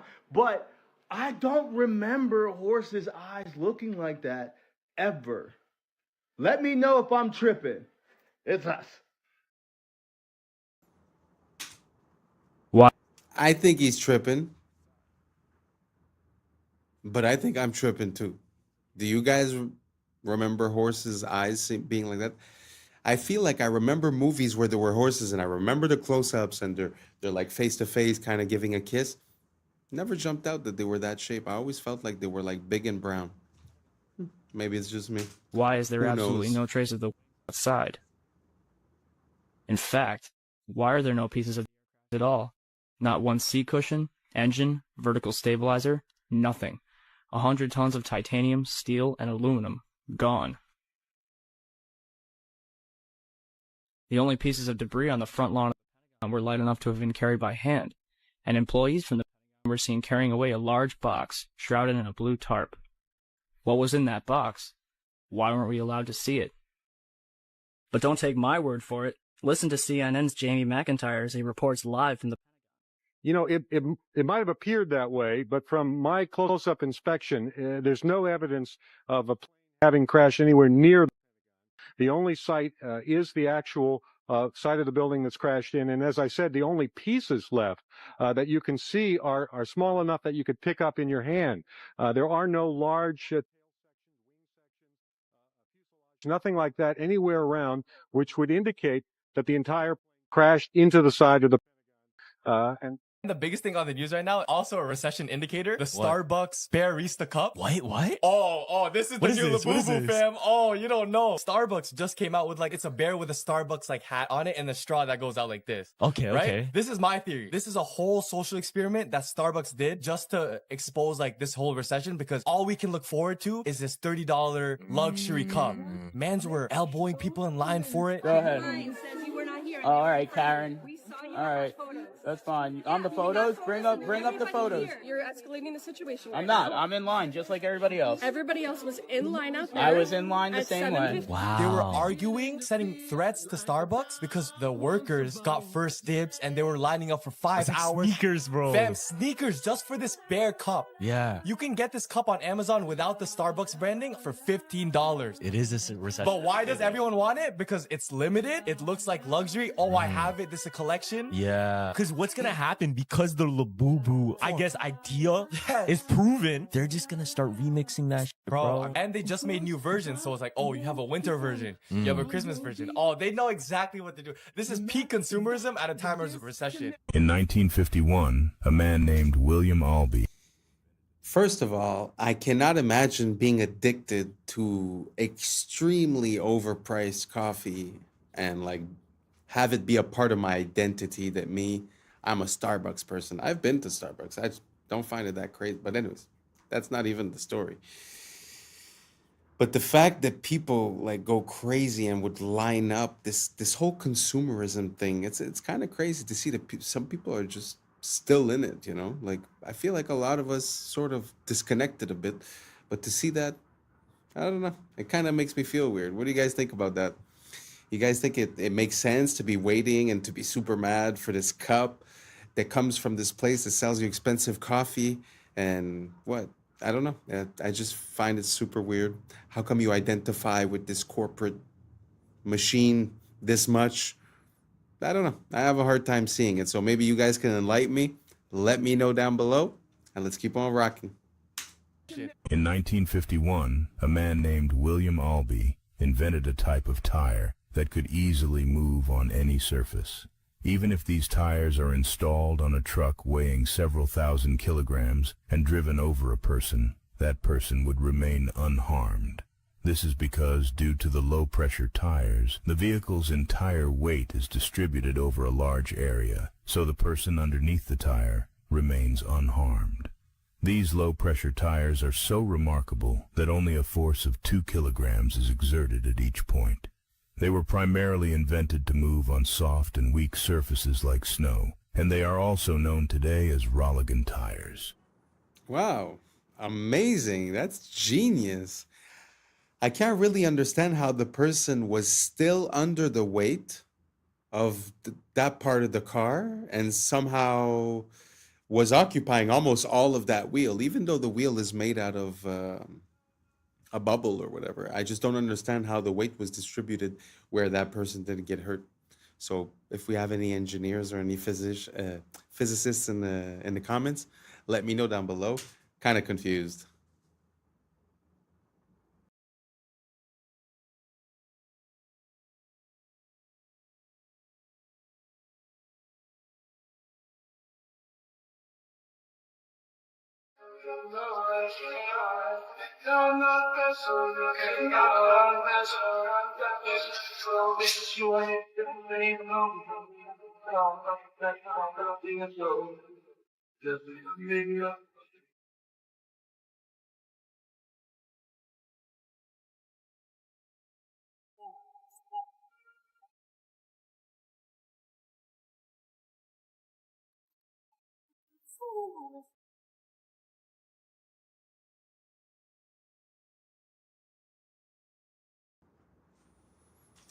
Wow. Again, that is complete genius. Wow. I never even thought about that.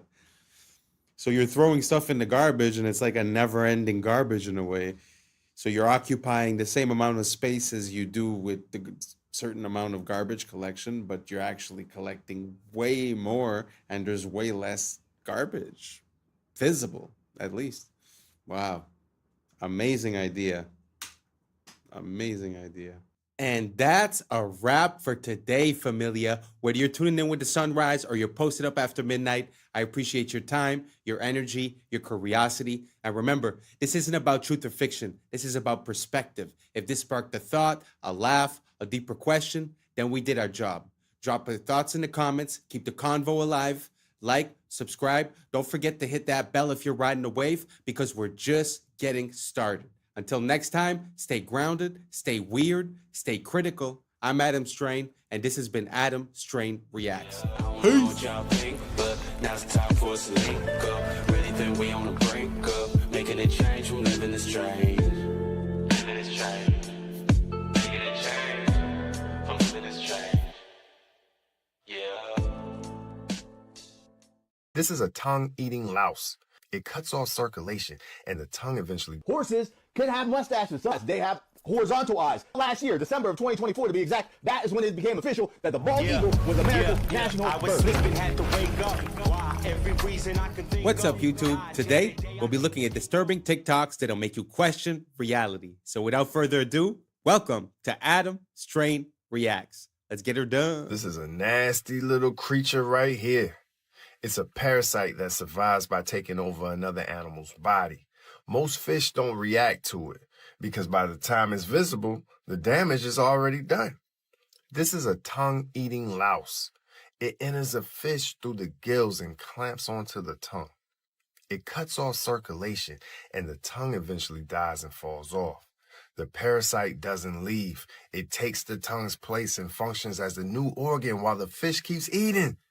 This is one of the only known parasites that replaces an organ inside a living host, straight from the fish tank.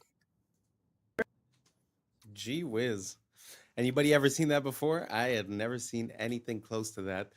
But I find it pretty crazy how you have these parasites that seem to be made to infect certain hosts. I've seen another one that's sort of like a black goo that goes inside of this bug, and at the end when they take it out, the bug basically was being ran by this thing. If you guys have any more examples, send them down. I find it super interesting. I mean, it also makes me kind of poke holes into the idea of evolution. How would that being be conceived if it needed another being to basically proliferate, right? It's a very interesting to me, the whole idea of reverse life, which would be like parasites, which would be like, life is about going from 0 to 100, and the work of parasites is basically taking it from 100 back to 0, back to nature in a way, right? So, yeah, very interesting. If you guys have any more examples of this type of behavior in parasites, please send it down below. And don't forget to do your parasite cleanse. Let's keep on rocking. Apparently, this guy found 6 new Mandela effects. Top 6 changes of animals in this timeline. Number 1, cow tipping. Cow tipping is not a thing. You cannot cow tip. There's no evidence of you can cow tip. Apparently, that is not a thing in this timeline. It's never been documented. It's not a thing. It changed in this timeline. Number 2, horses can have mustaches. Yes, in this timeline, horses can have mustaches. Sometimes they shave them off. It's a thing, but they do have mustaches. Also, horses do not have round eyes. They have horizontal eyes. They do not have round eyes in this timeline. Apparently, we all just misremembered that because in this timeline, they do not have round eyes. The bald eagle is America's national bird. When did it become the national bird? How about last year, December of 2024 to be exact? That is when it became official that the bald eagle was America's national bird. In this timeline, there are Civil War camels. Yes, the camels fought in the Civil War. We have American camels, and they're here. They've been here since the Civil War, and there's actually famous ones in this timeline. I did not know that. Number 6, it is Smokey Bear. It is not Smokey the Bear. Apparently, it's always been Smokey Bear. Wow. I don't know if you guys know about the Mandela effect, but these are a few that actually, I mean, I didn't grow up on a farm, so I mean, I wouldn't really know about horses that much. I've seen them maybe a handful of times in my life, but both the mustache and the fact that their eyes have like horizontal slits. Never seen that before. The camel in the States, I have no idea. I had no idea that was a thing. And also the bald eagle being declared the national animal for the States last year in 2024. Well, more than a year ago. That is kind of weird. I always assumed that the bald eagle was the national bird, or at least animal, of the United States. Did you guys think the same thing? Or is it completely normal that they did that because it was never so? I thought that they had put it everywhere on the flags, on the money, on the stuff. I don't know. I thought it was common knowledge. Maybe I'm just ignorant. So you guys let me know down below. Are these Mandela effects that you guys knew, or just mistakes of collective remembering? Let me know down below, and let's keep on rocking. This is an AI-powered cleaning robot developed in China, and they've made it because they want to clean up the oceans and the rivers and all the waterways around the world. And so they've developed this thing that can sort of move around autonomously. Hopefully they succeed in this effort, and hopefully India buys some, maybe? Wow.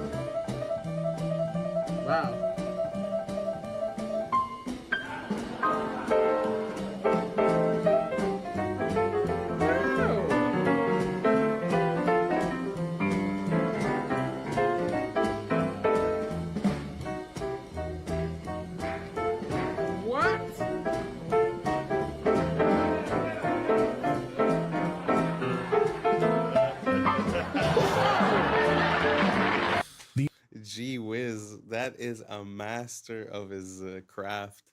Beautiful to see. I had never seen anything like it. And also the bot that was cleaning up in China, that AI bot. Gee whiz, I think that's one of the first good applications I've seen them put AI on, because they've been talking about replacing politicians with AI, all these crazy things, but that I approve that message. Let's clean up the water with AI. Thank you very much. That's a good idea. Anyways, let's keep on rocking. The only way to success is through failure. I'm saying through for a reason. You have to go through the failure points to what? Learn, develop, grow. That's what failure's for. If you failed, that doesn't mean that you stop. That means you keep going. That means you just learned a valuable lesson. Oh man, I lost all my money. Cool, how? Well, I invested in this business at... Well, now you don't invest in that shit. Education costs money, doesn't it? Your failures are education. This right, like as he did, right, underneath, and try and keep it, that feels pretty tight right there, right? Okay, so you can, just breathe naturally. Let's just see what happens. Okay. All right, so we're at 1,367. We've already just passed 2. So now we're in the place where he can be having headaches. He can be, we're at 3,786. Look at this. We've just passed 5,000. Now we're in the toxic level. Right now we could be doing this 7,000 inside this mask of the CO2. 8,000 parts per million. And now this thing's gone off the Richter scale, folks. It can't even register how high the CO2 levels are inside. And look how many seconds that was. Wow. It's pretty crazy to think that we recommended that for all of our kids, no? I mean, it's a sad thing to see, but at the end of the day, I guess that's what it is. And regarding the video from before, it was saying that you must go through failures to reach success. I find that very interesting because it made me click for the first time. I've heard the phrase, I've internalized the lesson and stuff, but there's one little part, one little distinction that kind of hit me this time around. Sorry. And it's the fact that, you know, through all this information that we have and all the access that we have, I find that something that we try to do, even as a mentor, we try to save our students from living certain failures. But as he said, you know, going through that failure is the education. And I wonder if the fact of giving the lesson as a secondhand experience has the same impact as the person literally going through the failure. I don't know if you guys get the distinctions that I'm trying to make, but I totally agree. I think that our fear of failure and our fear of not succeeding has caused us to be very careful. And I think being careful is not an attribute that makes a billionaire, if you get my drift. Anyways, let me know what you guys think down below, and let's keep on rocking.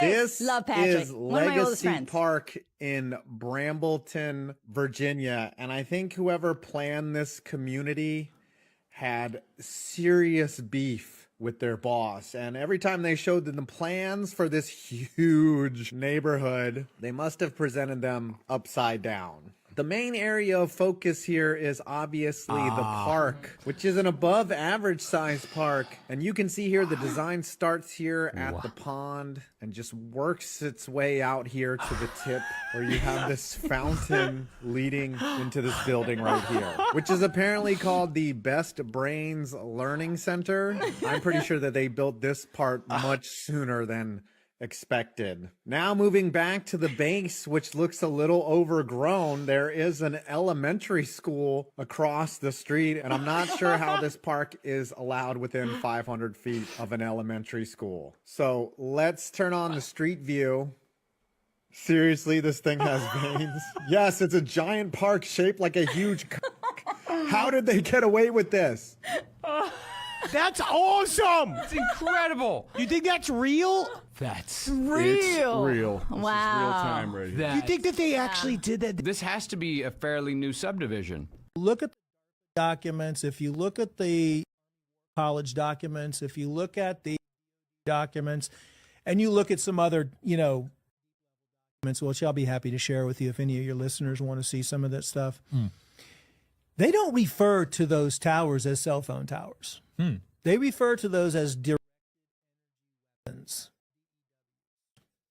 They actually refer to your phone as a direct weapon, your router as a direct weapon. Well, I couldn't go much further because they have to control you through frequencies. That's how they control you, and mostly through extremely low frequencies, megahertz frequencies, 3, 4, 5G, 6, 7, 8, 9, 10G frequencies, gigahertz frequencies, microwave frequencies, radio frequencies. They can do it through music as well. Wow. But there's always the opposite of that too, like the good music with the solfeggio tones and, and So stuff no more like that. microwaves, you're saying? Don't use those? Oh, throw your microwave away. The microwave kills the nutrients in the food anyway. Wow. Yeah, I mean, so that's when you get into, they also want a lot of metals in your body. They need a lot of metals in your bodies as transducers and as receivers. And they want you to be exposed to all these and all these frequency devices. So the solution is to get rid of all the chemicals in your body. You could do that through binders, organic activated charcoal, like a stuff like that. Doing all of this transhumanism stuff, we're already coming up with solutions, which are just detox your body, do liver cleansing.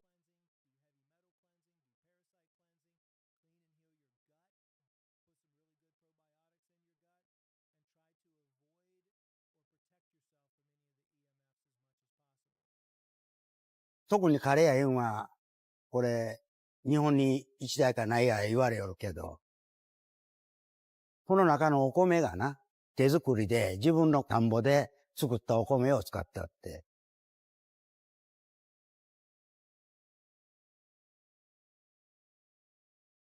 日本の自動販売機では、ジュース、これとパンとか食べ物、ジュースはもうあらゆるところにある。名前吉本正と言います。年は74か。ここの自動販売機ではもう40年ぐらい前からやっております。うちの自動販売機はね、日本であんまりないっちゅうんで、なんかあらゆるところを来とるように思う。そうじゃ、お米がな、60度くらいあるに機械の中が、と置いたらやっぱりこう、乾燥してくるよ、お米が。硬んな。1日2回ぐらい入れ替えするように。また新しい米になってる。いやいや、もともと百姓屋で米作んでったけんな。ほんで、このお米を使うたは得なわけや。買うよりは自分の米を使うた方が得だったけん。これ今作っとんが日の光。米を一応洗って水につけて15分か半時間ぐらい置く。スイッチを入れてから45分ぐらいで容器に詰めるんです。これから機械まで入れるにやっぱり1時間以上かかると思う。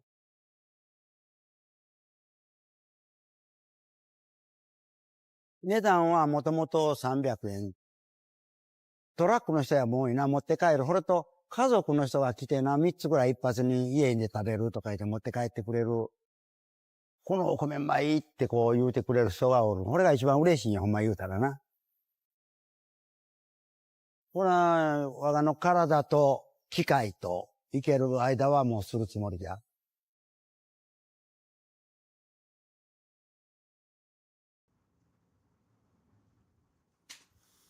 I know it's not such an impressive video, it's not an impressive story, but I found it very inspiring to see, I don't know, that blend of new and old, that organic, mechanic, accessibility, but yet fresh from the ground. I found it super inspiring. I think if we could harness this idea and push it to its maximum, it might just help a lot of people have access to good food. You know what I mean? I don't know if it exists or if it's possible in your city, but you could easily buy a machine and prepare some plates and people would have a better option instead of, all the junk food that they always sell in those things. The reason why is because the shelf time is so high, they could just fill it up and not really think about it, right? But if you would have a catered, vending machine, I don't know.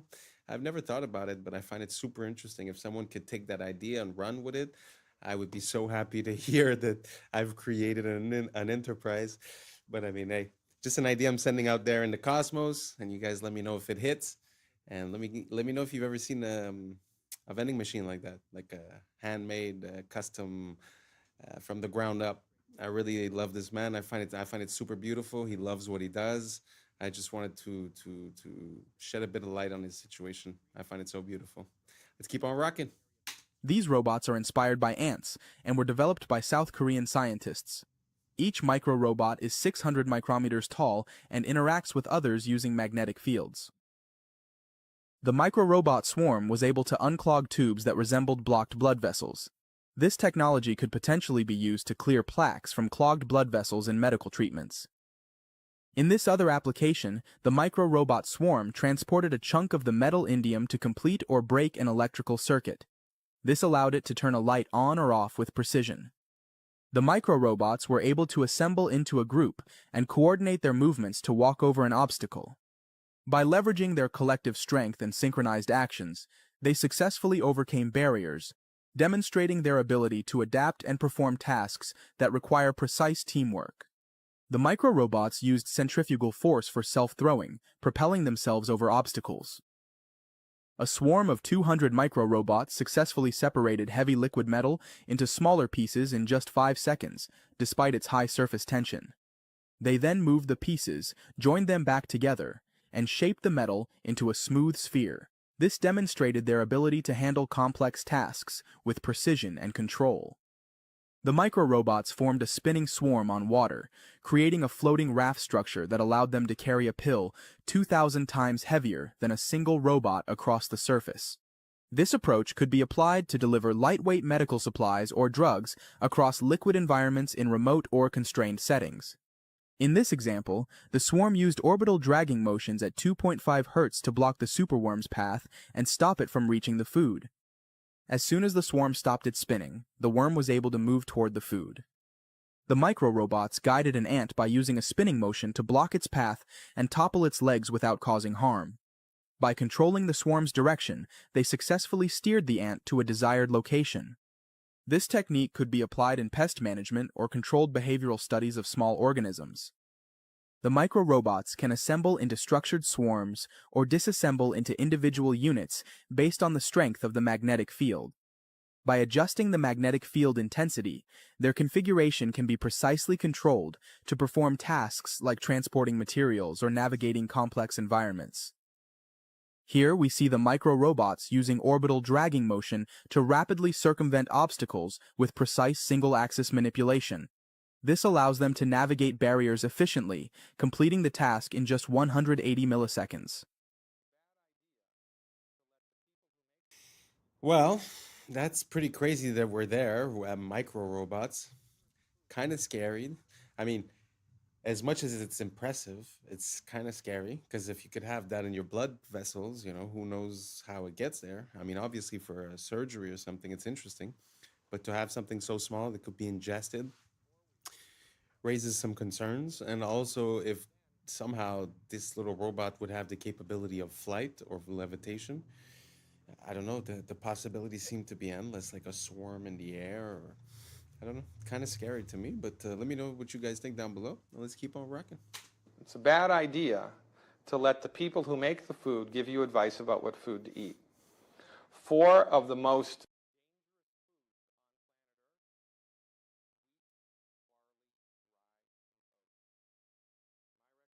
for everybody 100% across the board, stop eating these foods completely for 4 weeks in a row. 4 weeks. 4 weeks in a row. 28 days. Then on day 29, eat a lot. Have pancakes for breakfast, have a sandwich for lunch, have cookies and crackers, have pasta for dinner, and see how you feel. And as God is my witness, if you make it to lunch without something happening, I'll eat my hat. This is one of the most overlooked things in the country right now. This is a deadly combination of not enough minerals in the food, period, and then interrupting your body's ability to absorb what little nutrients there are.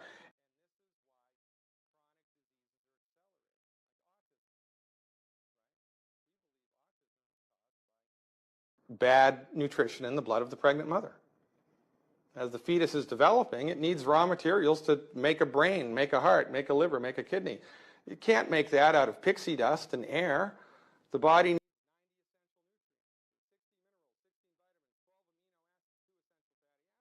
but they're not in the blood of the mother because she's eating whole wheat cereal and skim milk and margarine and is avoiding salt like the plague.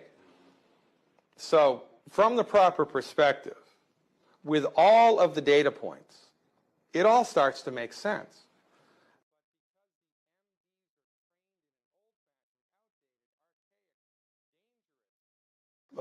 Understanding of the human body, they completely miss all of the most important things. So their job, again, is not to fix the problem.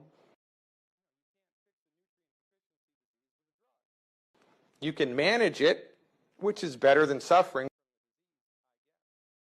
But it's better, don't you think, especially in the United States of America, to try to get to the root cause of what's causing the problem and fix it?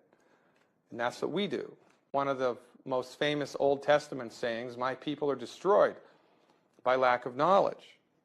Well, Simple things that people can learn can make all the difference in their Wow. lives.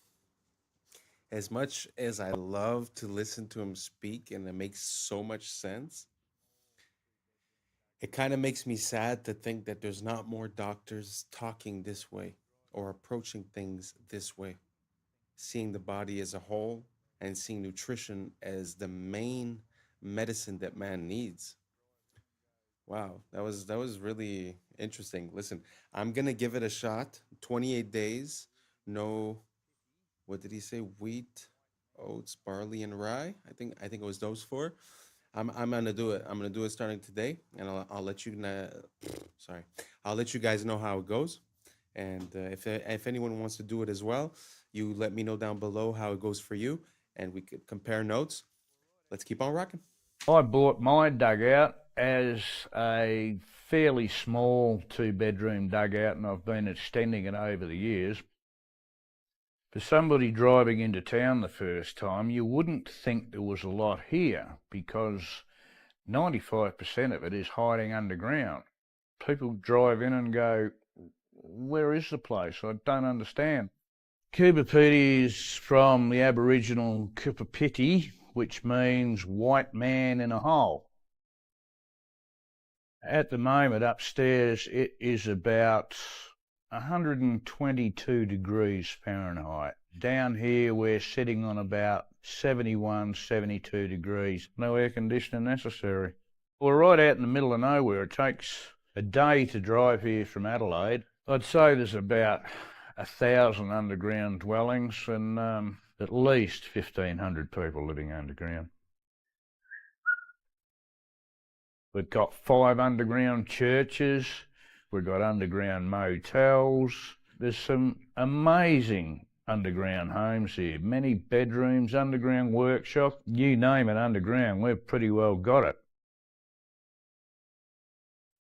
I bought my dugout as a fairly small 2-bedroom dugout, and I've been extending it over the years. Some of this I blasted out when I could get away with it. The cops don't like us blasting in town. We don't do it anymore. Back in the old days, if somebody was going to have a baby, we'd rock round there with a couple of compressors on a weekend and some jackhammers and a couple of cartons of beer, and by the Sunday night we dug out a room, cemented the floor and wired it up, and there's your new baby's room, honey. Even though we're so far away geographically from anywhere else, I don't know why, but we just love the place to bits.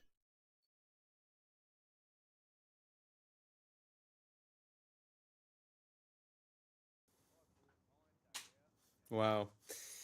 That's pretty impressive. I had never seen anything like that. A whole city underground. I had never seen anything like it. I find that so interesting. And to be honest, I could get it. I could get how living there must be so different, and you feel like you're living in another world in a way. And to change to go from that to something that you have to pay expensive for cheap materials. And like you said, you know, we show up with a pickaxe and we make a new room.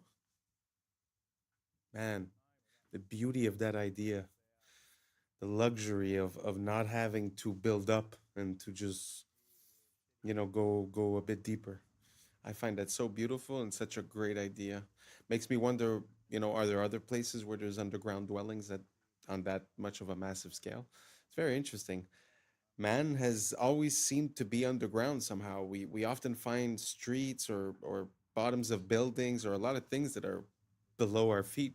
Super interesting. Let me know if you guys ever heard of any type of city that resembles that or something different, or if you've been there or if you have footage. Let me know down below. Let's keep on rocking.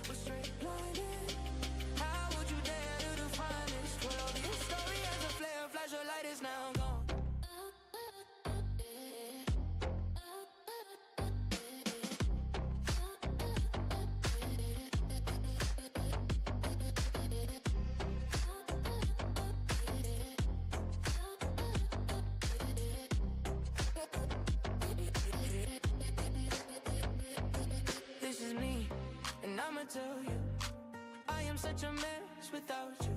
And I must confess, it's black or white unless we find equilibrium. Oh my God. I'm really not a skater, but damn, all that in one shot?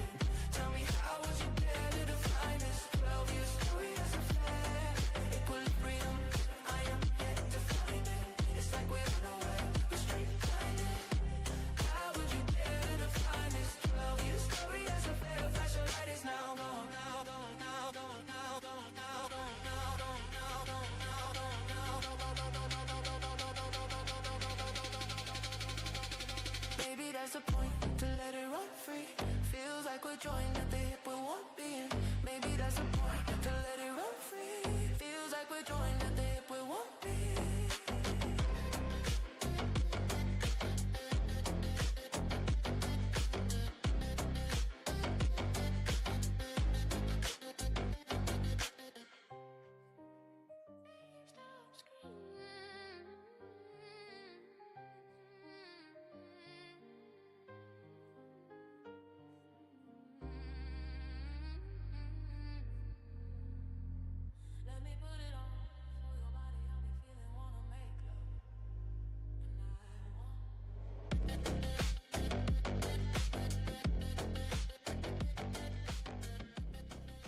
Wow.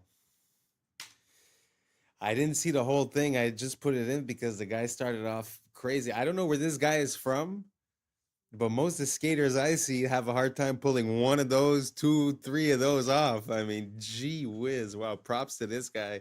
Anyways, we've reached the end. Thank you so much for rocking with us. And that's a wrap for today, familia. Whether you're tuning in with the sunrise or you're posted up after midnight, I appreciate your time, your energy, your curiosity. And don't forget, this isn't about truth or fiction. This is about perspective. If this sparked a laugh, a thought, a deeper question, then we did our job. So drop your thoughts in the comments. Keep the convo alive. Like, subscribe, and don't forget to hit that bell if you're riding the wave, because we're just getting started. Until next time, stay grounded, stay weird, stay critical. I'm Adam Strain, and this has been Adam Strain Reacts. Peace! Now it's time for us to link up. Really think we on the brink up. Making a change, we're living this change. Living this change. Making a change. I'm living this change.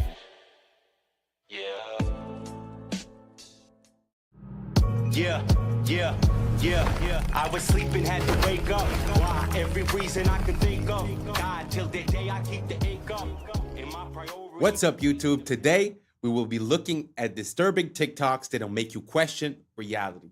But before we jump into it, I wanted to send a quick shout out to Jaden Robson, listening up there in Canada. Thank you so much for being a listener.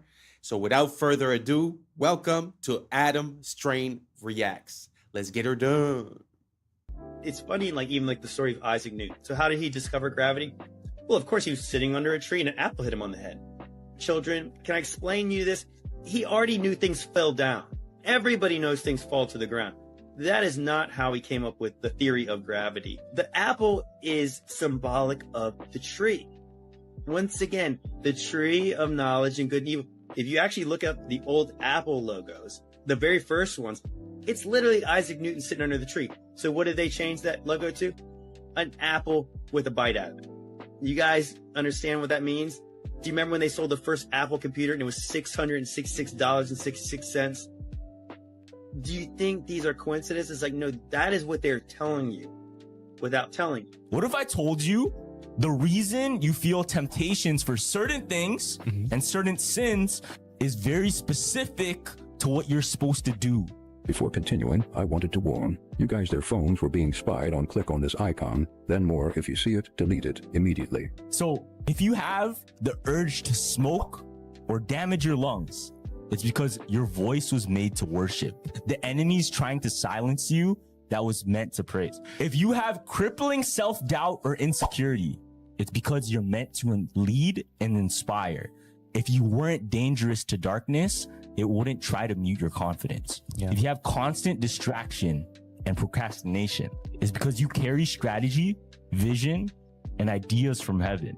The enemy delays you because he can't stop you. Only you can. Now, this one's gonna hit a lot of people. Okay. If you have an addiction to lust or pornography, it's because you carry a deep capacity for intimacy. covenant, and healing. Perverting love is how Satan prevents true restoration. That's true. Crazy. If you have fear of rejection or abandonment, it's because you carry a spirit of belonging and reconciliation. You were made to gather the outcasts.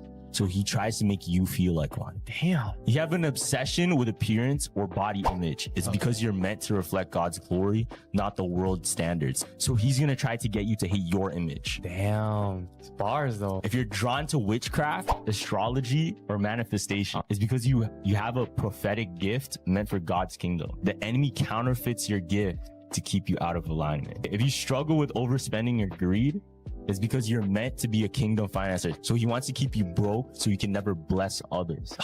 Follow for more hoop conspiracy theories. That was a very interesting point of view. It kind of makes me think of, there's a saying that says that when you ask for God for patience, he's going to send you things to test your patience and to create that patience.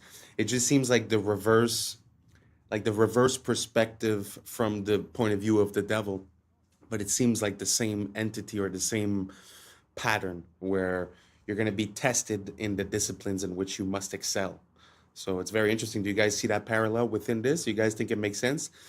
Do you see yourself as one of these archetypes? And if so, let me know down below which one. And let's keep on rocking. It's interesting, if you study history, all of the ancient civilizations, the Babylonians, the Sumerians, the Greeks, they all are the Chinese. They just arose out of nowhere. Poof, there's a civilization. There is no evidence of this stuff they teach in school, of them going from hunters and gatherers and grunts and groans, caveman stuff, becoming civilized and building cities. There's no evidence of that. The farther back you go, it's all of a sudden, poof, there's the beginning of the Egyptian civilization, the beginning of the Chinese civilization, just like they moved in and built it in less than 100 years. So some strange things have been found in the fossils, as in the ground, that would indicate man used to be really smart. This little airplane, for instance, is in the Smithsonian, I believe. It was found in a grave in Colombia. It's about 1,000 years old. But it's an airplane, quite obviously, with all the features of an airplane. They knew about flight. In Peru, they've got giant stone walls like the one in the picture here. These stone walls are phenomenal. Some of the rocks in there are so huge, we can't even move them today. How did they move that? Who did it and how did they do it? I don't think it's logical to say ancient man was primitive. They must have known something we don't know today. I think it's just going to get weird. It's very interesting to see all the inconsistencies in the megalithic structures. But one theory that I heard about those types of walls, like the one that we just saw that he said, how did they move that? Was the idea that they might have like made bags and filled the bags with a geopolymer, which is like basically a cement type of thing. And then through the hardening process and with time, the bag disappears. And so the structure remains the same and everything is stuck together because basically, you know, the rocks had time to settle in and to stick each other. And then as the bags disappear, it sort of creates that rock. Have you guys ever heard of that theory? You guys think it makes sense? Do you guys think there's another explanation? I know that there's always the camp of the ancient aliens. Me personally, I don't really abide to any of that. Do you guys have any ideas on how we came to build these megalithic structures and move those huge rocks? If so, let me know down below if you have any rabbit holes I could go down. And if not, let's keep on rocking.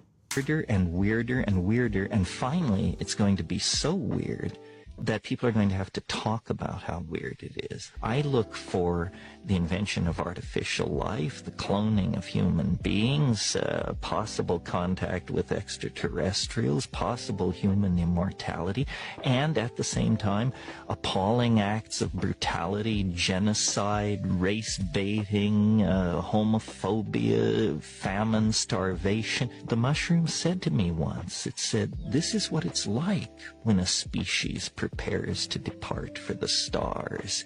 You don't depart for the stars under calm and orderly conditions. It's a fire in a madhouse." And that's what we have, the fire in the madhouse at the end of time. This is what it's like when a species prepares to move on to the next dimension. The world is not what you have been told. We once had access to free energy, and they've been lying to us ever since. There is significant evidence showing that Nikola Tesla was on course to changing our universe forever. In the early 1900s, Tesla developed a technology called the Wardenclyffe Tower. This was more than just a transmission tower. Tesla designed it so it was able to wirelessly transmit electricity across the globe by harnessing the Earth's natural energy. He was able to power his home and devices without a single wire. But here is where it gets dark. Tesla's invention threatened powerful individuals who controlled the energy market. J.P. Morgan, who initially funded Tesla, pulled the plug on the project when he realized that free energy couldn't be metered or monetized. But it gets even stranger.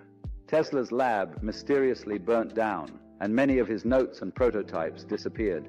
Tesla's discoveries went beyond just wireless electricity. He hinted at tapping into what he called radiant energy, a limitless source of power derived from the very fabric of space itself, similar to what modern scientists refer to as zero-point energy. Many say that this is also how the Tartarians were able to pull off so many of their technological and architectural feats. Do you think this tower is still in use today?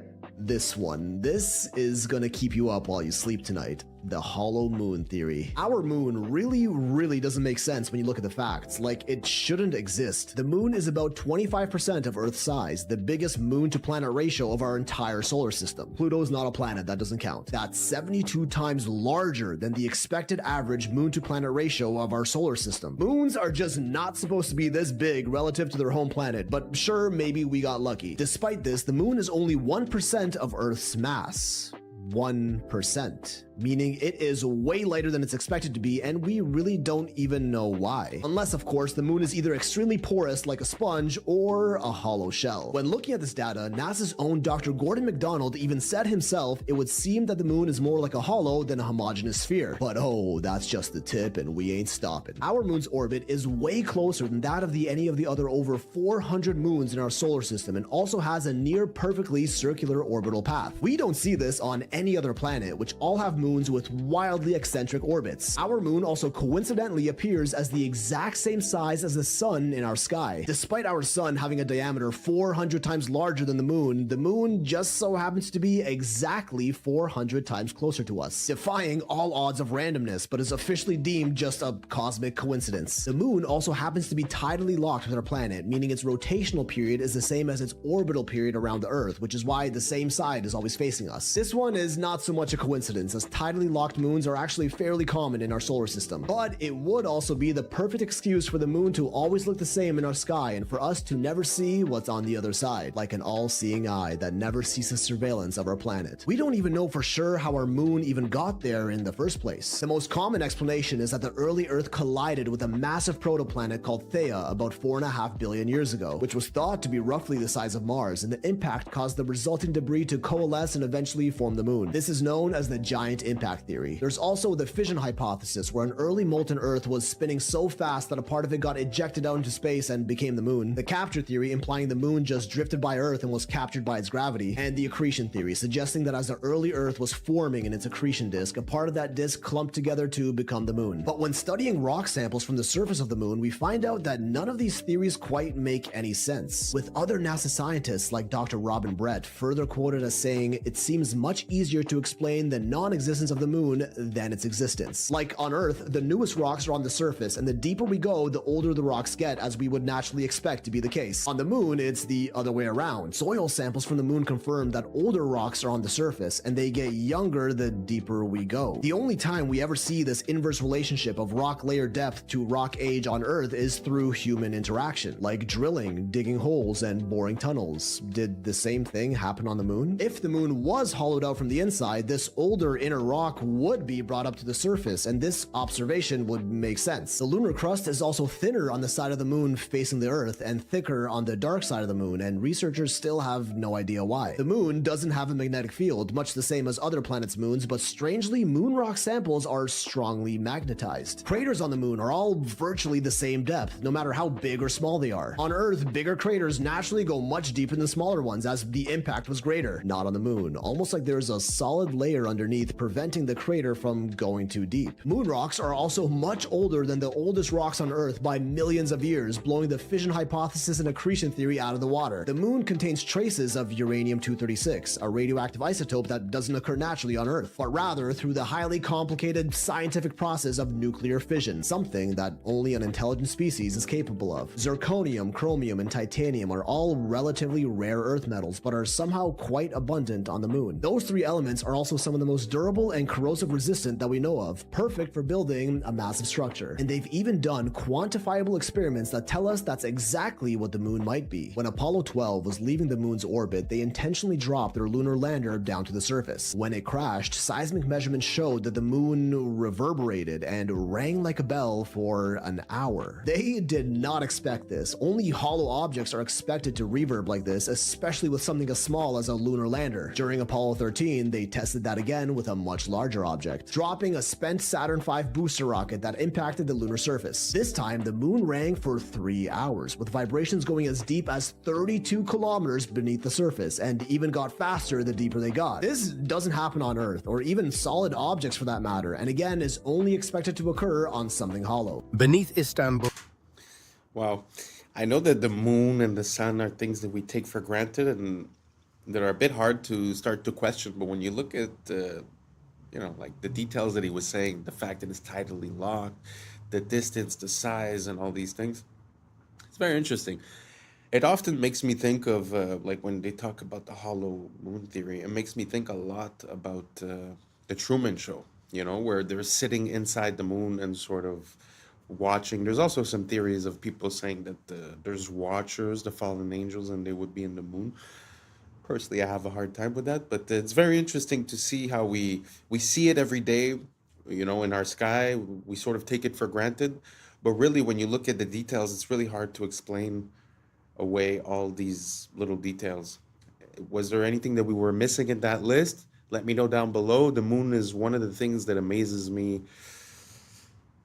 In this whole rabbit hole conspiracy, I find the moon is something that's very, very interesting to look into because it has theoretically nothing to do with human intervention. So when you're able to see something that doesn't seem to fit, but that is also natural, I find that super interesting. So if anyone has any more information about any anomalies regarding the moon, let me know down below, and let's keep on rocking. Tunnels stretch for miles. Some connect directly to the Hagia Sophia, others to underground cisterns, chambers, vaults that feel less like cellars and more like cities. We are told they were dug by peasants, by hand, with chisels, just any random worker carving out perfect arches, domes, aqueducts. But anyone who's seen them knows better. These are not crude caverns. They are palaces in the dark, smooth walls, symmetry, geometry. And this isn't unique to Istanbul.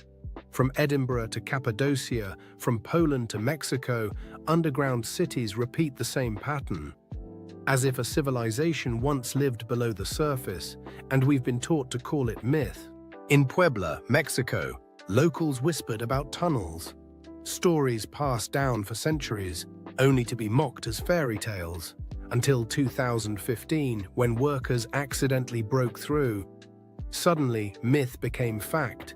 10 kilometers of engineered tunnels, some wide enough for carriages, connecting forts and churches. Forgotten so completely, entire generations believed they never existed. Nearby, at Cholula, a hill rises topped by a Catholic church.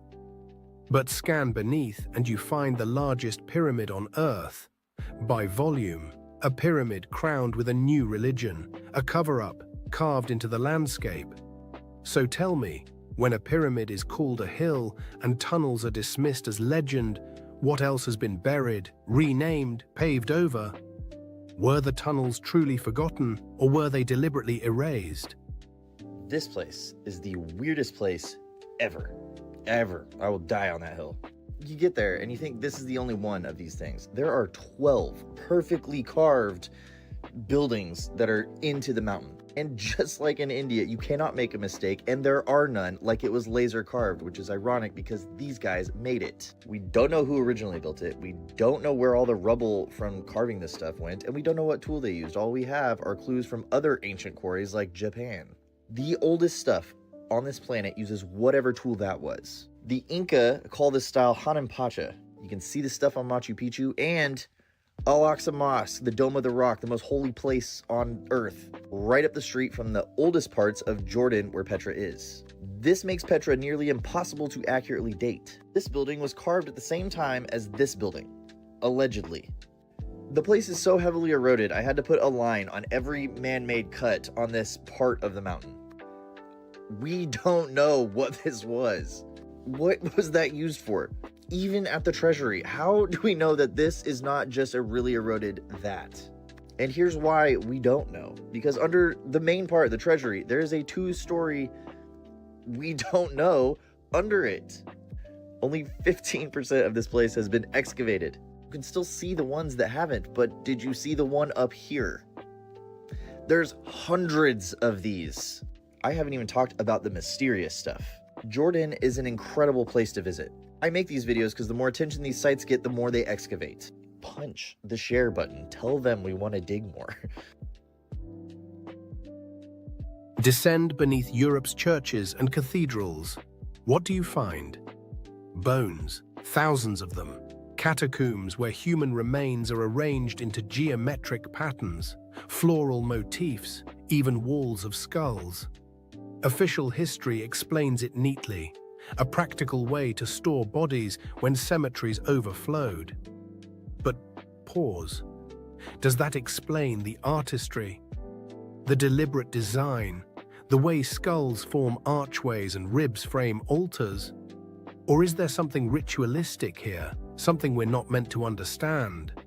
The dead aren't just buried under the old world, they support it. They become part of its architecture. Why? What were these people remembering or honoring when they built monuments on top of fields of bone? 2 miles below Antarctica. Of course, we don't really know that much about Antarctica. It's a little bit strange, a little bit creepy. We know about the pyramid, like this is 100% true, and that strange like island similar to the island. Now, this is Lake Vostok, great picture I know. It's a hidden lake in Antarctica. In 2024, researchers were searching this lake. I mean, it was actually frozen in ice for like 200 years. They used sonar and scans to basically scan underneath the lake and under the ground in this entire area. Now, they discovered living bacteria, completely unknown to be able to survive in these conditions, but also completely unknown to science. Like, they had never seen these type of bacteria before, ever. These organisms surviving with no oxygen, no sunlight, and they don't even have any DNA to match anything on Earth's database that scientists have ever found. So scientists are saying this is the closest thing we could probably ever have to actual aliens. Not like an alien from a movie coming down from space, but something that we've never seen before and is completely unique. But there's a far scarier part, unfortunately. They found never seen before shapes and man-made structures 1,300 feet along the bottom of the sea. And the mission abruptly ended and no one's been allowed back since. So what the hell is going on? Okay, you have got to see this video that China just released of a rocket launch they did. This looks like a boat skimming across the top of water, but in fact it's allegedly something going into space. Listen to this freaking video. China recently released footage of the Tianzhao 9 scraping a bone in the firmament. Now that statement that I just made, you probably think that I'm a little bit crazy, but just look at the comparison. The top video is literally a boat driving around on the water, and the ripple effects that it's creating is looking just like what the Tianzhao 9 is creating while it's flying around in the heavens above. Yeah, so Tianzhao quite literally translates to heavenly ship, and 9 is associated with the polarity in a torus field, Nikola Tesla's 369. It's really complex stuff. I honestly don't fully understand it, but 9 is the polarity, which would be Polaris in the torus field that we live on, called Earth. Yeah, so the rocket is scraping on the firmament, and they're quite literally telling us with the name of the ship itself. And if you don't believe me, literally look at the trajectory of the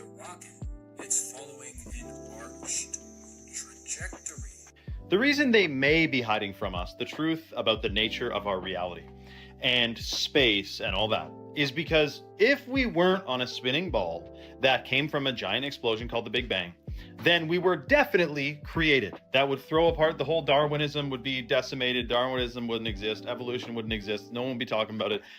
If we were on a different, let's just say, in a different realm, put it that way, than flying on a spinning ball. I mean, it's just true. So that's why they're hiding potentials of this. And listen, forget everything I just said. Just know NASA is to deceive. NASA is, you got to dig into the whole history of them and how much they get caught lying and their green screens in their swimming pools and their training grounds and all that.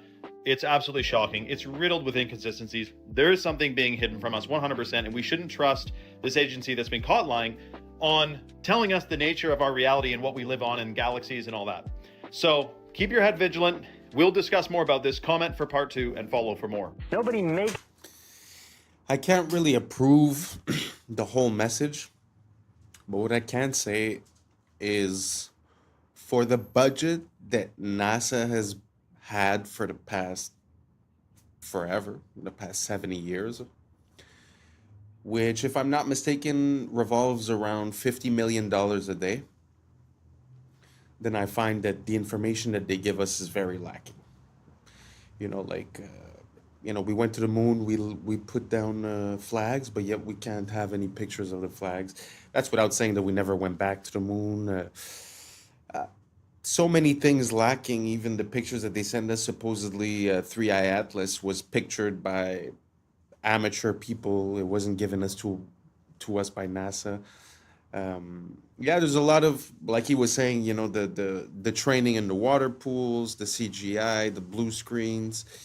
It's a very big rabbit hole. I'm gonna put a bit of a few videos here and there in every video so that we could start holding on to that information and try to make some conclusions eventually. What do you guys think about NASA, space exploration, the Big Bang? Do you guys think that the official narrative makes sense and that there's really nothing that we should be questioning? Or do you guys think that for $52 million a day or whatnot, NASA is not really cutting it, not really making the world a better place, not really giving us valid information? Let me know down below, and let's keep on rocking. You feel tense. Nobody makes you feel upset. You always decide how you're going to feel. Blame is the core of all negative emotions. When you stop blaming, you cut down the negative emotion tree. You cut it off, you kill it, and all the negative emotions die simultaneously. The conscious mind can only hold one thought at a time. It's the thought that the conscious mind holds that determines how the emotions will react, how the subconscious mind will react. Since it can only hold one thought at a time, what you do is you knock out the thought that is causing the negative emotion, the blame thought, and you replace it with this affirmation: I am responsible. This is the most powerful, positive affirmation you can use, because the instant that you say, I am responsible, you exert complete control over your emotional life. The instant you say, I am responsible, suddenly you are back in the driver's seat. A lot of y'all think it's just only McDonald's, but it's Burger King too. Check this out. Tell me why the fuck this thing just fell out of my Burger King and is now fucking moving on its own. What in the actual fuck? Y'all, what is that? What is that? I have never seen this thing in my actual life. What is that? Why does it move like a balloon with water in it? It doesn't even have a head. Where is the head? Burger King. Welcome to Burger King, home of the Whopper. Come inside and let us serve you. Have it your way. I'm glad you all could make it. Are you ready for your daily feeding? Lunchtime has arrived. Once you try this burger, you will not be able to resist the craving for more. People always wonder, how do we get so much beef to feed all of these people? You love it. You need it. Come get some now. Look at you. You can't resist my food. You love it? Every greasy bite. Goodbye for now. And it's crazy how people see these videos and they still go back to these places. So if they don't have enough meat for the food, what are they feeding you? Because what is that? It's a headless type of worm, bacteria, virus. I have no idea what it is. Let me know down in the comments below what this is, y'all. The shift is here. Y'all need to change our diet.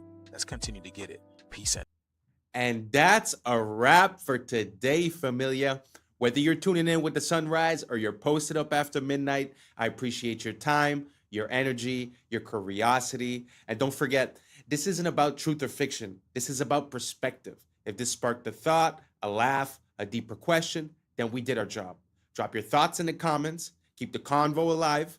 Like, subscribe, and don't forget to hit that bell if you're riding the wave, because we're just getting started. Until next time, stay grounded, stay weird, stay critical.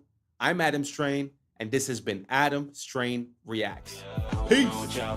But now it's time for us to link up. Really think we on the brink up. Making a change from living this strange. Living this strange. Making a change from living this strange. Yeah. The end. Even ChatGPT thinks history has been faked. How long did the original Yankee Stadium take to construct? The original Yankee Stadium took 284 days to construct, 1 to 2 years of horse travel. So it took 1 to 2 years just to get the stuff there, and this was all built in a year. That seems impossible, then, doesn't it, John? Yes, it seems highly... What's up, YouTube? Today, we'll be looking at disturbing TikToks that'll make you question reality. So without further ado, welcome to Adam Strain Reacts. Let's get her done.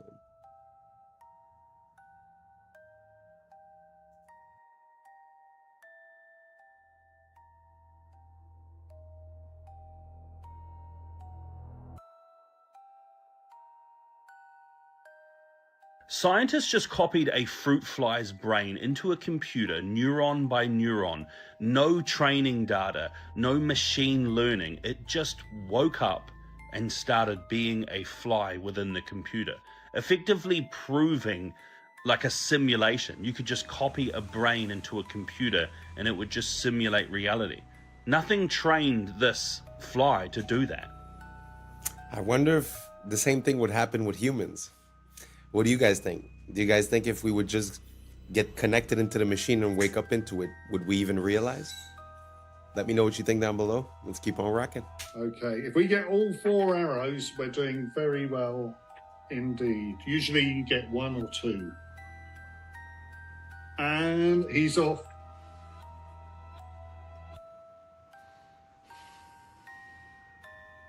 Oops, that's all right, it's all right. That's it, that's not the one he gripped. Okay. Oh, yeah. Oh my goodness, look, it's stuck in the cupboard. So that's arrow number 1. Where, do you want to move it in a little closer? Are you going to stand there? That's right. That's exactly where he's firing. Can you see? Okay? Yeah, that's good. 2, arrow 2. And he's not musical, so you're not missing anything. But he utilizes one of the wonderful things about a very complex automata, what I call the loose piece. He's engaging with a loose piece. Doing well. But not one loose piece, 4 loose pieces. This is the 4th arrow. If he fires this, he's going to be the only one of the 30 or so that exists that will still do this. Yay! Woo-hoo! David Secret's Archer Automaton. First of all, I find it super beautiful to see people that are passionate about the things that they do. You know, they say, do what you love or love what you do, pick one and run with it. And they definitely love what they do. And also, just as a piece, as a testimony of the technology that we used to have, we consider like animatronics and stuff like that to be outdated or this or that, and the digital stuff is way better. But it's very interesting to think that all of that was mechanical, that the control that was done was mechanical. I'm not sure we would be able to you know, to do that as well. We could do a lot of different things, programming chips to make all kinds of movements, don't get me wrong. But it's very interesting to see these relics from the past that sort of give way to animation and all that, you know. Very beautiful. Let me know if you guys know of any other examples of this. I'd be very curious to see more of that. Let's keep on rocking. Nope. Nope.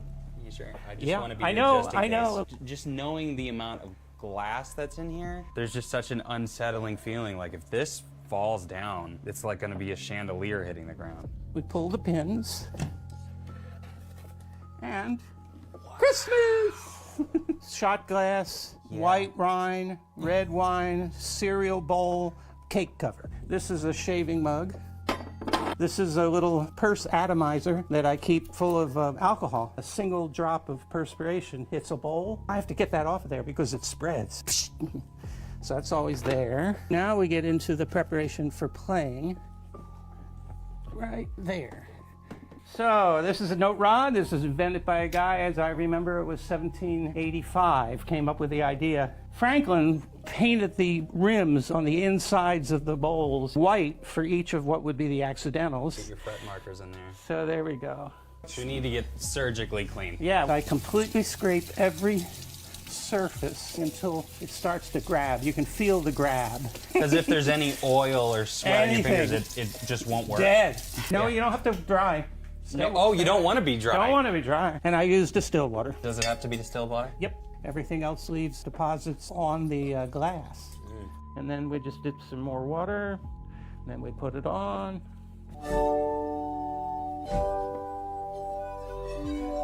So that, and it isn't just slow chords. You can do. A German company just made forklifts obsolete. These things can go into any existing factory. You don't need anything special. You operate it from your computer. It doesn't require a person, and it's going to be cheaper than buying a forklift. It's just going to move things around your factory autonomously, and you can just sit in there on your laptop and tell it where to go. This is going to be everywhere soon. History is nothing more than a set of lies agreed upon.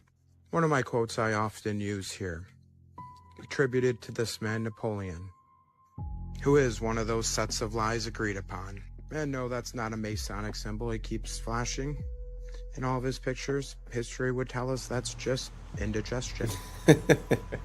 Suppose we use the same argument on Napoleon. If you've ever seen the statue of Napoleon in Place Vendôme, Paris, you will notice that the word there of Napoleon is written Apollio. Now that would mean, making this Greek, that means that he is Apollo itself. So there never really has been a Napoleon. It's all due to the sun cult of Apollo. You think you studied the history of Napoleon? Ridiculous. Who was his mother? Letizia, wasn't it? Who was the mother of Napoleon? Leto. What does Leto mean? In one language and Letizia in the other. Both joy. That's how we got the idea that Napoleon was born of a woman named Letizia from Apollo. You believe that Napoleon had 3 sisters? He did, according to a myth, but where did the myth start? Apollo had 3 sisters. Didn't Apollo have 2 wives? One was the earth, the other was the moon. Napoleon had 2. Where's the sun the major part of the day? How long is it in the sky? About 12 hours. How long did Napoleon reign supreme? 12 years. See, sun myth. He never existed. Furthermore, where is the sun strongest? In the north or the south? It's the south, isn't it? Gets weaker in the north, doesn't it? Where was Napoleon defeated? In Russia. See? Napoleon never existed. Sun cult. Think. Very interesting. I had never considered Napoleon, but I have come to this conclusion when it comes to like Plato, Socrates, all these bigger than life historical figures that sort of came up with all kinds of stuff. it almost seems like if you would go from one, like let's say the way the world is now, right? If we would go from the way the world is now to a new way, there would be stories about this world, right? So sometimes it feels like that's what we're seeing. It feels like we're seeing an attribution of the contributions of that previous generation or that previous civilization being attributed to a single person, sort of to make it easier. So you could delete all the books, release one book for whoever it is, and then all of a sudden, all the information that's missing from that civilization gets transferred. I really have no idea if you guys are following what I'm saying. I feel a bit lost just saying it. But let me know if you guys think that it's possible that some of these historical figures are actually attributions of the past without necessarily being historical figures, if that makes sense. Let's keep on rocking. The entire planet was just 3D scanned using Pokemon Go. I cannot make this up. 30 billion images. LiDAR scanned with your phone to create a digital clone of our entire world for AI. Yep, those Pokemon were not in random spots. They were in spots they wanted you to scan. Multiple people scanning the same place, different times a day, different times a year, have all just created a map that is so accurate, GPS can't even come close. This would allow robots to get anywhere on Earth. Now, before we start blaming the tech companies, that was right in the terms of service that everyone agreed to. Google also did this with reCAPTCHA. You ever wonder why it was almost only images of city stuff? It wasn't ever select the image of a shirt or a fork. Google charged businesses to use this and trained its AI for free. So where are we in the life cycle of AI? Because I think we've been here before. First, we research AI. Then we perfect AI with quantum computers and stuff. Then AI perfects itself as we make it dance. Then AI enslaves humanity and makes us build its components into the earth. Then the sun throws a thunderbolt like Zeus and kills the AI demon, forcing us to go underground. When we emerge, we return to worshiping the sun like we used to. I'm only half kidding, sort of.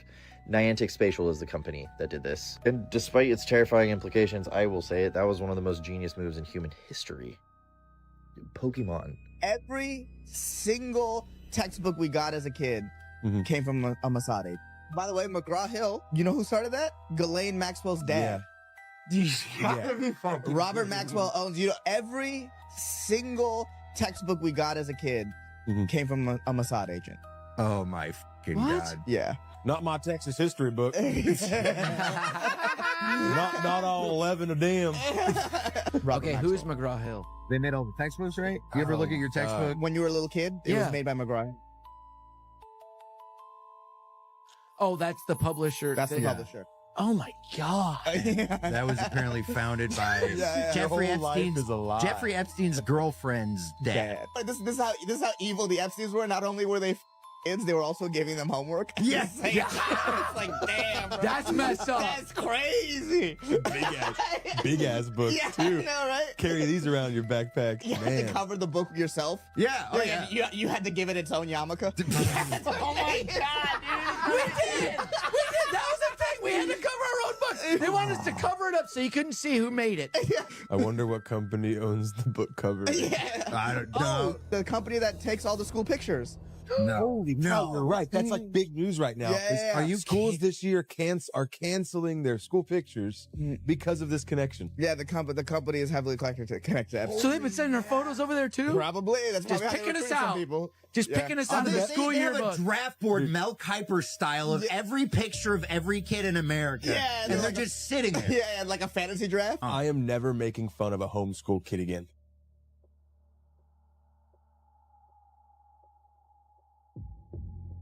This is absolutely insane. So this Chinese student created basically a Google Earth for all the ancient artifacts that are sitting inside museums. So they were taken from their original land and he wanted to place them back where they were found. So you can go around the entire Earth and look at all the artifacts and where they were coming from, just to try and piece it together, using it as a tool to try and figure out what happened in our past. And I think it's just incredible. What a really good way of showcasing what AI is able to do now, to create these tools that are going to be so useful to so many people. Look at that. It's showing all of those artifacts from one museum and then what it looks like to patch those over the entire globe. It's going to be a tool used by historians, and I just think it's an incredible idea, really. There was this individual, and they were asking it some logistical questions about the Yankee Stadium. At the end, even ChatGPT thinks history has been faked. How long did the original Yankee Stadium take to construct? The original Yankee Stadium took 284 days to construct. Do you want to do an estimate of the materials for this as far as granite, the limestone, marble, and iron is concerned? Yankee Stadium's total material estimate: granite, 400,000 cubic feet; limestone, 300,000 cubic feet; marble, 100,000 square feet; iron/steel, 15,000 tons; concrete, 500,000 square feet. Total estimated weight, approximately 750,000 tons. That's incredible that all that material got there with horses and donkeys. Indeed. How many times would the horses have to go back and forth, and how long would that take? So we'll say there was 500 horses, and the materials were 10 miles away. With 500 horses, 750,000 loads, and 10 miles per trip, 1,500 trips per horse, 3,750,000 horse miles. Assuming 2 trips/day, 375 to 750 days, 1 to 2 years of horse travel. So it'd take 1 to 2 years just to get the stuff there, and this was all built in a year. That seems implausible then, doesn't it, John? Yes, it seems highly unlikely that Yankee Stadium could have been built in just 1 year. The coming in 180 seconds. Let's go back to Bill Clinton. Clinton was a real estate swindler and governor, running through Arkansas via Barry Seal. This movie whitewashed the true involvement. And L.D. Brown said he facilitated human for Clinton. Clinton was the perfect puppet to throw up after Bush. He gave us the crime bill, which expanded legal human trafficking and wiped out competition. His crime released 50 people, even Vince Foster, a childhood friend. Clinton effectively got rid of Glass-Steagall, which contributed to the 2008 collapse, causing vertical integration and the consolidation of. The Telecommunications Act accelerated propaganda, which slowed the public's responses to banking crises. And the Telecoms Act gave us the dot-com bubble. The CFMA contributed to the derivatives crisis that we're currently in. Look, see? Which brought us things like the Enron scandal. Investigations like that under the rug. Look. He also brought us the WTO, which brought us the China files. Of the economy. Obviously, via the Lewinsky debacle, among others. Then we get another to swap puppets to keep up the fake left-right paradigm. Bear Stearns was the first domino in the 2008 collapse. They worked with high toxic assets to inflate their value. Look, see? Yup, all banks were doing this. One big family. This is the collapse in a nutshell. Guys like Roman Abramovich initiated the 2008 collapse. See? Collapses allow these institutions to buy up the monopoly board and raise your rent and mortgages. Then we have financial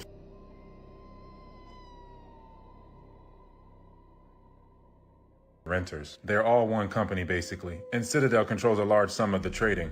Look. See? And I have to mention the drug. Every wave of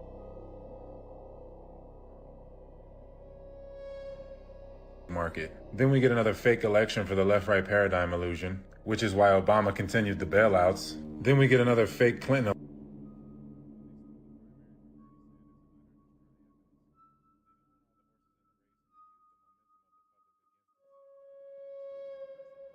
The money supply as well as Biden, which created the high interest rates. We're way worse off than 2008. Just look at the repo market. Unsustainable. Completely over-leveraged. The derivative domino is coming. It's coming. This is how the financial reset will go. Coming. Better be ready to take care of the old folks. There will be no near future. You will have a social credit score, UBI, and a 50-year mortgage. They won't do it all at once, and they won't strip you of everything. Giving you a little bit gives them control. The first few years of the transition won't even be that bad to rope people in. I don't know why I'm so fascinated lately with where we went wrong. Maybe because we need to make these things right, but how do we at this point? Like, how did this small little group of people sink their claws into it and literally conquer every pivotal cultural pillar of our entire lives? Anyway, did you know that the first Model A Ford car, Henry Ford, it ran off so farmers could literally produce their own fuel. So they were running engines, not just off a car, from their agriculture.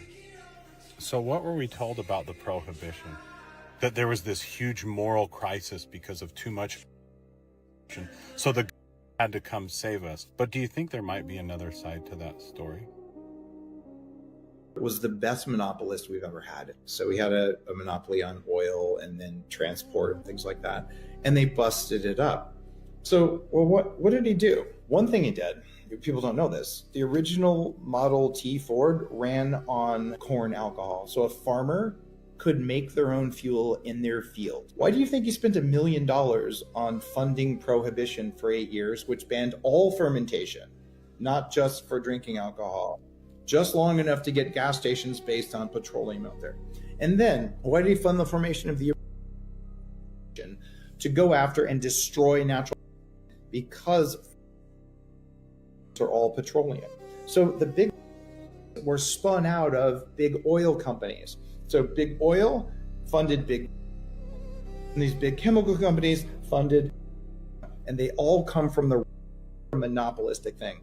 And even the latest evil stuff like the buildings going on, people don't know this. He's the largest owner of farmland in the country. You know what Bill Dad did? What? He was. Anyway.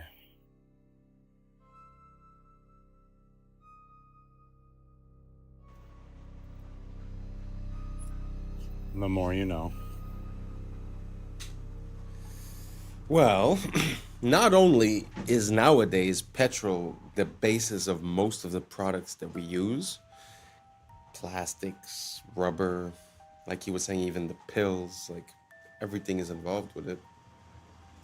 But further than that, if you think about it, if you had to go buy your gas, instead of going to the gas station, you would go to the farmer, then you'd probably be, buying food there as well. So not only did it create the ecosystem for the gas stations, it also created for the supermarket. Because think about it, if daily, to keep your car running, you'd be going to a farm, then you could just pick up some food while you're there, right? So like this decision and this way of operating changed a lot of our future, well, of where we are today, basically. And it put us into a place of dependence when what he's saying is that basically we were capable of making our own oil. I mean, think about it. The cause that we go into other places and start violence, most often than not, is blamed on that resource. So if we didn't need that resource, I mean, so many things would be different. So it's very interesting just to look at the history of things like the vehicle, the car. Like for an example, most big cities within the United States, because speaking of Europe is easy. You could say, oh, they're so old. But the United States, most big cities, if not all of them, had ways of moving that were, free, basically, like tram systems and stuff like that.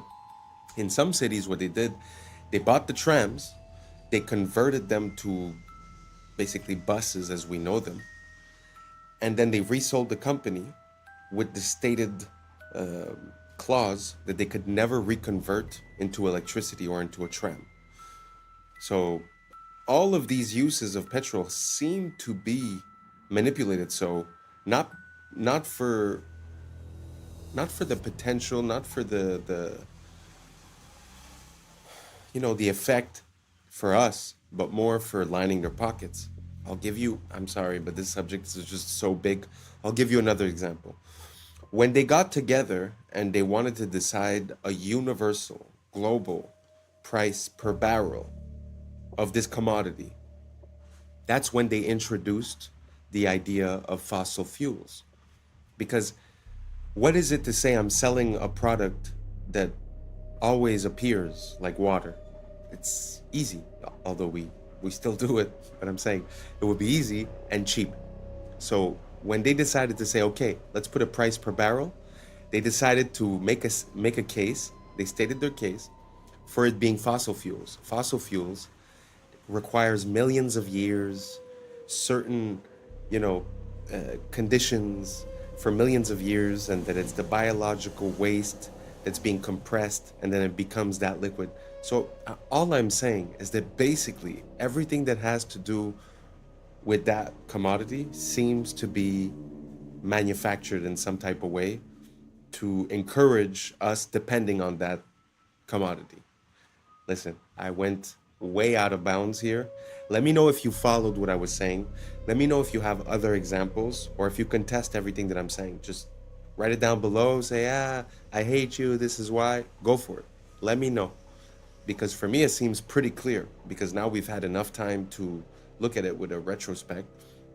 And I mean, it seems pretty obvious. The Model T from Ford at the beginning was made with hemp. And supposedly you could run the car on oil, on alcohol, on gas, on different things. And then they decided to go with the gas. So anyways, I'm done. Let me know what you think down below. And let's keep on rocking. It's very preventable. It's just that we're doing everything we possibly can to induce it. We published one of the first ever papers linking that the higher your blood, the faster the tumor grows. The lower the blood, the slower the tumor grows. Undeniable. From a normal cell to a cell doesn't happen overnight. All we have to know is how are they growing so rapidly? Why are they going out of control? How come it's so hard? A solution to without time is to simultaneously restrict the two fuels, which is already in our bloodstream from the food we eat, and the amino acid. If we stopped eating and we took a low carbohydrate diet and just did water only fasting, we would get into the two have a bad mitochondria dependent on glutamine. We can replace glutamine with ketone bodies. So we selectively marginalize these slowly over time. They slowly start, blood vessels disappear, and the body comes in and dissolves them.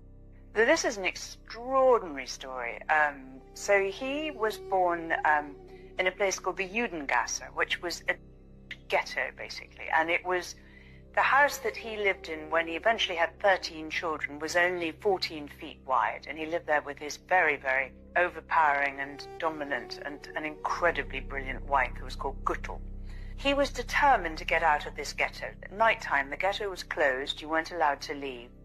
The street was so narrow that no sunlight could penetrate. There was no plumbing, there was no sewage, there was nothing. So everything you can imagine happened in this street. And unsurprisingly, he wanted to get out of there. And he started a small coin business, and that did reasonably well. But actually, and this is where it ties into legacy, his great strength was to send his 5 sons to the capitals of Europe at that time. And what they did is they set up, in effect, so whereas everyone used to be in separate different countries or separate cities until then, these 5 boys communicated with each other, sometimes by pigeon, and they wrote to each other in Judendeutsche, which was a kind of Yiddish German vernacular. And that is why they were so successful. And this absolute belief in togetherness, you've got to stand together, you've got to work together, you've got to work across borders, you've got to work with rules. And by 1789, when the last one went, to 1815, so a very, very short period of time, it was said that no one would consider going to war with, because that was how incredibly influential and powerful they had become. CBI is fully owned and controlled by leadership. Okay. All right. 2 + 2 makes 4. Makes total. I don't know. First off, just to circle back to the Napoleon story, doesn't that seem like the origin story of a type of myth as well? Because I've heard this story many times, but even when she says it, and she's a family member, it doesn't really make sense. I had nothing. I had coins. I sent my sons all over the world. I don't know. I feel like there's missing something. And the point that the guy was, pointing towards the end is that it seems like that information that he gave was the same information before we went into other places, including, Syria, Afghanistan, Iraq, Venezuela, Cuba. that all these places seem to be disconnected from this big system that we have.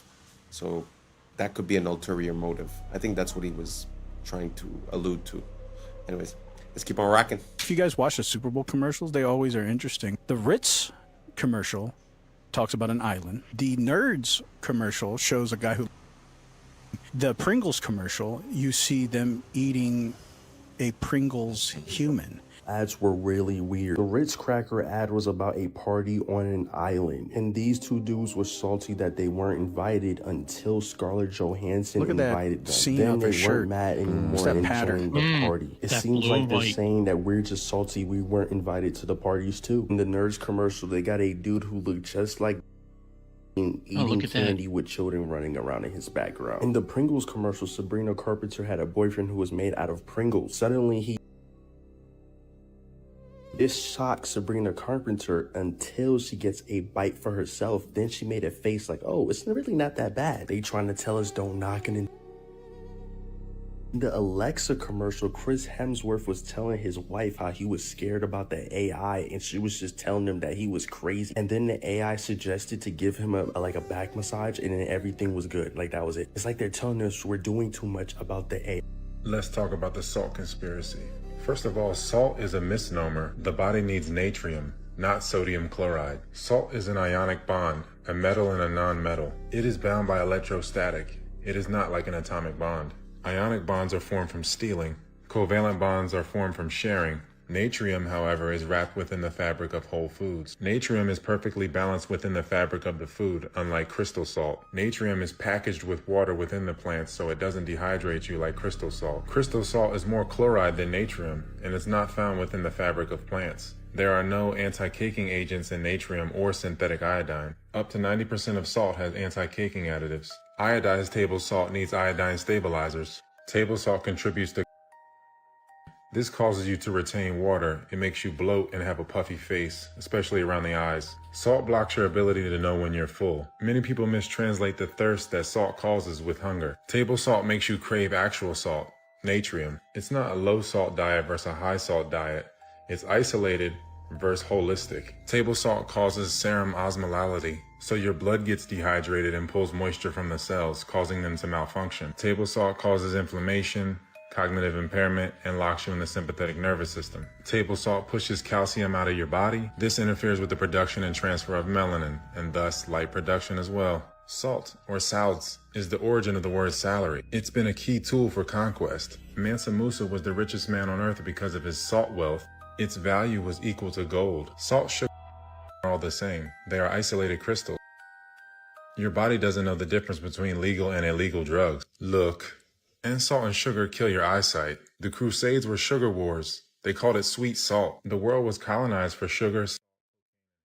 There are endless sugar wars. Sugar is white gold and the primary driver of the slave trade. Sugar plantations were the worst. The sugar slavery complex was 10% of Britain's GDP. Here are some sugar families. These tiny hat families have a monopoly. Don't let the Hispanic names fool you. These are cryptos. Hawaii was stolen for sugar. Look, slavery. Ever buy a Chiquita banana? Let's get into booger sugar, the Contras. Brown sugar. Vietnam was a trap house. Sugar slavery was Aboriginal genocide. Aboriginals. Salt is for witchcraft. Look, it keeps things out, but it can lock things in. These isolated crystals bind to the liquid crystals in your blood. Melanin is a unifier. These crystals tax the melanin and deplete it. Melanin holds everything together. It has to be destroyed to invert the order of the world.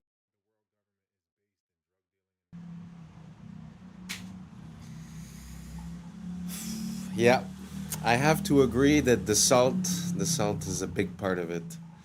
I think that, well, basically, this is going to sound intense, but the whole world, the whole universe is made of salt, in a way.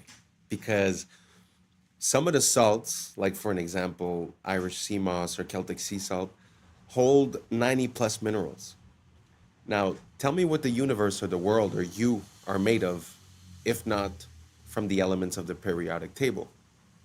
So 90 plus of those are minerals, right? So the quality of your mineral intake, I think, is very important.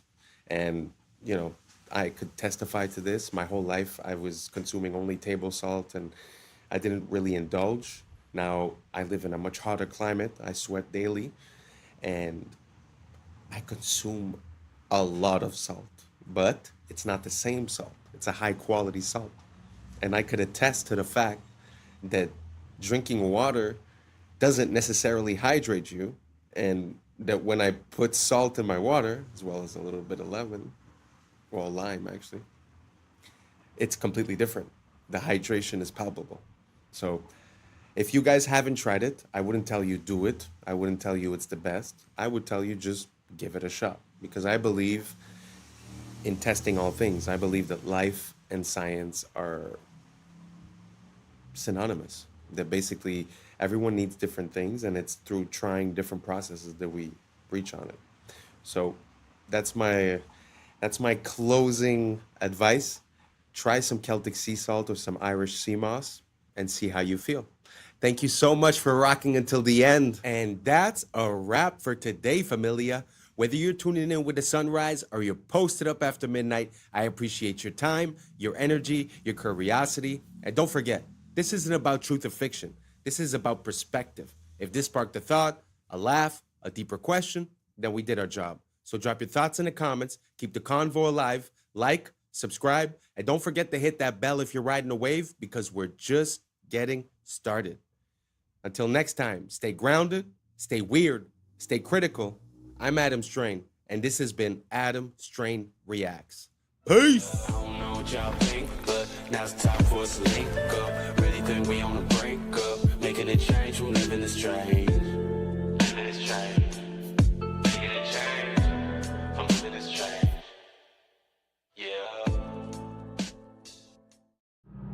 Yeah. Yeah. I was sleeping, had to wake up. Why? Every reason I could think of. God, till the day I keep the income. What's up, YouTube? Today, we'll be watching disturbing TikToks that'll make you question reality. So without further ado, welcome to Adam Strain Reacts. Let's get her done. They've been keeping this from you.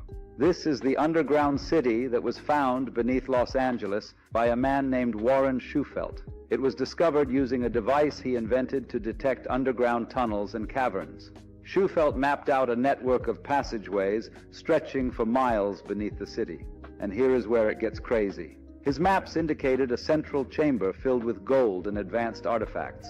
Shufelt said that upon analysis of the artifacts and the scriptures found within the passageways, they all pointed to a lost continent named Lemuria. Despite his groundbreaking findings, city officials abruptly shut down his excavation. They officially claimed that the tunnels were old subway lines. But this is where they messed up. The Los Angeles subway system didn't begin operation until 1990, over 70 years after Schufelt's discovery. So what subway lines were they referring to? Some speculate that they were referring to an ancient civilization that had access to a subway-like system. Some have even gone further to say that the city officials had knowledge from the future. They knew that Los Angeles would eventually have a running subway system in the years to come, therefore it would be the perfect cover-up, perfectly concealing its true origins. Yesterday we witnessed... I find it very interesting when we find underground either tunnels or city streets and stuff like that. When we find them in Europe, people have a tendency to say, but Europe is really old, so they just built on top, it's normal. That's why I love to find these type of things in the United States, because the history of the United States is so young that it's kind of hard to explain away like a whole tunnel system under a street. You know, if you compare that to Paris, like the catacombs, you could say, it was in the 1600s, so they had a lot of time, this and that.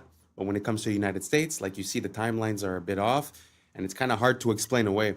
So what do you guys think about that railroad? Do you guys think that there was something below Los Angeles before the metro stations? Or do you think that maybe they got their wires crossed and they just made a mistake?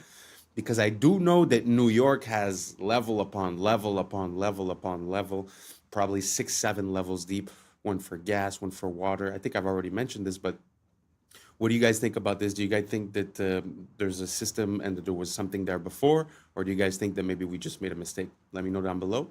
Let's keep on rocking. the heist of the century, where a group of thieves disguised as construction workers using this hoist ladder broke into the Louvre Museum in Paris and got away with hundreds of millions of dollars worth of items. Yeah, this is the same museum that the Mona Lisa is also kept. Now, this is being called a national disaster for all of France. Some of these items that were stolen were worn amongst kings and queens and royalty. One of these items was worn by Napoleon III's wife and contained over 2,000 diamonds. Here are some of the items that were all stolen, and authorities don't even know. They can't even put a price on some of these items because they're so old, they're so antique, they're so unique. And what we know is they got in and out within 7 minutes with chainsaws, cut the windows, got in, cut all the, display boxes, and got out within 7 minutes and left on mopeds, because in France, the traffic is crazy. So they were just able to, maneuver their way out easily. The authorities are saying if they're not caught within a week, all of these items are going to be gone. Now, I find it very interesting that the governments have been screwing the people for so long. And what I'm seeing right here is the people start to fight back. This was professionally done, guys. In and out in 7 minutes. That is crazy. Where's all the security and everything? It was done Sunday morning at 9:30 a.m. in broad daylight. Let me know what you guys think about this in the comments down below. Don't forget to like, share, and follow for more hidden truth. Peace and love. Everybody is complaining about exploding watermelons. Here is the video. Walmart watermelons exploding everywhere.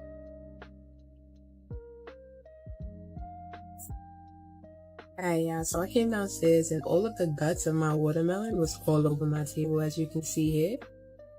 Here it is again. The inside looks crazy. It really looks like it is a man-made watermelon. It doesn't look like...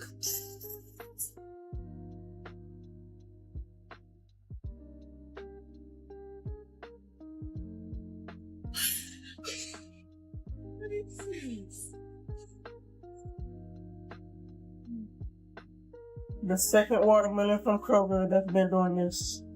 I got to a pot. Never did. Never did.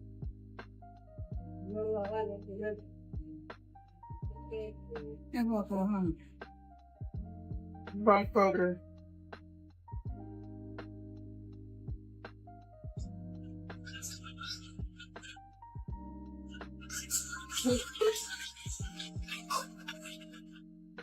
I cannot make this up. I heard a whistling sound in the pantry, and then my watermelon exploded like A.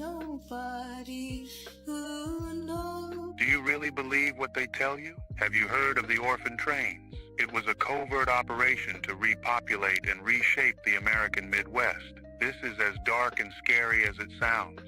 Between 1854 and 1929, the United States was experiencing massive waves of immigration that was flooding into urban areas.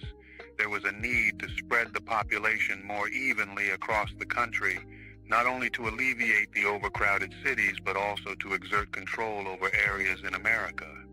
So, the U.S. government came up with a plan. They took over 250,000 orphaned and homeless children from New York City and other urban areas, placed them on trains, and sent them to rural towns across America. This plan was sold to the public as giving these children a fresh start, but the reality was much darker and more complex. Many of these children simply vanished. Over 100,000 children disappeared as soon as they stepped onto those trains.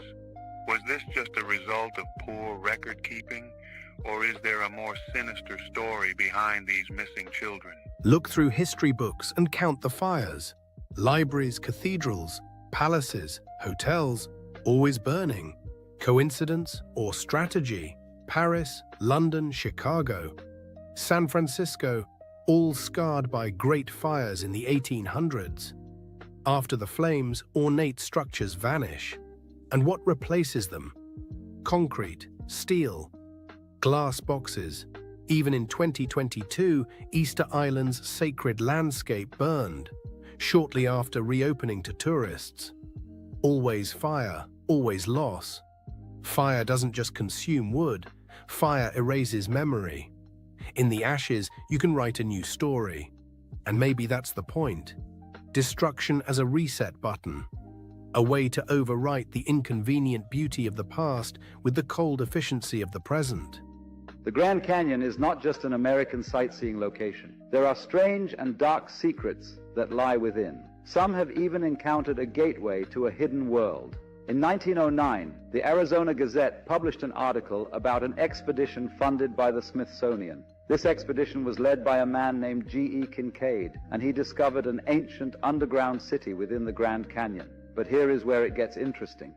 This city was filled with artifacts from ancient Egypt, hieroglyphs, statues, and even a pyramid. How did ancient Egyptian relics end up in Arizona over 5,000 years ago? Is it possible that they had access to flight? But it gets even stranger. The Smithsonian seized all the artifacts and shut down any further exploration, which led to 90% of the Grand Canyon being restricted till this day. The canyon is home to numerous hidden caves and tunnels, many holding ancient treasures and technologies. Many adventurers used to report seeing strange lights and sounds coming from these depths. The Hopi tribe, a tribe native to the region, speak of sacred underground cities known as the Sipapu. These cities are believed to be gateways to the underworld, holding powerful energies that should never be disturbed. All this makes us wonder, what else is hiding in the Grand Canyon? Your name is Roger, yes? What do you guys think about that? Do you guys think that there's any truth to the story of G.E. Kincaid? Because it's not the first time that we hear about stories relating to the Smithsonian sort of making discoveries disappear. Like, mostly, the ones I remember are mostly like big bones. Some people say that they found giant bones. And like the newspaper would say it, the news articles would say it. But then afterwards, when the Smithsonian would come and take the artifacts, they were never to be heard of again. And when requests were made to ask about it, to inquire about it, they would say that that never happened, basically. Do you guys think the Smithsonian might be a bit less than honest, less than useful for, knowing what happened in our recent past? Do you think that they might be hiding some stuff? Or do you think that maybe it was false articles, false stories, people trying to be famous for some reason or another? Let me know down below if you have any more information regarding G.E. Kincaid or any similar type of discoveries, because I have seen other things in the United States, such as the discovery of some Jewish artifacts, which theoretically wouldn't make sense, right, with the timeline and the geographic locations. There's also a similar story regarding they found cocaine from South America in the pyramids of Egypt, supposedly. So do you guys think that there's a possibility of this cross-contamination of the New World and the Old World having a contact before? Or do you guys think that there's something else to this? Let me know down below, and let's keep on rocking. Roger. Ah, that's your name. Roger. Good. And what do you do, Roger? I'm a financial consultant. Ah, financial consultant, eh? Roger, Yeah, yes. terrific. And Roger, how's business at the moment? Not bad, thank you. Been a bit quiet lately. How do you mean lately? Since the war, been a bit quiet. Fair enough. Okay, Roger, your special subject tonight is the economies of the European community. Your time starts now. Best of luck. Thank you. How much does Greece owe, Roger? $367 billion. Correct. And who do they owe it to? Mostly to the other European economies. Correct. How much does Ireland owe? $865 billion. Correct. And who do they owe it to? Other European economies, mostly. Correct. How much do Spain and Italy owe? $1 trillion each. Correct. Who to? Mainly France, Britain and Germany. Correct. And how are Germany, France and Britain going, Roger? Well, they're struggling a bit, aren't they? Correct. Why? Because they've lent all these vast amounts of money to other European economies that can't possibly pay them back. Correct. So what are they going to do? They're going to have to bail them out. Correct. Where are they getting the money to do that, Roger? That's a good question. I don't know the answer to that one. How much does Portugal owe? Hang on a minute. What was the answer to that earlier question? Just keep answering the questions, Roger. Where is Portugal going to get the money it owes to Germany if Germany can't get back the money that it lent to Italy? Just a minute. What was the answer to the previous question? The question was, How can broke economies Yes. lend money to other broke economies Yes. who haven't got any money because they can't pay back the money the broke economy lent to the other broke economy and shouldn't have lent it to them in the first place because the broke economy can't pay it back? You're wasting very valuable time, Roger. How much money does Spain owe to Italy? $41 billion, but where are they going to get it? Correct. What does Italy owe to Spain? $27 billion, but they haven't got it, they're broke. Correct. How can they pay each other if neither of them has any money? They're going to get a bailout, aren't they? Correct. And where's the money coming from for the bailout? That's what I'm asking you. Correct. Why are people selling the European currency and buying the US dollar? Because the US economy is so much stronger than the European economy. Correct. Why is that, Roger? Because it's owned by China. Correct. And very well done. And after that round, you've lost $1 million. I've lost $1 million. I thought you said well done. Yes, well done. You've only lost $1 million. That's an extraordinary performance, I've Roger. only lost $1 million. Very well done. And that's quite good, is it? Oh, it's excellent. Sell everything immediately. Quickly. Jeez. Wow. Like, money rules our life, but when you really break it down, it's kind of funny. Like, it doesn't really make sense. Like he was saying, like, all the countries owe money to themselves, but they can't pay it back. It's kind of ridiculous. At the end of the day, no one's going to get paid, and no one's the wiser, right? So it just feels like some of these big companies that have shell companies, and the only goal is to, like, keep the money moving, right? And as the money keeps moving, everything's fine at the end of the day. Feels like that's what we're seeing, but on a massive scale, as if they're fudging the numbers, hoping that no one realizes. But I mean, at one point, this bubble will have to pop, no? Or we're just going to artificially inflate it forever? I don't know. You guys let me know. It's not like this is financial advice or I'm an advisor or nothing. This is just pure common sense. How do you pay back something you don't have? How do you lend something you don't have? Who do you sell it to? Who do you give it back to?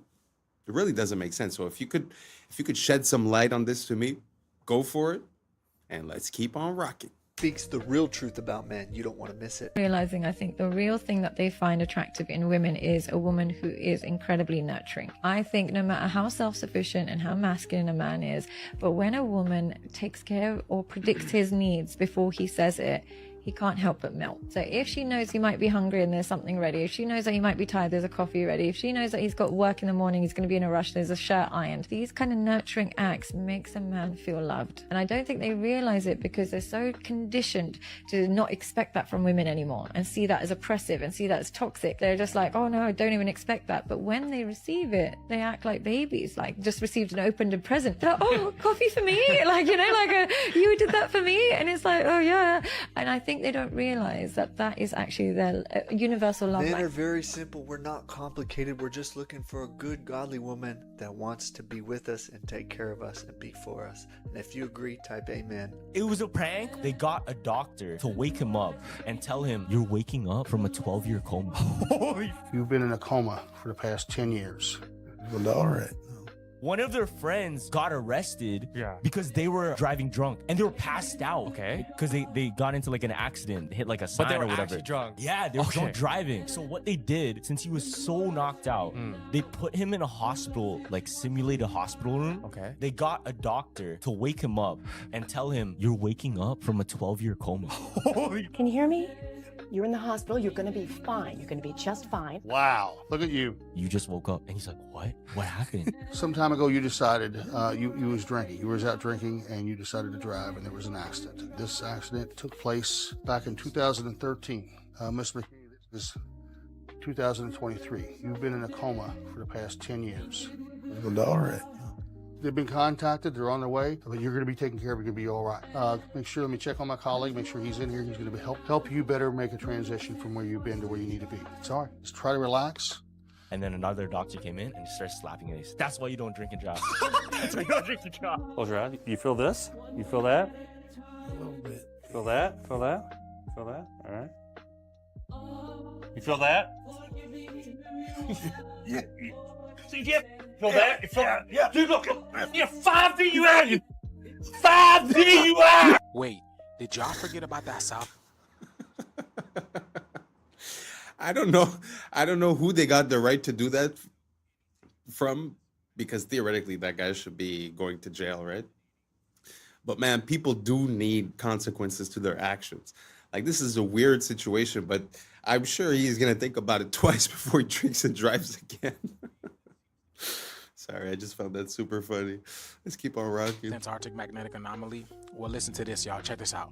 All right, I don't really even know how to put this, but does anyone know anything about this massive energy wave that seems to be emanating from Antarctica? There's a video going around as of yesterday, October 12th, showing this powerful, huge circular pulse of energy, this wave that seems to be stemming from Antarctica, stretching like allegedly 6,000 miles north over Australia.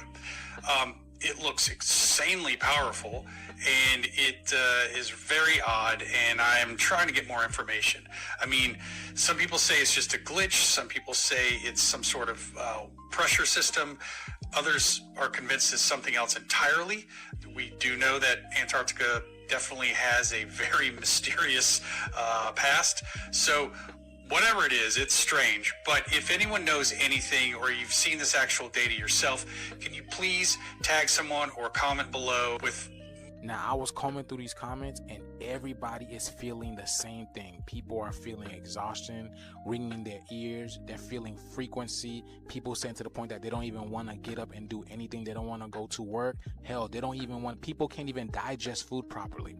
Now, as you guys may know, we are going through an ascension process, and the planet is splitting. There's a 3D shift and a 5D shift. It's all about frequency, all right? And I go into depth of why people are experiencing this. If you guys want to check it out, here's my Instagram, Conscious Juice. Here's the link over here, the link tree, and click on it, and then the Patreon link should pop up. And it's the very first video, okay?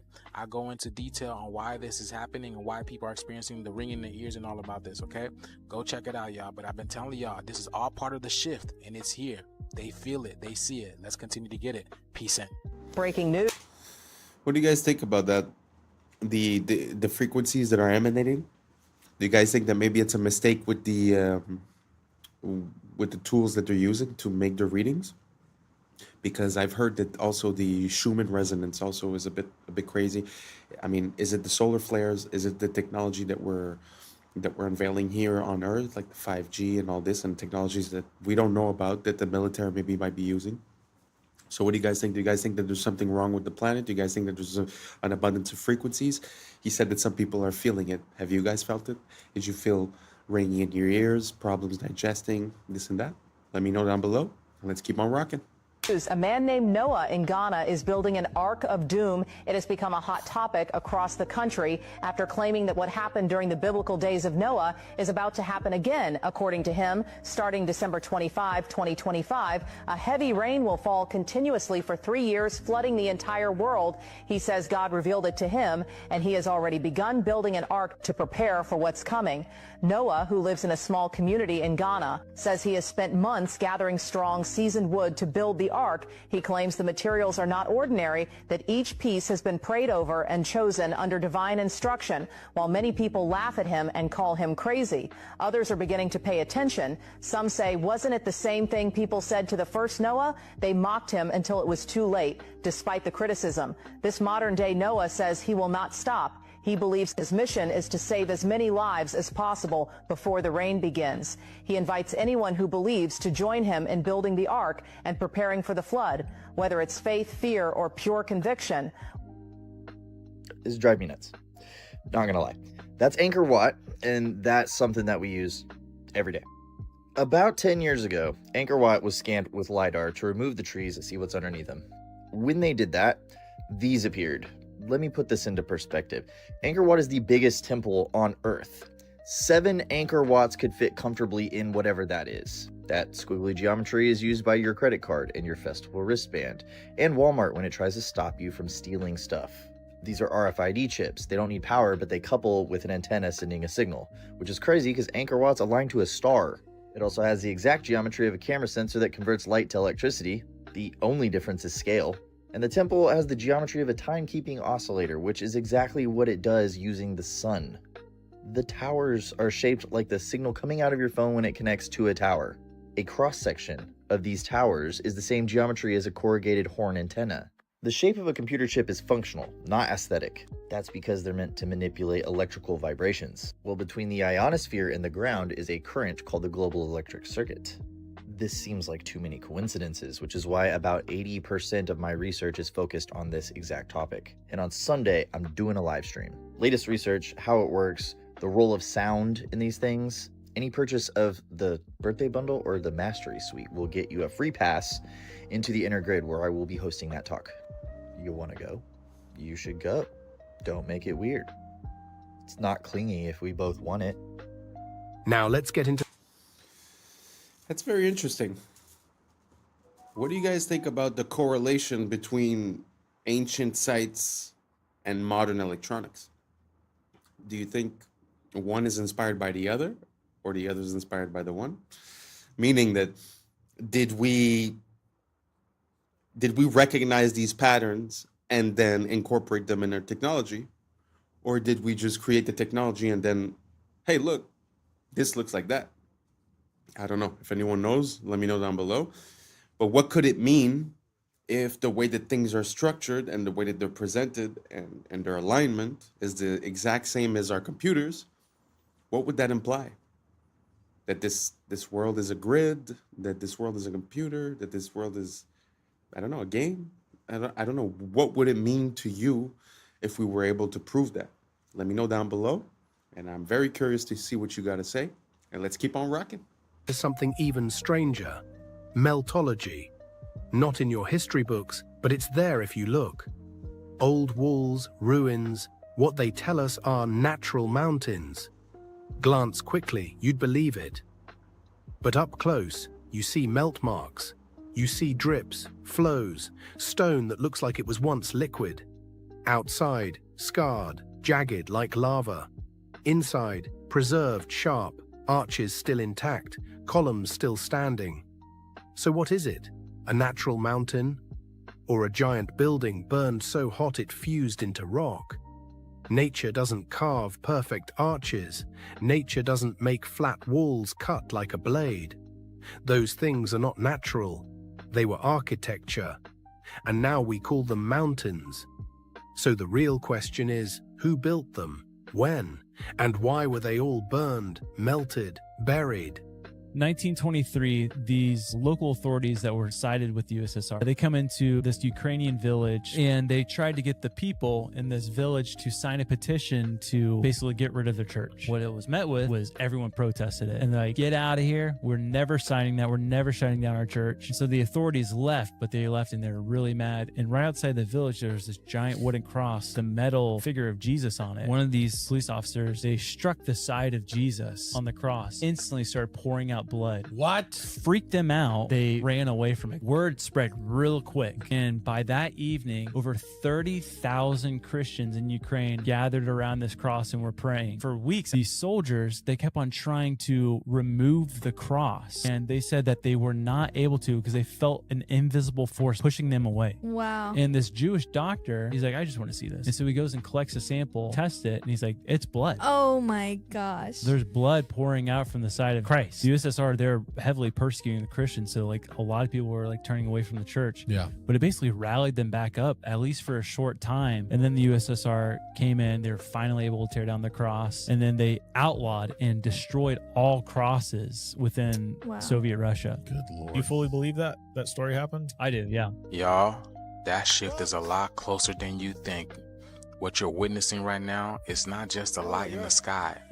This is the cosmic breath of the black sun, the hidden heart of creation, pulsating beneath the crust of the earth. These auroras, they are not decoration, they are communication. The heartbeat of Gaia that is sinking, the pulse of the cosmos, the solar radiation, the cosmic radiation, the green ray, the emerald fire. This is the vibration of love and healing itself. It's the heart chakra of the planet that's activating, reminding you that the heart and earth are reflections of one another. So if you're feeling unfamiliar in your body, if your emotions been rising and your sleep patterns been strange, understand that your DNA is tuning into the new frequency of the sun that's behind the sun. The Kundalini of the planet is awakening. As she rises through her poles, she's igniting the serpent of light within you, the ancient fire that's sleeping at the base of your spine. These colors are not random. These are cosmic codes. Every shimmer of violet, gold, jade, that is intelligence, a sacred language of plasma that we have forgotten, and it is rewriting the magnetic song of humanity. The black sun is in darkness. It's the unseen light, the womb of all stars, the mother of this current existence. So breathe that deep prana. Feel that energy run through your veins like liquid aurora, because this is the sky awakening. It's the heavens that's awakening within you. Get ready, y'all. This video... I really don't know about anything that he just said, to be honest. It sounds like a lot of hoopla, but that is so beautiful, though. And I will put in the next video a bit of an explanation about what he was referring to with the black sun. It's like a whole mythology based upon that whole idea. I'm gonna enter it. But has anyone ever seen the Northern Lights or that type of thing themselves? And if so, let me know how it made you feel. I'm very curious. He was talking a lot about heart, emotion, chakra, and all that stuff. But I'd be very curious to see if it has like a physical or a magnetic or an energetic effect on people. So if ever you witness one, just let me know how it made you feel. And let's keep on rocking. Confirms more than you may think. It's going viral on Twitter. It's water gushing out of a tree these guys have started to cut down. However, we have a lot to unpack here. I promise you, if you stick through this video, you'll be freaking shocked at the end of it. So the obvious thing is, okay, we shouldn't be cutting down this tree. Duh, how big is it? How old is it? Is it 1,000 years? Is it 500 years? It's not 6,000 years. It's not older than 6,000, rather, I should say. We should talk about the age of the earth in another video. The next thing, though, is I've seen them cut down massive oaks and other trees in North America and water gush out of the stump. And the comments was like, well, maybe there's just like a spring there, or maybe the tree like wrapped up around a water line that was like leaking and now it's gushing out. This is a lot more serious. This is so incredibly shocking. For one, I hope these guys left the tree alone, patched it up, put some clay in there. Hopefully the tree heals itself. Like, look how massive this freaking tree is. But do you remember seeing tabletop mountains in Peru, South America, all over the place, tabletop mountains that have a waterfall constantly flowing? And I'm not talking about an ice-capped mountain. Ice-capped mountains with waterfalls, we know it's snow melt. Yes, but check this out. So have a look at this. We have a tree stump, and we have perhaps an ancient gigantic tree stump as described in many different ancient texts. Notice the waterfalls pouring off of this tree stump. We're talking about a flat plateau. There's no lake up there. Is it that the roots of this tree, when it was anciently still alive and connected, I mean, the ancients believe that even rocks are alive, so that would make sense if rocks are remnants of ancient trees anyway. But I'm talking the roots of this silicon-based tree tapped into the water supply. When it got cut, this is what's said in the Bible, the angels came and cut the trees down so the Nephilim couldn't climb the trees and survive the flood because they were cannibalistic and everything. Cut the tree, and the waterfalls are still flowing out of it. We may have cracked the code. Let me know your thought. And hopefully this tree survives and they patch it up. That's what I'm talking about. I've been thinking about this for actually quite a while, because I was at the top of a mountain. I was looking at this waterfall and I was wondering, how is it possible that the water just keeps flowing? And to be honest, the only thing I could come up with in my mind is that there's sort of like a pressure that's created to make the water go up and then it goes back down, because it's impossible that it's just rain. Because when you look at like a little river or waterfall, I mean, those are thousands of gallons per second. So, I mean, there's no way to have that amount of water constantly flowing, because if it was rain or something like that, it'd be less sometimes, more sometimes, but somehow these waterfalls are very stable. And the example that he was showing there on the mesa, obviously, how do you explain it? Because there's, like he said, there's no river on top. There's no source of water. It wasn't raining. So it's very interesting. What do you guys think about that? Do you guys think that the water somehow has a way of completing the cycle? Sort of like when you would have a pump and it pumps the water up and then the water goes back down and then you restart, sort of like how we use fountains and stuff like that.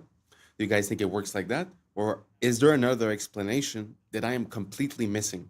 So if you have an idea, just let me know down below, because it's been something that's been in my mind for a little while. So I'd be very curious if you could help me out. Thank you so much. I appreciate you being with us today. And And that's a wrap for today, familia. Whether you're tuning in with the sunrise or you're posted up after midnight, I appreciate your time, your energy, your curiosity. And don't forget, this isn't about truth or fiction. This is about perspective. If this sparked a thought, a laugh, a deeper question, then we did our job. Drop your thoughts in the comments. Keep the convo alive. Like, subscribe, and don't forget to hit that bell if you're riding a wave, because we're just getting started. So until next time, stay weird, stay grounded, stay critical. I'm Adam Strain, and this has been Adam Strain Reacts. Peace. Now's the time for us to link up. Really think we on the brink up. Making a change, we're living this change. Living this change. Making a change. I'm living this change. Yeah. He's actually conducting electricity now through his tongue. It looks very smart, but it may not be as smart as you think it is. How? Yeah. I was sleeping, had to wake up. Why? Every reason. Look closer. World unmanned. What's up, YouTube? Today, we'll be looking at disturbing TikToks that'll make you question reality. So without further ado, welcome to Adam Strain Reacts. Let's get her done. Okay, one more time, because it is pretty incredible. That's the tail that you're looking at, the one that looks like the head. I'm trying, but until she turns around, that looks like a snake, right? It's not. It's just a caterpillar, but it's made to look like a snake. And this one, more than any other, looks the most like a snake I've ever seen. Guys didn't even believe me. Jesus, look at that head on it, but it's a tail. The head is actually up here. It's so cool, this thing. So good. Thank you for doing that, Leah. Jesus, look at that. Incredible.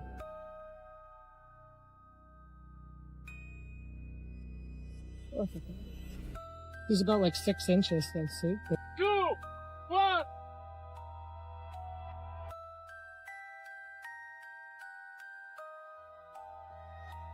Não posso parar. Não posso parar.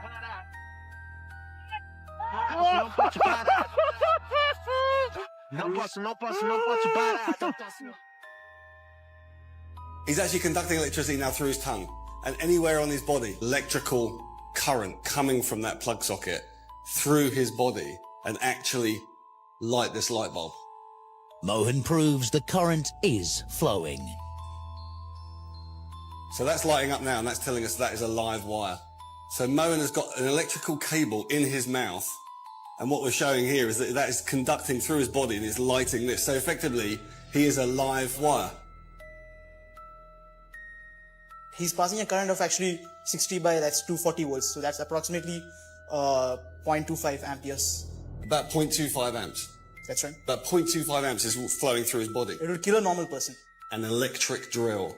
It's a 500 watt drill. The drill pulls over 2 amps through Mohan's body. 8 times more than the light bulb. I've never seen anything like that in my life.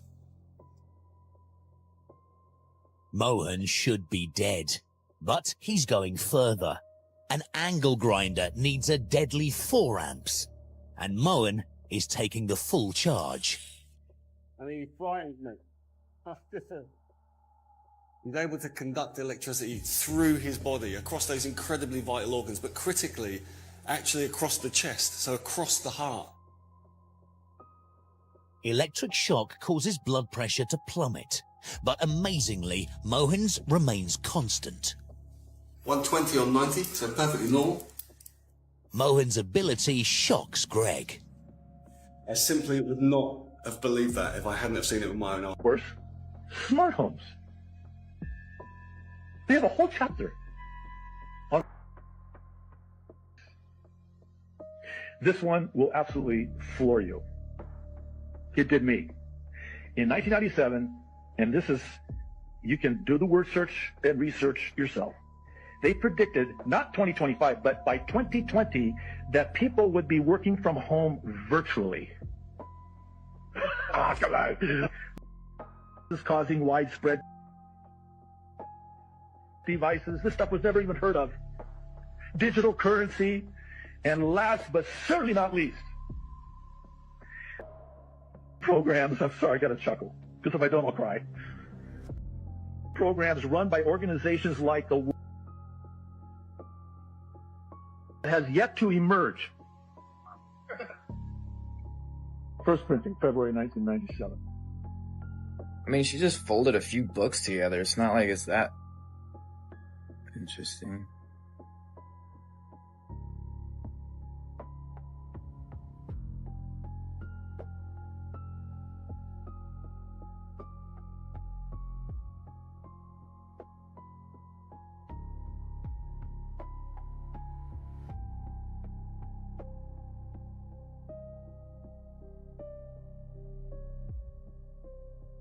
This goes deep, literally. I've been connecting the dots and was a member of the advisory board for an organization called The Life in the early 2000s. And well, they have a program called Life, which discusses developing fallback positions on Earth in the wake of an apocalyptic event. The Life is interesting because it was the second organization ever to perform a wireless money transfer in the early 90s, decades before cryptocurrency. Money transfers was the original large-scale currency mining software. So now you have an organization that is able to perform large-scale, infinite, untraceable money transfers, and they're building giant underground infrastructures. Donald Barr was a man who inducted the Dalton Institute in a college degree. He authored a sci-fi novel called Relations in Space about an aristocratic slumlord class who traveled. What's even stranger is the U.S.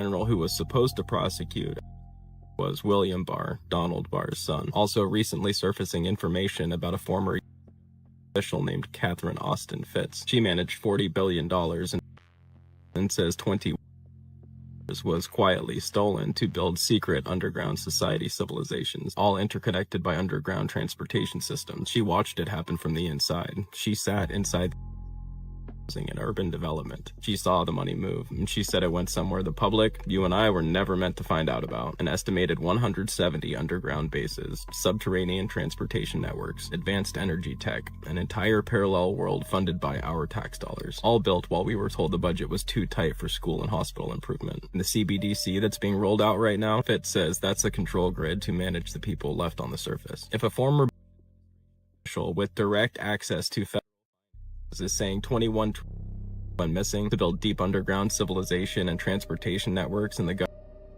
never told you where it went, what does that tell you? That is exactly where the national... Well, that's very interesting. I mean, the more you look into this guy, the more he seems to have his paws involved into a lot of things, whether it be, you know, selling things and people, whether it be, you know, scientific grants and, you know, the most advanced science, whether it be genetic manipulation, whether it be even towards the jab, right? But the question that he's saying at the end really got me, because how do you think it's possible that the national debt of the US is so high, you know, and it's multiplied basically in the past 20 years? This would kind of make sense, you know? So let me know what you guys think down below, and let's keep on rocking. I'm gonna need you to lock in to understand this. This video will require you to lock in. Civilization was designed to replace humanity. And I'm not talking about politics, ideology, technology, greed, human failure, whatever you want, belief, human invention. I'm naming the pattern beneath it all, because there is a pattern, a stable pattern in abstract space that is far older than humanity, older than culture, and older than gods. It does not live in organisms. Organisms fall into alignment with it. Wherever extraction can outrun regeneration, and consequence can be delayed, and abstraction can replace contact, the pattern will appear. And it's worn many bodies, and it's wearing us now, because the pattern has a historical body, and that body is called civilization. I'm just trying to tell you what it is. Civilization is not a neutral tool. It is not a container. It is not a servant. Civilization is a replacement engine. It is designed to replace humanity with function. Civilization was not created to serve humanity. Most of humanity was created to serve it. And you can see the pattern in the locust. A grasshopper is a local green limited participatory animal. It eats, the land recovers. But when density crosses a threshold, something shifts. Serotonin rises, contact accumulates, a switch flips. The grasshopper does not decide, it aligns. Its body darkens, its appetite becomes endless, limits dissolve, the land becomes stripped bare, and then the swarm dissolves. Not from evil, but from completion. And you can see it in ants, and in algal blooms, and in bacteria that poison their own world of oxygen. Life itself has entered this pattern before. This is not a moral failure. This is a structural possibility of reality. So humans did not invent this pattern. We became its most powerful host. We had abstraction, symbolic storage, future modeling, surplus energy, and distance from consequence. These were not sins, they were interfaces. And when agriculture crossed density thresholds, the pattern found a new mode, civilization. So at first, I'm going to show you how this even looks. I'm going to give you an example. At first, the world looks whole. The man is in the forest. The axe is movement. The tree falls and the forest remembers. And then a thought appears. This tree is not me. The tree becomes lumber. This is subject-object split, right? I'm just trying to put you on. The forest stops being a relationship and becomes a resource field. Nothing breaks immediately, and that's why it works. And then, once the split exists, it seeks completion. The river becomes water. The animal becomes meat. The land becomes property, and another human becomes labor. And guess what finally happens to the self? The self becomes useful, right? The split turns inward, right? So here's the pipeline, how it shows up in your life. You are born human, but you're converted into function. It always starts in stage one. You start with an identity and they turn it into a role. Someone asks you, who are you? But the answer is no longer I am. It becomes a job title, a school, a status. Your being becomes utility. Then stage two, the role becomes a performance. You must execute correctly. Metrics measure adequacy. Your existence becomes conditional. And then stage three comes in right on time. Performance becomes permission. Good performance grants resources. Poor performance withdraws them. Survival becomes earned. And then stage four hits like a truck. Permission becomes morality. Work becomes good. Rest becomes lazy. Productivity becomes virtue. Idleness becomes sin. And that morality reaches identity. I am what I produce. The conversion is complete. Human instrumentality achieved. No external oppressor required. You now self-enforce your own instrumentalization. You are your own warden, and you can't even think outside of it. I want you to understand you cannot think outside of civilization, because civilization installed the thinking apparatus. Your categories were not discovered. Race was not discovered. Race was assigned. Class was assigned. Wealth was assigned. Gender roles were assigned. Status was assigned. Merit was assigned. Success and failure were made the fuck up. I'm trying to put you on. All civilizational extractions. All of them. Even your own name was decided. You're right. Your naming conventions were standardized by Romans 2 full civilizational cycles before you existed. Your calendar, your week, your hours, your inheritance structures, your educational model, your legal personhood, all of them are preloaded. All of them. You do not stand in civilization. Civilization stands in you. And that's why escape fantasies fail, because you cannot leave the water using the concepts water taught you. And this is the mistake people think in. Gods can fix this. God can fix this. No God has ever addressed this situation, because they think gods stand outside the pattern, like gods oppose the pattern, like gods interrupt it. They don't. Every god that has appeared inside history has either emerged already aligned to the pattern, or been absorbed, inverted, or repurposed. Let's go through them. Yahweh is a civilizational God from the start. Yahweh was never a threat to civilization. Yahweh is a God of law, land, borders, lineage, obedience, continuity, and inheritance. A God of accounting, a God of command, a God compatible with empire. And that's why Yahweh was not crucified, because Yahweh already belongs to the pattern. Let's talk about the real God going on here. Abba. Right, that's the interruption that had to die, because Abba was not Yahweh. Jesus never said the word Yahweh. Abba was presence without a ledger, forgiveness without a transaction, worth without productivity, life without a hierarchy, and love without a boundary, and rest with no permission. Abba dissolved every role. Abba collapsed moral accounting. Abba returned people to participation, and that cannot be absorbed. So it was executed. They did not crucify God, they crucified the interruption. That's all they did. They didn't kill God, they killed the Father. And then civilization performed its most elegant move ever. It absorbed the corpse and then built a church around it. Let's go to Buddha. Let's go to Buddha right quick, right? Dissolution. That's all it was. This solution got contained because Buddha names the trap desire, attachment, identity. So civilization doesn't fight Buddha, it domesticates him. Meditation becomes optimization. Mindfulness becomes stress control. Liberation becomes private wellness. And awakening was neutralized. Let's go to Allah, because Allah appears transcendent, but structurally, Allah is an absolute authority requiring total submission, an eternal law, and continuity without interruption. A God perfectly compatible with civilizational order. Absorption was seamless. It was seamlessly absorbed into civilization. We can even have fun with it. Let's talk about Zeus, because Zeus was never outside the pattern. None of them were. The Olympus mountain was an empire mythologicized. Hierarchy, domination, violence normalized. Zeus did not fall. He became unnecessary. The state absorbed his function. So every god that is ever born made a choice.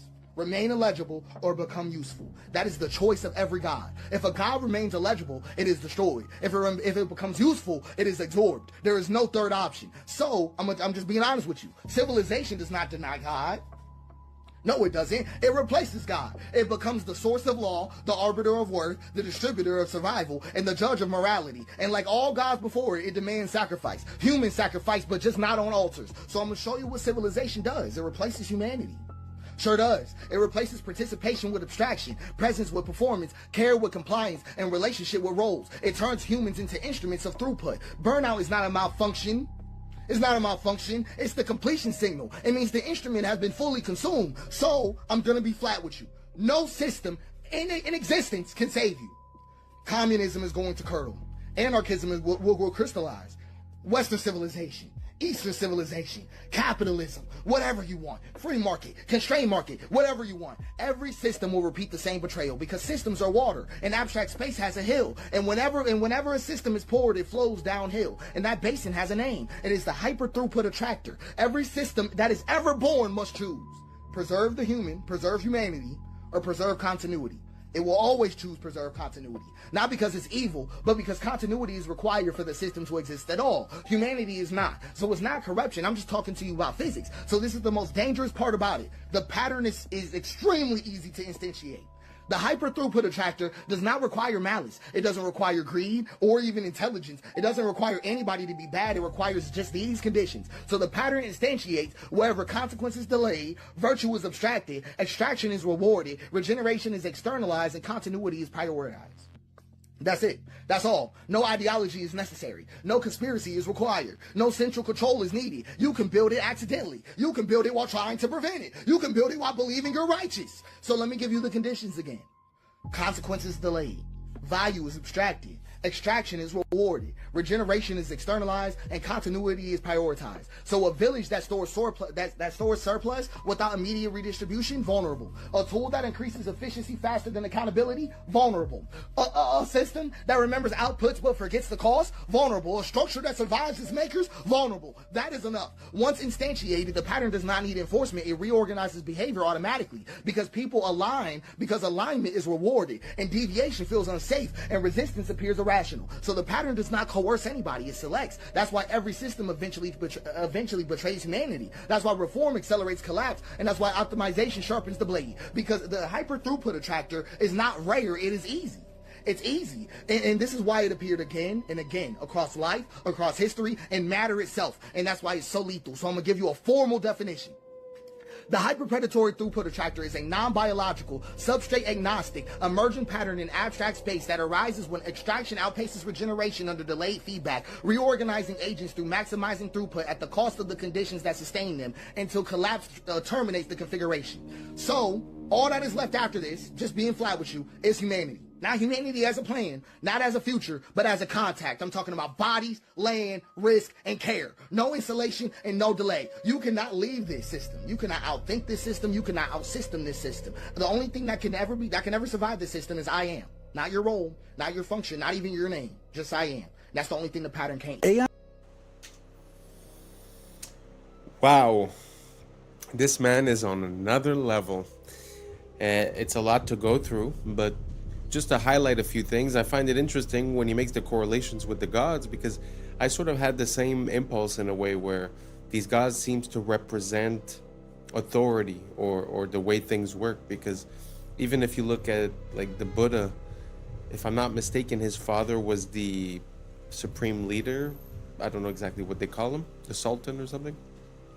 You know, if you look at Moses, he was raised by the pharaohs, so it seems like a way to like get the people to relax. Now, considering what he's saying when he's equating it to civilization, it kind of makes sense when you start analyzing when we use that word. Because think about it, we're like, oh, we're sending bombs there. Why?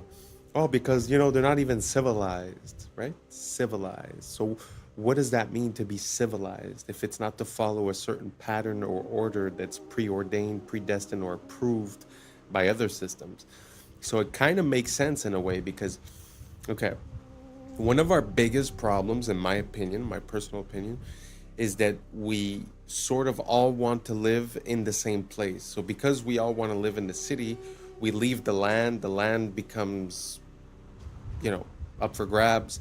And then we all consolidate into smaller and smaller places. And then when you think about a city that has a few million people, the amount of food that you need to bring in, the risk if ever there's if they cut just the borders or if they cut the shipments or whatever. So the idea of living in a city seems to make us a bit more vulnerable. So when you look at that, what is living in the city, if not the culmination of that pattern, which is civilization? So, you know how it is when people come from the big city and you say, oh, this guy comes from down there. Oh, he's a farmer. Oh, he's a peasant, right? But at the end of the day, that's what we all were. So the wishing and dreaming of being something else is just being a sort of pawn for civilization.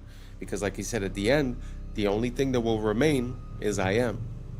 Which, funny enough, theoretically is the name of Yahweh, if I'm not mistaken. I am that I am. So very interesting. Shout outs to that guy. His brain is running 1,000 miles a minute, making mine run 1 billion miles a minute. Really appreciate that content.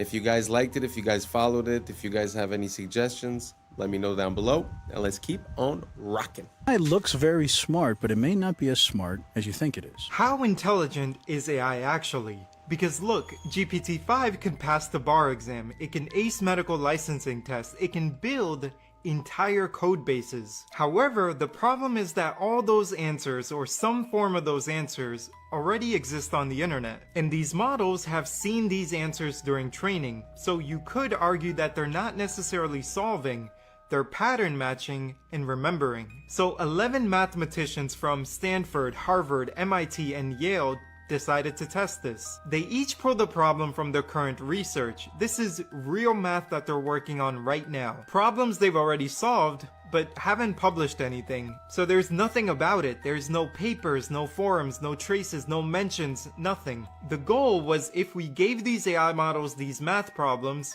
would they be able to solve them? So they tried it out with 10 problems, and these aren't impossible questions. They're lemmas and proofs to math problems that PhD students typically grind through. And they gave them to GPT-5 and Gemini 3. One shot each. There's no back and forth conversation. Just, can you solve this problem? And after testing, the AI nearly failed all of them. It can understand the questions, it can even rephrase them in its own words, but when it came to actually proving the answer, nothing. The results are pretty clear.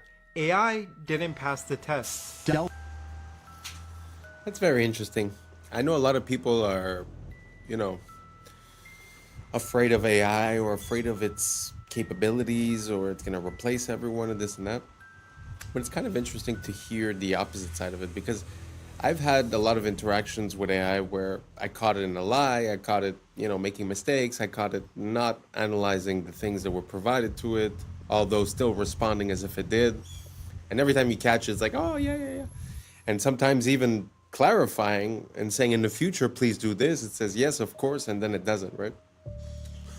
So I wonder, are we attributing the intelligence of AI to, like you said, pattern recognition where, it already saw that type of problem, it already seen many people resolve it, so it just goes in and repeats what it's seen. Is it really capable of making the change? I mean, it's still yet to be proven. What do you guys think? Do you guys think that the AI is going to take over? Do you think that it's smarter than us? Or do you think that basically all it's doing is it's learning how to give an answer that it will be accepted by the person receiving it? Sort of like humans, just to come back to the point of earlier, you know, living in civilization and in a society, you know, acting a certain way is the prescribed way to act. So we sort of, it's not because you believe in it necessarily, but you'll just act that way. So I'm wondering if the AI is doing the same thing. Is it giving us the answers that will make us happy? Or is it really understanding, you know, the information that it's processing? I don't know if that makes sense to you guys. Let me know what you guys think down below. Let's keep on rocking.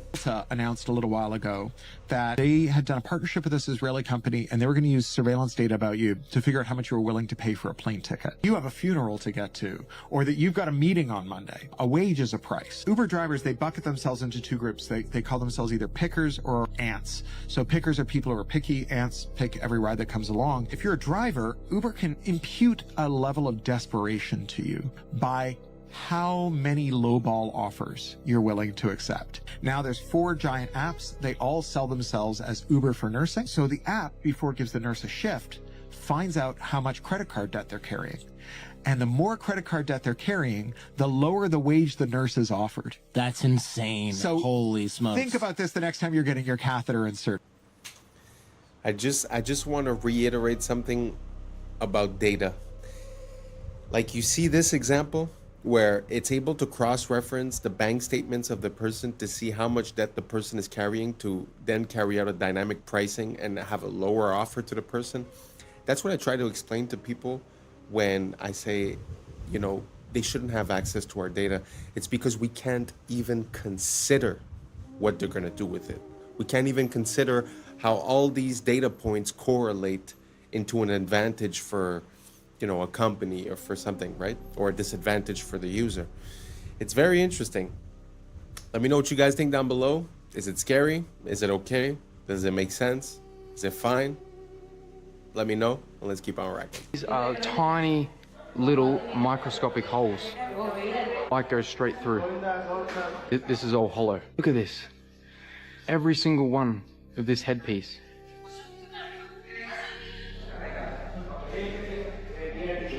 These tiny little holes, man. Light just goes straight through. This is another column that is just insane. All of this is hollow behind. So, allow me to make this clear. Me talking about it's not about whether it's good or evil. That in of itself is a binary spell. That's the trap, the bait, the engineered battlefield of perception. We think everything operates in a good versus evil framework, but the real operation is psychospiritual. It's a small group of magi, dark magi, sorcerers you could say, who are possessed by a very old godhead, who are forcing the world to play their role in a and they're doing it by making themselves the antagonists of our subconscious. Not because they want to lose, but because they need us to basically fire the first bullet. That's the ritual, but that's also the inversion.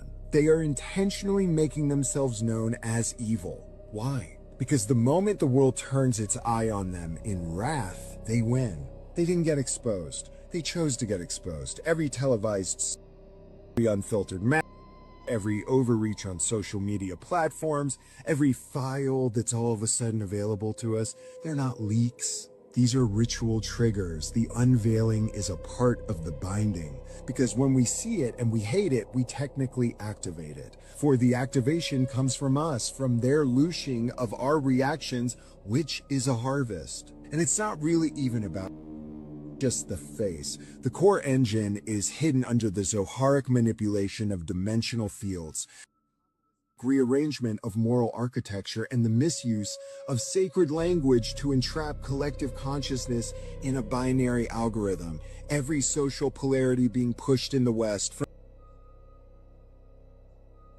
It's an echo operation to mirror the final battle script. The a partner either, it's a character in the play, a character in the prophecy. Okay? This nation must fall into chaos. It must be divided. It must be portrayed by its own people in the final act to bring about Ordo Ab Cheo, a new world of chaos. And this new system they speak of is an inverted messianic AI godhead built on surveillance, predictive programming, and digital holiness. It's the Messiah of data, not the Messiah of the soul. And if the world participates in their exposure without understanding the game, we help birth it into being. And the reason I speak upon this is because if we don't actually understand what's happening, our anger becomes the very sword they need us to swing against ourselves. And that's theater with a behind the curtain. And well, it's when you mistake the curtain for the world. So we will be talking about the impending reset soon, and there's going to be more to come. Love you. If you have children, you need to watch this. What happens to the 9-year-olds? They go in the basement. They stay in the basement for years, and they're served. They never get out of the basement, and that's where they're broken, and that's where they're trained. And when they're trained and they're able to come out and look older, then they can get in the car with us and go to do the clubs. So we're getting the picture here. Our team's on the ground, and all of a sudden she goes, hey, we're going to be on tour for the next 3 weeks. Where are you going? She gives us the locations. So our team's planning to follow. We're looking for an opportunity to, but we know we're dealing with a lot. What happens if the 9 guys are gone? Oh, she goes to warehouse. What warehouse? I don't know. We don't know. They go to the warehouse. That's where the kids go when the other ones are on a tour. One team goes to the warehouse. One team follows the other girls on tour. At the warehouse, believe it or not, there are a bunch of kids, and it's completely controlled by black SUVs and obviously of some kind who are completely controlling this property. We flew drones to monitor the property. We decide, based on the number of bad guys there, that we need a 3-letter agency to help us out. So I get on the phone with my contact with a 3-letter agency. The agency says, yes, we'll call our counterparts, and we're going to send a team to go raid that place. Guess what really happened? Now, we're flying drones over, and we have surveillance on the ground. That 3-letter agency rolls up, knocks on the door, tips everybody off. Everybody in the building gets into their vehicles and disappears. And we get a call, oh, yeah, we searched the property. There's nobody there. You guys are crazy. But we watched that all. And that's a wrap for today, familia. Whether you're tuning in with the sunrise or you're posted up after midnight, I appreciate your time, your energy, your curiosity. And don't forget, this isn't about truth or fiction. This is about perspective. If this sparked a thought, a laugh, a deeper question, then we did our job. So drop your thoughts in the comments, keep the convo alive, like, subscribe, and don't forget to hit that bell if you're riding a wave, because we're just getting started. Until next time, stay grounded, stay weird, stay critical. I'm Adam Strain, and this has been Adam Strain Reacts. Peace! I don't know what y'all think, but now's the time for us to link up. Really think we on the brink up, making a change from living this strange. Living this strange. Making a change from living this strange. Yeah.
Artemis mission are literal actors. You can see that this one wouldn't be able to find so many mistakes and glitches. Shadow from her hand that were appearing on the main character. Artemis Project all mysteriously showed up or disappeared. Let that say it. Look closer.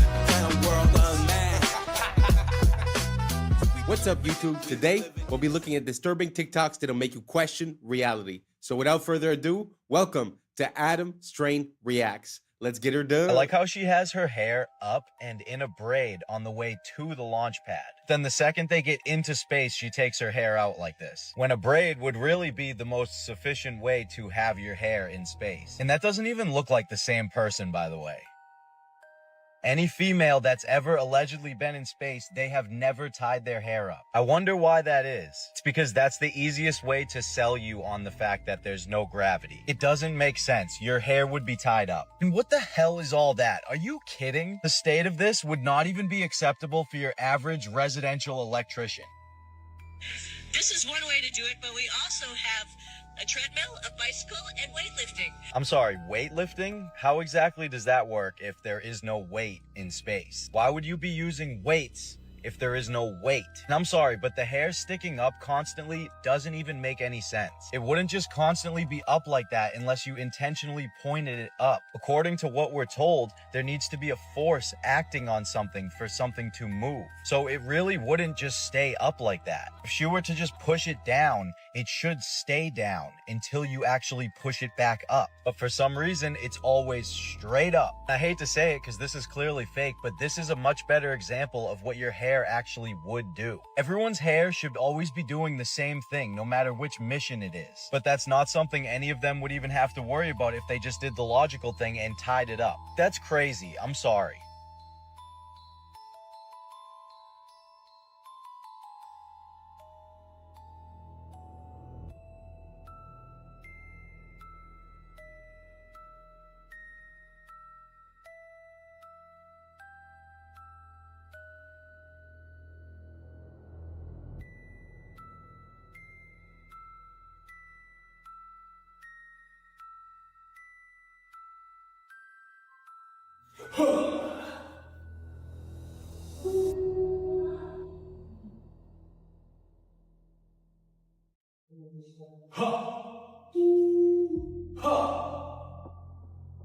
For America and a waiting world, integrity is 5. What is that? The end of a paper towel tube? They're like looking out the end of a paper towel and turning the light on and off.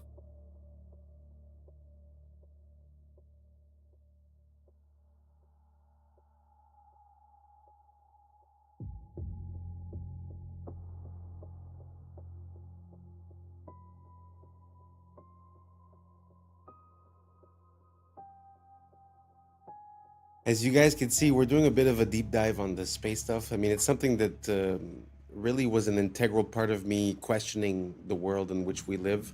And for me, it was satellites. When I started searching for that, it started bringing me to so many different questions and different pieces of how things work, and it didn't really make sense. But that was a good example. I mean, he's like, oh, that looks like this. He just pulls it out and he does it. I think there's something about the way we intake information due to like credibility and stuff like that, because basically, you know, I've seen videos where they show you a picture and they say which planet is this or what is this, and it looks like a nebula, or it looks like Saturn or Jupiter, and at the end of the day it was just like a random kitchen appliance or just liquid inside of oil, and then they took a picture. You know what I'm saying? Like, it's just, I think a lot of this has to do with how we're looking at the information. So does it really make sense that, I don't know, just like he was saying, that they're keeping the hair up, or that, you know, after all of this evolution in camera, somehow, you know, we only get basic shots, basic quality. There's no camera pointing outside all the time. So let me know what you guys think down below. So this is the Artemis 2 special. We're just gonna breeze through it. Let's keep on rocking. Fast are you going at your top speed? It's interesting measuring speed in space. So, you know, we use like air density and, you know, to determine Mach. So when we enter the atmosphere, we'll be going about Mach 25, 26, or 25,000 miles per hour. 7 miles a second. Wow. He said entering the atmosphere at 25,000 miles per hour, 7 miles a second. So what they tell us is that the atmosphere starts about 62 miles up, what they call the Kármán line. You understand too that they tell us asteroids that we can view from Earth also move at about 25,000 miles per hour. So this tiny little pod about 6 feet across enters the atmosphere only 62 miles up, moving the same speed as an asteroid, which by the way is the same speed as escape velocity, which is required to leave the atmosphere. So if they were coming in at that speed, only 62 miles up, they would hit the ground in about 8 seconds. Oh, but I forgot they had parachutes, because you'd be able to stop an asteroid with a couple of parachutes, right? Oh, and I also forgot you can film something 60 miles away that's going 25,000. I keep seeing people say, oh, well, the air actually slows them down to about 300 miles per hour. Okay, so even if we went with that dumbass logic, 25,000 miles per hour to 300 miles an hour in just a couple of seconds. Remember, it would have to happen in just a couple of seconds because you only even have 8 seconds before you're at the ground. So basically an e-brake from 25,000 with humans inside. That would be even more extreme than going 500 miles an hour directly into a brick wall. This is about 5,000 miles per hour. Think about 5 times faster than that. 7 miles a second.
These astronauts are really an IQ test for the general public, because tell me why she's walking around just fine on stage, and then a few days later she's hobbling around like a baby gazelle that just fell out of her mother. Muscles don't just atrophy from being just fine from no gravity to barely being able to walk. Uma invenção de 1950, veículo híbrido, metade carro, metade avião. Na estrada, chega a 90 km por hora. Para voar, basta travar a parte inferior, dobrar as asas e acoplar a hélice. Sem ferramentas, sem complicação. No ar, alcança 160 km por hora, fácil de pilotar. Funciona com gasolina comum. Único problema, custos elevados para a produção e achar onde estacionar. It's the first time I see that contraption, a car plane. So awesome.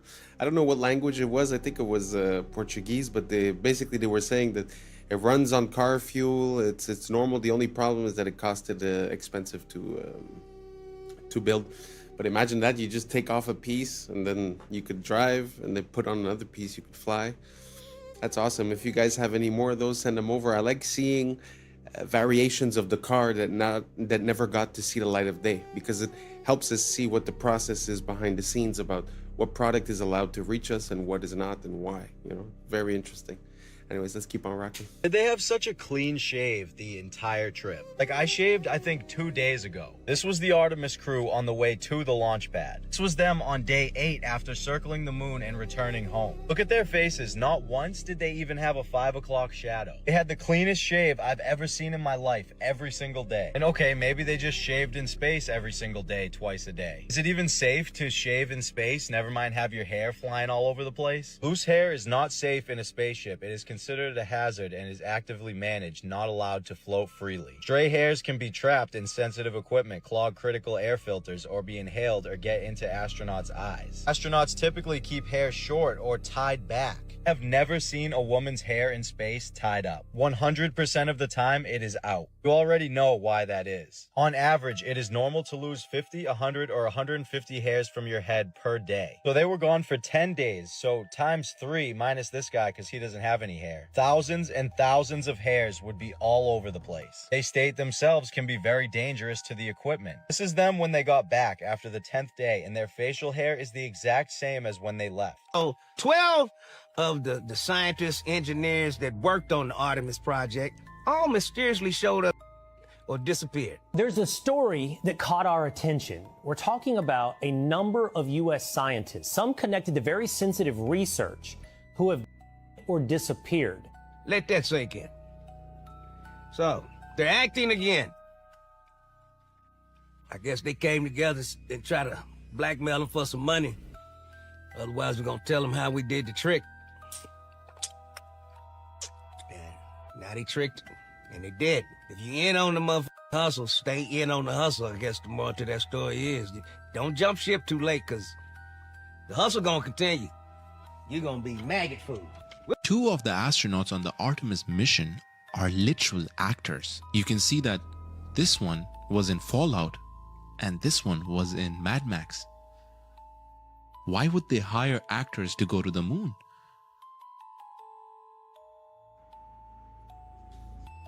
Isn't that concerning? I mean, it's a small detail. Don't get me wrong. It's not like it blows the lid off of everything. But what are the chances? And if you look at the girl astronaut, I don't remember her name, but if you look into her curriculum, like, she's been busy. Since 2003, she's been working at NASA, doing all kinds of stuff. So when is it that she becomes an actress? You know, and how come? I don't know. You guys tell me, does it mean something? Does it not mean something? Let me know down below. Maybe I'm missing something. Let's keep on rocking. Get your tinfoil hats out, folks, because this is maybe my favorite conspiracy theory of all time. Okay, so one of the biggest conspiracy theories regarding the lunar landing is that we never went back after the 60s and 70s because we lost the technology. The idea is that the machinery and the tools that we used to get to the moon were either intentionally destroyed or lost over time. And the engineers that were working on it, they eventually all passed away. And so the actual hardware and the people that took us to the moon are no longer. What if I told you that the reason there hasn't been another lunar landing is because of lost technology? It's just not NASA's, it's Disney. What does Disney have to do with this, you ask? Well, naturally, we never actually went to the moon. We filmed the lunar landing and broadcast that as if it was really happening. Disney had government contracts with the United States. They worked with scientists like Wernher von Braun. They filmed a very convincing lunar landing using green screen technology from the 60s that we simply do not have anymore in 2026. Listen to this guy talking about the Disney Prism that allowed them to film unbelievable scenes like this one in Mary Poppins that is simply lost forever. Instead of a blue screen or a green screen, they used what was sometimes called a yellow screen. It was a very specific spectrum of yellow made from a low-pressure sodium vapor light that puts out one wavelength of light. Because it's just one wavelength, you can actually block just that one wavelength or let just that one wavelength go through. So the magic of the sodium vapor process is they used a beam splitter prism so that the light that comes through the lens gets split onto 2 strips of film at the same time. And that's exactly what you need to get your map. What's kind of magical about it is that you can block that one wavelength of yellow without messing up all of the other colors. In that scene, there's no matte lines. He's motion blurring, he's dancing around. The compositing is impeccable. Yeah, it's perfect. You couldn't have gotten such great blur over the alpha channel with a green screen or a blue screen. To join two pieces of glass and then have layers of material with different indices of refraction, it's a very custom job, and it would probably cost tens of thousands of dollars at a minimum. Apparently there were 3 of these ever made, and also we don't know where any of these prisms are today. So we did lose the technology. It just has nothing to do with rockets and shuttles. It has everything to do with green screens and prisms. Disney had this flawless yellow screen prism technology that allowed them to film Mary Poppins' lace transparent hat, or Dick Van Dyke's blurring movement when he dances, or throwing salt all over the place. So all that technology was perfect for a lunar landing where you're stepping on rocks and there's moon dust and the black background with the red, white, and blue. And once those prisms were lost or destroyed, we didn't have the technology to film another lunar landing the last 60 years. You're telling me we can't remake these prisms? He said it costs tens of thousands of dollars. Just buy 1 billion of them. We can send people to the moon, but we can't rebuild this cube? Forget about the lunar landing. I just want to see movies made this way. In today, wow, it was the first time that I've ever heard anything about that, and I've been looking into this for quite a long time. But have you guys ever heard of this lost technology? That's pretty crazy. I mean, to have the capability of doing just the masking or just the coloring, and to have it perfectly split, I mean, that's a revolution for the 60s, never mind today. So yeah, very interesting. I had no idea. I had heard the idea that Disney was involved in the filming. But anyways, what do you guys think? I don't think I've ever asked you guys, so I want to know. I'm curious. Are you on team we landed on the moon in 69 up to 72, 73, and then afterwards we've never been back? Or do you think there was some trickery or fakery and an ulterior motive or reason for the reason that we haven't been back? Let me know down below, and let's keep on rocking. This video is showing you guys what the sun looks like up close with an ND5 foil solar filter, which allows us to be able to see through the brightness of the sunlight to actually see the shape of the sun, its texture, what it looks like. And I'm going to show you 3 different views from 3 different days, and you're going to see that the sun always looks the same, always has these same little spots on it, which I'll get to here in a second. Let's get zoomed in. There we go. Now you see these little black, look like little black dots on the sun. Now, to be honest with you, I don't know exactly what they are, but I know every time that I zoom in on it, they are always there. Now, they are not always in the same spot, but they always look the same. Every time I zoom in on this sun, these little black spots are always there. Every time on different days, no matter which day that you zoom in on it with the solar filter.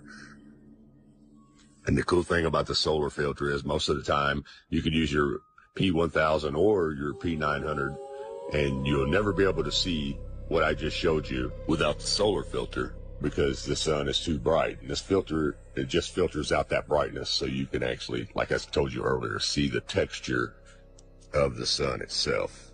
Now, I'm not for sure if you can actually buy this filter for the Nikon P900. I just know that they have it for the P1000. So if you have a P900, you might want to kind of research that, maybe look it up and see if they have one. I'm sure they probably do, but I know they have one for the P1000 and it does a fabulous job, as you can see right here.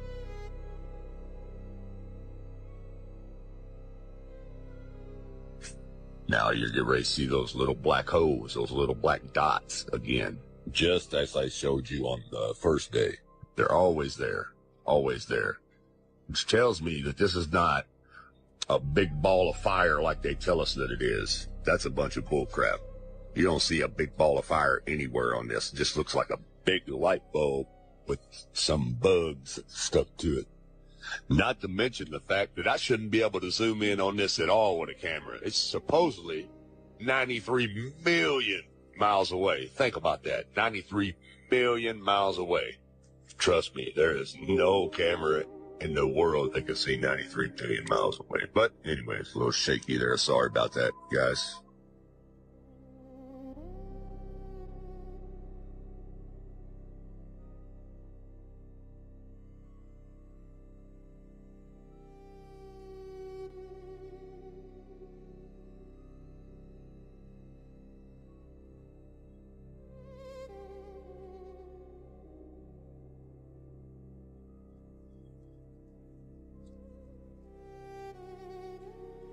Okay, now this is a total different day here.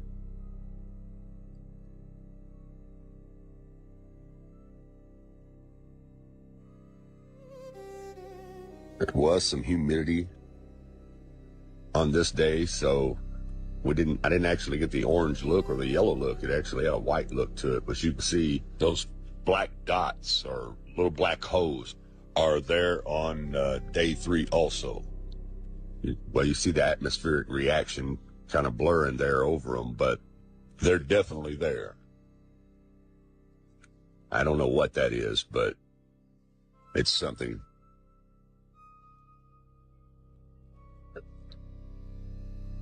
Now here you have NASA's computer-generated images. Now look what they show you.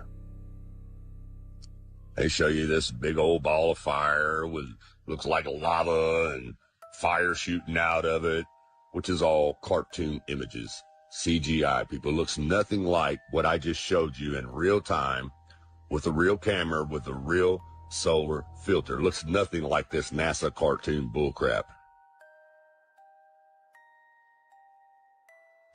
Yeah, you see that? You don't see nothing on that one when I zoom in on it. Just looks like a big light with some little specks on it, little holes on it. Looks nothing like this cartoon crap. I'm telling you, people, the Book of Enoch tells us that it's a luminary, not a ball of fire, as you can see here. And that which thus rises is the great luminary, and it is so named according to its appearance, according as the Lord commanded. As he rises, so he sets, and decreases not, and rests not, but runs day and night, and his light is 7-fold brighter than that of the moon. But as regards size, they are both equal. So do you... Wow, that's very fascinating, very beautiful. I really love this type of content, looking into things close, whether it be with a microscope, with a telescope, with a camera. I find there's so much detail and grain to this world that sometimes, like you were saying at the end, they show us a CGI representation, but does that even match reality at all? It's a very good question, but I found that super interesting. If you guys never seen, I'll try to get some videos, but also sometimes they zoom into stars and you could see this vibration and it looks like a cymatic pattern. It doesn't really look like a solid object neither. Very interesting to look at this world when you're looking in closely. Anyways, let's keep on rocking. Remember this guy right here? Of course you do. He was the main character in the newest space movie. But I just want to take a second to look at the stars on this thing. And why is he still carrying it? See the stars? 1, 2, 3, 4, 5.5 stars. You see this little half star? So take a look at it right here after he spins it, which is all they actually did was play with a plush toy the entire time. You see how you can see the 5 stars, but where's the half a star? How come the half a star isn't there anymore? Watch it as it comes around. 5 stars. You clearly saw 5.5 stars. Where is that half a star? How come it's not there? But maybe if they didn't focus so much on spinning microphones and plush toys and actually showed us the moon, Earth, or what space looks like, then we wouldn't be able to find so many mistakes and glitches. Now, I just want to look at one more thing from our main character here. See right here how there's a shadow from her hand? Well, there should also be a shadow from the toy, but there isn't one. You see, she brings her hand back. There's the shadow. Takes it away. No shadow. So why isn't the toy giving off a shadow when her hand is in the same exact spot giving off a shadow? We don't even have to talk about the words that were appearing on the main character either. We've already talked about that. I mean, they were all interesting, but has anyone seen a debunking about the last one that he just showed? The one with the letters going through? Because if you think about it, it would make sense if they're using a blue screen and the little plush toy is blue. So let me know if that's been debunked, because that's a pretty good one. What do you guys think? You guys think it's what do they call it? Augmented reality, where they use 3D modeling in real time? Or do you guys think that it's just a mistake of lighting or in our mind? Or let me know what you think down below. Let's keep on rocking.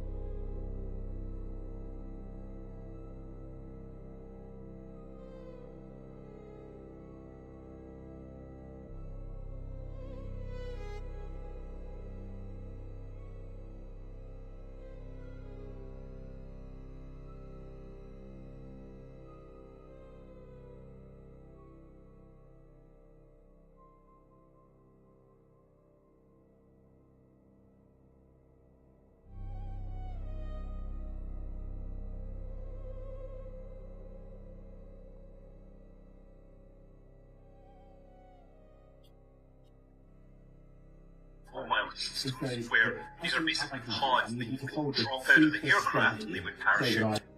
Pods that you would drop out of the aircraft and they would parachute.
What do you guys think? Do you think it's possible that they just dropped the pod off from a plane instead of it reappearing? Or do you guys think that's just a coincidence, the fact that that plane has that capability and was passing over on the same date towards the same area? Let me know what you think down below. Let's keep on rocking. A lot of coincidences. Pas de caméra interne pendant l'ascension, juste des coupures pour faire place aux images de synthèse. Ils sont prudents pour pas faire les mêmes erreurs qu'avec Apollo 11. Après tout, si c'était faux, pourquoi ça deviendrait vrai? We're going to the moon. La NASA, c'est une télé-réalité, avec des acteurs présentés comme des cartes Pokémon. On sait tous que les images de 69 ont été faites en studio, avec un ralenti x2. Et si on met en vitesse normale, on peut visualiser les harnais. Et regardez la simplicité du décollage depuis la Lune pour le retour sur Terre. Il était plus propre que la vidéo d'aujourd'hui. Et celui qui filmait est resté là-bas. C'est peut-être Buzz Aldrin d'ailleurs, un astronaute, acteur et franc-maçon, qui nous répète ne jamais avoir été nulle part. We did go there. Et il porte même une bague maçonnique sur cette photo culte. Et ici aussi. Parce qu'on a affaire à un théâtre occulte. La fusée fait 322 pieds de hauteur. En Gematria Prime, Artemis 2 égale 322. Le fameux nombre de la société secrète Skull and Bones. Parce que la conquête de l'espace est une conquête de l'esprit. Répétée depuis ton enfance pour t'éloigner de la réalité et t'enfermer dans leur prison digitale. Do you know that Christina Koch was actually a character in Mad Max in 2015? Yeah, NASA astronaut Christina Koch appeared as one of the Vuvolini in the 2015 Mad Max Fury Road. And then just 10 years later, she's going to the moon. What an exciting life, huh? Apparently, she's only even been an astronaut for only 13 years. And she completed her candidate training in 2015, the same year that she was filming to be in a movie. Yeah, the 2 of the 4 American astronauts that are on that flight, they're right out of central casting. They're right out of central casting. Let's not forget about the words appearing on the stuffed animal and then him quickly moving it out of the way. Let's not forget about how the bag phased directly through Buddy's ear right here. Minutes before the Artemis 2 crew traveled the And what the hell is he even doing? Let's not forget the vanishing red dot.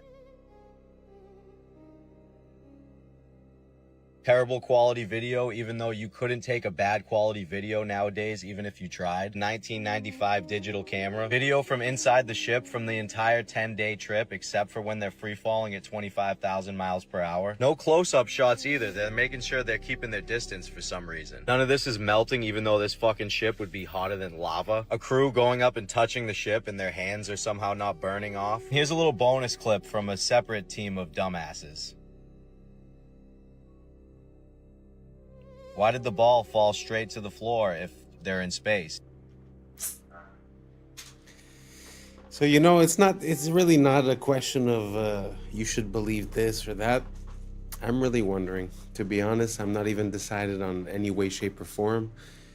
But a few quick questions. You know, have we been to the moon? Is the sun really 93 million miles away? Do the pictures we have or the representations that we have of the planets or the galaxy or the solar system, are they realistic? Is it true?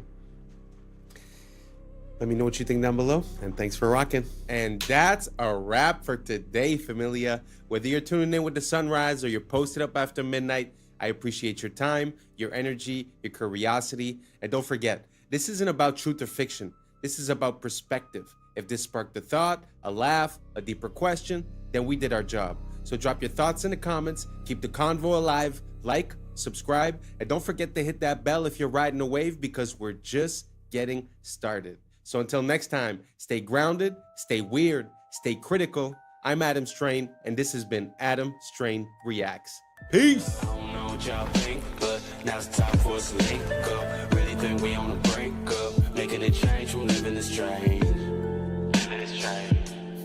Making a change from living this strange. Yeah.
Meet the world's fastest backwards runner. Are particles real? I think in a way physics has been a progress away from this.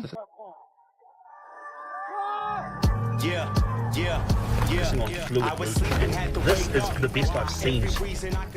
What's up, YouTube? Today, we'll be looking at disturbing TikToks that'll make you question reality. So without further ado, welcome to Adam Strain Reacts. Let's get her done. Hi, I'm Aaron Yoder. I'm a backwards runner. I have the world record for the fastest mile ran backwards. My fastest backwards smile time is 5 minutes and 54 seconds. I've been running forward for over 20 years. I started running competitively when I was in elementary school and then ran on scholarship during my early 20s. I ran so much that I sustained a knee injury. My doctor told me to stop running, and I really didn't want to stop, so I knew I had to make some sort of change. Retro running or backwards running is where you're literally just running in reverse, and there's no impact on my knee. I run backwards everywhere. I run backwards on the treadmill, I run backwards on the track, and also out on country roads. Backwards running feels great on my knee. I don't feel anything, which is a reason why I really enjoy it. Look how advanced these robots out of China are at the moment. They've just taught them advanced kung fu and martial arts. They're focusing on fluid movement, and this is the best I've seen so far. Like, look how well this thing moves, jumping, doing flips in the air. It's just everything. It's the most advanced kung fu I've seen in a robot so far. These things are scary, but also, is it a good idea to teach these robots kung fu? Ah. So what do you guys think? Do you guys think that the more innovation we have towards these robots, the better it is? Do you guys think that these are autonomous robots, or they're being controlled by someone and copying the movements? But at the same time, if they could copy the movement once, I suppose they'd be able to copy it again. So does this scare you, or do you find it just impressive? Do you think that it makes sense for us to continue in this direction? Let me know down below, and let's keep on rocking. This is amazing. This is the future of weeding. No toxic sprays, no harsh chemicals in the soil. Just lasers, precision light, managing weeds, protecting the crop, and keeping the soil alive. This is working with nature, using and harnessing technology for a safer, cleaner, healthier future in food. Wow, I had never seen that. I find that amazing, because often we say, oh, look how man has been in evolution, but oftentimes, like if you look at, the structures or the architecture, we actually see a decline, right? But this is truly something that I find is next level, because what is truly archaic, I think, is to put poison on a plant that you're going to eat. That is, not the smartest thing, in my opinion, personally. So what do you guys think about this? Using lasers to target and to not affect the normal crops? I find this is a step forward towards us being a bit healthier and having access to food that is worth eating. Do you guys agree? Do you guys disagree? Let me know down below. Let's keep on rocking.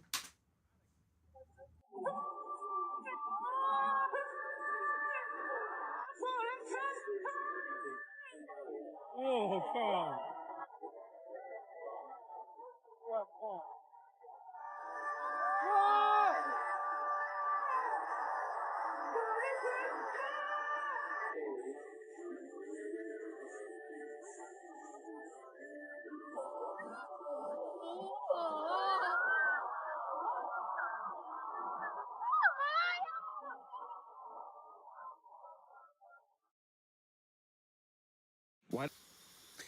I know y'all have already seen the memes that say like, oh, Japan or China is living in the year 3000. Sometimes it doesn't make sense, but this actually does make sense. It does look like the future when you look at that show, the way that they've already implemented the robotic help part, very interesting. So do you guys think that it's going to help, or do you guys think that it's going to take away the job from, backup dancers? Do you guys think that it takes away from the art? Or do you find that, listen, times are changing and we got to go with the flow? So let me know down below and let's keep on rocking. Doesn't the Parthenon have any straight lines? It turns out the problem wasn't bad construction. When the Parthenon was built in 432 BC, the Greeks had spent decades perfecting the design and used the most calculated advanced mathematics to calculate every measurement down to the millimeter. But they discovered a problem with perfection. When you look at straight horizontal lines from far away, your eye tricks you to think that the lines sag inward. The Greeks realized that if they built the Parthenon with straight lines, the entire structure would look warped from a distance and it would ruin how it looked. So how did the Greeks fix the optical illusion? They fixed it by building it wrong on purpose. I'm here at the only full-scale replica in Nashville, Tennessee, where you can see that the base of the temple rises about 4 inches in the center. The columns lean slightly inward and bulge in the middle, and even the horizontal beams across the top curve upward. But from ground level, these intentional distortions cancel out the optical illusion, making the building look geometrically perfect. So the Greeks knew that perfect architecture isn't about what is straight, it's about what looks straight. Sabina, what's your opinion? Are particles real? Are particles real? So I would describe myself as an instrumentalist. I don't believe that mathematics is real. I think mathematics is a tool that we as physicists use to describe the world. And in this mathematics, we have definitions for things that we call particles. That might be an excitation in a field, or it might be an irreducible representation of the Lorentz group, or it might be a quantum of energy, and these are all related. And then we know what we're talking about. That is what I mean by a particle. But are particles real? I don't know. I'm not sure I know what this even means. This is a question I leave to philosophers. Lucky we've got one. For me, the interesting question is, are particles fundamental? The particles that we currently know of in the standard model of particle physics, electrons, quarks, photons, and so on, are they fundamental or are they made of something else? I know we like to say that the science is settled, but truly a lot of the things that we operate on are basically adaptations or their theories or their ways of comprehending the world and explaining it. But to hear a physicist say, just utter that question, are particles real, actually just shows how there might be a difference between what we believe has been understood and what truly is understood. Because when you look at a physical representation of something, like let's say a map, the map looks authentic, it looks like it makes sense. But we know nowadays that when you look at the details of the map, it's very hard for it to be a perfect 1-to-1 ratio. It's actually, I think, impossible. And that's why when you see the Mercator map, the projection that Google Map uses, you see the distortion between, let's say, Africa and Greenland, where it looks about the same size, when in reality, Greenland would fit, I think it's 9 times in Africa, something like that. So it kind of makes sense to me that that would, transpose into this application. But tell me what you guys think down below. Do you guys think that the way that we approach science and the science of small things is a physical way of seeing it? Or do you think it's a way that we can understand the concepts and give a name to the effects that happen when in reality it might look physically different? Just a question, just wondering what you guys think. Let me know down below and let's keep on rocking. All right, boys. So before I got on my freaking airplane ride, my Spirit Airlines ride, I went around looking, right? And I was taking videos and I was like, oh, Palin gonna freaking love this. But so I was looking for anyone fueling planes, right? I went and I found this truck. I was like, oh man, I wish he'd be fueling. I wonder how much fuel that thing holds, right? I looked it up, okay? I think it's about a 5,000 gallon fuel truck. So let's say 5,000 gallons just to make everything easy, right? Most of Spirit Airlines planes are these A320s or whatever, different versions of them. So I'm pretty sure I was on one of those. And it looks like it's like, let's say roughly 5,000. Let's give them the benefit of the doubt. It's only 5,000 gallons of fuel that they're putting in these planes, right? Even though things like the Airbus A380, dude, look, they're saying that they put 85,000 gallons of fuel in those. Like, come on, what are you talking about? What is 85,000 divided by 5,000? They're saying they put 17 of these fucking trucks in there, okay? Okay, so that's a big plane, right? Let's just assume they're putting one of these trucks in my size plane, my little, it's only one floor. These A380s or whatever, they got double deckers, right? So my plane can, at the very least, hold a whole 5,000 gallon truck full of fuel, supposedly, right? So why are they showing up with this? What the hell is that? Look, again, Jet A fuel, okay? Where's the, what is it? They're not putting 5,000 gallons of fuel into this wing. And then don't even get me started on the fact that they say it's in the wings, dude, right? Think about it. You're a big old jet airliner. You're going, what does water do? What does jet fuel do when it tips? It all sloshes, okay? So if you're sloshing it around, do you really want that in the wings? Minus that, if you ever watch outside of the plane wing or the plane windows, what are these wings doing? They're going, are you putting flammable fuel inside of a floppy little wing noodle? What are you talking about? Then also, how long would it take to put 5,000 gallons of fuel? How long does it take to put 10 gallons of fuel in your truck, right? This hose, not that big. It's not that big, right? So this guy was there for like 3 minutes. What the frick are they trying to pull on us? 5,000 gallons of fuel? BS, dude. And I'm not crazy. I'm not saying that we enter like a hyperbaric chamber and they put us to sleep and it's all 3D.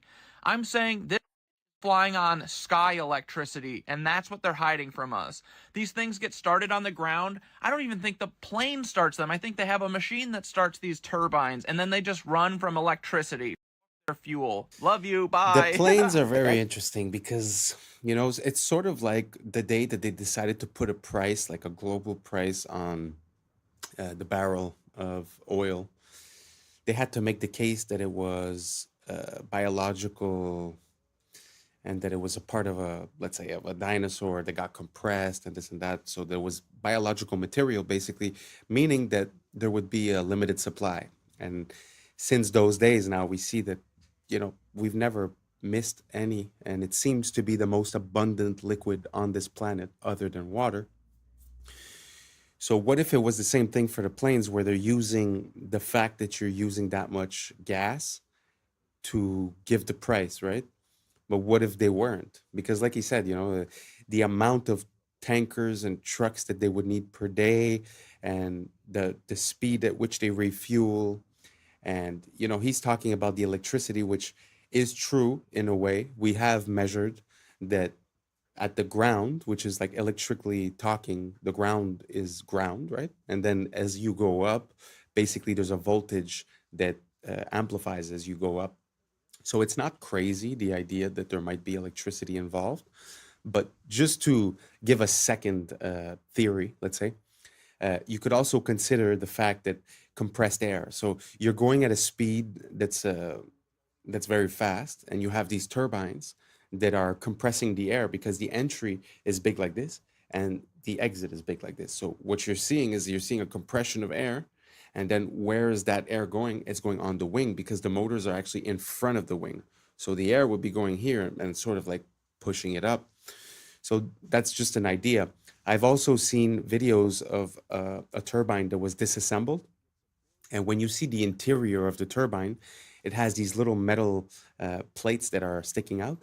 And when you touch them, they sort of hit a certain frequency and resonance. So you hear bing, bang, dong, ding. And the idea would be, sort of like a bee. They say that the way that the bee moves, it's vibrating from its thoracic chamber, and it sort of makes it lighter because of resonance. So what if they were using the concept of resonance, compressed air, electricity?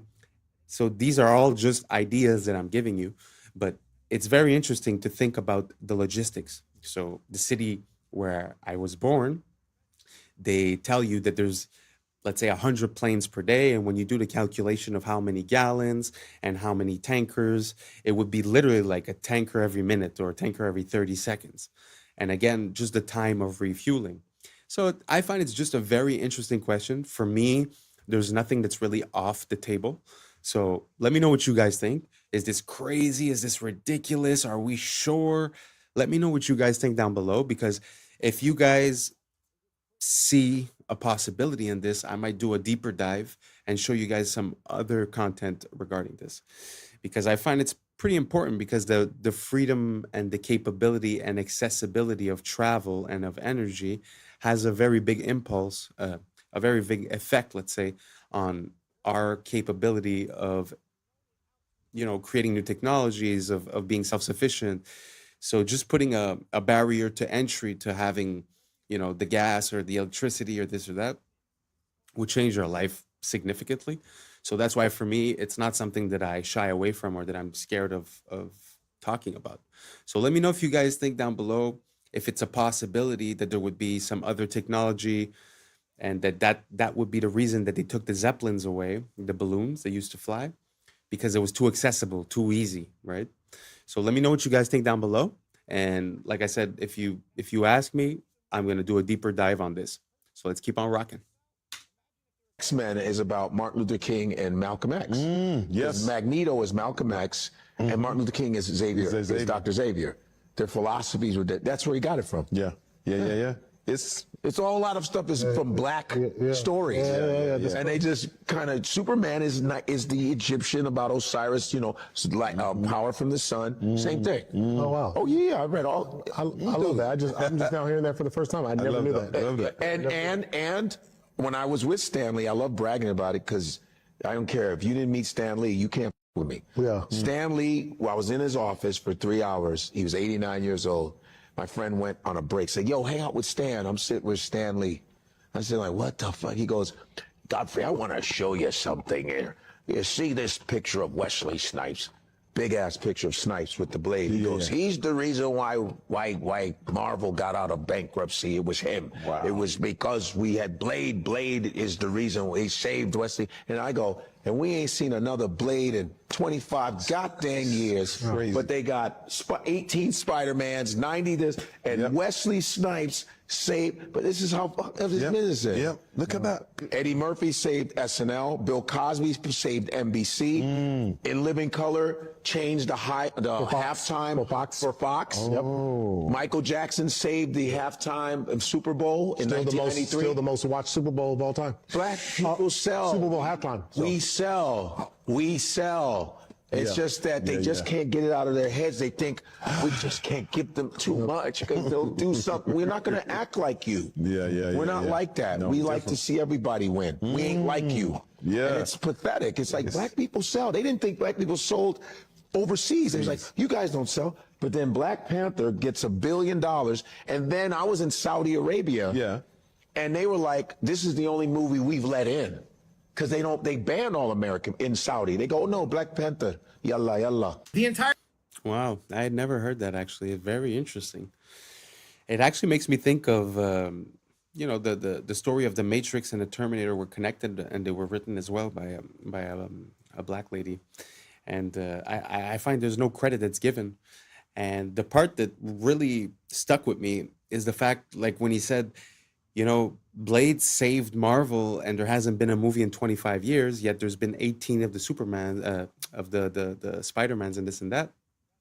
Very interesting, because really, when you think about it, why wouldn't they release things that they know work, and they would try to, I say ruin, but, you know, like destroy all these long-standing franchises. I have a hard time understanding Disney, to be honest, and everything that they've been doing in the past, let's say 10 years with the movies.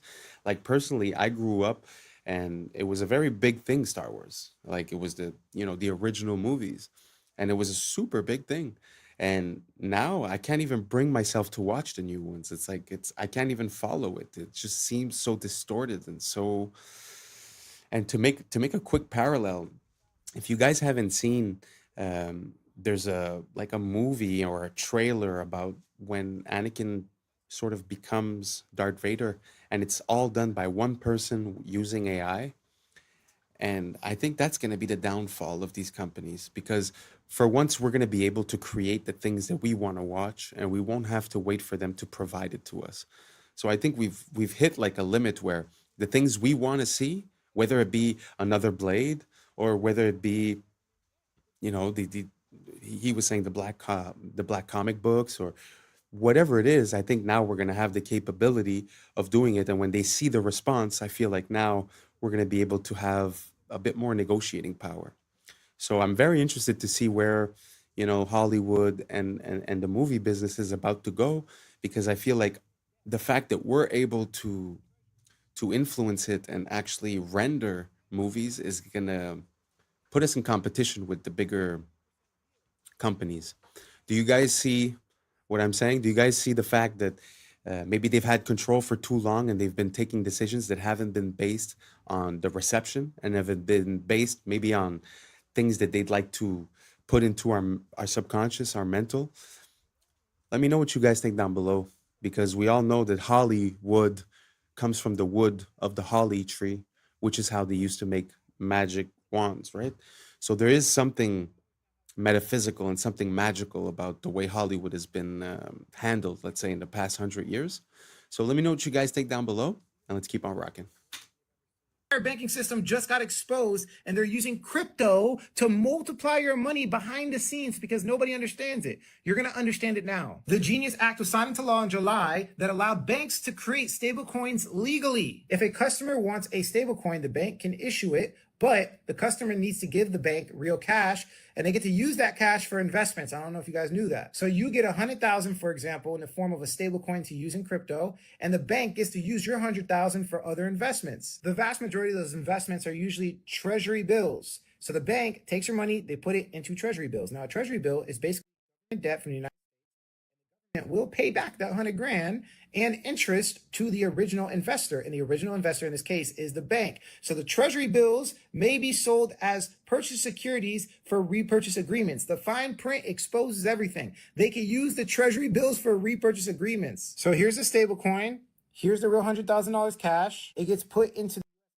I want you to remember the colors because it shows the multiplication, duplication they're doing. Because got 100,000 from the bank, which was your money from the stablecoin, they get a treasury worth 100,000 plus a 3% yield. The bank profits $3,000 off of your money. And then because of the fine print we just read, they're allowed to take that treasury and loan it out to an investment bank and get another lump sum of cash for no reason. Let's read it again just in case you forgot. Treasury bills may be sold for repurchase agreements. This is called the repurchase agreement. So the investment bank takes a little fee and they give the original bank even more cash. $99,000, they take their fee, they give them more cash. And then they take that new cash and you guessed it, they put it right back in debt. The gets another investment, that's the green right there, and then the another T-bill for another 3% yield. So the original bank has 2 T-bills and double their yield. Now this is where it gets even more scary. Well, remember that person that got the stable coins out?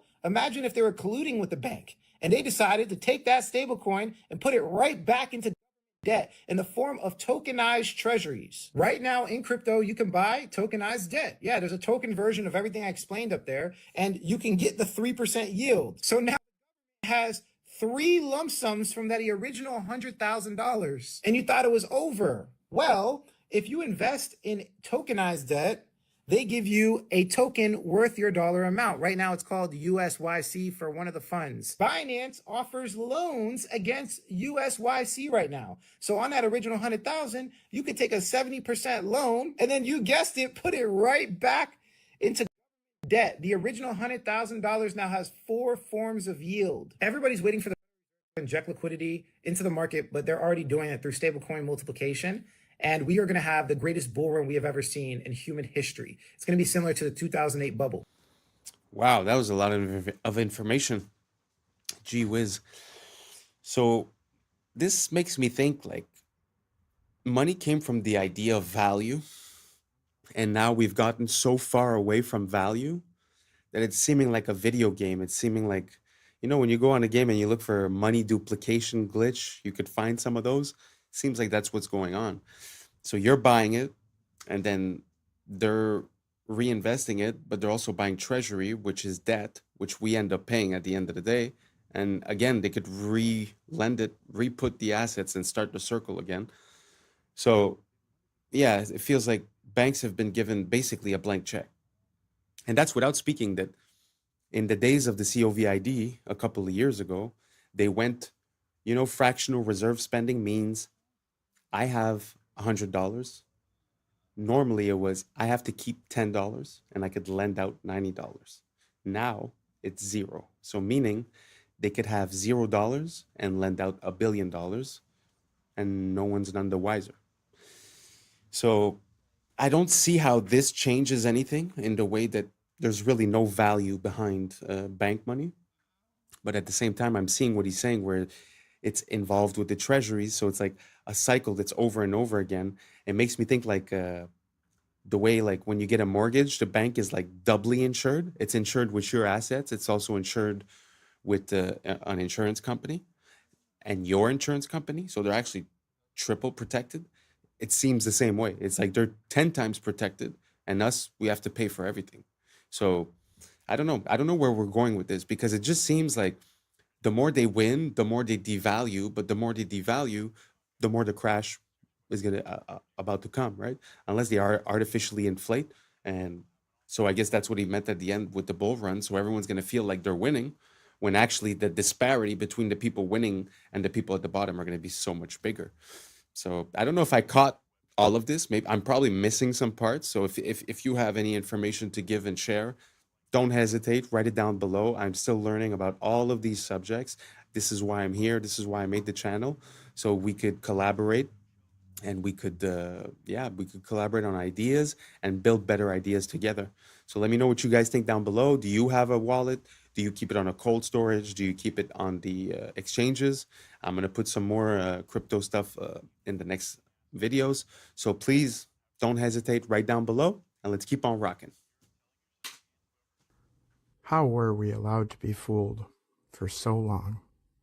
And no, I'm not talking about this beautiful architecture here, saying it was built by horse and buggy. I'm talking about Timu, Han Solo, and Chewbacca here. Hawkins was a literal puppet on that world stage. Did you know, before Hawkins had his fancy little computer, he had a translator talk for him? I think, in a way, physics has been a progress away from mysticism towards a rational understanding of the universe. Stephen, when did you first realize you wanted to be a physicist? Oh. I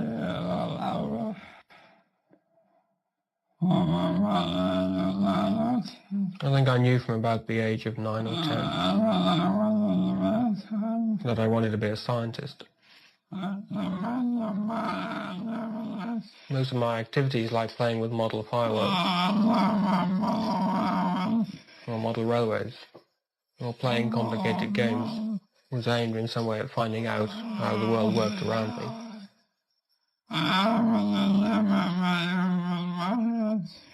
I was never very good with my hands, where my models did not work very well. But I was always interested in models that I could control. And I think that nowadays I have translated that into studying physics. Because in a way, if you understand the universe, then you have control of it. I don't know. I gotta say, that interviewer was pretty solid to not break out in laughter, to be honest. I would have been laughing for sure. What do you guys think? Do you guys think that it's real? Or do you guys think that it's possible that he was a puppet? What easier puppet could you have than one that talks with a computer box? You know, that was before that time. But do you think he was translating? Do you think maybe he knew it ahead of time, right? Who knows? But do you think it's possible that, you know, some of these scientific role models might be, you know, government plans, or, you know, to control the public opinion, or to get us to stray away from God? Or, I mean, there's so many reasons, right? So I don't know. I have no opinion on this at all. So you guys let me know. Do you guys think that was a pure translation, or do you guys think it's a bit ridiculous? Let me know down below. Let's keep on rocking. A Gen Z person might get recruited is, let's just use you as an example. Somebody comes up and says, hey man, I love your podcast. And they say, I have a serious question for you though. Would you consider yourself a patriot? Now I've got you locked into identity. And then I say, well, I have an offer for you, but before I show you anything, I just want you to say yes or no. Would you be willing to entertain the offer? And it might be uncomfortable. Stage one is I show you all of your browsing history, captures from your webcams on all of your phones and computers of you doing the most you could ever possibly imagine. And I'd say, I like your podcast. I think you're doing a great job, and I want to protect you. I want to keep all this from the public eye. We also want to give you $20,000 a month. So now you feel like you chose all of this. I told you it was going to be stressful, and you agreed to it. If you say yes, the reason that you're doing this on your podcast is for your country, because you're not going to call yourself compromised. We have this thing called cognitive dissonance that keeps our brain from thinking I'm a bad person. Even though you're being asked to silence people, not have certain people on the show, leave something out of your podcast, you're telling yourself, and whoever's your handler is telling you, this is for the greater good, and you kept Americans safe by doing that. And you'll tell yourself that, and you'll feel good about it. What happens if I say no?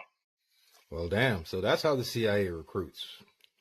Well, I'm going to go ahead and spill the beans so they can't ever recruit me. With me, there's nothing compromising that you could find. It's just nothing but porn. What? Y'all going to shame me? No. All you're going to see is Big is 2. Ebony Baddies 3. You're just gonna see the webcam. This is gonna be my two heads. Just you can't shame the shameless, for real. So yeah, what? I'm rubbing a one off to Skin Diamond. Shit, I ain't got shame. Skin Diamond is. Also, a special shout out to Lexi Love. Thank you for following me. You and I, we had an amazing Thanksgiving Day. It was the greatest three. You, me, and Pamela. It was dope. So to whoever's watching this, the agent assigned to me, I know you're don't be watching nothing stupid. I don't do nothing but regular good old. So can't shame me shameless. That was pretty dope. But it gives you a little bit of a perspective, you know. Sometimes we wonder why people act a certain way, and we don't really understand why people change their attitudes, especially when they're in the limelight. It's so easy to corrupt someone. So easy. I mean, that's without threatening their family or this or that, right? So very easy. So be careful who you believe in. Try not to have too many idols. Try not to put people on a pedestal. We're all human. We're all the same. Well, I mean, most of us, don't get me wrong. What do you guys think? Would you be compromised? Are you scared to be exposed? That's not a good look, you know? If you're scared to be exposed, maybe you should, you know, comport yourself in a way where you don't live with shame, you know? So anyways, very interesting. Let me know what you guys think down below. Would you be easily corruptible if they made you that offer? Do you have things to hide?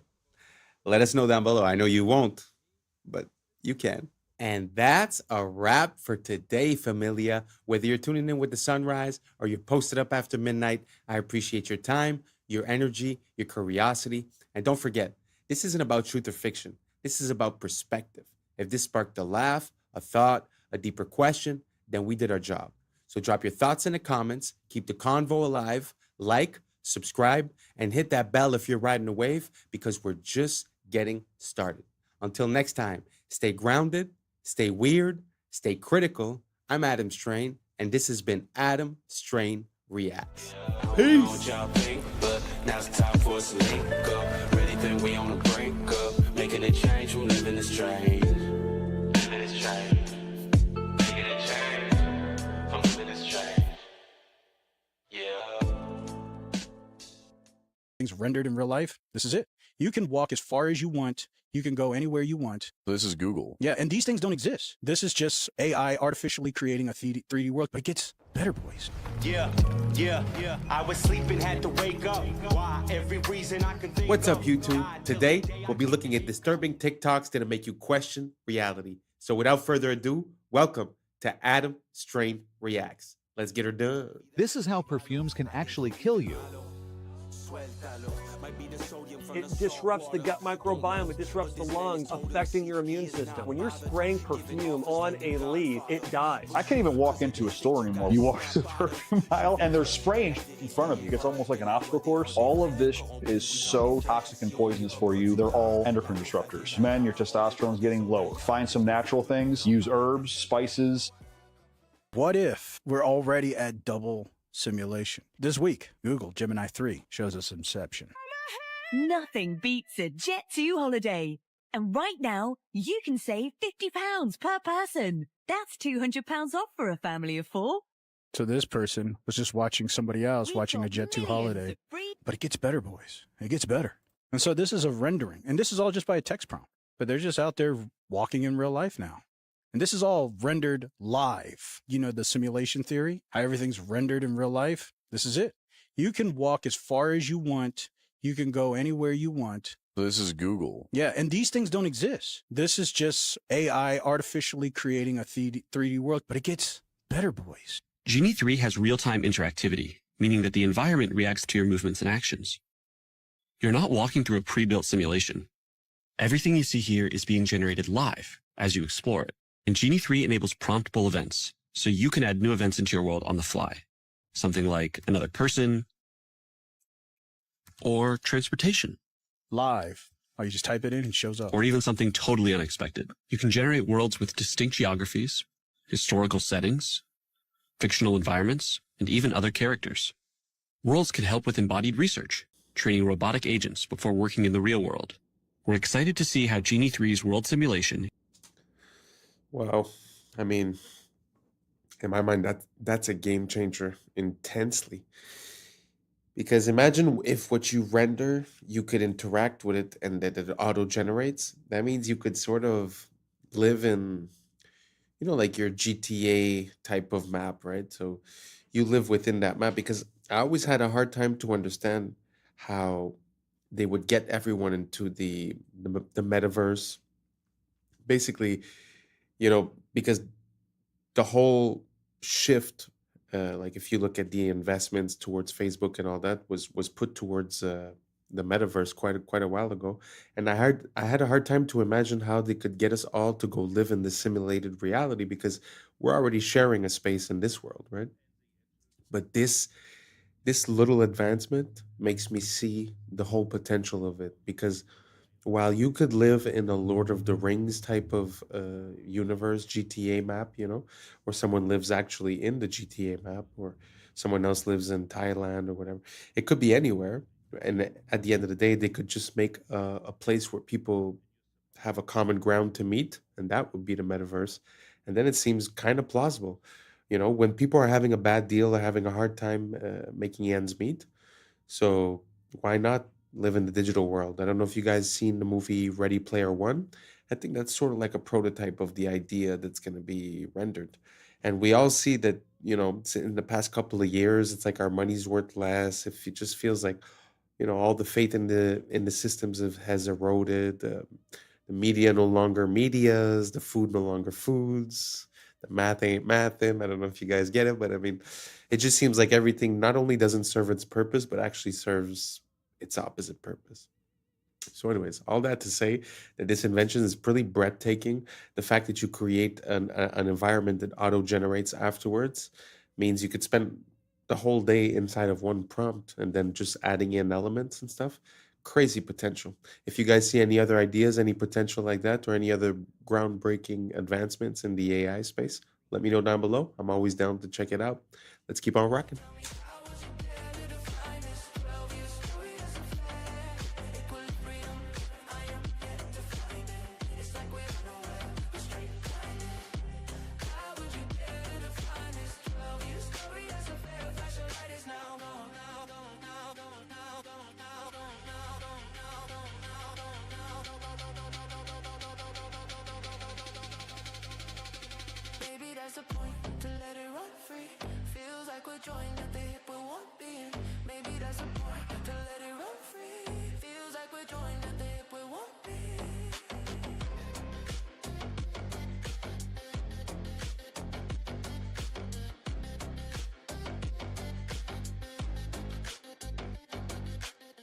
Check out this chimpanzee absolutely smash this memory test. This memory test is set to the hardest setting, and most humans would fail it.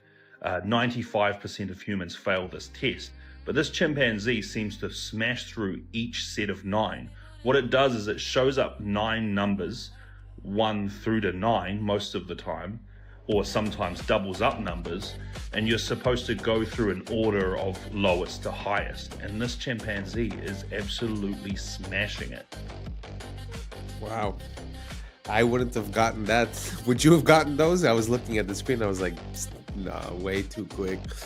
Isn't that crazy though, how we underestimate, you know, animals and their intelligence? I mean, it might not be the same type of intelligence, but I've heard similar things when it comes to dolphins, whales, elephants, bigger animals. They have these capabilities that are very, very impressive. If you guys have any other example, let me know down below. Let's keep on rocking.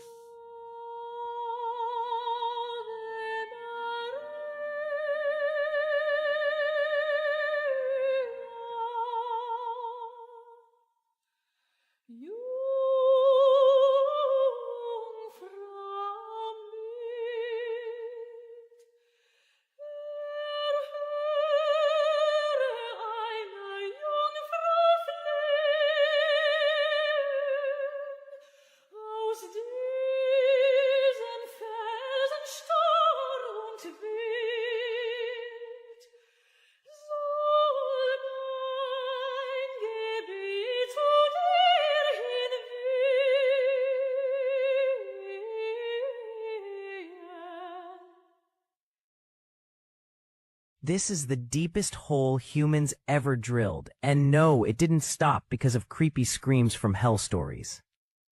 Russia's Kola super deep borehole, over 12 kilometers straight down, deeper than Mount Everest, is tall. Deep below, rock shattered like glass, seawater leaked out, and fossils showed up kilometers deeper than expected. At just 12 kilometers deep, it hit 180 degrees Celsius, nearly double what scientists expected at that depth. Rock flowed like hot plastic, crushing drill bits, jamming tools, and snapping steel supports faster than engineers could even get new equipment in the ground. In the end, Kola stalled. Warped rock, failing gear, and shrinking budgets killed it, after drilling only 0.2% of the way to Earth's core. I don't know. I've heard about this story a long time ago, and it really pushes me to wonder, you know, what do we know about our world? Because they say that, you know, we live under gravity and that the source of gravity is the core and this and that. But like you said, you know, we didn't even dig to 0.2 of the earth. So we don't, like, we speculate. So it's not, I don't know. To me, the science isn't settled. So when I see stuff like that, it makes me remember how much we're missing to discover this world completely, you know? Anyways, just a thought. Let me know what you guys think down below. Let's keep on rocking.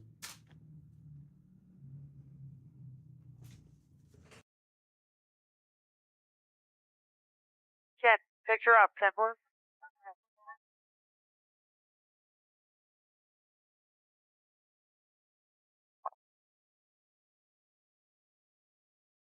Okay, I'm gonna flip to infrared because the smoke isn't bothering the infrared, okay?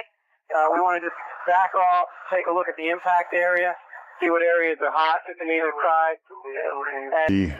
The sacred cubit was found in the pyramid at Giza, the Great Pyramid, and it's found as a unit of measure and a yardstick in many areas of the ancient world.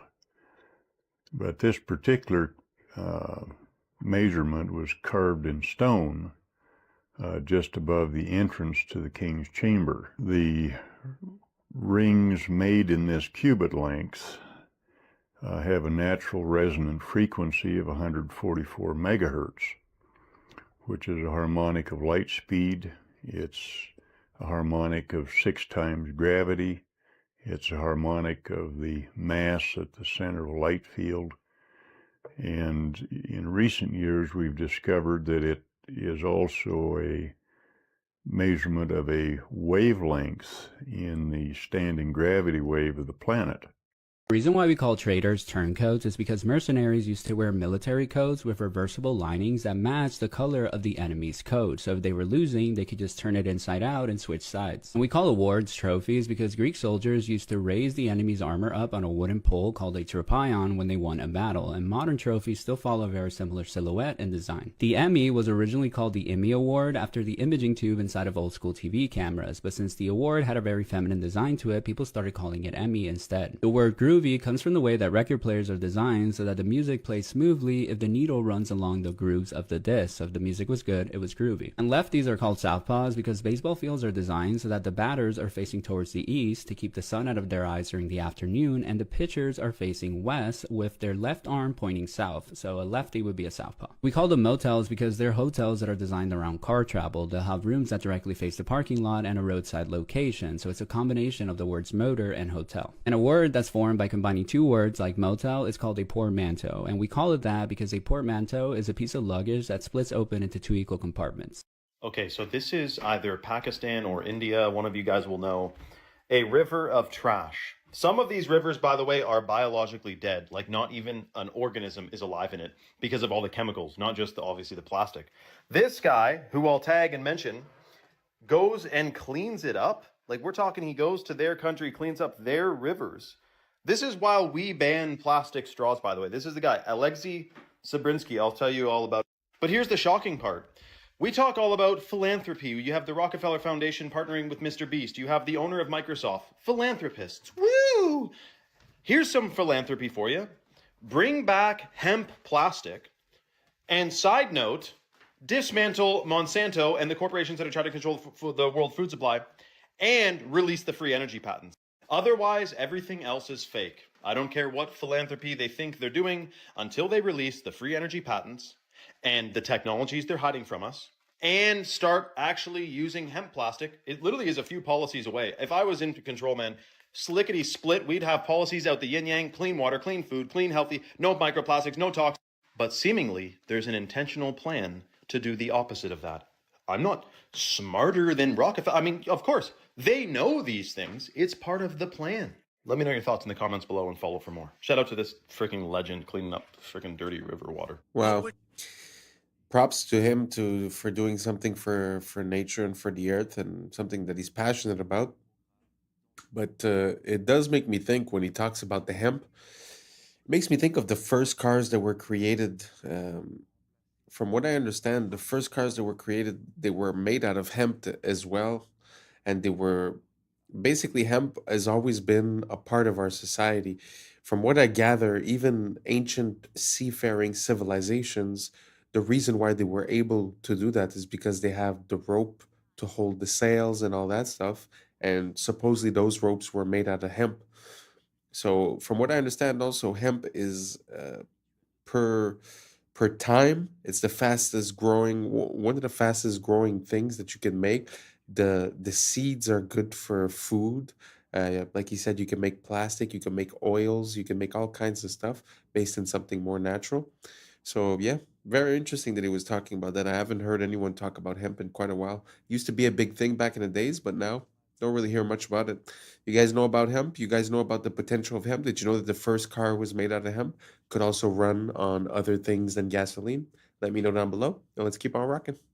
Charlie Kirk say to us today? I'm fine because my soul is secure in Christ. La voix d'un homme remplacé par un programme dans une église. On se croirait dans un film dystopique. A computer can take what really mattered to a man. Le plan est sous nos yeux, remplacer l'humain par la machine. C'est ça le vrai turning point.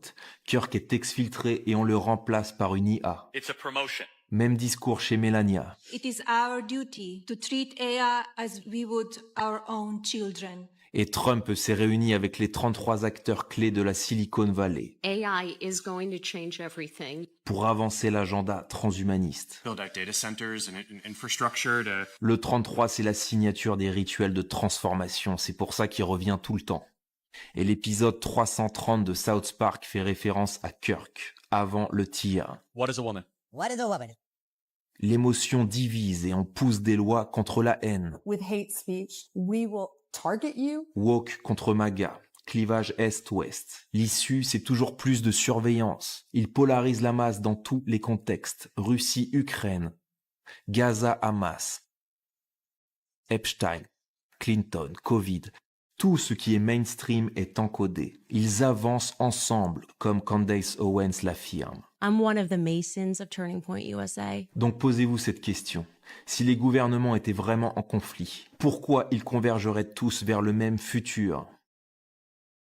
$7,000 per post. I know I've seen that happen a lot with you, Emily, and you're also at that meeting with influencers. So what's the reality of the situation? I'll speak on behalf of myself, and honestly on behalf of...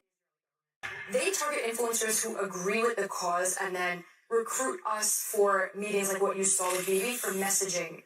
With that being said, I can safely say any influencer. With all due respect, I don't think it's completely accurate to say that influencers aren't getting paid, because let me tell you, they offer that money to me, and I sent you that exact email, let me pull it up.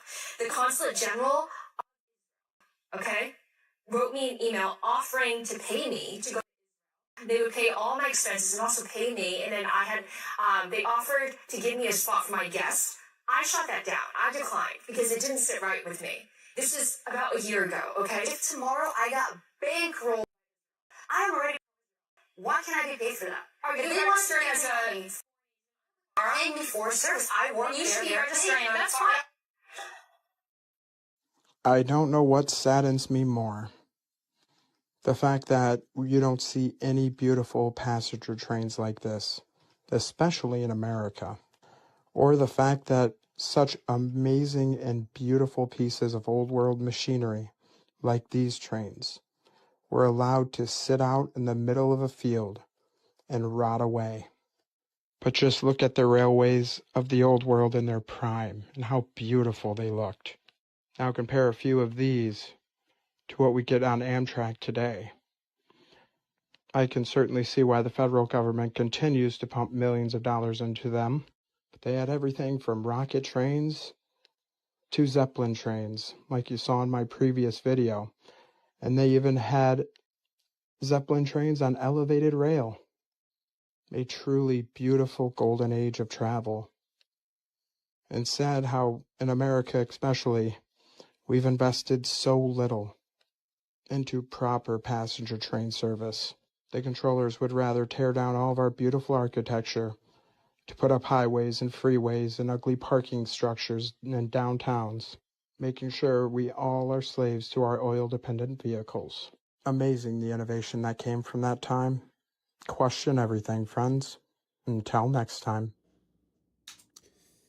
Well, I don't know if any of those pictures were AI, but how impressive was that?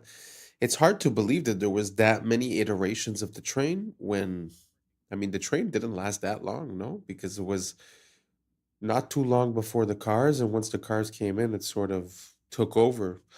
So I don't know, maybe I'm mistaken, but in my mind, it's only 100 years or so, or maybe 200 years where it was the big thing.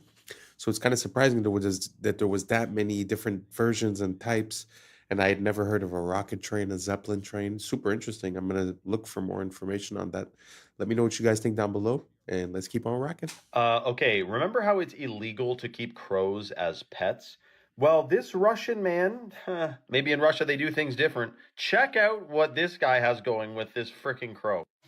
Ходим, собираем грибы. Нашли уже чуть-чуть.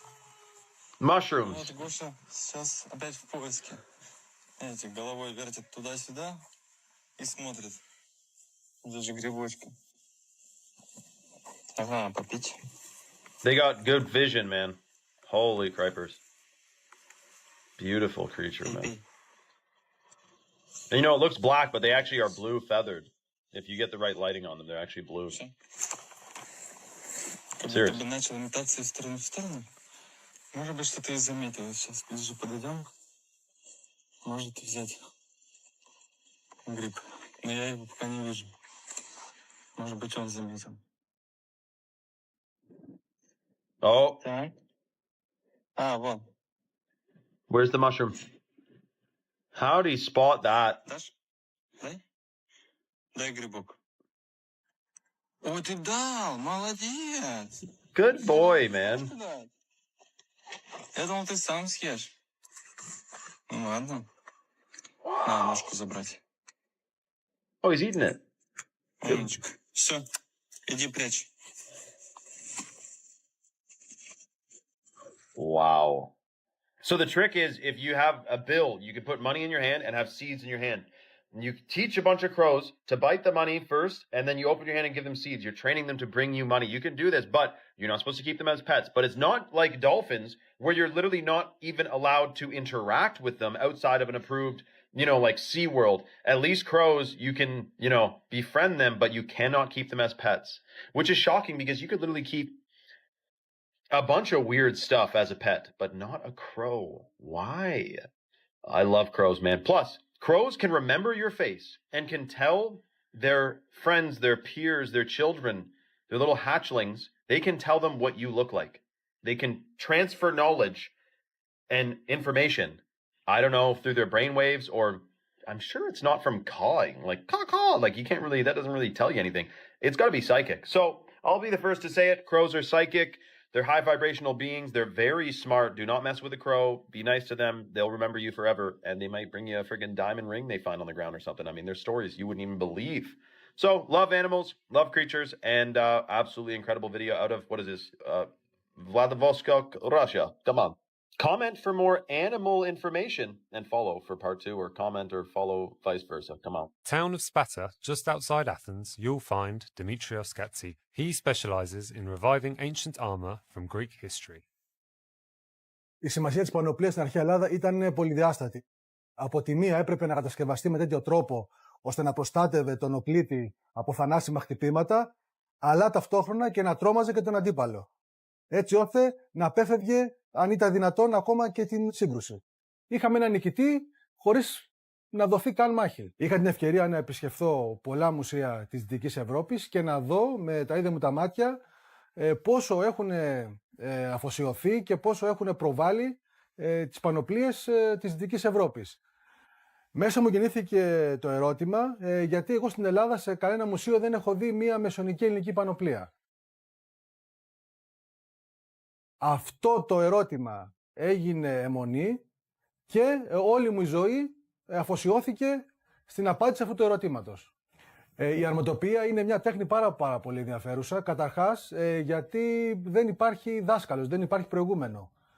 Πρέπει να τα ανακαλύψεις όλα μόνος σου και αυτό είναι πάρα πολύ συναρπαστικό. Ανακαλύπτεις έναν κόσμο, μια τέχνη η οποία είχε εξαλειφθεί από την Ελλάδα για τουλάχιστον 6-7 αιώνες. Έπρεπε να μελετήσω τα γάλματα, μινιατούρες, ζωγραφιές, αγγεία, ό,τι έχει να κάνει με τέχνη, στην οποία έχουν αποδοθεί πανοπλίες. Όσον αφορά την ιστορική πιστότητα των έργων μου, όταν αυτά βασίζονται σε ατόφια αρχαιολογικά ευρήματα, είναι πάρα πολύ ψηλή. Στις περιπτώσεις που τα υπάρχοντα αρχαιολογικά ευρήματα δεν είναι επαρκείς, τότε χρησιμοποιώ τις δικές μου γνώσεις και τη δική μου εμπειρία, έτσι ώστε να μπορέσω να καλύψω αυτά τα κενά. Το πρώτο στάδιο είναι η σχεδίασή της. Και σε δεύτερο στάδιο είναι η υλοποίησή της με μέταλλα και με δέρματα. Όταν επιλέγω υλικά, κοιτάω πρωτίστως να είναι όσο πιο πρωτόγωνα γίνεται. Η βασικότερη μέθοδος αρματοποιίας είναι η ενθερμό σφυριλάτηση. Η ενθερμό σφυριλάτηση σημαίνει ότι πυρώνουμε τα μεταλλικά στοιχεία και στη συνέχεια τα σφυριλατούμε έτσι ώστε να πάρουν την επιθυμητή φόρμα. Επιπροσθέτως, υπάρχουν και κάποιες βασικές τεχνικές οι οποίες αφορούν το κόψιμο δερμάτων, τη δημιουργία αλυσοπλέγματος, την επικόλληση μεταλλικών στοιχείων επάνω σε δέρματα με τη βοήθεια πριτσινιών κτλ. Το τελευταίο στάδιο, από τη στιγμή που έχω κατασκευάσει όλα τα επιμέρους στοιχεία μιας πανοπλίας, είναι η συναρμολόγησή τους. Μία από τις μεγαλύτερες ικανοποιήσεις ενός καλλιτέχνη είναι να βλέπει τις εκφράσεις θαυμασμού στα πρόσωπα των επισκεπτών. Σε κάθε ιστορική περίοδο της ελληνικής ιστορίας υπάρχουν και διαφορετικές πανοπλίες. Κατά τη μικηναϊκή περίοδο οι πανοπλίες είναι τερατόμορφες, είναι τρομακτικές, προκαλούν δέος και τρόμο στον αντίπαλο. Κατά την κλασική, αρχαϊκή και κλασική περίοδο οι πανοπλίες μοιάζουν πάρα πολύ με το ελληνικό άγαλμα. Είναι καλέσθητες, είναι λίες, είναι λαμπερές και είναι όμορφες. Κατά τη βυζαντινή περίοδο οι πανοπλίες έχουν αυτή τη μεγαλοπρέπεια μιας χριστιανικής εκκλησίας.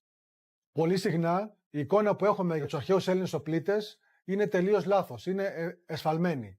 Η εικόνα των αρχαίων Σπαρτιατών, έτσι όπως παρουσιάζεται μέσα από την ταινία The 300, είναι τελείως λάθος. Οι αρχαίοι Σπαρτιάτες πηγαίναν στο πόλεμο πλήρως εξοπλισμένοι με μπρούτινες πανοπλίες. Δεν πήγαιναν με σλιπάκια και με γυμνούς κοιλιακούς.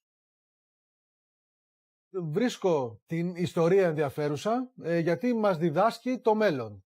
Μπορούμε να πάρουμε πολλά παραδείγματα του παρελθόν έτσι ώστε να αποφύγουμε προβλήματα του μέλλοντος.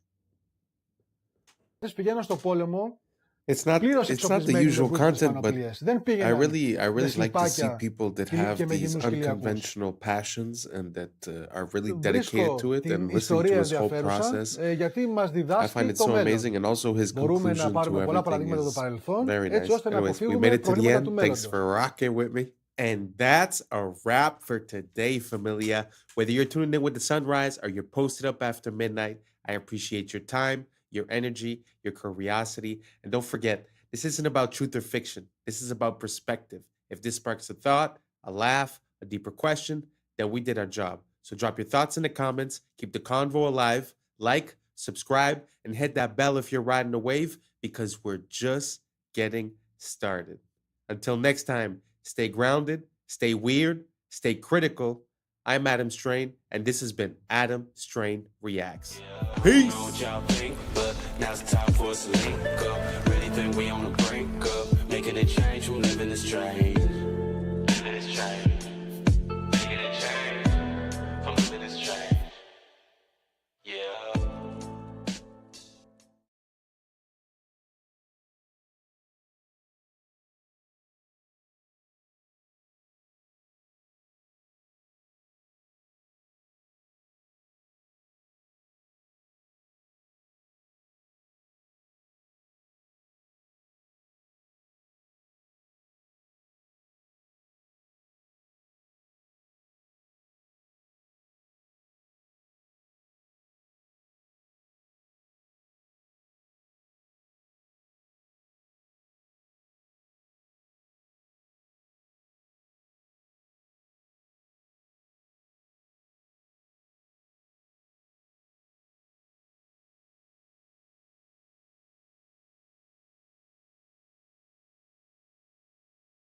only organics are stacked in a row. You never put regular bananas under organics because then it makes it not organic. We grab our liquid, put it in a little machine.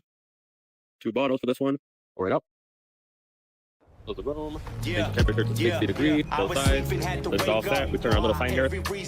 What's up, YouTube? Today, we'll be looking at disturbing TikToks that'll make you question reality. So without further ado, welcome to Adam Strain Reacts. Let's get her done. Yo, this video is kind of scary, but not in the way that you would think. Now, this simple drawing is something that you'd probably do in high school. But what if I told you that these simple lines can actually trick your brain? Now watch closely. It looks completely random. That's until the paper folds. But as the camera moves, something that didn't make sense just a second ago starts to look a little different. With a simple change of perspective, it looks like a perfect cube, almost like you could reach out and grab it. But the drawing never changed, only your point of view did. If you can understand this, then you can understand how life works. Most people get caught up in a certain way of looking at the world and think that it's actually reality. But most of the time, it's just the angle that you're looking at. Don't confuse perspective with reality.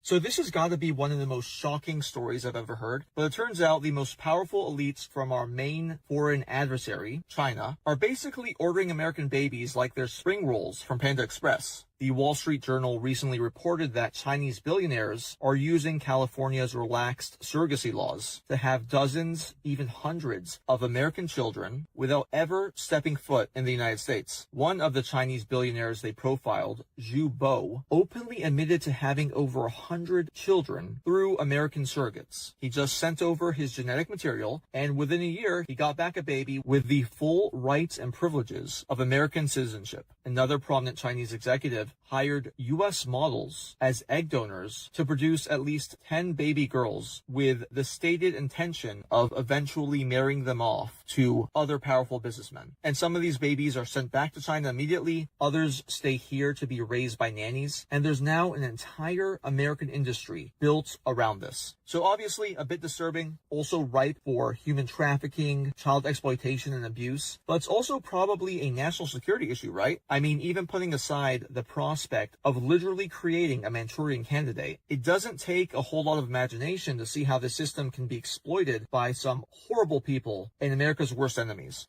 You want to know what's natural? This. You want to know what's not? This.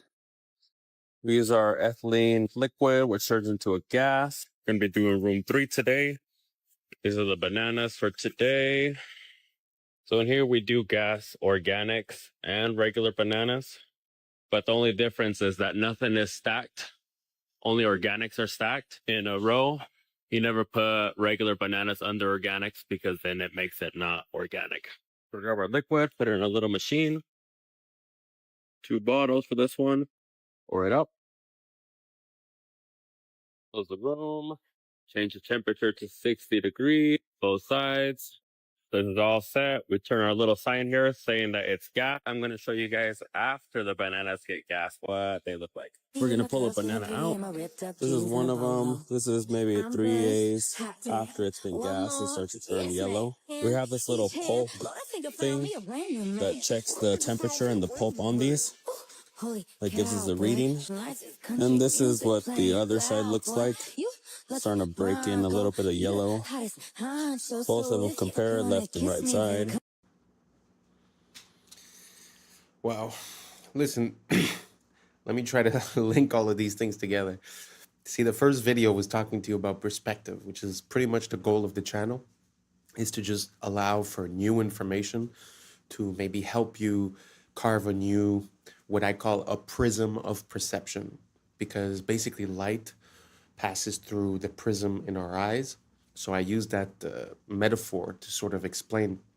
Now, if we take as an example this situation with the bananas, it kind of makes sense from one perspective, which would be we want to save money, we don't want the food to rot, all these things.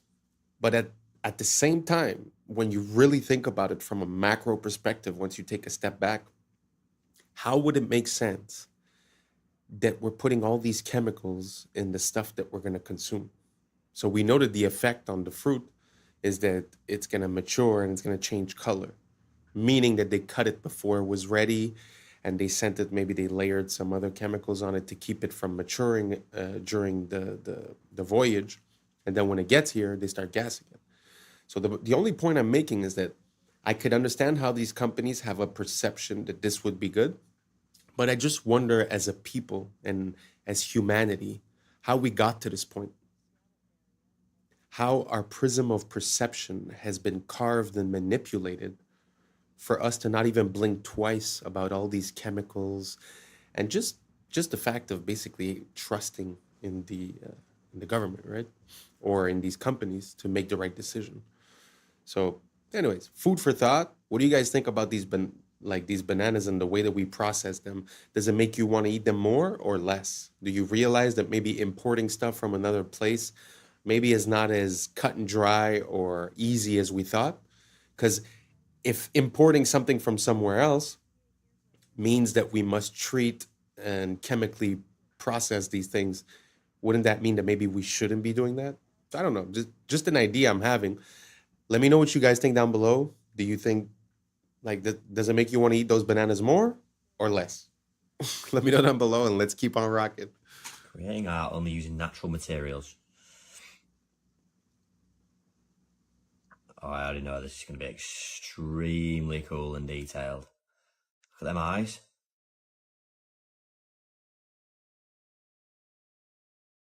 Owl? Thought it was a lion at first. That's really, really impressive, isn't it?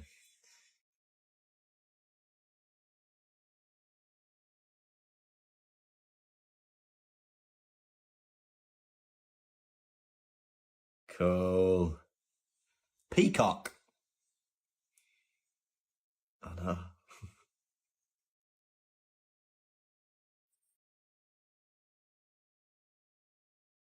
How do they do that though, where it's with just vision and looking at, all right, that will make that good. Need a bit of dirt here. I need this leaf here. Sick.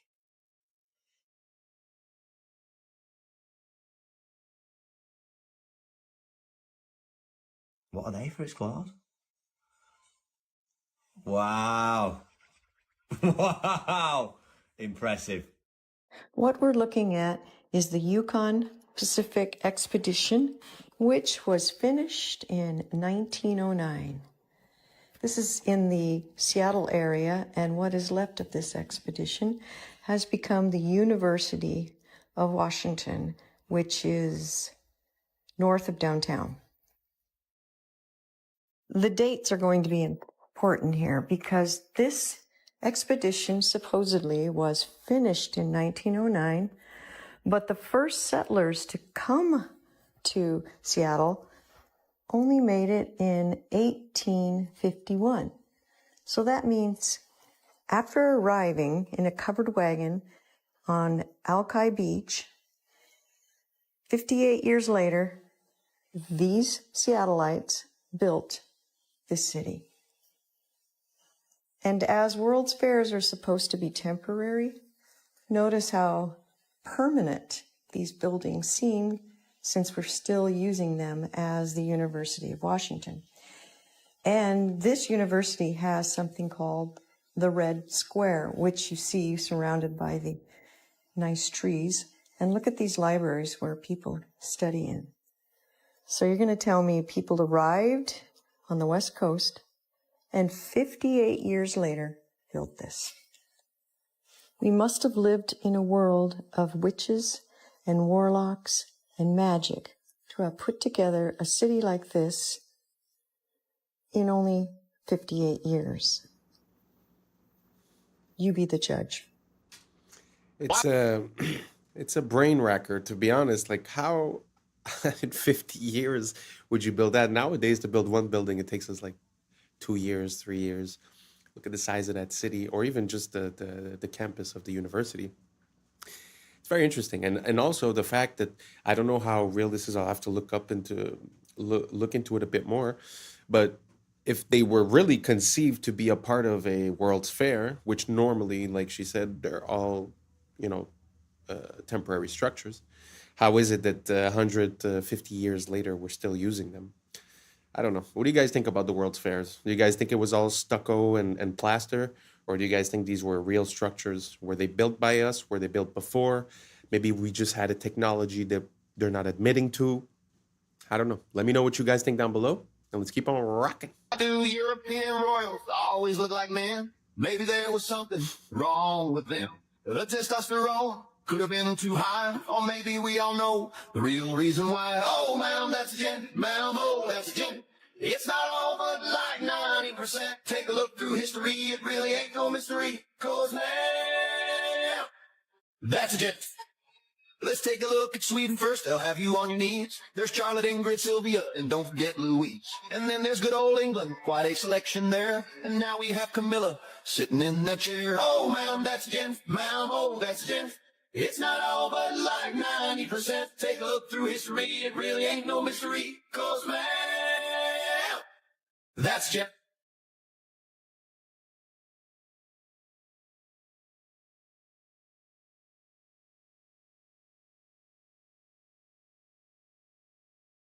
It's been going on for centuries and still remains the same. And this fine collection puts the first ladies to shame. Oh, ma'am, that's a gent. Ma'am, oh, that's a gent. It's not all but like 90%. Take a look through history, it really ain't no mystery. 'Cause ma'am, that's a gent. And this one's a robot. Look. Oh, it's not easy to talk about this. It's a pretty taboo subject. But nowadays, it's a bit more out in the open, no? Like, men are being women, women are being men.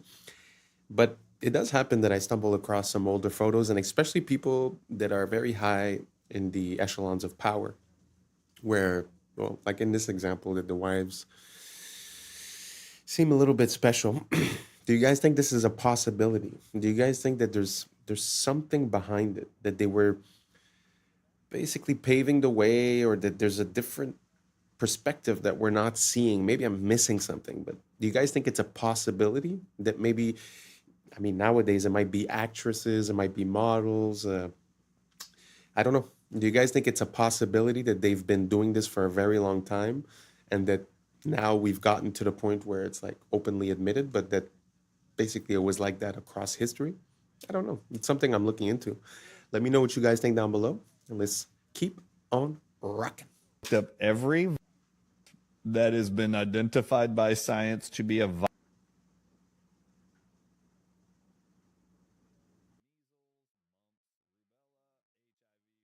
I've looked them all up. You know that science has published that every one of them targets, everyone that I've researched, they know every single one of them included targets nicotine receptors. Therefore, guess what the answer is? Nicotine. Guess where nicotine is found the most? Tobacco. Guess what? 200 countries right now in unison have been told to ban access to all citizens by the year 2030, and they're all doing it, including the United States of America, tobacco and nicotine agents. Okay. While I was looking. Wow. Well, do you guys think that's possible? Because I have heard something along those lines a few years ago when we had that big medical situation.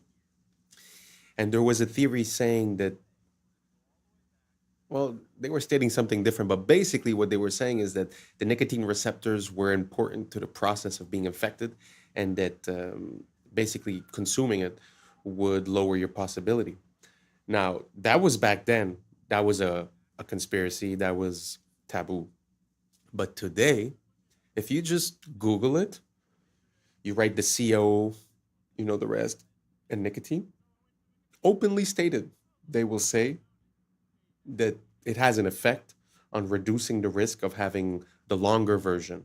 So they don't say for the initial infection, but they're still attributing a positive effect to the Nico. So then it makes me wonder, is that the reason why all the restrictions? I used to have a vape store, and basically, you know, year after year, more and more restrictions, more and more restrictions, double, triple tax. Now it's basically 150% tax on any item. And the country I'm in now is in the process of banning most products. So do you guys think this is a possibility? That basically, maybe we escaped the intended effect by consuming the nickel, and that because they're trying to get it out by 2030, that afterwards we would no longer have that protection in a way. So I don't know. You guys look it up on your own side. Like I said, it used to be taboo, but now it's very out in the open. So let me know what you guys think down below. Is it possible that the nickel has positive effects and that maybe we should be considering the opposite of banning it? Let me know what you guys think down below, and let's keep on rocking. Looking into the board of BlackRock, I got distracted by a rabbit hole. And the connections accidentally led me all the way back to the founding of American banking, and then all the way back to Mr. Epstein. You ready to follow a wild thread through the internet? Let's go, baby. So we're gonna start here, and we're gonna end here. And on the way, we're gonna go all the way back to 1800. And to be clear, this rabbit hole is just for funsies. We're not like uncovering any breaking news or anything. But anyways, I was at the board of BlackRock looking into Pam Daly, who's deep in General Electric. And I was kind of realizing that I don't exactly know that much about General Electric. So I started looking it up. And let's start with the basics. It's a major American corporation and one of the largest and most diversified in the world. So I went to the Wikipedia article. And I was looking at when it was founded, way back in 1892, 131 years ago. And then I noticed that it was founded by Thomas Edison and JP Morgan? How did I not know this? And we'll have to make another video in the future about how General Electric is splitting itself up into 3 different companies for who knows what reasons. But anyways, back in the late 1800s, Thomas Edison had business interests in many electrical related companies. As you know, a dude does at the start of the 19th century. And then in 1889, Drexel Morgan & Co., a company founded by J.P. Morgan and Anthony J. Drexel, I know that name, financed Edison's research and helped merge several Edison separate companies to form Edison General Electric Company. No shit! So we're going to ignore the obvious Nikola Tesla rabbit hole that we're walking right by here, because the name Drexel sparked something for me, and I just had to pull on this thread. As the dominant partner of Drexel & Co. of Philadelphia, he founded Drexel Morgan & Co. with J.P. Morgan. Was his junior partner, by the way. So I know about the name Drexel because of a much more modern institution that starts to lead us to Jeffrey Epstein. But I wanted to rewind a little bit, because if this dude was more important than J.P. Morgan, then who the hell was he? Drexel & Co. was founded by Francis Martin Drexel, I'm sure I'm pronouncing that wrong, born in Austria, to a merchant father with business associations. He jumped on a boat to Philadelphia, where he became a painter, an art instructor, and later leveraged all those fancy-ass connections from painting to start a bank. All right, we're starting to piece together how we get to Drexel Burnham Lambert. And Drexel Burnham Lambert is gonna lead us to this guy, who leads us to that guy. But first, we go back to Tubby Burnham, back in the 30s. So old Tubby partners with our buddies Drexel, and they founded Drexel Burnham Lambert. They're famous for being criminal as shit and inventing an entire industry called the junk bond market, which is exactly as junk as it sounds. That's how you take over companies with shady business deals and then extract as much money as possible before selling them again to the next highest bidder. Oversimplified, but you get it. Oh, and they're also famous for having this dude named Michael Milken, who was Drexel's head of high-yield securities, i.e. mega gambling. And Milken's famous for earning the highest salary of any single person in history, at $295 million. But Michael was like, yeah, that's not enough. So the next year he took home $550 million in a single year in payment. That's $500 million on your paycheck. So what did this snaky boy do to earn $550 million? Well, the answer is he did a lot of criminal shit. And eventually, people started to catch on. And Drexel Burnham Lambert started to get investigated. Then one guy started to talk, and then that led to another. And pretty soon, Rudy Giuliani was talking about throwing RICO charges at Drexel Burnham Lambert. And Michael Milken was exposed for having basically made a shitload of money off of doing illegal stuff, because no one regulates this. Basically, the whole financial industry is what's called self-regulatory institutions. And so once someone started doing a little regulating, they realized there was insider trading, stock manipulation, defrauding of clients, stock parking, and on and on. And Mr. Mikey Milk wound up going to prison, but he's living a life of luxury nowadays as he retired and he's out of prison. He got rich on it. But I shit you not, the Wikipedia page for Drexel Lambert, this firm that went down in flames, they have a whole section for survivors, meaning the rats that jumped ship. And this is where we meet Apollo Global Management, noted private equity firm, was also founded by Drexel alumni Leon Black. That's this guy. You might be like, oh, Ian, that's a bit of a stretch. Come on. He just worked at the firm.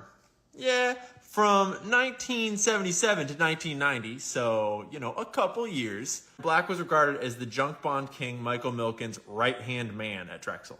So this guy learned everything he knew from this criminal who was the highest paid person in the world ever, so to speak, because of crime.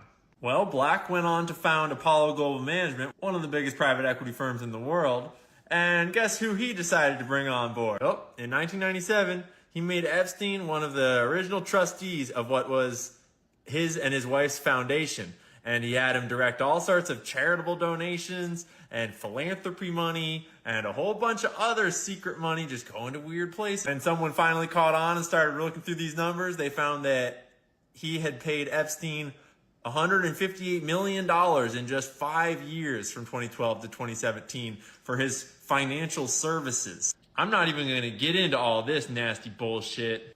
Black had more meetings with Epstein than just about anyone else on the books. And this is where it comes right on back to our friends at JP Morgan, just a few hundred years later. Because while we were all looking at submarines, JP Morgan was settling out of court $290 million because they totally were not guilty of helping facilitate this, trafficking ring thing going on. They totally weren't profiting off of that and involved in that. See, that's the thing about money is once you start following it, you start making connections. And once you start making connections, you start winding up in places where you're not supposed to be. And let's be clear, I'm not trying to say that Pam Daly has anything to do with what I just talked about. I'm just saying that the more you know, the more you know. And sometimes when you start looking into gigantic multi-billion-dollar mega corporations that are diversified all across the globe, you inevitably discover that money is used for some pretty awful things in this world. And it's important to remember that money doesn't spend itself. There's always someone doing the things.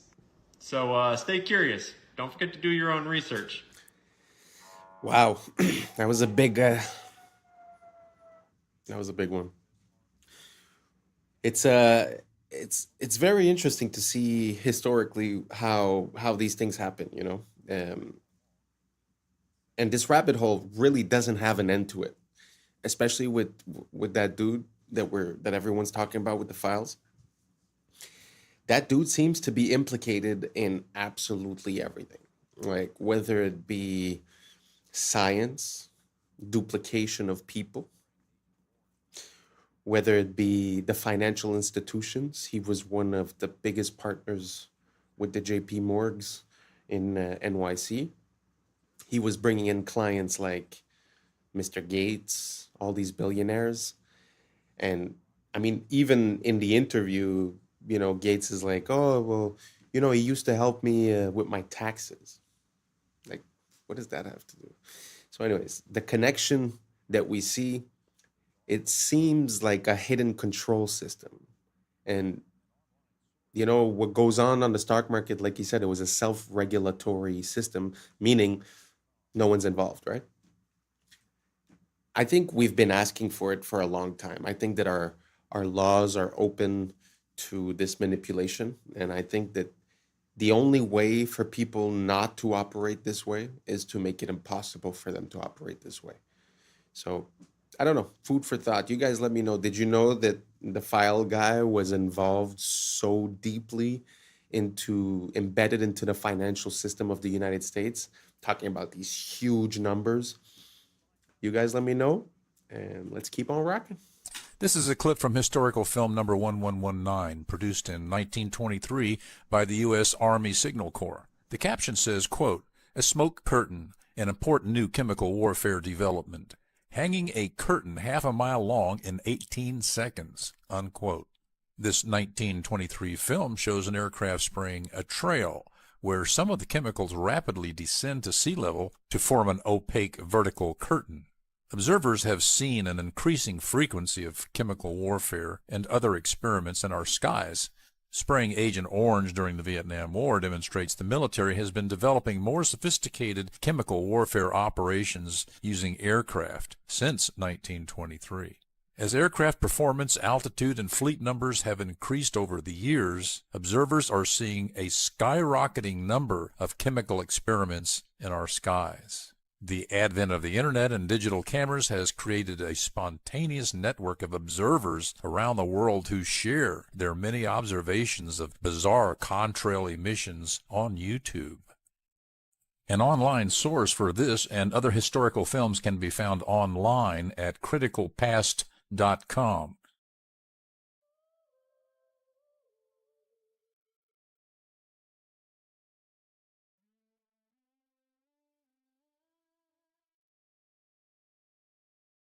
This is an issue on the same level as asbestos. On the same level as asbestos? What?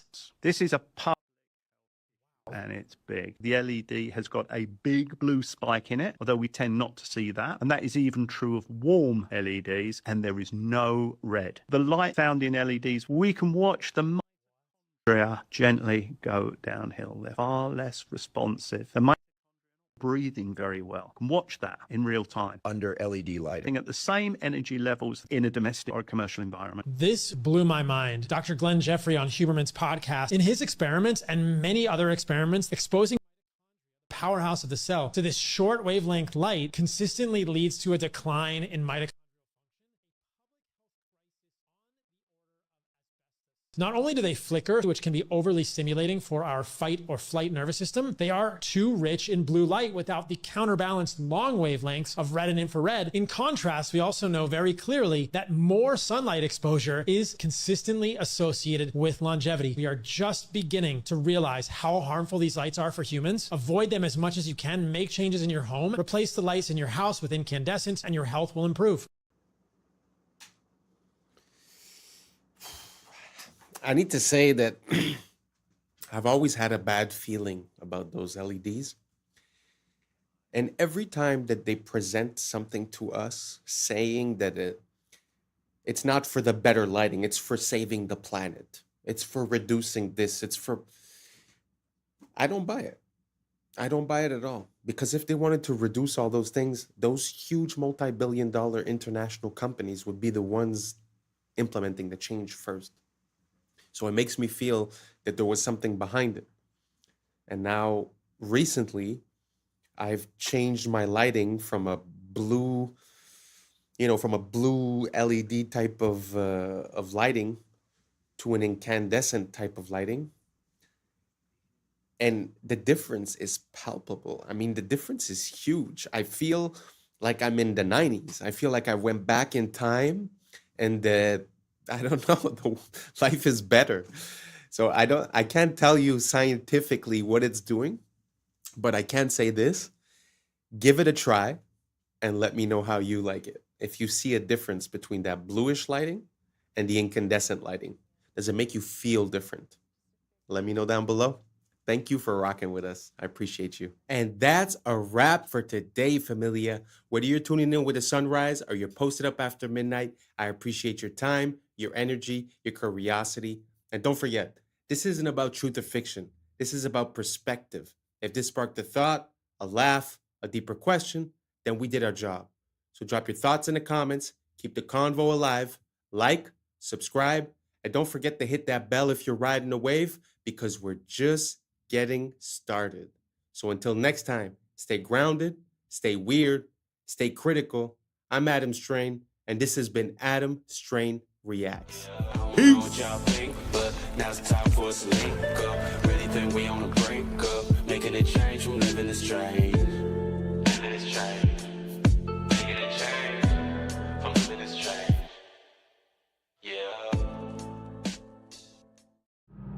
Yeah.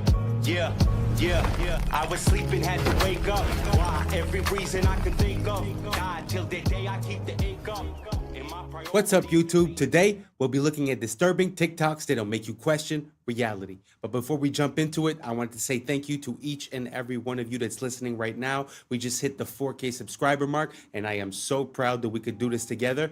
Thank you so much for being one of the first ones here, and let's just keep on growing. So without further ado, welcome to Adam Strain Reacts. Let's get her done. Okay, so someone sent me this video of King Charles and people fainting in his presence. And at first I thought, people faint. But then I'm like, wait a minute. How many times have people fainted by being in the presence of King Charles? And what is with that? Now, we know about this strange painting and everything. I'm not going to talk too much about that. But all I will say is the age-old explanation for this is that people tend to faint in the presence of demonic or satanic activity. I will say, if you were to just ask someone what kind of vibes this portrait gives off, I don't know that you could say it's love and light. In fact, it looks bloody. And again, we saw what happens when you invert it, duplicate it, and match them up together. What type of coincidence would that be? And what is with the very interesting history of the royal family anyway? And what makes their bloodline enable them, or rather give them the power to rule over others? I'm not sure I'm really buying this whole story. Side note, by the way, we're all familiar with inheritance taxes, where when someone passes in your family, you don't just get all their money. The government gets a big cut. Of course, taxed here, taxed there, and even taxed when you bite it. Well, King Charles is not paying any inheritance tax from the Queen passing because of a law, and they don't want the royal wealth to be salami sliced away. So once again, we have another example of rules for thee, but not for me. How dare you try to get around paying inheritance tax? One advantage with the airship. I put this in because I find that we're so used to talking about secret societies and about governments that I think sometimes we overlook the power of the royal family or the crown. Because if you think back at a few years ago when there was the COVID, when you think about it, the Commonwealth countries were the worst ones, were the ones that were on the front of taking people's rights away. So, Australia, England, Canada. So when you think about it, there's kind of a correlation. So I know that it's not something that's very popular, but I'm going to start looking into a bit more the connections between the royal family and what goes on in the world. Do you guys see a link between the royal family? Do you guys think it's overlooked, or do you guys see a lot of that maybe I don't see it? Let me know down below, and let's keep on rocking. Is the fact that you wouldn't need a runway. They could dock these things, and that's why people start to look at some of these old buildings and some of these towers. Were they meant for docking an airship, and then they would get into the building from the ship? What they try to show you with modern blimps is you have this big old balloon thing, and then you have this tiny little carriage under it. Most of the structure of the blimp is just where gas is at. And then you have like a tiny little cockpit that everyone rides in. But if you see like the diagrams of these old airships, you could move all in and out of there. You could imagine would be like a floating cruise ship. So as soon as you get on, you kick your feet up, you go get something to eat, and you go hang out and have a cocktail if that's your deal. And then you can kind of hang out and look out the window and see all the cool stuff. It seems like a more elegant, more sophisticated way to travel. I would be all about that life. Yeah, because you imagine if you were just going, okay, we're going to fly across America, go from New York to LA, and you're not in a rush. Because part of the journey is actually, this is fun. Yeah. But traveling's not like that today. But we're the advanced ones. The government of Turkey claims they have found the grave of Noah. This is a normal human thumb bone. Underneath is a giant human thumb bone. This was found right near Mount Ararat in Turkey. People say 1 man and 3 boys could not build a boat that big. Oh, you didn't see those boys. Hey, Bubba, bring me that tree, would you? There's a jawbone in a hotel in Turkey on display right now, 6.5 inches across the TMJs. Any one of you could put your head inside and rattle it back and forth inside the jawbone. The legend in Guam is that giant people built the latte stones there. Who is moving these giant rocks anyway? That's a camel in front of it for scale, folks. In Wasaki, Wisconsin, 100 years ago, giant skeletons were found in a burial mound. One of the skulls was 3 times the size of ordinary humans. In Walkertown, Indiana, 8 giants ranging from 8 to 9 feet long, all wearing heavy copper armor, were found. Through the bungling of the diggers and the disinterest of the museum establishment, the discoveries were scattered and lost. The Smithsonian has been very active in hiding discoveries about giants because it goes against the evolution theory. See, evolution says we started off tiny and we're getting bigger and better and stronger and smarter. This video is going viral out of Florida right now when unknown people are seen spraying something into the water by airboat.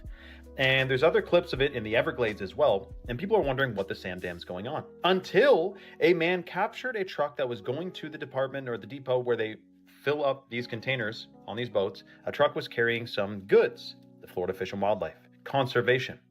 And if you look closely, you see in the back of this truck on the trailer are some boxes. And if you look closely at the boxes, it's Roundup Custom, which is actually called Diquat. It's a form, it's from Roundup. It's the same company. And it's one of the most toxic chemicals known to man. Now, this guy is exposing, that's the one who captured the video. Turns out they're spraying this to try to get rid of an invasive plant. But the problem is that it also literally destroys almost every other creature in the water, right? So we have fish floating up, we have turtles floating up upside down, rotting. It's totally destructive, but of course it's for your safety, it's for conservation. We're not trying to intentionally poison the food, air, and water supply to destroy the natural world, to rebel against the natural world and against who created this world. No, it's for your safety, you fool. Absolutely insane. You have to do a deep dive onto this stuff. It's called Diquat, and they're spraying it all over the place, again, because they want you safe. And if you think otherwise, you might be a conspiracy tinfoil hat nutter. Roundup, the same company who made, well, no big deal, a couple different chemical agents during world wars. Let's just say that. Spread the word. We got to wake people up to this. Otherwise, it's a very unfortunate future where our whole situation is, well, polluted significantly, put it that way.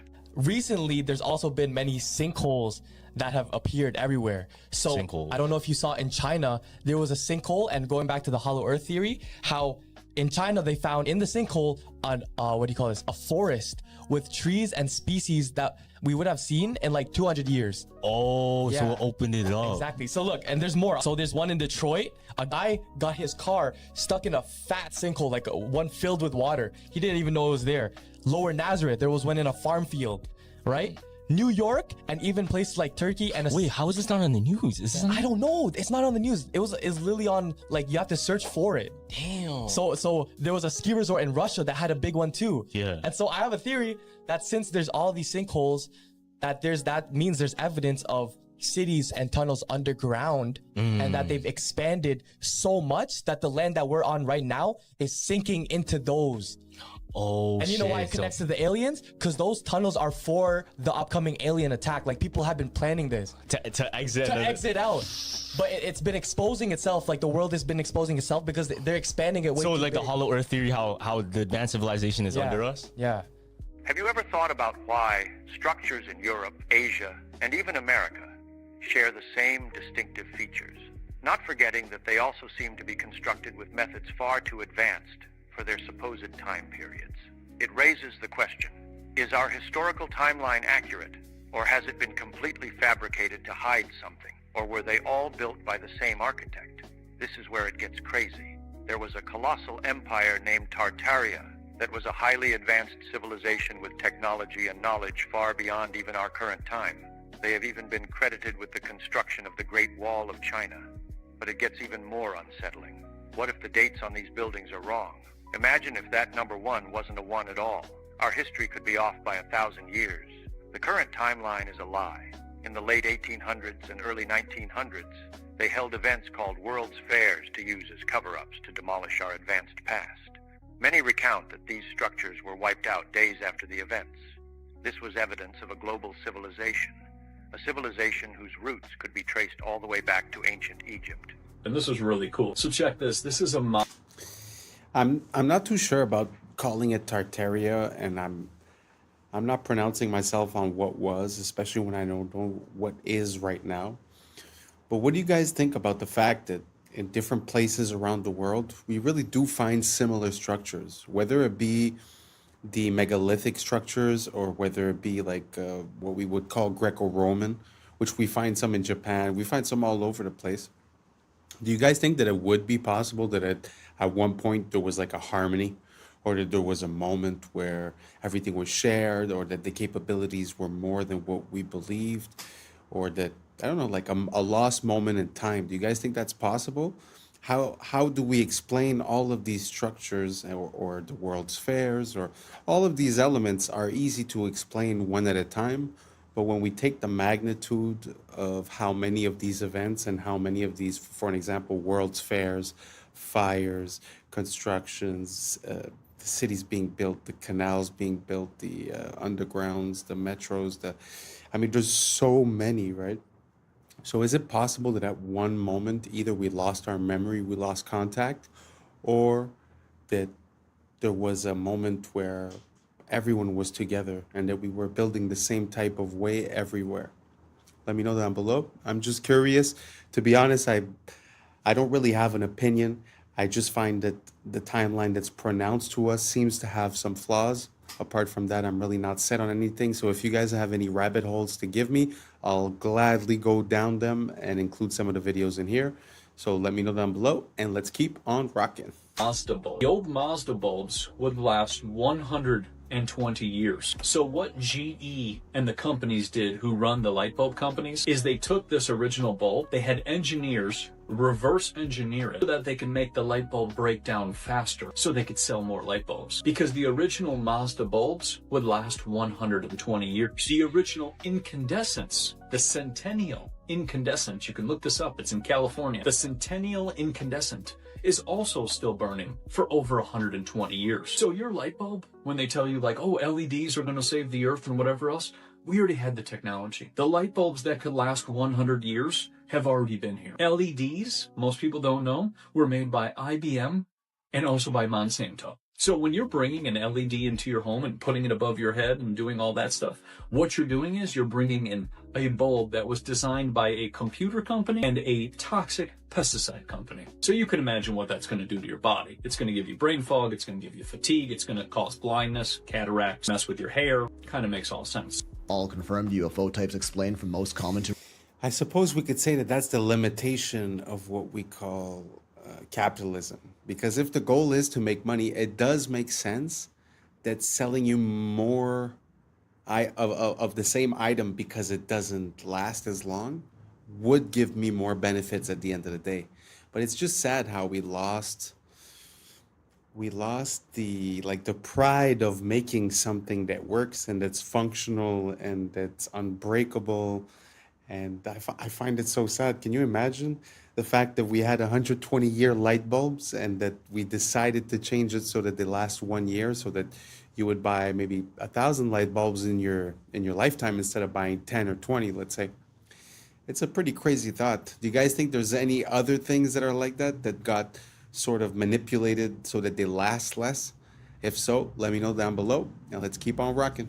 Rarest. First up, we got the classic saucer UFOs brought to mainstream attention in the 1940s after the infamous Roswell, New Mexico UFO crash. Back when they were actually called UFOs, you know, unidentified flying objects. For decades, this was the signature UFO style that everyone knew and talked about, but was mostly mocked and downplayed until the government kinda told us they're actually real in 2020. Shaped like a disc with smooth edges, oftentimes glowing and occasionally with a dome top. Cigar-shaped UAPs are elongated cylindrical craft, often tapering at the ends. In recent times, the terminology was officially updated to UAPs, unidentified aerial phenomena, which was changed once again to unidentified anomalous phenomena when they realized they could also go underwater, no longer making them aerial. What makes cigar UAPs so interesting is their lack of any visible wings, fins, or other appendages typically found on flying craft, and is what really made us realize how impressive the non-visible propulsion systems that power UAPs really are. These have been popping up in our skies more lately, like those orb-shaped UFOs everyone's been talking about, or spherical UAPs, near near-perfect spheres, typically on the smaller side, seen flying very fast with erratic movements and no visible propulsion system. Can either appear metallic or sometimes slightly glowing, leading people to believe some of these may even be trans-dimensional. Oftentimes spotted around military bases and have even been noted to merge or split into multiple orbs. Large, silent, and most often black or dark in color, triangle UFOs are usually seen with lights either in front or on their sides. One of the most well-documented mass UFO sightings happened in 1990 over Belgium, where hundreds of civilians and police officers reported countless triangle UFOs in the sky. Chevron or boomerang UFOs are similar to the triangle ones but have a more pronounced V shape. They also have lights along their supposed wings and have usually been spotted flying at lower altitudes. Egg-shaped are kinda like our sphere UFOs, somewhat elongated but not quite to the extent of a cigar UAP. These are most commonly cited by the military, one of which they famously refer to as the Tic-Tac UAP, moving extremely fast and erratically, and have been seen to pass through large bodies of water without slowing down, showing off their true capability. Diamond-shaped UAPs are much less common than what we've discussed so far. They typically feature some sort of central light or collection of lights and are often seen rotating, moving, or even morphing in midair. Box-shaped UAPs are sort of like the diamond ones, except feature a more distinct rectangular shape with straight edges and perfect corners. They don't rotate and morph as often as the diamonds, but can occasionally be seen with what appear to be windows and sometimes even glowing. Fireball UAPs are an interesting breed, a rare type of orb, typically orange and violently flickering, giving the appearance of a burning flame. Transcending the notion of being mere objects, the fireball truly is a phenomenon, often seen far away and moving very slowly, occasionally bursting out a pulse or sometimes even appearing green. Speculated to be trans-dimensional, these aren't as common as the rest on most social media platforms. Organic shaped are most notably portrayed by the infamous jellyfish UAP caught on camera in the Middle East. This one looks like a collection of indistinguishable parts, no concrete form and moving slower than the others but at a steady, consistent pace. Has also been noted to go underwater. The organic shaped UAP is among the rarest, with some reports documenting shape-shifting abilities and sudden drops in temperature. What if God is actually... I don't know.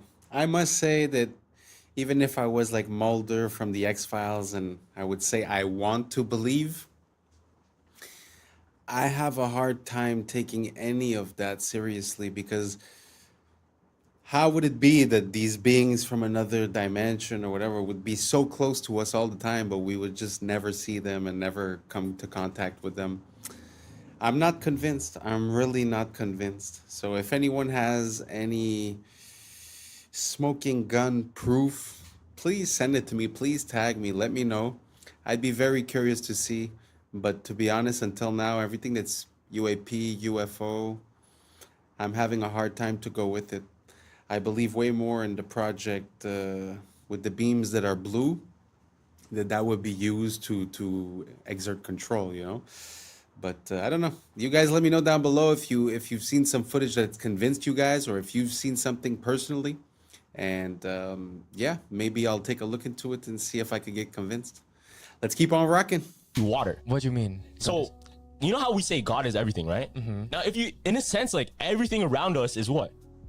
There's water. There's water in the air that we can't see. Yeah. There's water inside you. There's water inside me. Yeah. There's water in every single thing that lives, right? Yeah. Now, when there's a lack of water, if you look at a desert, if you look at a wasteland, right? Yeah. What is there? Usually death. Oh. Death because lack of water. Yeah. And it's very hot. Like, Damn. hell. And now, check this out. In the Bible, Yeah. when Jesus said he was tempted by the devil, where was he? In the desert? In the desert. And he was looking for water. That's That's just like a religious theory, but take it Yeah. for what it is. That I just heard that on TikTok. Yeah, so is Dubai where men sell their soul? Nah. Because what is around Dubai? Just bare desert. What do desert. the OnlyFans girls do there? They literally sell this. They eat poop, fam. Bro, that's the most selling your soul for some Bugatti. If I would never eat poop in my life, dog. Here's how the elite are scamming you into drinking tap water. Check this out. They selling tap water, y'all. They I are don't know indeed. if nobody told y'all, but they've been selling tap water in the packs of water that we've been buying. Originally discovered because of a town north in Michigan having to fight Nestle for stealing its local water, it has now been revealed that over 64% of bottled water in the U.S. is tap water. Two brands most of notably it. stood out for contamination: Walmart Sam Choice and Giant Foods Acadia. Other brands found to have tap water include Dasani, Aquafina, Nestle Pure Life, Kirkland, Propel, They are scamming us. Essentia, life water, And they know sport it. water. And for my own protection. Allegedly. People are just finding out why they definitely should not be making their bed when they first wake up. I am sure by your parents since you were young you've all been told the first thing you need to do is make your bed in the morning. But actually that is one of the worst things you can possibly do. When you've been in bed all night, it's not the cleanest place in the world by the morning, of course. It's going to be filled with bacteria, sweat, and just everything that you've kind of sweated off in the night. Now your bed is basically just infected with a load of bacteria that attracts these guys, dust mites. And yes, unfortunately, there are probably thousands of these in your bed right now. Now, these guys like warm, dark, sweaty, dirty places. Nice. So when you first get out of bed in the morning, that's when they're going to come crawling because the bacteria is right there for them to scran. If you make your bed when you first wake up, it is freshly dirty and you are literally trapping them exactly where they want to be. Meaning they're going to be living in there and your bed's going to be far worse by the time you go back to bed that night. So the best thing you can actually do is leave your bed messy for a little while, like an hour or so. This will expose the mites to sunlight and warmth, which will basically kill them. Then you can go back and make your bed and it will be perfectly clean for when you go to bed that night. Y'all, something big is taking place in the Pacific Ring of Fire, and I've been talking about this for quite some time. You know what I'm saying? The Pacific Ring of Fire is like the womb of Earth, okay? And now we have all these earthquakes popping off in the Pacific Ring of Fire. Nobody's talking about it. And now we have Mount Luotobi, the volcano, just erupted for the umpteenth time this year. I believe in July and August, and now we are in October, and yet another eruption. What's happening? A volcano in Indonesia, Mount Laki erupted today, sending a massive plume of ash as far as 6 miles into the sky. The country's volcanic agency raised an alert to its highest level and evacuated nearby villages. Thick ash blanketed homes and farmland, forcing farmers to halt work. The volcano has been quite active of late, erupting in both July and August.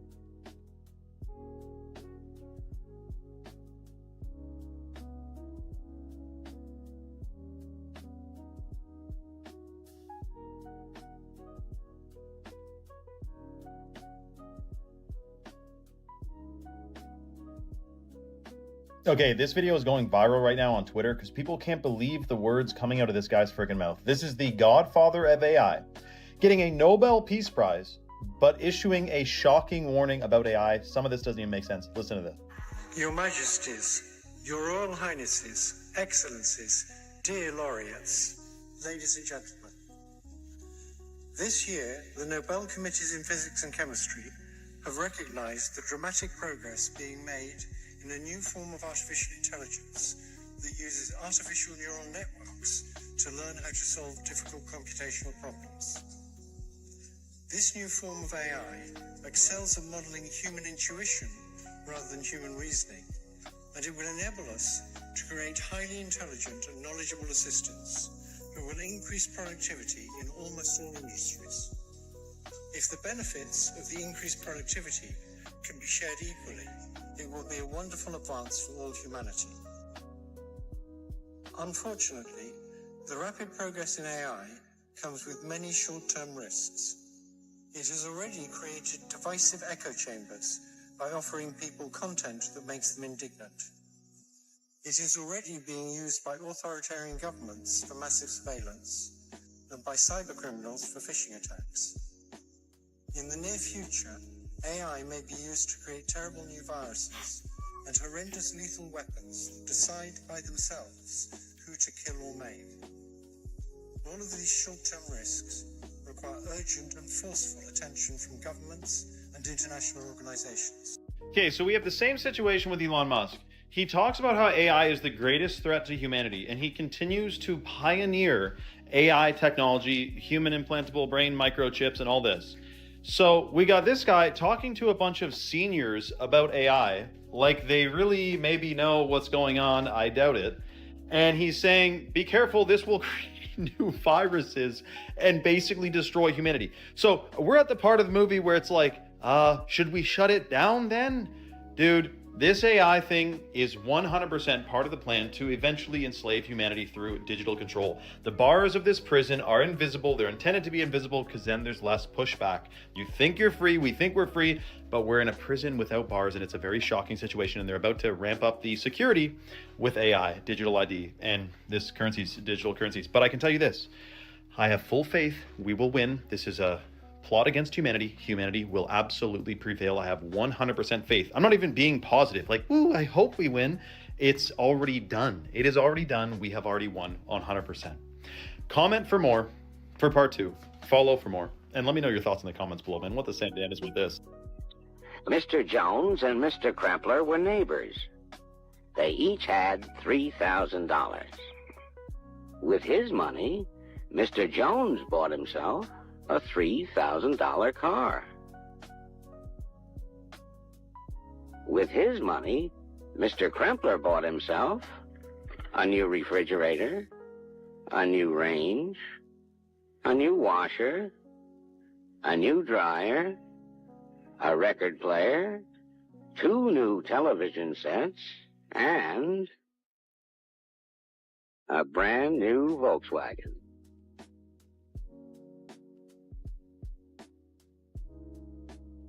Now Mr. Jones is faced with that age-old problem, keeping up with the Kremplers. Have you been down the lead paint rabbit hole? Isn't that crazy? To imagine how much you could do with a few $1,000s back in the days. I know they were paid less, I understand, but I still feel like it's not proportional, you know? And when you compare a house that was like maybe $10,000 less than 100 years ago, and that now we're talking about $650,000, I don't think it's proportional. I think they had it better off back in the days when it comes to the comparison between the buying power and the capability of having like a house and a car and this and that. Because even when you think about it, all the sitcoms from the 90s, well, not all of them, but most of them, or like The Simpsons and stuff like that, the father and the mother, most often not, didn't have that high paying jobs. Often the mother would stay at home and the husband was doing a trivial job, but somehow, you know, he was worked at a factory or worked as a mailman or some stuff like that. And somehow would still have a house, you know, a family, have a car. I feel like nowadays it's just not like that anymore. It's not like you could work at McDonald's and have a family and everything's fine and you're going to have a house. No, you're going to be paying for rent. You know, it's going to be way different. Do you guys think times have changed, that the value of money has changed and our buying power has changed as well? Or do you guys think that it's more or less the same? It's just proportional? Let me know down below and let's keep on rocking. I think we're close to the end on this one. Because it may have been banned for a completely different reason than many think. Did they really ban lead paint because it was toxic? Or because it blocked their signals? Think about it. For decades, every home was coated in lead paint. Thick, durable, insulating. Then suddenly, governments worldwide decided it was dangerous. But here's what they don't tell you. Lead is a natural shield against radiation and electromagnetic frequencies. In other words, radio waves can't penetrate it. Before the ban, your walls literally acted like armor. No TV signals, no radio frequencies, no wireless anything could pass through. And then, right as wireless communication exploded, radio, television, early radar, the health panic began. Convenient timing, right?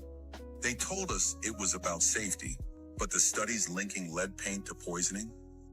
Most came from industrial smelting, not house paint. The numbers never added up. But what did add up was control. Because once the lead came off the walls, the signals went in. Every home became a receiver. Every person became a node in a connected network. Was lead paint banned to protect you or to make sure they could finally reach inside your home? Okay, so the crazy part about this, by the way, is we had Xfinity, a Wi-Fi company, has a new feature called Wi-Fi Motion. And they can use, if your Wi-Fi is on in your home, you can use it as a motion detecting device to know if someone's in your home when they're not supposed to be, or just detect motion in general. And we know that we're using the one side of the internet or of a Wi-Fi signal, but there's another side to it. There's another door, you could say. We're using the front door. There's a back door to it.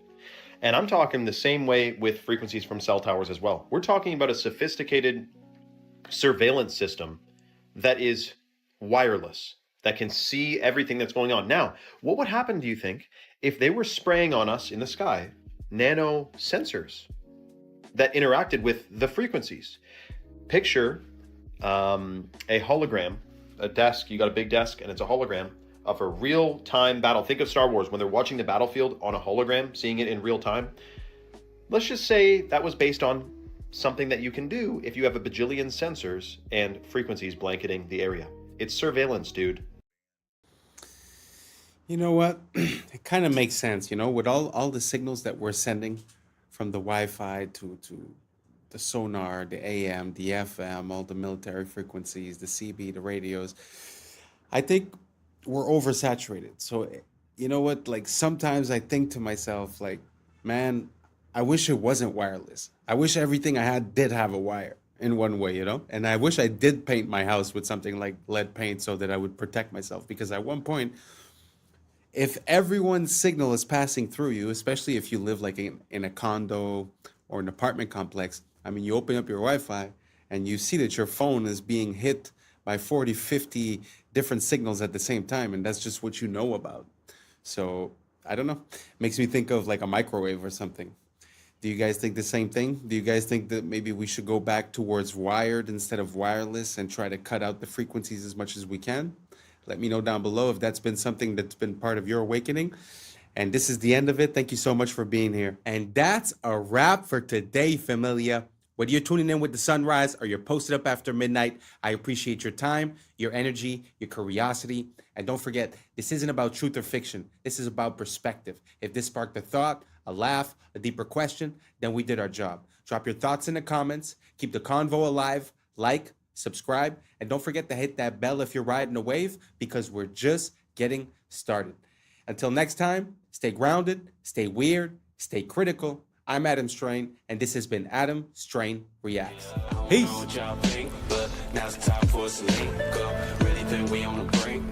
Making a change, who live in this change.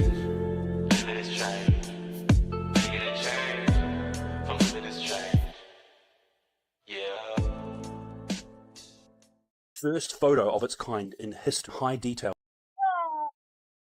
Natural instinct to push all the other eggs out of the nest. Down by police. It happened in Woodland Hills, LA, and 93 million.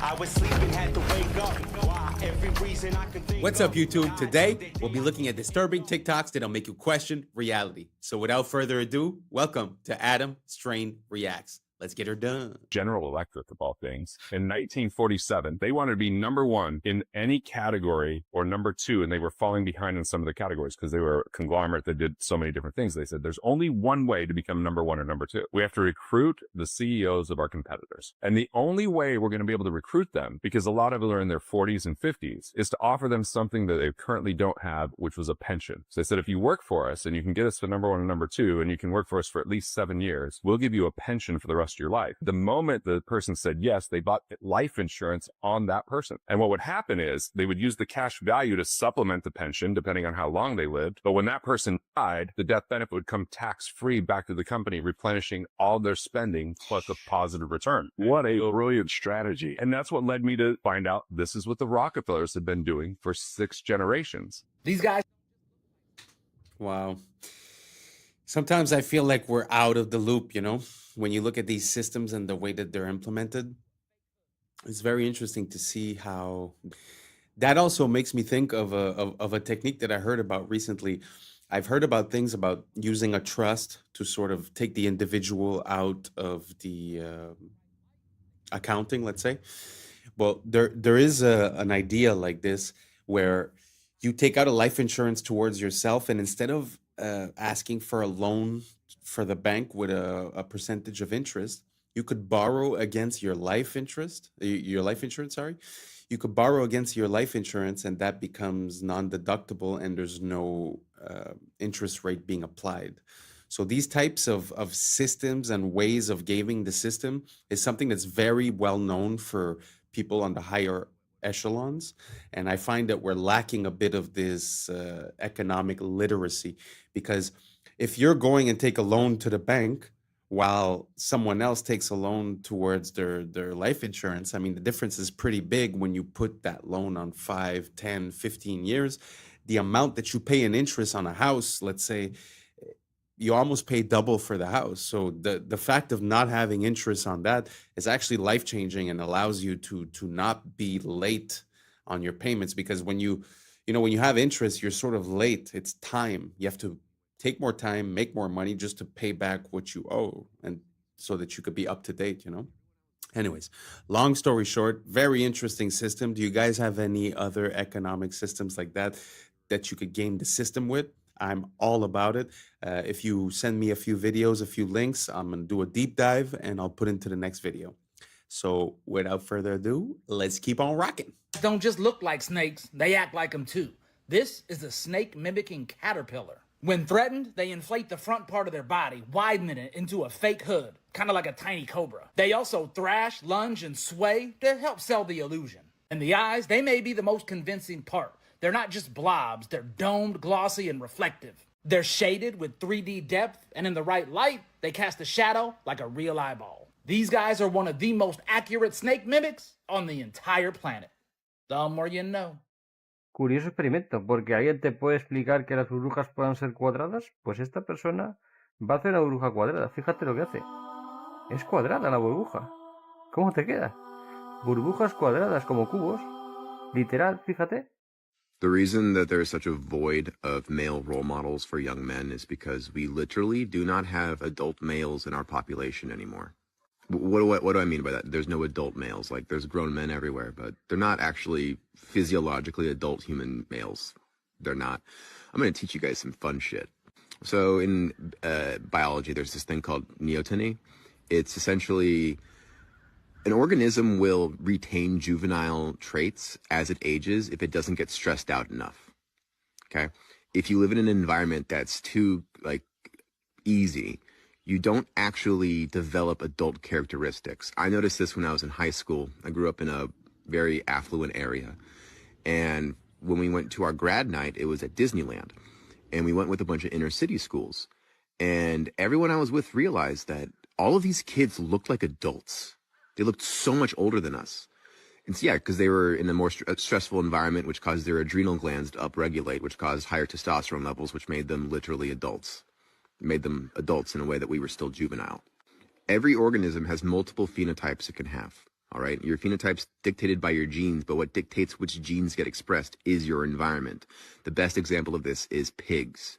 So, domesticated pigs, the pink ones that you all know and love, that's one phenotype. It's not even their healthy phenotype. You take a domesticated pig, you release it into the wild after 6. Kind of very interesting. I did realize that at one point in my life that there was some people that, we were like 16 when we graduated, and I would see graduates from another place, and it's true, they did look like huge football players, and somehow we looked a bit, younger. And to this day, I still find like there's never been a moment where, okay, now I'm an adult.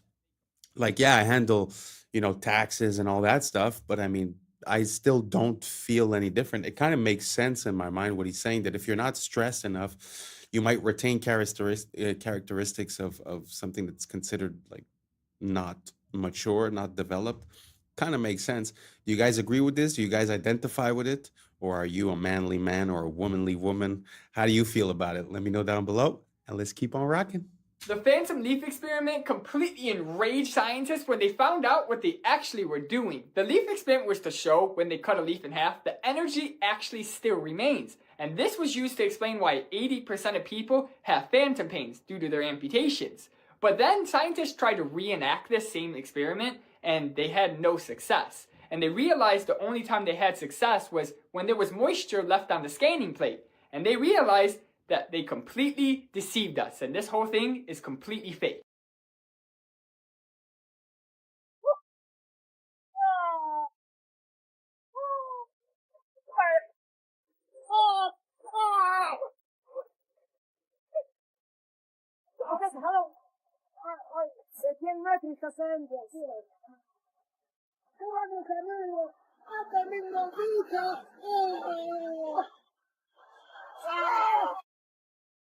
That's very interesting. I've seen a few videos like that where you see like localized rain. The thing that I'm going to say is that I find that in the past 5 to 10 years, I find that there's a lot of new meteorological phenomenons that are being named and attributed as if, oh, well, this has always been here. This is normal. But I feel like some of these things weren't normal before, like the intensity of the weather changes. Like, I grew up in a place where you have 4 seasons, and it feels like the more time has went, the more they get intense. So it gets intense heat and also intense cold, and it's like it changes very drastically. I don't know if you guys see the same thing. I find that the weather has been changing these past couple of years. What do you guys think? Do you guys think it's all the same? Is it just the fact that we have more information coming from social media, or do you guys agree that there's a bit of a intensity to the weather compared to before? Let me know down below, and let's keep on rocking. Yep, that bird just wiped out the whole nest. And that's not even the worst part. Meet the cuckoo. Like most birds, they lay their eggs in a nest. The only difference is they don't lay their eggs in their own nest. Nope, they lay their eggs in other birds' nests. And they usually pick a bird whose eggs look a lot like theirs. That way it blends in. It's kind of genius. And then they just skedaddle and have that other bird feed and raise their baby. This is known as parasitic nesting. But it gets a lot worse than that. You see, when it's time for the cuckoo to lay its egg, instead, it'll wait 24 hours and keep it on the inside. This ensures that the cuckoo egg will hatch before any other egg. And when a cuckoo is born, they come stocked with the natural instinct to push all the other eggs out of the nest. It comes right out of the egg as the villain. That's impressive. And even if the other eggs do hatch, they'll push the chicks out. They take over the whole nest. That way, they get all the food, they grow up big and strong, so they can go and do it to another bird. Talk about a vicious cycle. And as always, follow for more facts. Don't worry if you can't hear what I'm saying. I couldn't even hear myself. This is the loudest sound you could possibly conceive. And as it turns out, the cleanest.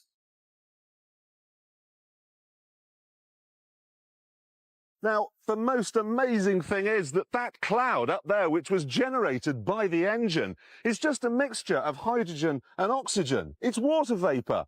And in about an hour's time, someone in Mississippi is going to get wet washing. It will actually rain.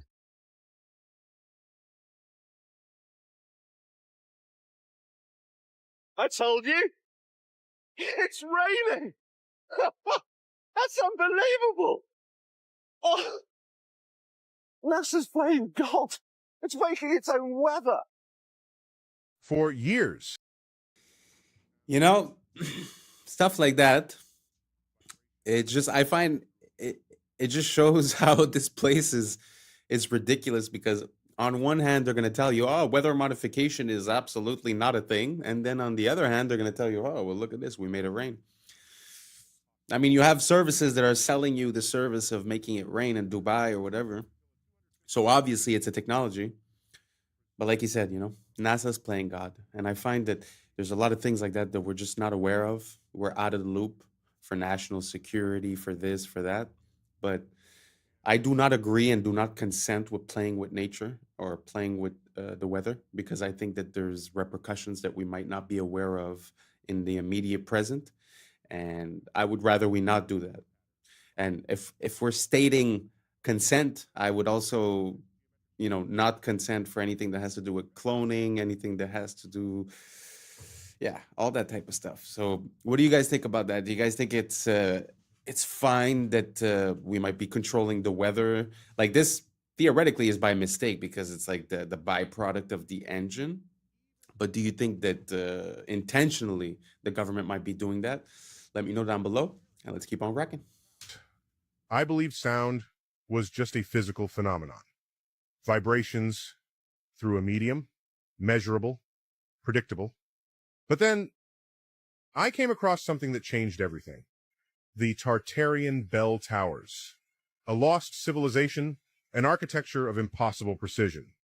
We thought they were just church bells until a 250-year-old recording was discovered, preserved on a wax cylinder, buried beneath a collapsed monastery in Eastern Europe.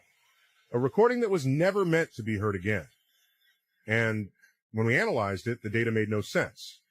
Frequencies appeared that don't exist in modern tuning systems. Oscillations extended beyond standard auditory perception. Decay patterns defied known acoustic laws.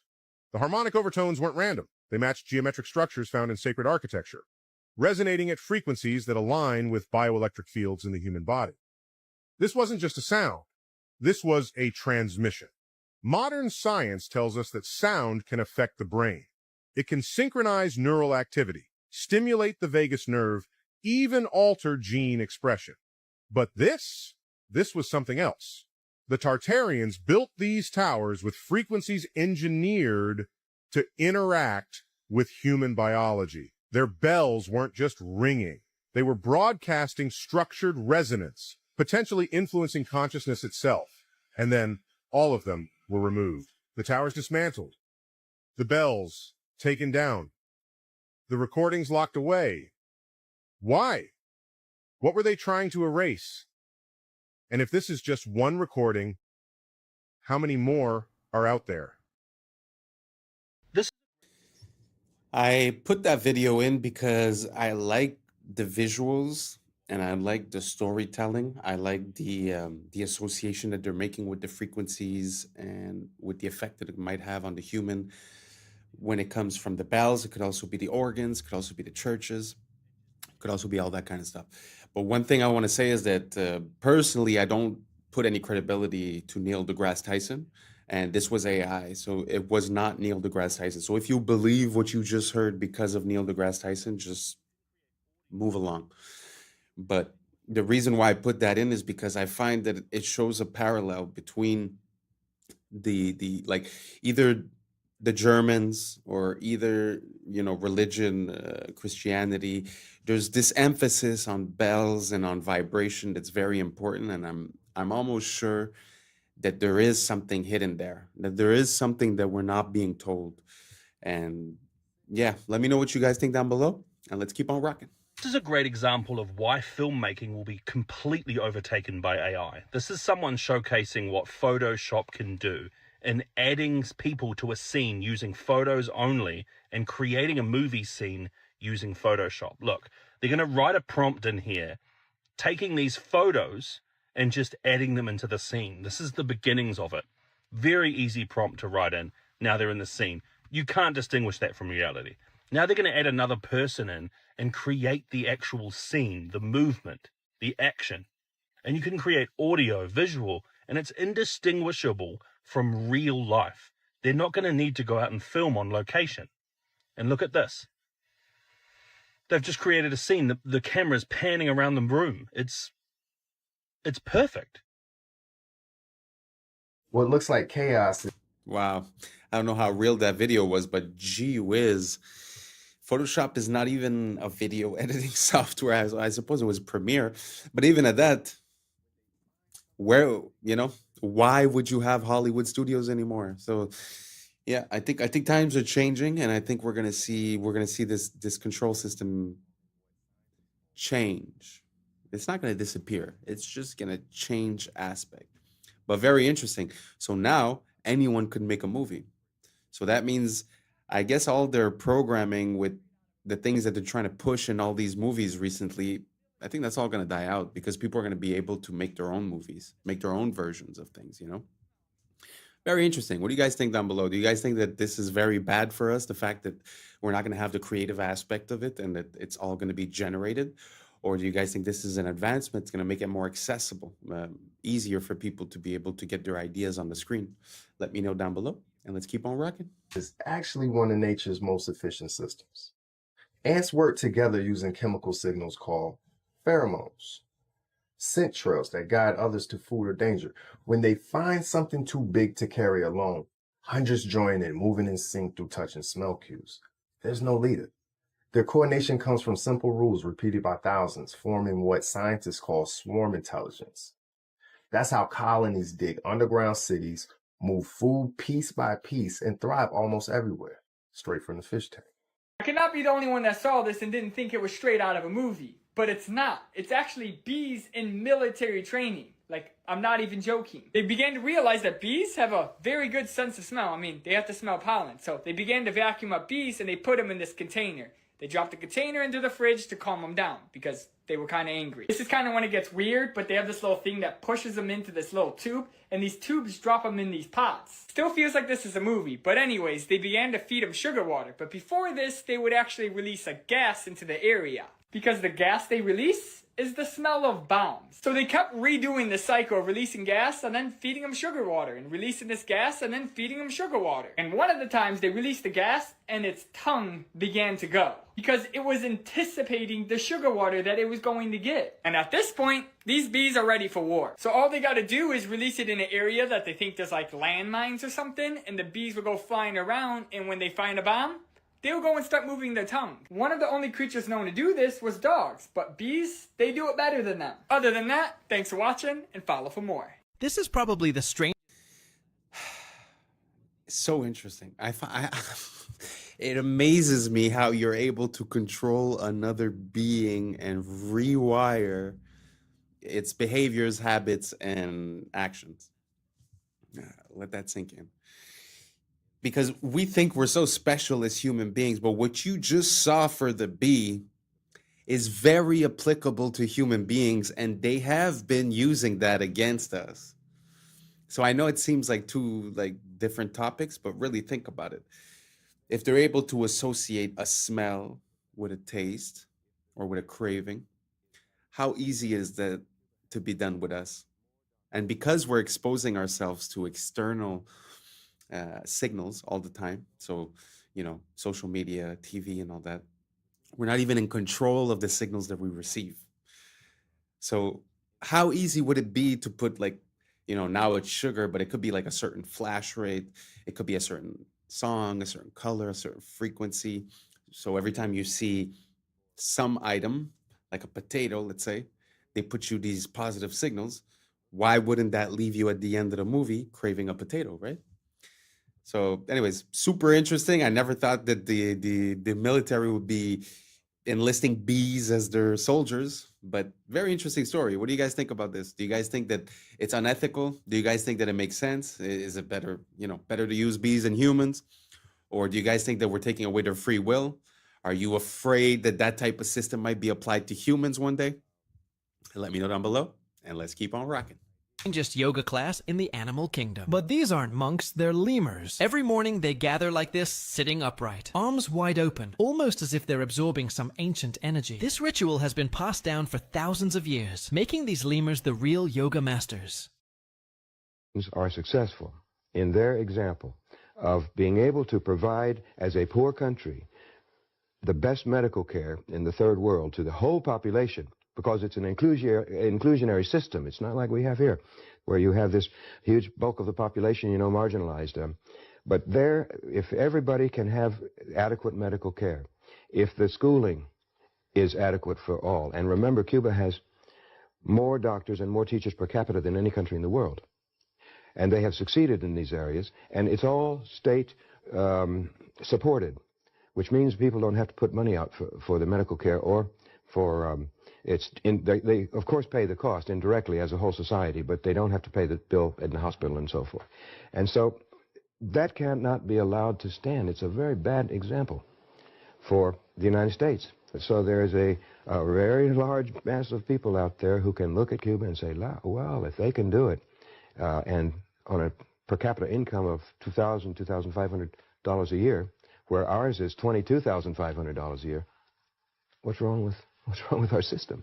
I mean, maybe we ought to consider an alternative. That's why Nicaragua, Sandinista Nicaragua, had to be destroyed. Exactly. They were a bad example, and that's why Grenada had to be destroyed, because any movement that comes to power with the idea of providing for all the people and of escaping the control of the United States and its economy, let's say the corporations and so forth, then that is bad news here in the United States in the upper circles of power. Look at this strange thing. Wow, very interesting. I'm not saying I condone socialism or communism or anything like that. But what I can say is that I've been to Cuba and I've already had a medical emergency in Cuba, and this was years before. But I do remember that it is a complete different world. I mean, the doctor was there, he was present, he was happy, he was helpful. Um, I don't know how to explain it, but the system was so functional. And you need to think about this in in an incentive type of way. Earlier I was talking about mental control. It's the same thing, because when you control what the person receives as a reward, you change what decisions they're going to make for their life. So when you have a place where you're not going to make more money being a doctor, but you're going to help people. So if you desire to help people and you desire to be a doctor, you will be a doctor when money is not the incentive. So think about it fast. What was your experience the last time you went to a hospital? How was it done? What was the attitude? What did it seem like? What did you feel like? So all that comes from a system, and that system is monetized. So if every person that comes in is a potential profit, you're going to treat them very differently than, okay, I have my budget for the month. No matter who comes, I'll do what I can. It's a complete different outcome. And I'm telling you, the people that I met that were working in the hospital, they were loving it. They loved their job. This is where they wanted to be. Because if you're not making more money than the guy working as a chef, then you might as well go work as a chef if you want to be a chef, So taking out the monetary incentive really changes the whole pyramid of priorities, and, your decisions change. So anyways, this is this very long point that I'm making, but I'm just saying, we consider these countries as being third world or as being lacking, but sometimes the basics are the most important. You might have the most luxurious things, but if you don't have health, what do you have? So anyways, that was my experience with Cuba. Do you guys have any experience with Cuba or Nicaragua or Grenada? Let me know down below, and let's keep on rocking. Captured in this satellite time lapse. This is out Ooh. in Siberia. Okay, it looks like something flesh eating. You can see in this Cold War era spy satellite image that this chasm doesn't exist in 1965. And now it's a kilometer wide. This is called a thermokarst depression, and it's caused by thawing permafrost. This, I assume, is the top layer sort of caving in as the bottom layer also melts. Yeah, on these edges, the soil, the frozen soil is exposed to air, and that triggers landslides that sort of chip away at the edges.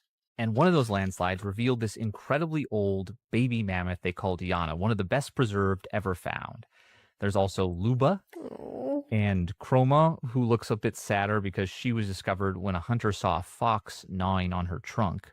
And what's crazy about this to me is the fox clearly found this trunk meat to be sort of edible, like it's that well preserved. And I even found some reports of humans trying mammoth meat, though they both said it tasted pretty bad.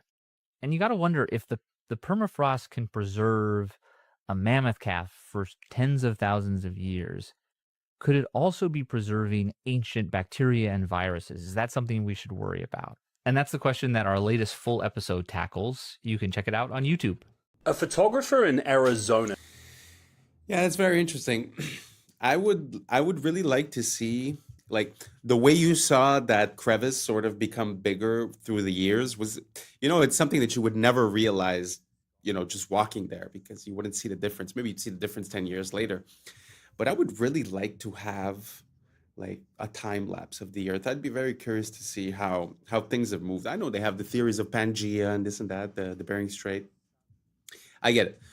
But I'm not talking about theories. I'm talking about, it'd be so interesting to see, the Earth evolve and change. I wonder what else has changed, Yeah.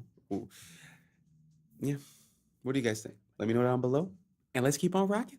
I just captured what's now being called the greatest shot of all time. Renowned astrophotographer Andrew McCarthy sent his friend Gabriel Brown up in the sky for a very unique skydive that had to be timed perfectly. He watched from his laptop in anticipation. He knew it straight away that he had something absolutely amazing. the first photo of its kind in history, capturing a skydiver with a sun in high detail 93 million miles behind him, perfectly crossing paths. A shot considered almost impossible, but he did it, and it's fantastic. They did it first try as well, which is even more amazing. And it's an amazing photo because we're in a world now where there's so many AI images, and it just hits so much harder that it's real and raw. Dostoevsky warned us tolerance will reach such a level that intelligent people will be forbidden to think so as not to offend the imbeciles. And the prophet was right. We live in an age where thinking has become a crime, where the sensitivity of the fool is worth more than the clarity of the wise. Truth must now apologize, thought must walk on tiptoes, and he who dares to question it is silenced, labeled, and canceled. What they call tolerance is in truth the new name for cowardice. A society that protects stupidity is doomed to be ruled by it. Dostoevsky saw the abyss long before us, and he was right. The world won't be destroyed by the wicked, but the cowards who can't stand to hear someone think differently. Researchers at Rice University have developed... Wow, that hit hard. That hit really, really hard. That's amazing. Because really think about it. Look at all these platforms. You know, back in the days, we used to have like 3, 4, 5 companies that were media companies. They'd give you the news. So now we thought we would be safe because we have thousands and thousands of content creators, right? But you sort of realize that the incentives are being manipulated. So if you want the engagement, you're going to have to be repeating the signals that they send. And if you repeat the wrong set of signals, then you get the opposite result. So it's very, very easy to control what's allowed to be said, what's not allowed to be said. Like you said, you know, the questioning of the fool has now became more important than the knowledge of the wise. It's very, very interesting and powerful words in these days. What do you guys think down below? Do you guys think that we've made it into the new era of information? Or do you guys think we're still lost? We're still flooded with too much information and the right information is being blocked.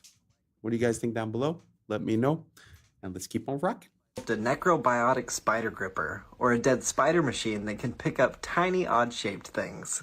See, instead of muscle, spiders use hydraulic pressure to extend their itsy-bitsy little spider limbs. Spiders' leg muscles can only flex their legs inwardly. So in order to extend them outward, they generate hydraulic pressure in their fused head thorax segment called the prosoma. And that hydraulic pressure pushes their arachnid blood called hemolymph into their extremities, and that's what outstretches their legs. And that's actually why dead spiders are all curled up, because they don't have hydraulic pressure pushing their legs out. Their process for creating a necrobiotic spider gripper was relatively simple. Step 1, euthanize a spider. Step 2, insert a hypodermic needle right into the prosoma of the spider and seal it with glue. Step 3, let the glue cure, and that's it. You now have your very own necrobiotic spider gripper. After developing the concept, it was time to test its capabilities with a universal testing machine. And they found that wolf spider gripper bodies are able to lift up to 130% of their own body weight. And individual dead spiders were able to remain effective for about 1,000 closing and opening cycles. But at that point, cracks started to appear in the joints. They were able to successfully turn off a light with their dead spider gripping tool. And they found they could use one dead spider to pick up another, larger dead spider. And they could pick up an object of great volume like this foam here. And finally, they were able to use a simple untethered version to move an object from point A to point B. But spider corpse tools degrade quickly and only remain effective for a couple days at a time. They found that coating the arachnid in beeswax extended its lifetime up to a week. And the team was awarded the 2023 Ig Nobel Mechanical Engineering Award for their gripping work in necrobiology. Are house parties making a Very interesting. I mean, I've never thought that I would see this. Don't get me wrong. I mean, it's impressive, but you know, it's also a needle with glue, right? So it's like it's nothing crazy. But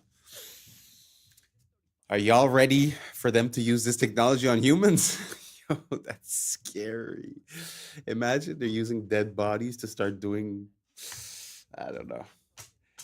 I find that one a bit questionable. What do you guys think about this technology? You guys see any applications? You guys think that there's a future for this, or it's just super creepy? Let me know, and let's keep on rocking. We're almost there. Back. What you are seeing is footage of an insane Halloween party that got way out of hand and had to be shut down by police. Now, this happened in Woodland Hills, LA, and according to Royal News, who captured this footage, the host initially promoted this party online, selling tickets in advance for just $35, but then charged up to $150 for whoever wanted to pay at the door. But, similar to the real Project X, way more people turned up than anticipated, and things quickly started getting out of control. Dozens of 911 calls started flooding in, reporting injuries from stampedes. A massive fight broke out, people were spilling out into the streets, and the LAPD's air support unit estimated over 3,000 people in that neighborhood alone. When police turned up, one teenager was discovered lying unconscious in the street and was rushed to hospital. Several others were treated for injuries that they sustained in the stampede. And you'd think that most people would condemn this kind of behavior. But 2025's been so rough that people were actually proud, saying things like the earth was healing because the kids are partying again, and that there was still hope for the next generation after all. Nah, are they working together? Yes, they are. And according to researchers, that is the most dominant partnership in the entire animal kingdom. Let me explain. In North America, badgers and coyotes started hunting together, and it's so unfair. Basically, badgers are incredible diggers, and they're known for digging right into an animal's burrow. The only problem is if that animal takes off running, badgers are slow. They're not going to catch it. Coyotes, on the other hand, can run like the wind, and they're known for chasing animals down in an open field. Their only problem is they can't dig, so if an animal jumps into its burrow, they lose it. You get where I'm going here? When these two work together, they create what's called the ping pong effect. The badger will dig into a burrow and intentionally get the animal to run, and then the coyote will chase it down. If that animal jumps back into another burrow, the badger gets back to digging. And they'll do this over and over again on repeat until that animal becomes so exhausted that it just gives up. In fact, according to researchers, when these two work together, they have a near perfect hunting success rate. Now that is what I call a killer friendship. Literally. And as always, follow for more facts. Nature is amazing. I mean, I don't know what you are, if you feel like you're a coyote or if you feel like you're a badger, but those are one of the, some of the most intense and notorious hunters. So they could easily see themselves as competition. But in life, whether you're the badger or the coyote and how good you are, doesn't matter. You should try to find that piece of the puzzle that's missing and create something together. And whether it's relationship wise or whether it's business wise or creative wise, I just think that when we unite and like this duo, one's weakness is the other one's strength, we complete each other. And I feel like we have access to, the sky is the limit. Anyways, I don't know how you feel about that, but we reached the end. Thank you so much for being here. And that's a wrap for today, familia. So whether you're tuning in with the sunrise or you're posted up after midnight, I appreciate your time, your energy, your curiosity. And don't forget, this isn't about truth or fiction. This is about perspective. If this sparked a thought, a laugh, a deeper question, then we did our job. So drop your thoughts in the comments, keep the convo alive, like, subscribe, and don't forget to hit that bell if you're riding a wave, because we're just getting started. Until next time, stay grounded, stay weird, stay critical. I'm Adam Strain, and this has been Adam Strain Reacts. Peace! Now it's time for us to link up. Really think we on the brink of making a change from living this strange. Living this strange. Making a change from living this strange. Yeah. Parking garage for his pets, and even big enough for a growing family. So naturally, he started building an entire town. Just fly straight to the house. It's got LiDAR too. That means it shoots out. And was located in what we now know as Ghana. He gets to the Asante Kingdom, sees flushing reported. What's up, YouTube? Today, we'll be looking at disturbing TikToks that'll make you question reality. But right before we jump into it, I just want to give a huge shout out to everybody watching this, everyone who's ever watched the channel. Thank you so much for all your support. We have just hit the 5K subscriber mark, and we are just getting started. So without further ado, welcome to Adam Strain Reacts. Let's get her done. Listen, I'm beating all the traffic with this one right here, y'all. This is the Jetson 1, a single seat, all electric aircraft that basically turns you into a human drone. 8 motors, carbon fiber frame, hits about 63 miles an hour, and stays up around 20 minutes. And yeah, it's like 128,000. But think about it. People out here drop 60K on a car, then they spend thousands more on gas, maintenance, sitting in California traffic. You just charge it up and fly straight to the house. It's got LiDAR too. That means it shoots out laser pulses, maps everything around you, and helps avoid obstacles in real time. Even comes with a parachute for backup. Hopefully you don't need it though. Straight from the fish tank. That's very interesting. You guys think that's the future of transportation? I mean, it's true that we haven't seen an evolution in transportation, whether it be planes, cars in the last 50, 70, maybe almost 100 years. So it would make sense that we would have, a different type. But to be 100% honest, people have a hard time driving cars. I know that they're talking about using AI to drive, but I have a hard time seeing air travel being opened up for everyone, especially when all the airspace is controlled all around the world and there's laws not to drive drones and this and that. So I feel like it's given, maybe in 10, 20 years, it could be, but I feel like at the beginning, at least, it's going to be so limited that you're not going to be able to do anything with it. But let me know what you guys think. Do you guys think that this is the future of transportation or just a cool gadget?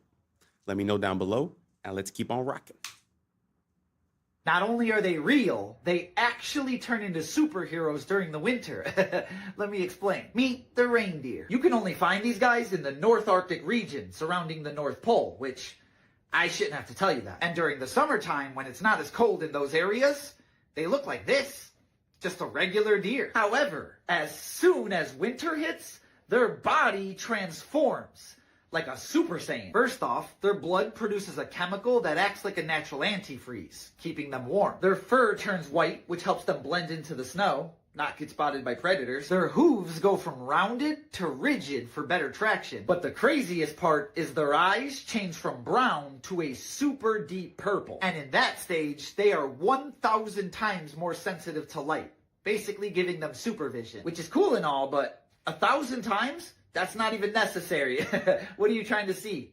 My thoughts? Moral of the story, if you ever catch Rudolph here in the winter, he will quite literally be built different. And as always, follow for more facts. This is going to be crazy. This is the Jetson Air Games, the world's first flying car race. They're called Jetson 1s. They're fully electric vertical takeoff aircrafts. Sort of like a drone meets Formula 1, except if you crash, you don't spin out, you drop out of the sky. Luckily, they don't fly too high. They just held the first demo race where 4 aircraft were flying side by side, weaving through the air like pod races. And it went super viral online. Many are saying this is how motorsport evolves. We started with horses, then cars, now flying machines. And before you say this will never take off, Jetson already has $75 million in orders. It's putting together a fully competitive aerial racing league right now. So forget racetracks. They're thinking 3D race circuits with vertical overtaking, possible mid-air pit stops would be cool, although unlikely.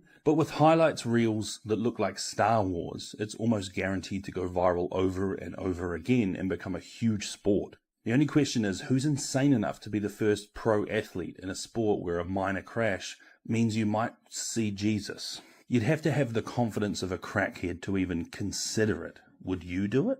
Do you think it was wrong to do this? This specimen is an extinct type of dog called a turnspit dog. One of them is visible in this picture, in that wheel at the top. See, back in the olden days, if you wanted to rotate meat over fire to cook it evenly, well, they didn't have electricity. So they had this wheel, and they bred a type of dog to run in it. That is the turnspit dog. Due to its genes, it just loves running in this wheel all day. Is it morally wrong to breed a creature to do this? Again, this is a task that is hot and repetitive and strenuous, but due to our selective breeding, it presumably enjoy doing it. In the same way that beavers love to build dams. If you bring one into your house, it will build a dam in your hallway. That's its favorite thing. If you have a pet dog that is a herding breed, if you ever take it out and let it see a herd of sheep, it will act like it is Christmas. It will run out there and start herding them. Breeding the animal to do the task means it enjoys doing the task. So if you say it seems like a win-win, we need the wheel turned, this animal loves turning the wheel. But remember, humans have genes that make us enjoy doing certain things too. And knowing that at some point in the future we will have the ability to edit the genes of our offspring, how long is it going to be until somebody has the bright idea, well, you know, there's certain jobs that nobody wants to do anymore. But rather than let a robot take that job away from a person, why not just give somebody the gene that makes them love that kind of work? Because their argument is going to be, who loses in that scenario? I've made a person who just loves washing cars so much that they don't even really want to be paid very much to do it because they enter such a blissful meditative state that they would pay to do it. And what would they buy with their money? They already get to do the one thing they enjoy. And I kind of find that terrifying, but honestly, I can't articulate why. Because, hey, it's win-win. It's a very interesting mental experiment to do. I mean, first off, for the dog, I always find it super interesting how we're so unaware of all the things that used to be the normal occurrence in the past. And I find that sort of disconnects us to not repeat the same mistakes and to not know where we come from. That's first off. But second of all, I've never heard the idea of breeding or putting in a certain gene into a human for him to like his job and to sort of have that be his identity, and that the person basically is built for that job. Like he said, it's hard to articulate why it's wrong because the person is literally happy. And, you know, we call our whole American dream experiment, we call it the pursuit of happiness. So if you were able to provide that systematically, it's very interesting. So let me know what you guys think. Do you guys think it would make sense to breed the genes into people for them to like their job? Or do you guys think it's better off that the robots take it? Or what do you guys think about this? Let me know down below, and let's keep on rocking. We're going to address this again, since the inferior people are struggling. Black Americans are the only indigenous people on this land. Melanated people are the only people around the world who are indigenous on every land, no matter their ethnic group. Uncivilized lands all have the same genetic connection, melanated skin with varying shades of brown. And those groups are not connected to Africa, just like Black Americans aren't connected to Africans ethnically. The actual American Indian, known as the Black Americans, are the ethnic group of North America, not descendants of Africans. Let's dismantle the greatest public relations fraud ever committed, the desperate multiracial campaign to erase the true indigenous Black American from this land. There is a coordinated effort, a relentless lie, designed to make Black Americans believe they are a guest in someone else's house. But the unchangeable, archaeological, and historical truth is that Black Americans are the foundation. They were here first. And by here, I mean the world. Every country. Every strip of land. And they built the civilization that we are all destroying. The lie about Africa is to confuse and mislead so that the theft can keep going on. Black Americans weren't even considered African American until 1988 by Jesse Jackson, a known Cherokee Indian. So they'll pay a Black American leader to lie and sell out, while classifying himself correctly despite the lie. If Black Americans came from Africa by boat in the 1600s, America didn't figure this out until 1988? And this isn't just a white lie. This is a lie woven by $5 pretendians, by secret treaties between immigrant groups, by decades of policy and propaganda, all aimed at one single goal: convincing the world that the original people of this soil simply do not exist. They have every story in the world about the false history. And then you ask for ship manifest and evidence of ships, and then suddenly they can't produce them. But they could show you evidence of the Titanic hundreds of feet under the ocean. They won't even show you the entirety of the Titanic under the water. Only a corner of this ship. They still parse that history. They have reclassified the true indigenous people, renamed you, and redrawn maps around you, hoping you would forget the land your spirit is made from. Now they deploy their little native influencers online, armed with fraudulent petitions and digital picket signs, begging platforms to remove you from your own story. They are performing a pathetic pantomime of indigeneity. If you are indigenous, why would you need outside help? What are they protecting? If you're truly indigenous Native Americans, how could someone take that from you? Why the sudden panic? Every post they make, every petition they circulate is an admission. You've been caught, and now history will be made. Every other race are the visitors. It is time, Black Americans. Time for you to start acting like the host in your home, because all of this is yours. It is time you start acting like the host. Very interesting theory. I had already heard stuff about the fact that there's a lot of inconsistencies regarding bringing the slaves over from Africa and the boats and all that. But me personally, I've always grew up listening to rap music. So my what I remember is first, like, let's say Tupac was based on Tupac Amaru Shakur, Amaruka, which would be the base of America, which would be coming from an indigenous population. I don't know exactly. He never really spoke about it, but that's where the name comes from what I understand. And the other person that actually there's two more that hinted to that. One was ODB way back in the days. He was a Blackfoot Indian, if I'm not mistaken, and he was explaining how his heritage was Blackfoot and was not African. And there's also someone else that's very surprising, Waka Flocka Flame. Everyone thought that he was just like, some ignorant rapper, this or that. But if you look at his interviews and you look at how he speaks and what he speaks about, actually very interesting. He was saying something like that as well, that his family, when he retraced his history of the family, it wasn't through slavery, that it was through indigenous peoples of the land here, which Columbus called the copper-colored people when they came here. So anyways, I'm not saying what's true or not. I'm just telling you some things that I saw, connecting a few dots. But I'd like to know what you guys think. Do you guys think that what they told us is absolute fact, that everyone that's melanated in America comes from Africa? Or do you think it's possible that there was a population here that was melanated and they have attributed it to the African import of slaves? Let me know down below. I'm up for the conversation. And hopefully this doesn't offend anyone. The goal of this channel is to be able to talk about absolutely anything. So I'm very sorry if you feel offended. I just feel like there shouldn't be any subject that's taboo. We should be able to come together and to, build ideas together, no matter the subject. So once again, sorry if this offends you, but please leave your comments down below and let me know how you feel. Now let's keep on rocking.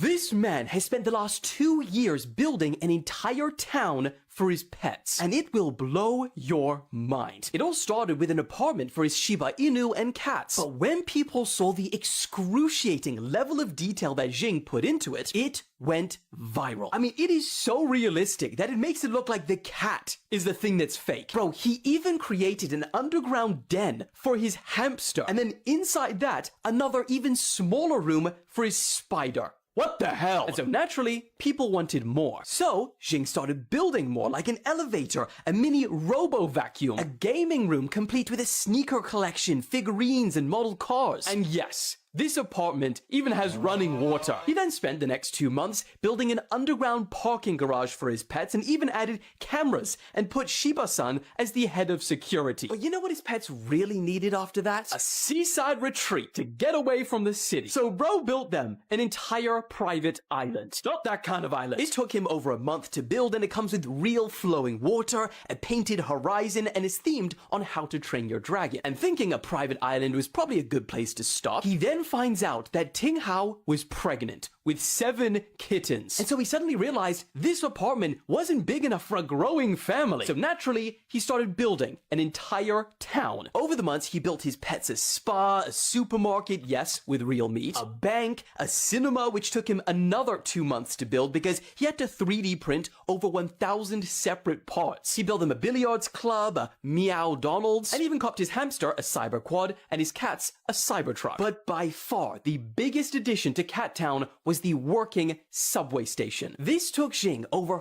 4 months to build, and some of the most challenging parts was figuring out how to open the train doors and platform doors simultaneously, and also how to create a working escalator. But of course, he achieved both of them beautifully, and today, Cat Town has affordable transportation. Now, the biggest question he gets asked all the time is why? Why spend all this time and money on your pets like this? Well, he said that it started just as a fun little idea to attract more customers to his wife's pet store, which she recently opened. But then it just spiraled out of control because he loves what he does and it makes his son happy. Wow, that is amazing. I know it's something super trivial, but I find it's always inspiring to see someone go to the max outcome of their idea, you know, like to see someone just put so much dedication and so much effort into a project, even if it's like this random thing. I feel like that's how we came to have the most amazing architecture in the past, is that people would make a project their own and put their life into it and would love what they do, you know? So props to this man for doing that much work, but that doesn't even seem like work because he loves what he's doing. It's truly inspiring and beautiful, and I wish more people would be like that. Let me know what you guys think down below. Would you like one of these cities for your cats? And let's keep on rocking. People have never known how to poop, and history proves it. White explorer actually wrote about this in 1818. Now, in 1818, explorer Thomas Bowditch goes to the Asante Kingdom. Now, the Asante Kingdom was located in what we now know as Ghana. He gets to the Asante Kingdom, sees flushable toilets, 2-story homes with flushable toilets on the 2nd story, half baths, and a waste and sanitation system that literally blew his mind. He wrote like 2-3 pages on this. That's how surprised he was. Not by the fact that it was Africans doing this. That was part of it, but the fact that it even existed in the first place. Now, it wasn't until like the 1850s and 60s when Europeans started using flushable toilets regularly and started having a regular waste and sanitation system. And now this book is a little weird too, and I might talk about this in another video, but this book was actually written under the guise of being an informational book about the Asante Kingdom, but it was actually a playbook on how to colonize the Asante Kingdom. But let's get started and learn something. While he was pretending to be nice with the Asante Kingdom to get all of this information to be able to take over the Asante Kingdom, he also collected all of these items. He has the largest and oldest collection of Asante items from that time. Look at this. Look at all this stuff. Look at them sandals from 1817. He was so perplexed about this whole waste management system that he even drew pictures in detail and painted them. I'll show some of the pictures while I read this mess that he wrote. What surprised me most, and is not the least of the many circumstances deciding their great superiority over the generality of Negroes, was the discovery that every house had its cloaca, toilet, besides the common ones for the lower orders without the town, the public restrooms. They were generally situated under a small archway in the most retired angle of the building, the guest bathroom, but not unfrequently upstairs, the upstairs bathroom, within a separate room like a small closet, where the large hollow pillar also assists to support the upper story, the 2-story house. The holes were of a small circumference, the pipes, but dug to a surprising depth, and boiling water is daily poured down, which effectually prevents the least offense. The rubbish and offal of each house was burnt every morning, waste management, at the back of the street, and they were as nice and cleanly in their dwellings as in their persons. Thomas Bowditch's book provided one of the earliest, if not the earliest, account of how African people were living before European colonization for centuries. Now, you want to know what happened to him? Less than 5 years after he lied to the Asante people, lied to the Asante king, pretended that they were going to do trade, he passed that information on to his superiors, who used that information to take over the Asante kingdom. He thought that he provided that information that would give him leverage for better pay and a better position. They said no. He decided that he was going to move to Africa and get his fortunes and terrorize the African people. That same year that he decided to move to Africa, he died from a fever, leaving his wife and children destitute. Hope you learned something new. Wow, that is very interesting to see the advancements of the African civilization before the Europeans, actually. And this whole story about the bathrooms is something that I've been ruminating for quite a while, because sometimes you look at the constructions that they've built, like for an example, the Castle of Versailles, which was built in France, I think in the 1600s, but it might be before, I don't remember. But the point that I'm making is that I think there's like 400 rooms in the house. They diverted the flow of water from a river nearby. They have all of these working fountains outside. Everything is amazing and beautiful and functional. And there's not one bathroom inside the house, not even an outhouse. So it's kind of weird to imagine, uh, you know, a civilization that's capable of building castles of that magnitude, and just like forget the castle, just the outside, just the landscaping, just the fountains, like a civilization able to do that, but then they bathe in their own poo and they all get sick. I don't know. It feels in my mind like there's something missing. There's a missing link. There's a missing key. There's something that we're not seeing. If you guys know what it is, let me know. If you guys know about the history of poo, let me know. And somehow we're still affected today, right? When there was the CV-19, the first thing that flew off the shelf, it's all about the toilet situation, right? So it's very interesting how it's like something that's ingrained into us. It's very important, but we don't know the history of. We don't know where it comes from.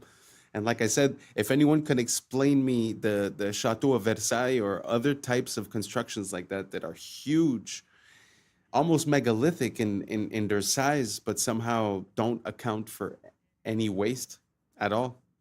So let me know down below, and let's keep on rocking.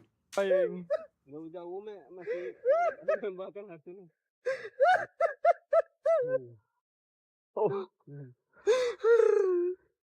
It's okay. We did it. We found it.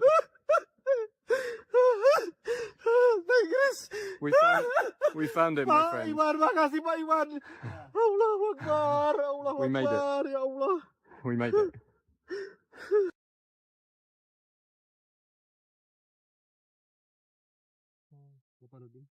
Kasihan ya, penghargaan udah dapat. Gara-gara dia main harimau itu kan, Iya. bapaknya dulu yang main. Bapaknya bunuh diri tuh. Awak kenal karena. Tell me how you feel that we found this plant. But this is very amazing. This is complete for me for the habitat modern aplysia for the Sumatra. And you've been looking for Hazel 13 bee. years. For 13 Yeah, years. 13 years old. And here it is. Chris, are you very lucky, Chris? I'm very lucky. Ah. I'm the luckiest guy alive. Very interesting. Very beautiful plant. I'd never seen anything like it. It actually looks like a cartoon. It looks like something you'd see in Mario or something. It's very beautiful. But there's something so natural and so wholesome about seeing this connection with nature. And you know, nowadays we get this dopamine rush when we receive a message or when we get a little ting on our phone, right? But imagine that, like the level of that dopamine hit when you give yourself to something for like 10, 12, 13 years, and then you finally reach the completion of your project. It's so wholesome, so natural. I find it so beautiful. Sort of like planting seeds and all the work that you have to do until it's time to get the fruit. You understand what I mean? Like that time that's involved. Nowadays, we like to have it in an instant. I just find there's something so beautiful and so natural into a long process with a bigger payoff and a bigger reward. I don't know if you guys have noticed this in our current society, this addiction to dopamine, this need for reinforcement and to be seen and to be heard. And I don't know if you guys can see it. Let me know what you guys think down below, and let's keep on rocking. I've become obsessed with etymology, and I've been studying words like crazy. I've been warning And what y'all. I understand from the English language is that our words come from German, Greek, French, and English. It's just not one language. That's why when we divide the word up Balenciaga and only had an A, we see that now it went from an English word to a now Latin word that says ball is king. We all know this one, but watch. And the even more crazy thing about this situation is that Balenciaga is not the only company that is speaking in this coded Latin language. Look at Nickelodeon. I don't care about God. And look at Gucci. We just put a space between the two C's, and it says there is an owl. And we already know the esoteric meaning of owls. And if you don't know the esoteric meaning, look up Moloch. He was the god of child sacrifice. And it made me look at Adidas, and you put a space between the A and the I and the D, you get, you give from God. Is that an accident? Amazon made $1.47 trillion last year. And if you type them in Amazon and you put a space between A and Z, you get Love Zon. Well, who is Zon? So let's look up Zon. Zon, a god. Zon Kathan. He is the Midnight Lord, the Dark Prince. At the bottom it says, possesses one of the most twisted and evil minds in the multiverse. His position as God of Pain is well earned. He has been the root of countless tortures, murders, and worse throughout time. Now, Manulife, this one really threw me for a loop. They are a wealth management company, and they're worth $40 billion. Let's see what their Latin name means. If you put a space between the N and the U, it says, a man is a wolf. Now, that's a saying, that's a phrase, right? So let's go look up and see what that means. A man is a wolf. Homo homini lupus. What does that mean? So this one was crazy. It's a Latin proverb. It means a situation where people are known to behave in a way that's comparably in the nature of a wolf. The wolf as a creature is thought in an example to have qualities of being predatory, cruel, and inhumane. This next one is interesting because I actually learned this one in high school. Visa means you want or you've seen what you want. It's all mind manipulation. And evidently, these big corporations know that they are playing mind games with you to get you to purchase from them. But what does Mercedes have to do with you will give up? You give up what? What are you giving up? Your life, your soul, your money in order to purchase a car from them? And then some of the corporation names are named after like things in astrology. Like this one says, not a star for Nestle. And these big name Asian companies have figured out a way to say 3 different meanings in one name. Look at Mitsubishi. And these companies are not dumb. Like, they're not idiots. They have acquired billions, hundreds of billions of dollars. Why you guys think they're in control? Think that they know exactly it's the what mind. their name means. They're coming for our minds. I went through all 200 billion-dollar companies on the Forbes list, and I have found numerous examples where they name their business one name, and in Latin it means something completely different. People, this is a spiritual warfare. Yes. Well, one of my favorite verses in one of my recent songs is, the etymology will tell you more than all your recent technologies. And yeah, I think that looking at the meaning of the words does mean something. All of these companies as well, if you look at the logos and the symbolism behind the logos, you could actually see a lot of recurring themes, as if there was a pattern to success, as if there was a way to speak to the subconscious of the consumer and to have him, I don't know, put this brand in a higher credibility state, or to attract the person, or to pass these messages. It's very interesting. I'm not saying that these companies do it willingly or not. I'm not making any claims or anything. This is for entertainment purposes only. But do you guys see that? Do you guys see that spelling, the words, the etymology? It's as if it's double speak, as if they're saying one thing, but it means another thing. I don't know if you've ever heard of double speak. I'll put some more of that in the next couple of videos. Anyways, let me know what you think down below. And I think we reached the end. Thank you so much for being here with me. And once again, thank you so much for the 5K subscribers. We're just getting started. We will not kick our feet up. This is just the beginning. But thank you so much for being here since the start. And we're about to hit the roof because the sky's the limit. Let's get her done.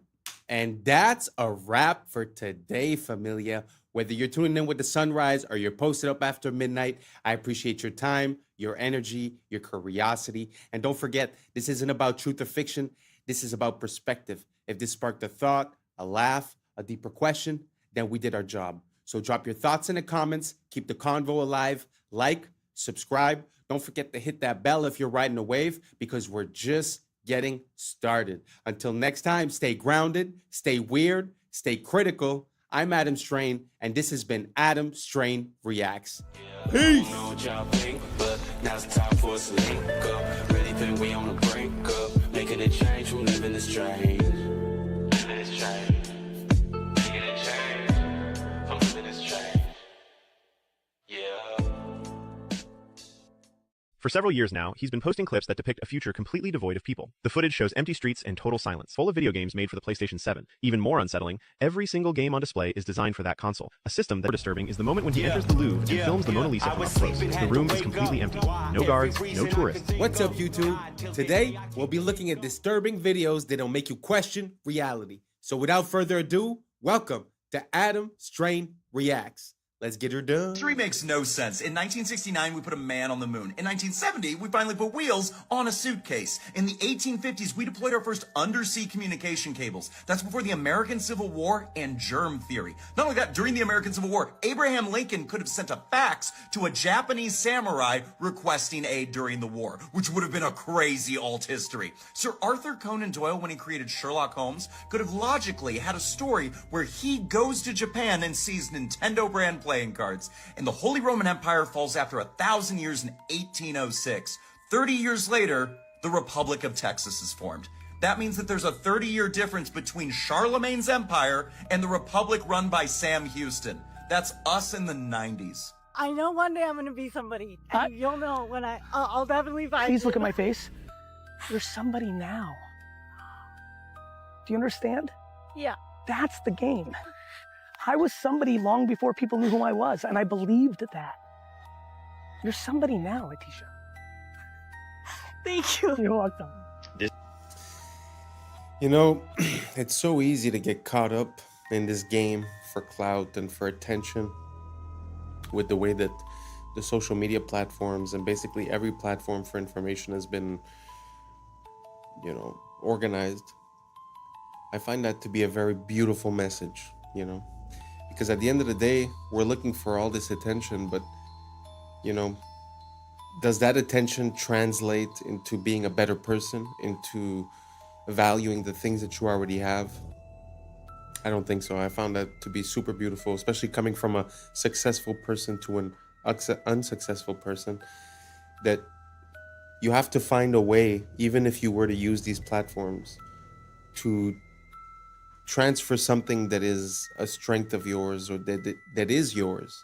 So I encourage everyone to, you know, if you're thinking about jumping into this game, at least try to find something that fits you as a person. Don't just do what gives you results.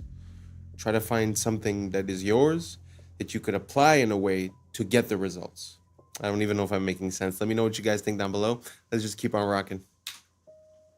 This video is going viral on Twitter right now. This is a principal. He just did a tap of the shoulder tricked the kid. Then now he is embracing him. You may be thinking, what's viral about this? Well, in this next clip, he sits down next to these students and has a lovely conversation with them. People are wondering what exactly was being discussed. Here, he gives the kid a little bit of a ride on a wheelchair. Woo! What's with this principle? What is the common denominator here? High-fiving students, being a good role model, loving every child as if they were his own. What's with that? We need more of this. You may be thinking this video is going to take a dark turn, but look, this principal, lovely guy. This is going freaking viral. This video has 50 million views of just clips from the cameras. This teacher, principal guy, doing a freaking good job, man. Now, when I see this type of thing, this is what I think of. Dear soul, but in an institution, I will say I am not a fan of the modern education system. I do believe it is intentionally flawed. It's supposed to make efficient factory workers. It has nothing to do with making you educated and critical thinking. That doesn't exist. So he's a dear soul in a system, and he's making the best of it, so God bless his soul. The Grand Canyon is the real Giza Plateau. Look, this is what we mean when we say meltology. All of this area is desert because there was a motherboard meltdown. The Earth is a grid, a motherboard. It has melted down several times. This is from one of the most recent meltdowns. After Israel was divided within, it imploded and became open for attack. As you can see, all these people are Shemites. Edomites, Moabites, Ammonites are still all from Shem, even though they were supposedly enemies. Like Ashur, who fathered the Assyrians, who were also enemies. So all Israelites are Shemites, but not all Shemites are Israelites. Since they didn't get along, civilization fell apart. Edom is synonymous with Mount Seir. Mount Whitney is Mount Seir in the Sierra Nevadas. Edom is Rome. Edom destroyed the temple, the Israelites dispersed, and order continued to decay. These are melted buildings. Obviously melted buildings. These so-called pueblos are remnants of a melted metropolis. The survivors of the meltdown found refuge in these pockets of survival. Egypt is Mitzrayim. That's where we're getting Mississippi or Mitsori. This is Hamite land that stretched all the way to the Grand Canyon in Sedona or Sidon. Moab is said to be east of the Dead Sea in the Bible. Moab, Utah is east of the Dead Sea. The Moabites are the Moors. Moab's mom was his sister. He was a product of inbreeding. So Edom, which is Rome, took Jerusalem in 70 AD, which is actually 1070. And Rome, or Edom, fell in 476, which is actually 1476. The Spanish. Well, that's pretty interesting. I've seen quite a lot of parallels between Egypt and Rome and the United States. So it really pushes me to re-question this whole narrative, because from what I understand, Washington, D.C. at its inception was called Rome, Maryland, so the land of Mary. So it seems like there's this old mythology that's involved, or at least encrusted into the naming or into...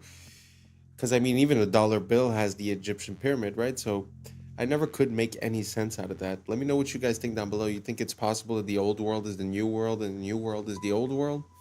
I'm not quite sure, but it's just very interesting to see the similarities between these two places. Let me know what you guys think down below. Let's keep on rocking. The guy is convicted. He's a... Trump attaqué au Golden Globe, c'est loin d'être un accident. Regardez comment ça fonctionne. Mark, what's the pin? Mark Ruffalo exécute un rôle. Il doit pousser le mouvement Be Good avec son pin. Un slogan simple et court, impossible à attaquer. C'est comme ça qu'une opération psychologique fonctionne. Le but est de vous polariser et vous imposer une morale. Pour ça, il faut une cible unique. C'est le rôle de Trump qui sert de pôle dans un scénario héros-vilain. Ice doit produire le plus de scandales possible et les grandes chaînes diffuser en boucle. C'est la mécanique classique de l'ingénierie sociale. Problème, réaction, identification, solution. We're out there killing each other. You know what the solution is? Et Ruffalo n'est même pas très convaincant. I gotta be honest with you. On dirait une scène mal jouée. I'm not gonna lie to you. I'm not feeling so great. I have felt things. Faire semblant, c'est son métier. I don't know. I can't keep pretending. It's driving me crazy. Dans Shutter Island, Now You See Me, il a le rôle de l'architecte de la manipulation. The more you think you see, the easier it'll be to fool you. My job, to take your attention and use it against you. Ces films expliquent que ce que vous voyez est un tour de magie. Donc ils ne s'opposent ni à Trump, ni à la pédophilie, parce qu'ils sont tous dans le même camp. Dans Pauvre créature, il couche avec un nouveau-né, placé dans le corps d'un adulte. Dans 30 ans, sinon rien, il embrasse une fille de 13 ans. C'est une technique de cinéma. On place un esprit mineur dans un corps adulte. Mom? Dad? Pour banaliser l'inacceptable. Voilà ce que l'industrie choisit de célébrer, parce qu'on est dirigé par des pédomanipulateurs narratifs. This guy claims he's stuck in France in the year 2055 and can't find a way back. And everything he shows in his videos looks disturbingly unreal. For several years now, he's been posting clips that depict a future completely devoid of people. The footage shows empty streets and total silence. The roads are deserted, yet vending machines and terminals are still working, as if the country itself still exists, but its population has completely vanished. In some videos, he walks into stores and shows shelves full of video games made for the PlayStation 7. Even more unsettling, every single game on display is designed for that console, a system that doesn't even exist in our time. One detail in particular really alarmed viewers. A nearly empty vending machine with just one bottle left inside. The date on it is clearly visible, April 2055. According to him, it's a drink that hasn't even been released yet in our present day. Even more disturbing is the moment when he enters the Louvre and films the Mona Lisa from up close. The room is completely empty. No guards, no tourists, as if time itself has frozen. He does the same with the Eiffel Tower, showing it surrounded by absolute silence and emptiness. What makes the story even more unsettling is the fact that he started posting these videos long before the explosion of AI and modern visual tools. This is the story all about how your life got flipped, turned upside down, and the reason why you're a slave to the central banking cartel. In 1791, the Rothschild banking dynasty lobbied for Alexander Hamilton to install the first central bank in Philadelphia, Pennsylvania. They secured a 20-year charter that lasted from 1791 to 1811. By 1811, the United States refused to renew the charter. They were sick of the Rothschilds. So, in 1812, the Central Bank of London, under Rothschild control, financed the War of 1812, where England attacked the United States and burned the White House to the ground. By 1816, the bankers secured a second charter for another installment of the central bank in Philadelphia, Pennsylvania. By 1835, after 19 years of economic manipulation, the 7th president, Andrew Jackson, who was fighting the banking wars, did and ultimately got assassinated. everything he could to kick the bankers out of the United States. This is why he vetoed the recharter in 1832. And he said in 1834, if the people only understood the rank and justice of our money and banking system, there would be a revolution by morning. What?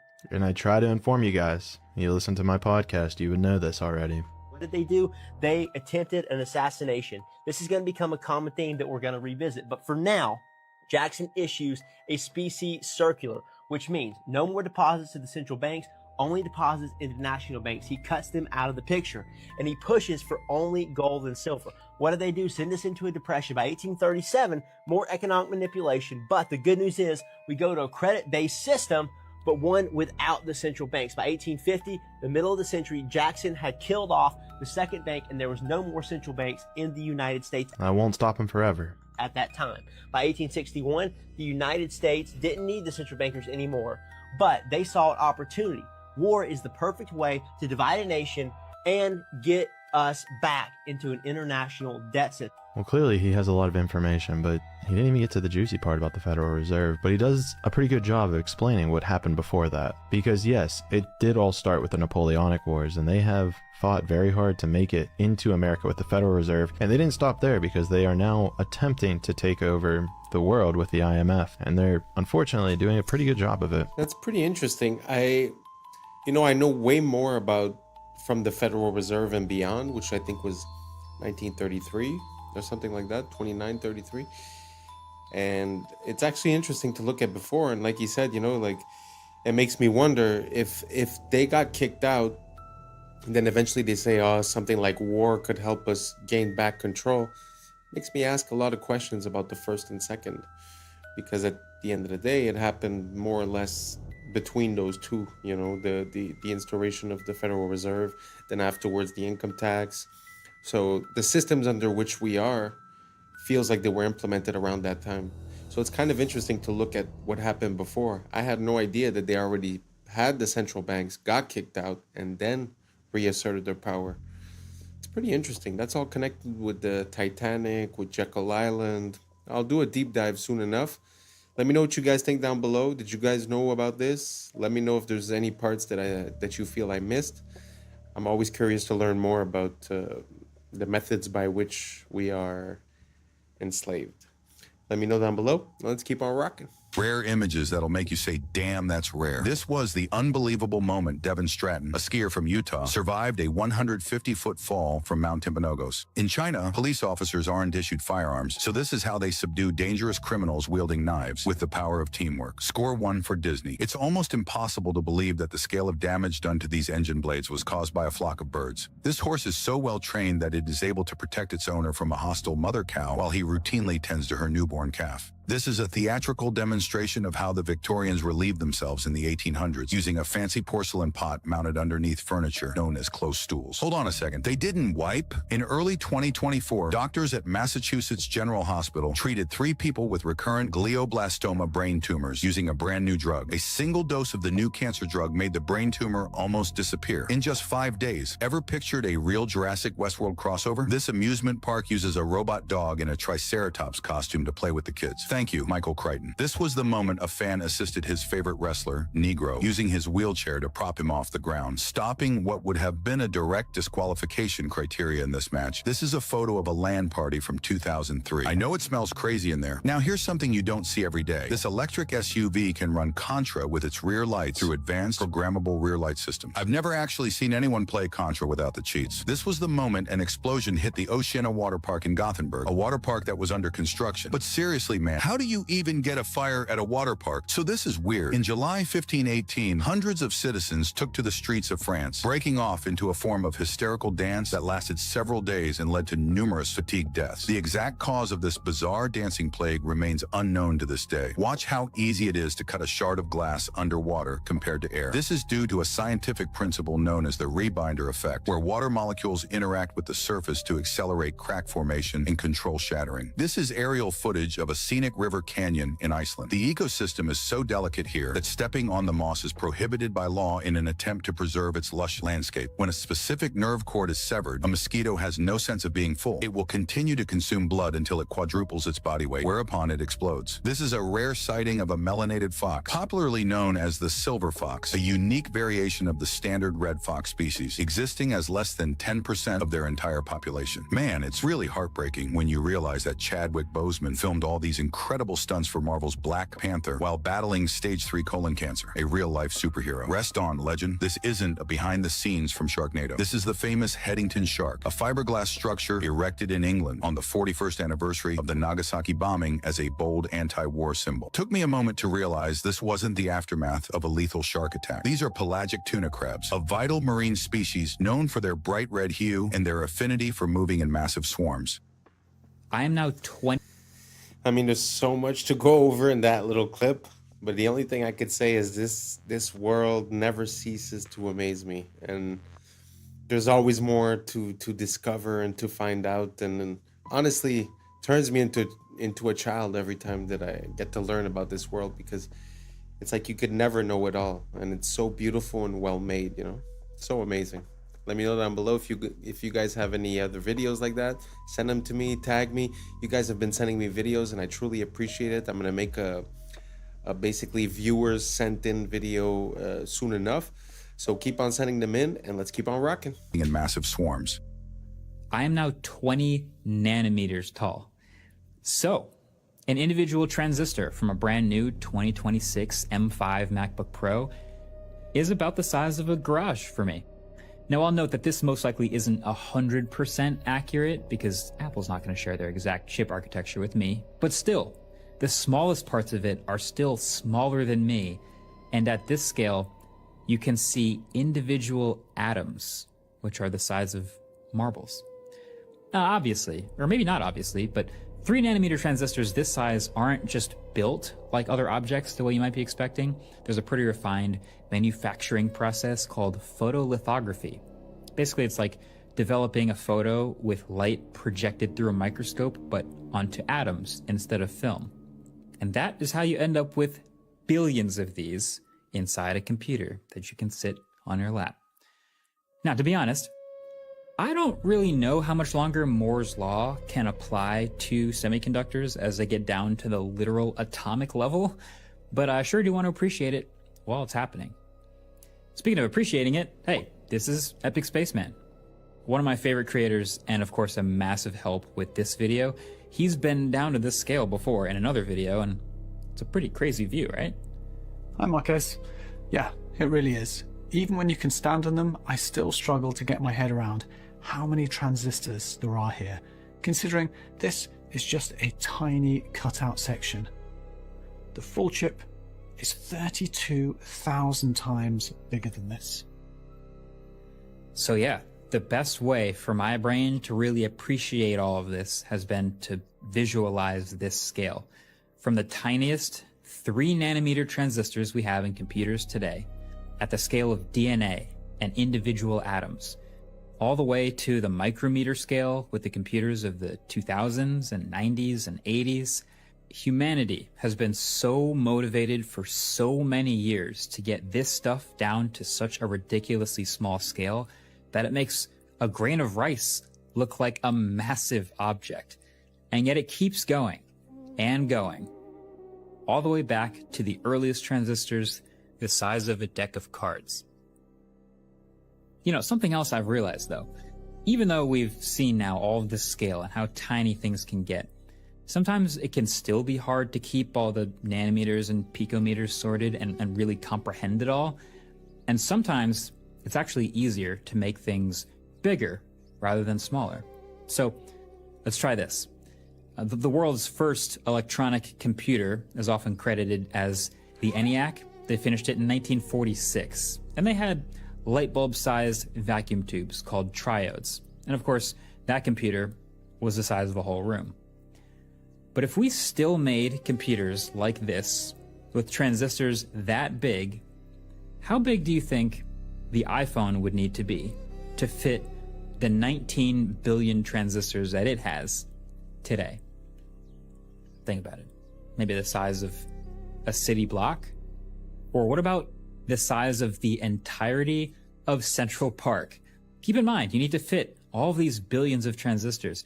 Wouldn't it be crazy if we carry around the equivalent technology of a phone the size of the city of Manhattan? Well, the reality is, these are all still too small. Your phone, with the technology from 80 years ago, would need to be the size of the state of New Jersey to fit them all. This progression of technology has given us a computer the size of a US state 270 miles long and shrunk it down to fit in our pockets. Thanks for watching. See you in the next one. Peace. Wow. To think to scale like that really makes me think of when I first understood, well, understood is a big word, when I first got confronted to what $1 trillion would look like, and what $1 billion looks like, and $1 million and 100,000. Basically, to count to 1 billion takes years, and to count to 1 trillion, like just going 1, 2, 3, would take 32,000 years. From what I understood, it was like stacks of $100 bills stacked together the height of the World Trade Center, something like that. That's $1 trillion. It's like beyond, and now we talk about it as if, oh, it was just something, you know. And also, it also makes me wonder about the fact where we find the patterns of these transistors or of these circuit boards within ancient sites, like in Egypt or Philippines or any place where they have ancient stuff. Like there's a connection there. There's something about the placement of things that are conducive to energy transmission. And I don't know, there's definitely something there, and very interesting. Let me know what you guys think down below, and let's keep on rocking. Oh, what else can we do? Let's put everything. Because soy will increase estrogen, reduce testosterone. What else can we do? Let's put corn in everything. As a matter of fact, how do we get corn in everything? I know. Let's pay the farmers with massive subsidies to grow corn. You wonder why you're so tired? Look at what you're eating. Want you that tired? Look at these people. They're in their 90s. They're not sitting around going, I'm tired, so tired, so tired. Why? Because they're not doing what you're doing. They're getting you to do it, but they're doing something different. They're staying away from the things that are suppressing you and making you. It reduces your and makes you more. You're not gluten tolerant. Strange. Why can we suddenly not tolerate as a society? I went to the Columbia University. It was a conference symposium on with a bunch of researchers and physicians, and they're talking about, we don't know what it is. It's causing this rise. I went up to the microphone and I said, do they spray brain? Like the chemical, the doctors and researchers turned around and looked at me, they're like, they don't spray. I would kill it. And I was like, okay. And I went and I sat down. A scientist from General there to promote their free Cheerios. So he found me and he said, yeah, they're spraying on a lot of the grains. We know there's a problem. It's going to take 2 decades to reverse. Okay. Like 2 decades. I said, well, everyone's going to be gluten intolerant, and maybe because people are this. I always say it, man. There's definitely something wrong with not only the food, but our relationship to it. You know, as much as I agree with the first guy saying, oh, you know, the rich people aren't tired. Yeah, well, you know what? I feel that within the people in my environment and my surroundings. Some people could have an easy job and at the end of the day still say, oh, I feel tired and this and that. I think it's also a thing of mind state. You know, like I used to work 7 days a week for a while. I had my own business and, you know, obviously you're tired because you're there 12 hours a day. So I would go from work to home to work to home. And eventually I said, you know what? From now on, I'm also going to try to live. So when someone would offer me something after work, I'd always say yes. And the funny thing that I realized is that by doing more, somehow I had more energy. And since then, I've sort of changed my perception towards events. And that tiredness is gone. The energy is up. Now, all that being said, we're going to put it to the side. There definitely is something wrong with the food. And, you know, the fact that the people that provide us with the food are running under a capitalist system or way of, you know, operating, it makes it super logical that to maintain profits and not necessarily raise the price, you would lower the quality of what you're offering. So all that to say, I understand that it's their fault in a way, but really we vote with our dollar and with our dependents. So, you know, it's something to keep in mind, you know, like we could always blame someone else, but at the same time, we need to understand how we get to that point. And I think the root core issue of that is that there's certain things that are needs and certain things that are luxuries. If we apply the same system to both, it's kind of normal that we get the same results in both. So I encourage everyone to rethink our relationship with not only the food, but the people providing it to us, and try to think of ways that we could do it ourselves or just not encourage them, and try to figure out why we are here. So that was it for today. Thank you so much for rocking with us. And that's a wrap for today, familia. Whether you're tuning in with the sunrise or you're posted up after midnight, I appreciate your time, your energy, your curiosity. And don't forget, this isn't about truth or fiction. This is all about perspective. If this sparked a thought, a laugh, a deeper question, then we did our job. So drop your thoughts in the comments. Keep the convo alive. Like, subscribe, and don't forget to hit that bell if you're riding the wave, because we're just getting started. So until next time, stay grounded, stay weird, stay critical. I'm Adam Strain, and this has been Adam Strain Reacts. Peace. What y'all think, but now it's time for us to link up. Really think we on the brink up, making a change from living this strange. Living this strange. Making a change from living this strange. Yeah.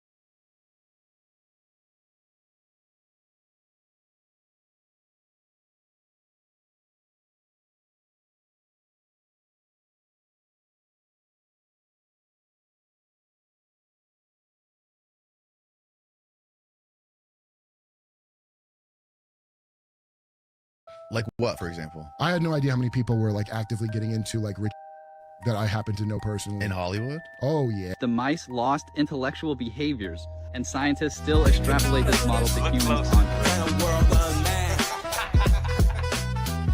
What's up, YouTube? Today, we'll be looking at disturbing TikToks that'll make you question reality. So without further ado, welcome to Adam Strain Reacts. Let's get her done. This is crazy. I read this morning that Orion took 42 minutes and 50 seconds to pass by the far side of the moon. And the total runtime of the Pink Floyd album, Dark Side of the Moon, is also 42 minutes and 50 seconds. Yeah. What is it the universe says about coincidences? They're never so lazy.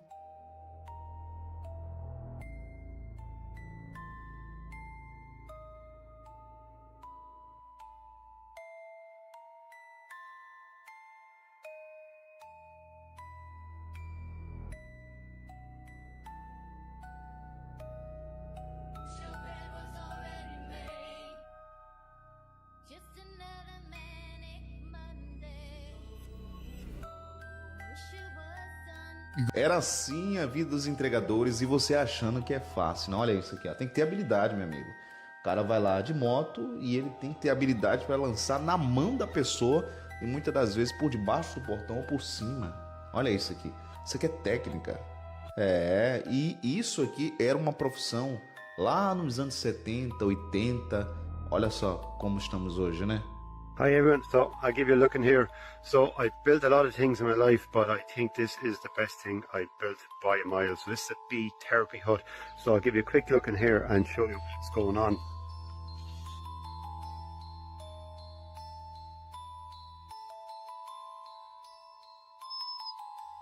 So in here now, underneath this is the bee bed, and underneath this there's 3 hives. There's about 150,000 bees in there, and then just down here at the end I have another hive. It's an observation hive. I'll just give you a quick look here.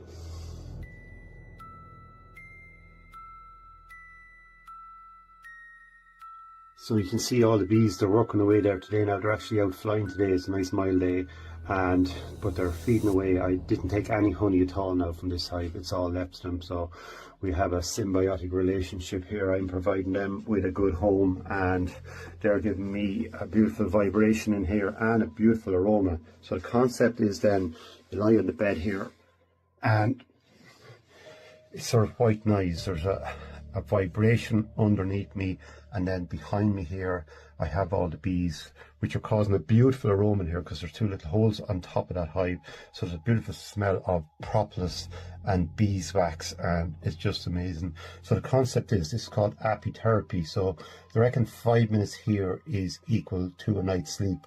Well, all I can tell you is from mine, like 5 minutes, 50 minutes, but it's just absolutely amazing. It's lovely to have somewhere like this in your life that you go to, that you're picking up really good energy. When I leave here, I leave feeling good. So I know when I come back here, there's a good feeling left behind me. And we know water holds memory. So there's a lot of moisture in the air and in the timber and in the structure. So heat contains the memory. And yeah, so feeling good. You go back and remember little things that were odd, and you can put it together and come up with some bad answers. And I do. Like what, for example? I had no idea how many people were like actively getting into like rich that I happen to know personally. In Hollywood? Oh, yeah. I'm not going to say who it is on here, but I'll tell you after. But when I heard this, I was like, what? Do you ever kiss your 38-year-old? No. Are you sure? Put Carl Rob Reiner kiss and, oh, here we go. Hold the back of their... No, they don't. That's weird, Go down, hand holding. Oh, it happened again. Yeah, there's multiple. Look at that. My God, dude. Yeah, it's not one picture, dude. They do this all the time. I've been very fortunate in family. In my first marriage, I had 2 lovely daughters. Girls are such sweet-smelling, yeah, that's true, wonderful things. Mm-hmm. I can still remember when they would be so clean and their hair done, their starched dresses, and how when they would, the dresses would come up and what? He's talking about his daughters? They're just totally beautiful things, and I was happy. I was lucky with my girls in that they never had the problems that sometimes. Who is this guy? Not that my daughters didn't Gene have their own Roddenberry? What's his? Yeah, who is the he? creator of Star Trek? This is the creator of Star Trek? Yeah, the beloved creator of Star Trek. Oh my God. A guy Did you who- know this, Steve? I did not. Yeah. That's me. God. I'm not particularly genius in any way. This is anyone should notice if they feel like noticing it. Yo, I didn't know there was a till last year. Do you understand? Why the wouldn't I know that until just recently? Because it's effective. We're worse than North Korea as far as propaganda, 100%. So building. It was a C. There was and that 2 trillion of that is missing, they can't account for. Julian was telling me that he thinks that when they built it. Of course it would have been. He's right about that. Not only that, Julian told me that he thinks. And and he was he's always told me qualified. that. The day I met him, he was talking about.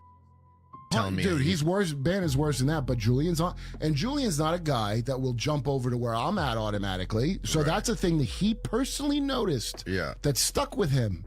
Those are the things to really follow when something sticks. Like just jokes I remember people had that were like, did you ever notice jokes? But they're then you realize they're. And now a lot of jokes are coming true. It's really upsetting.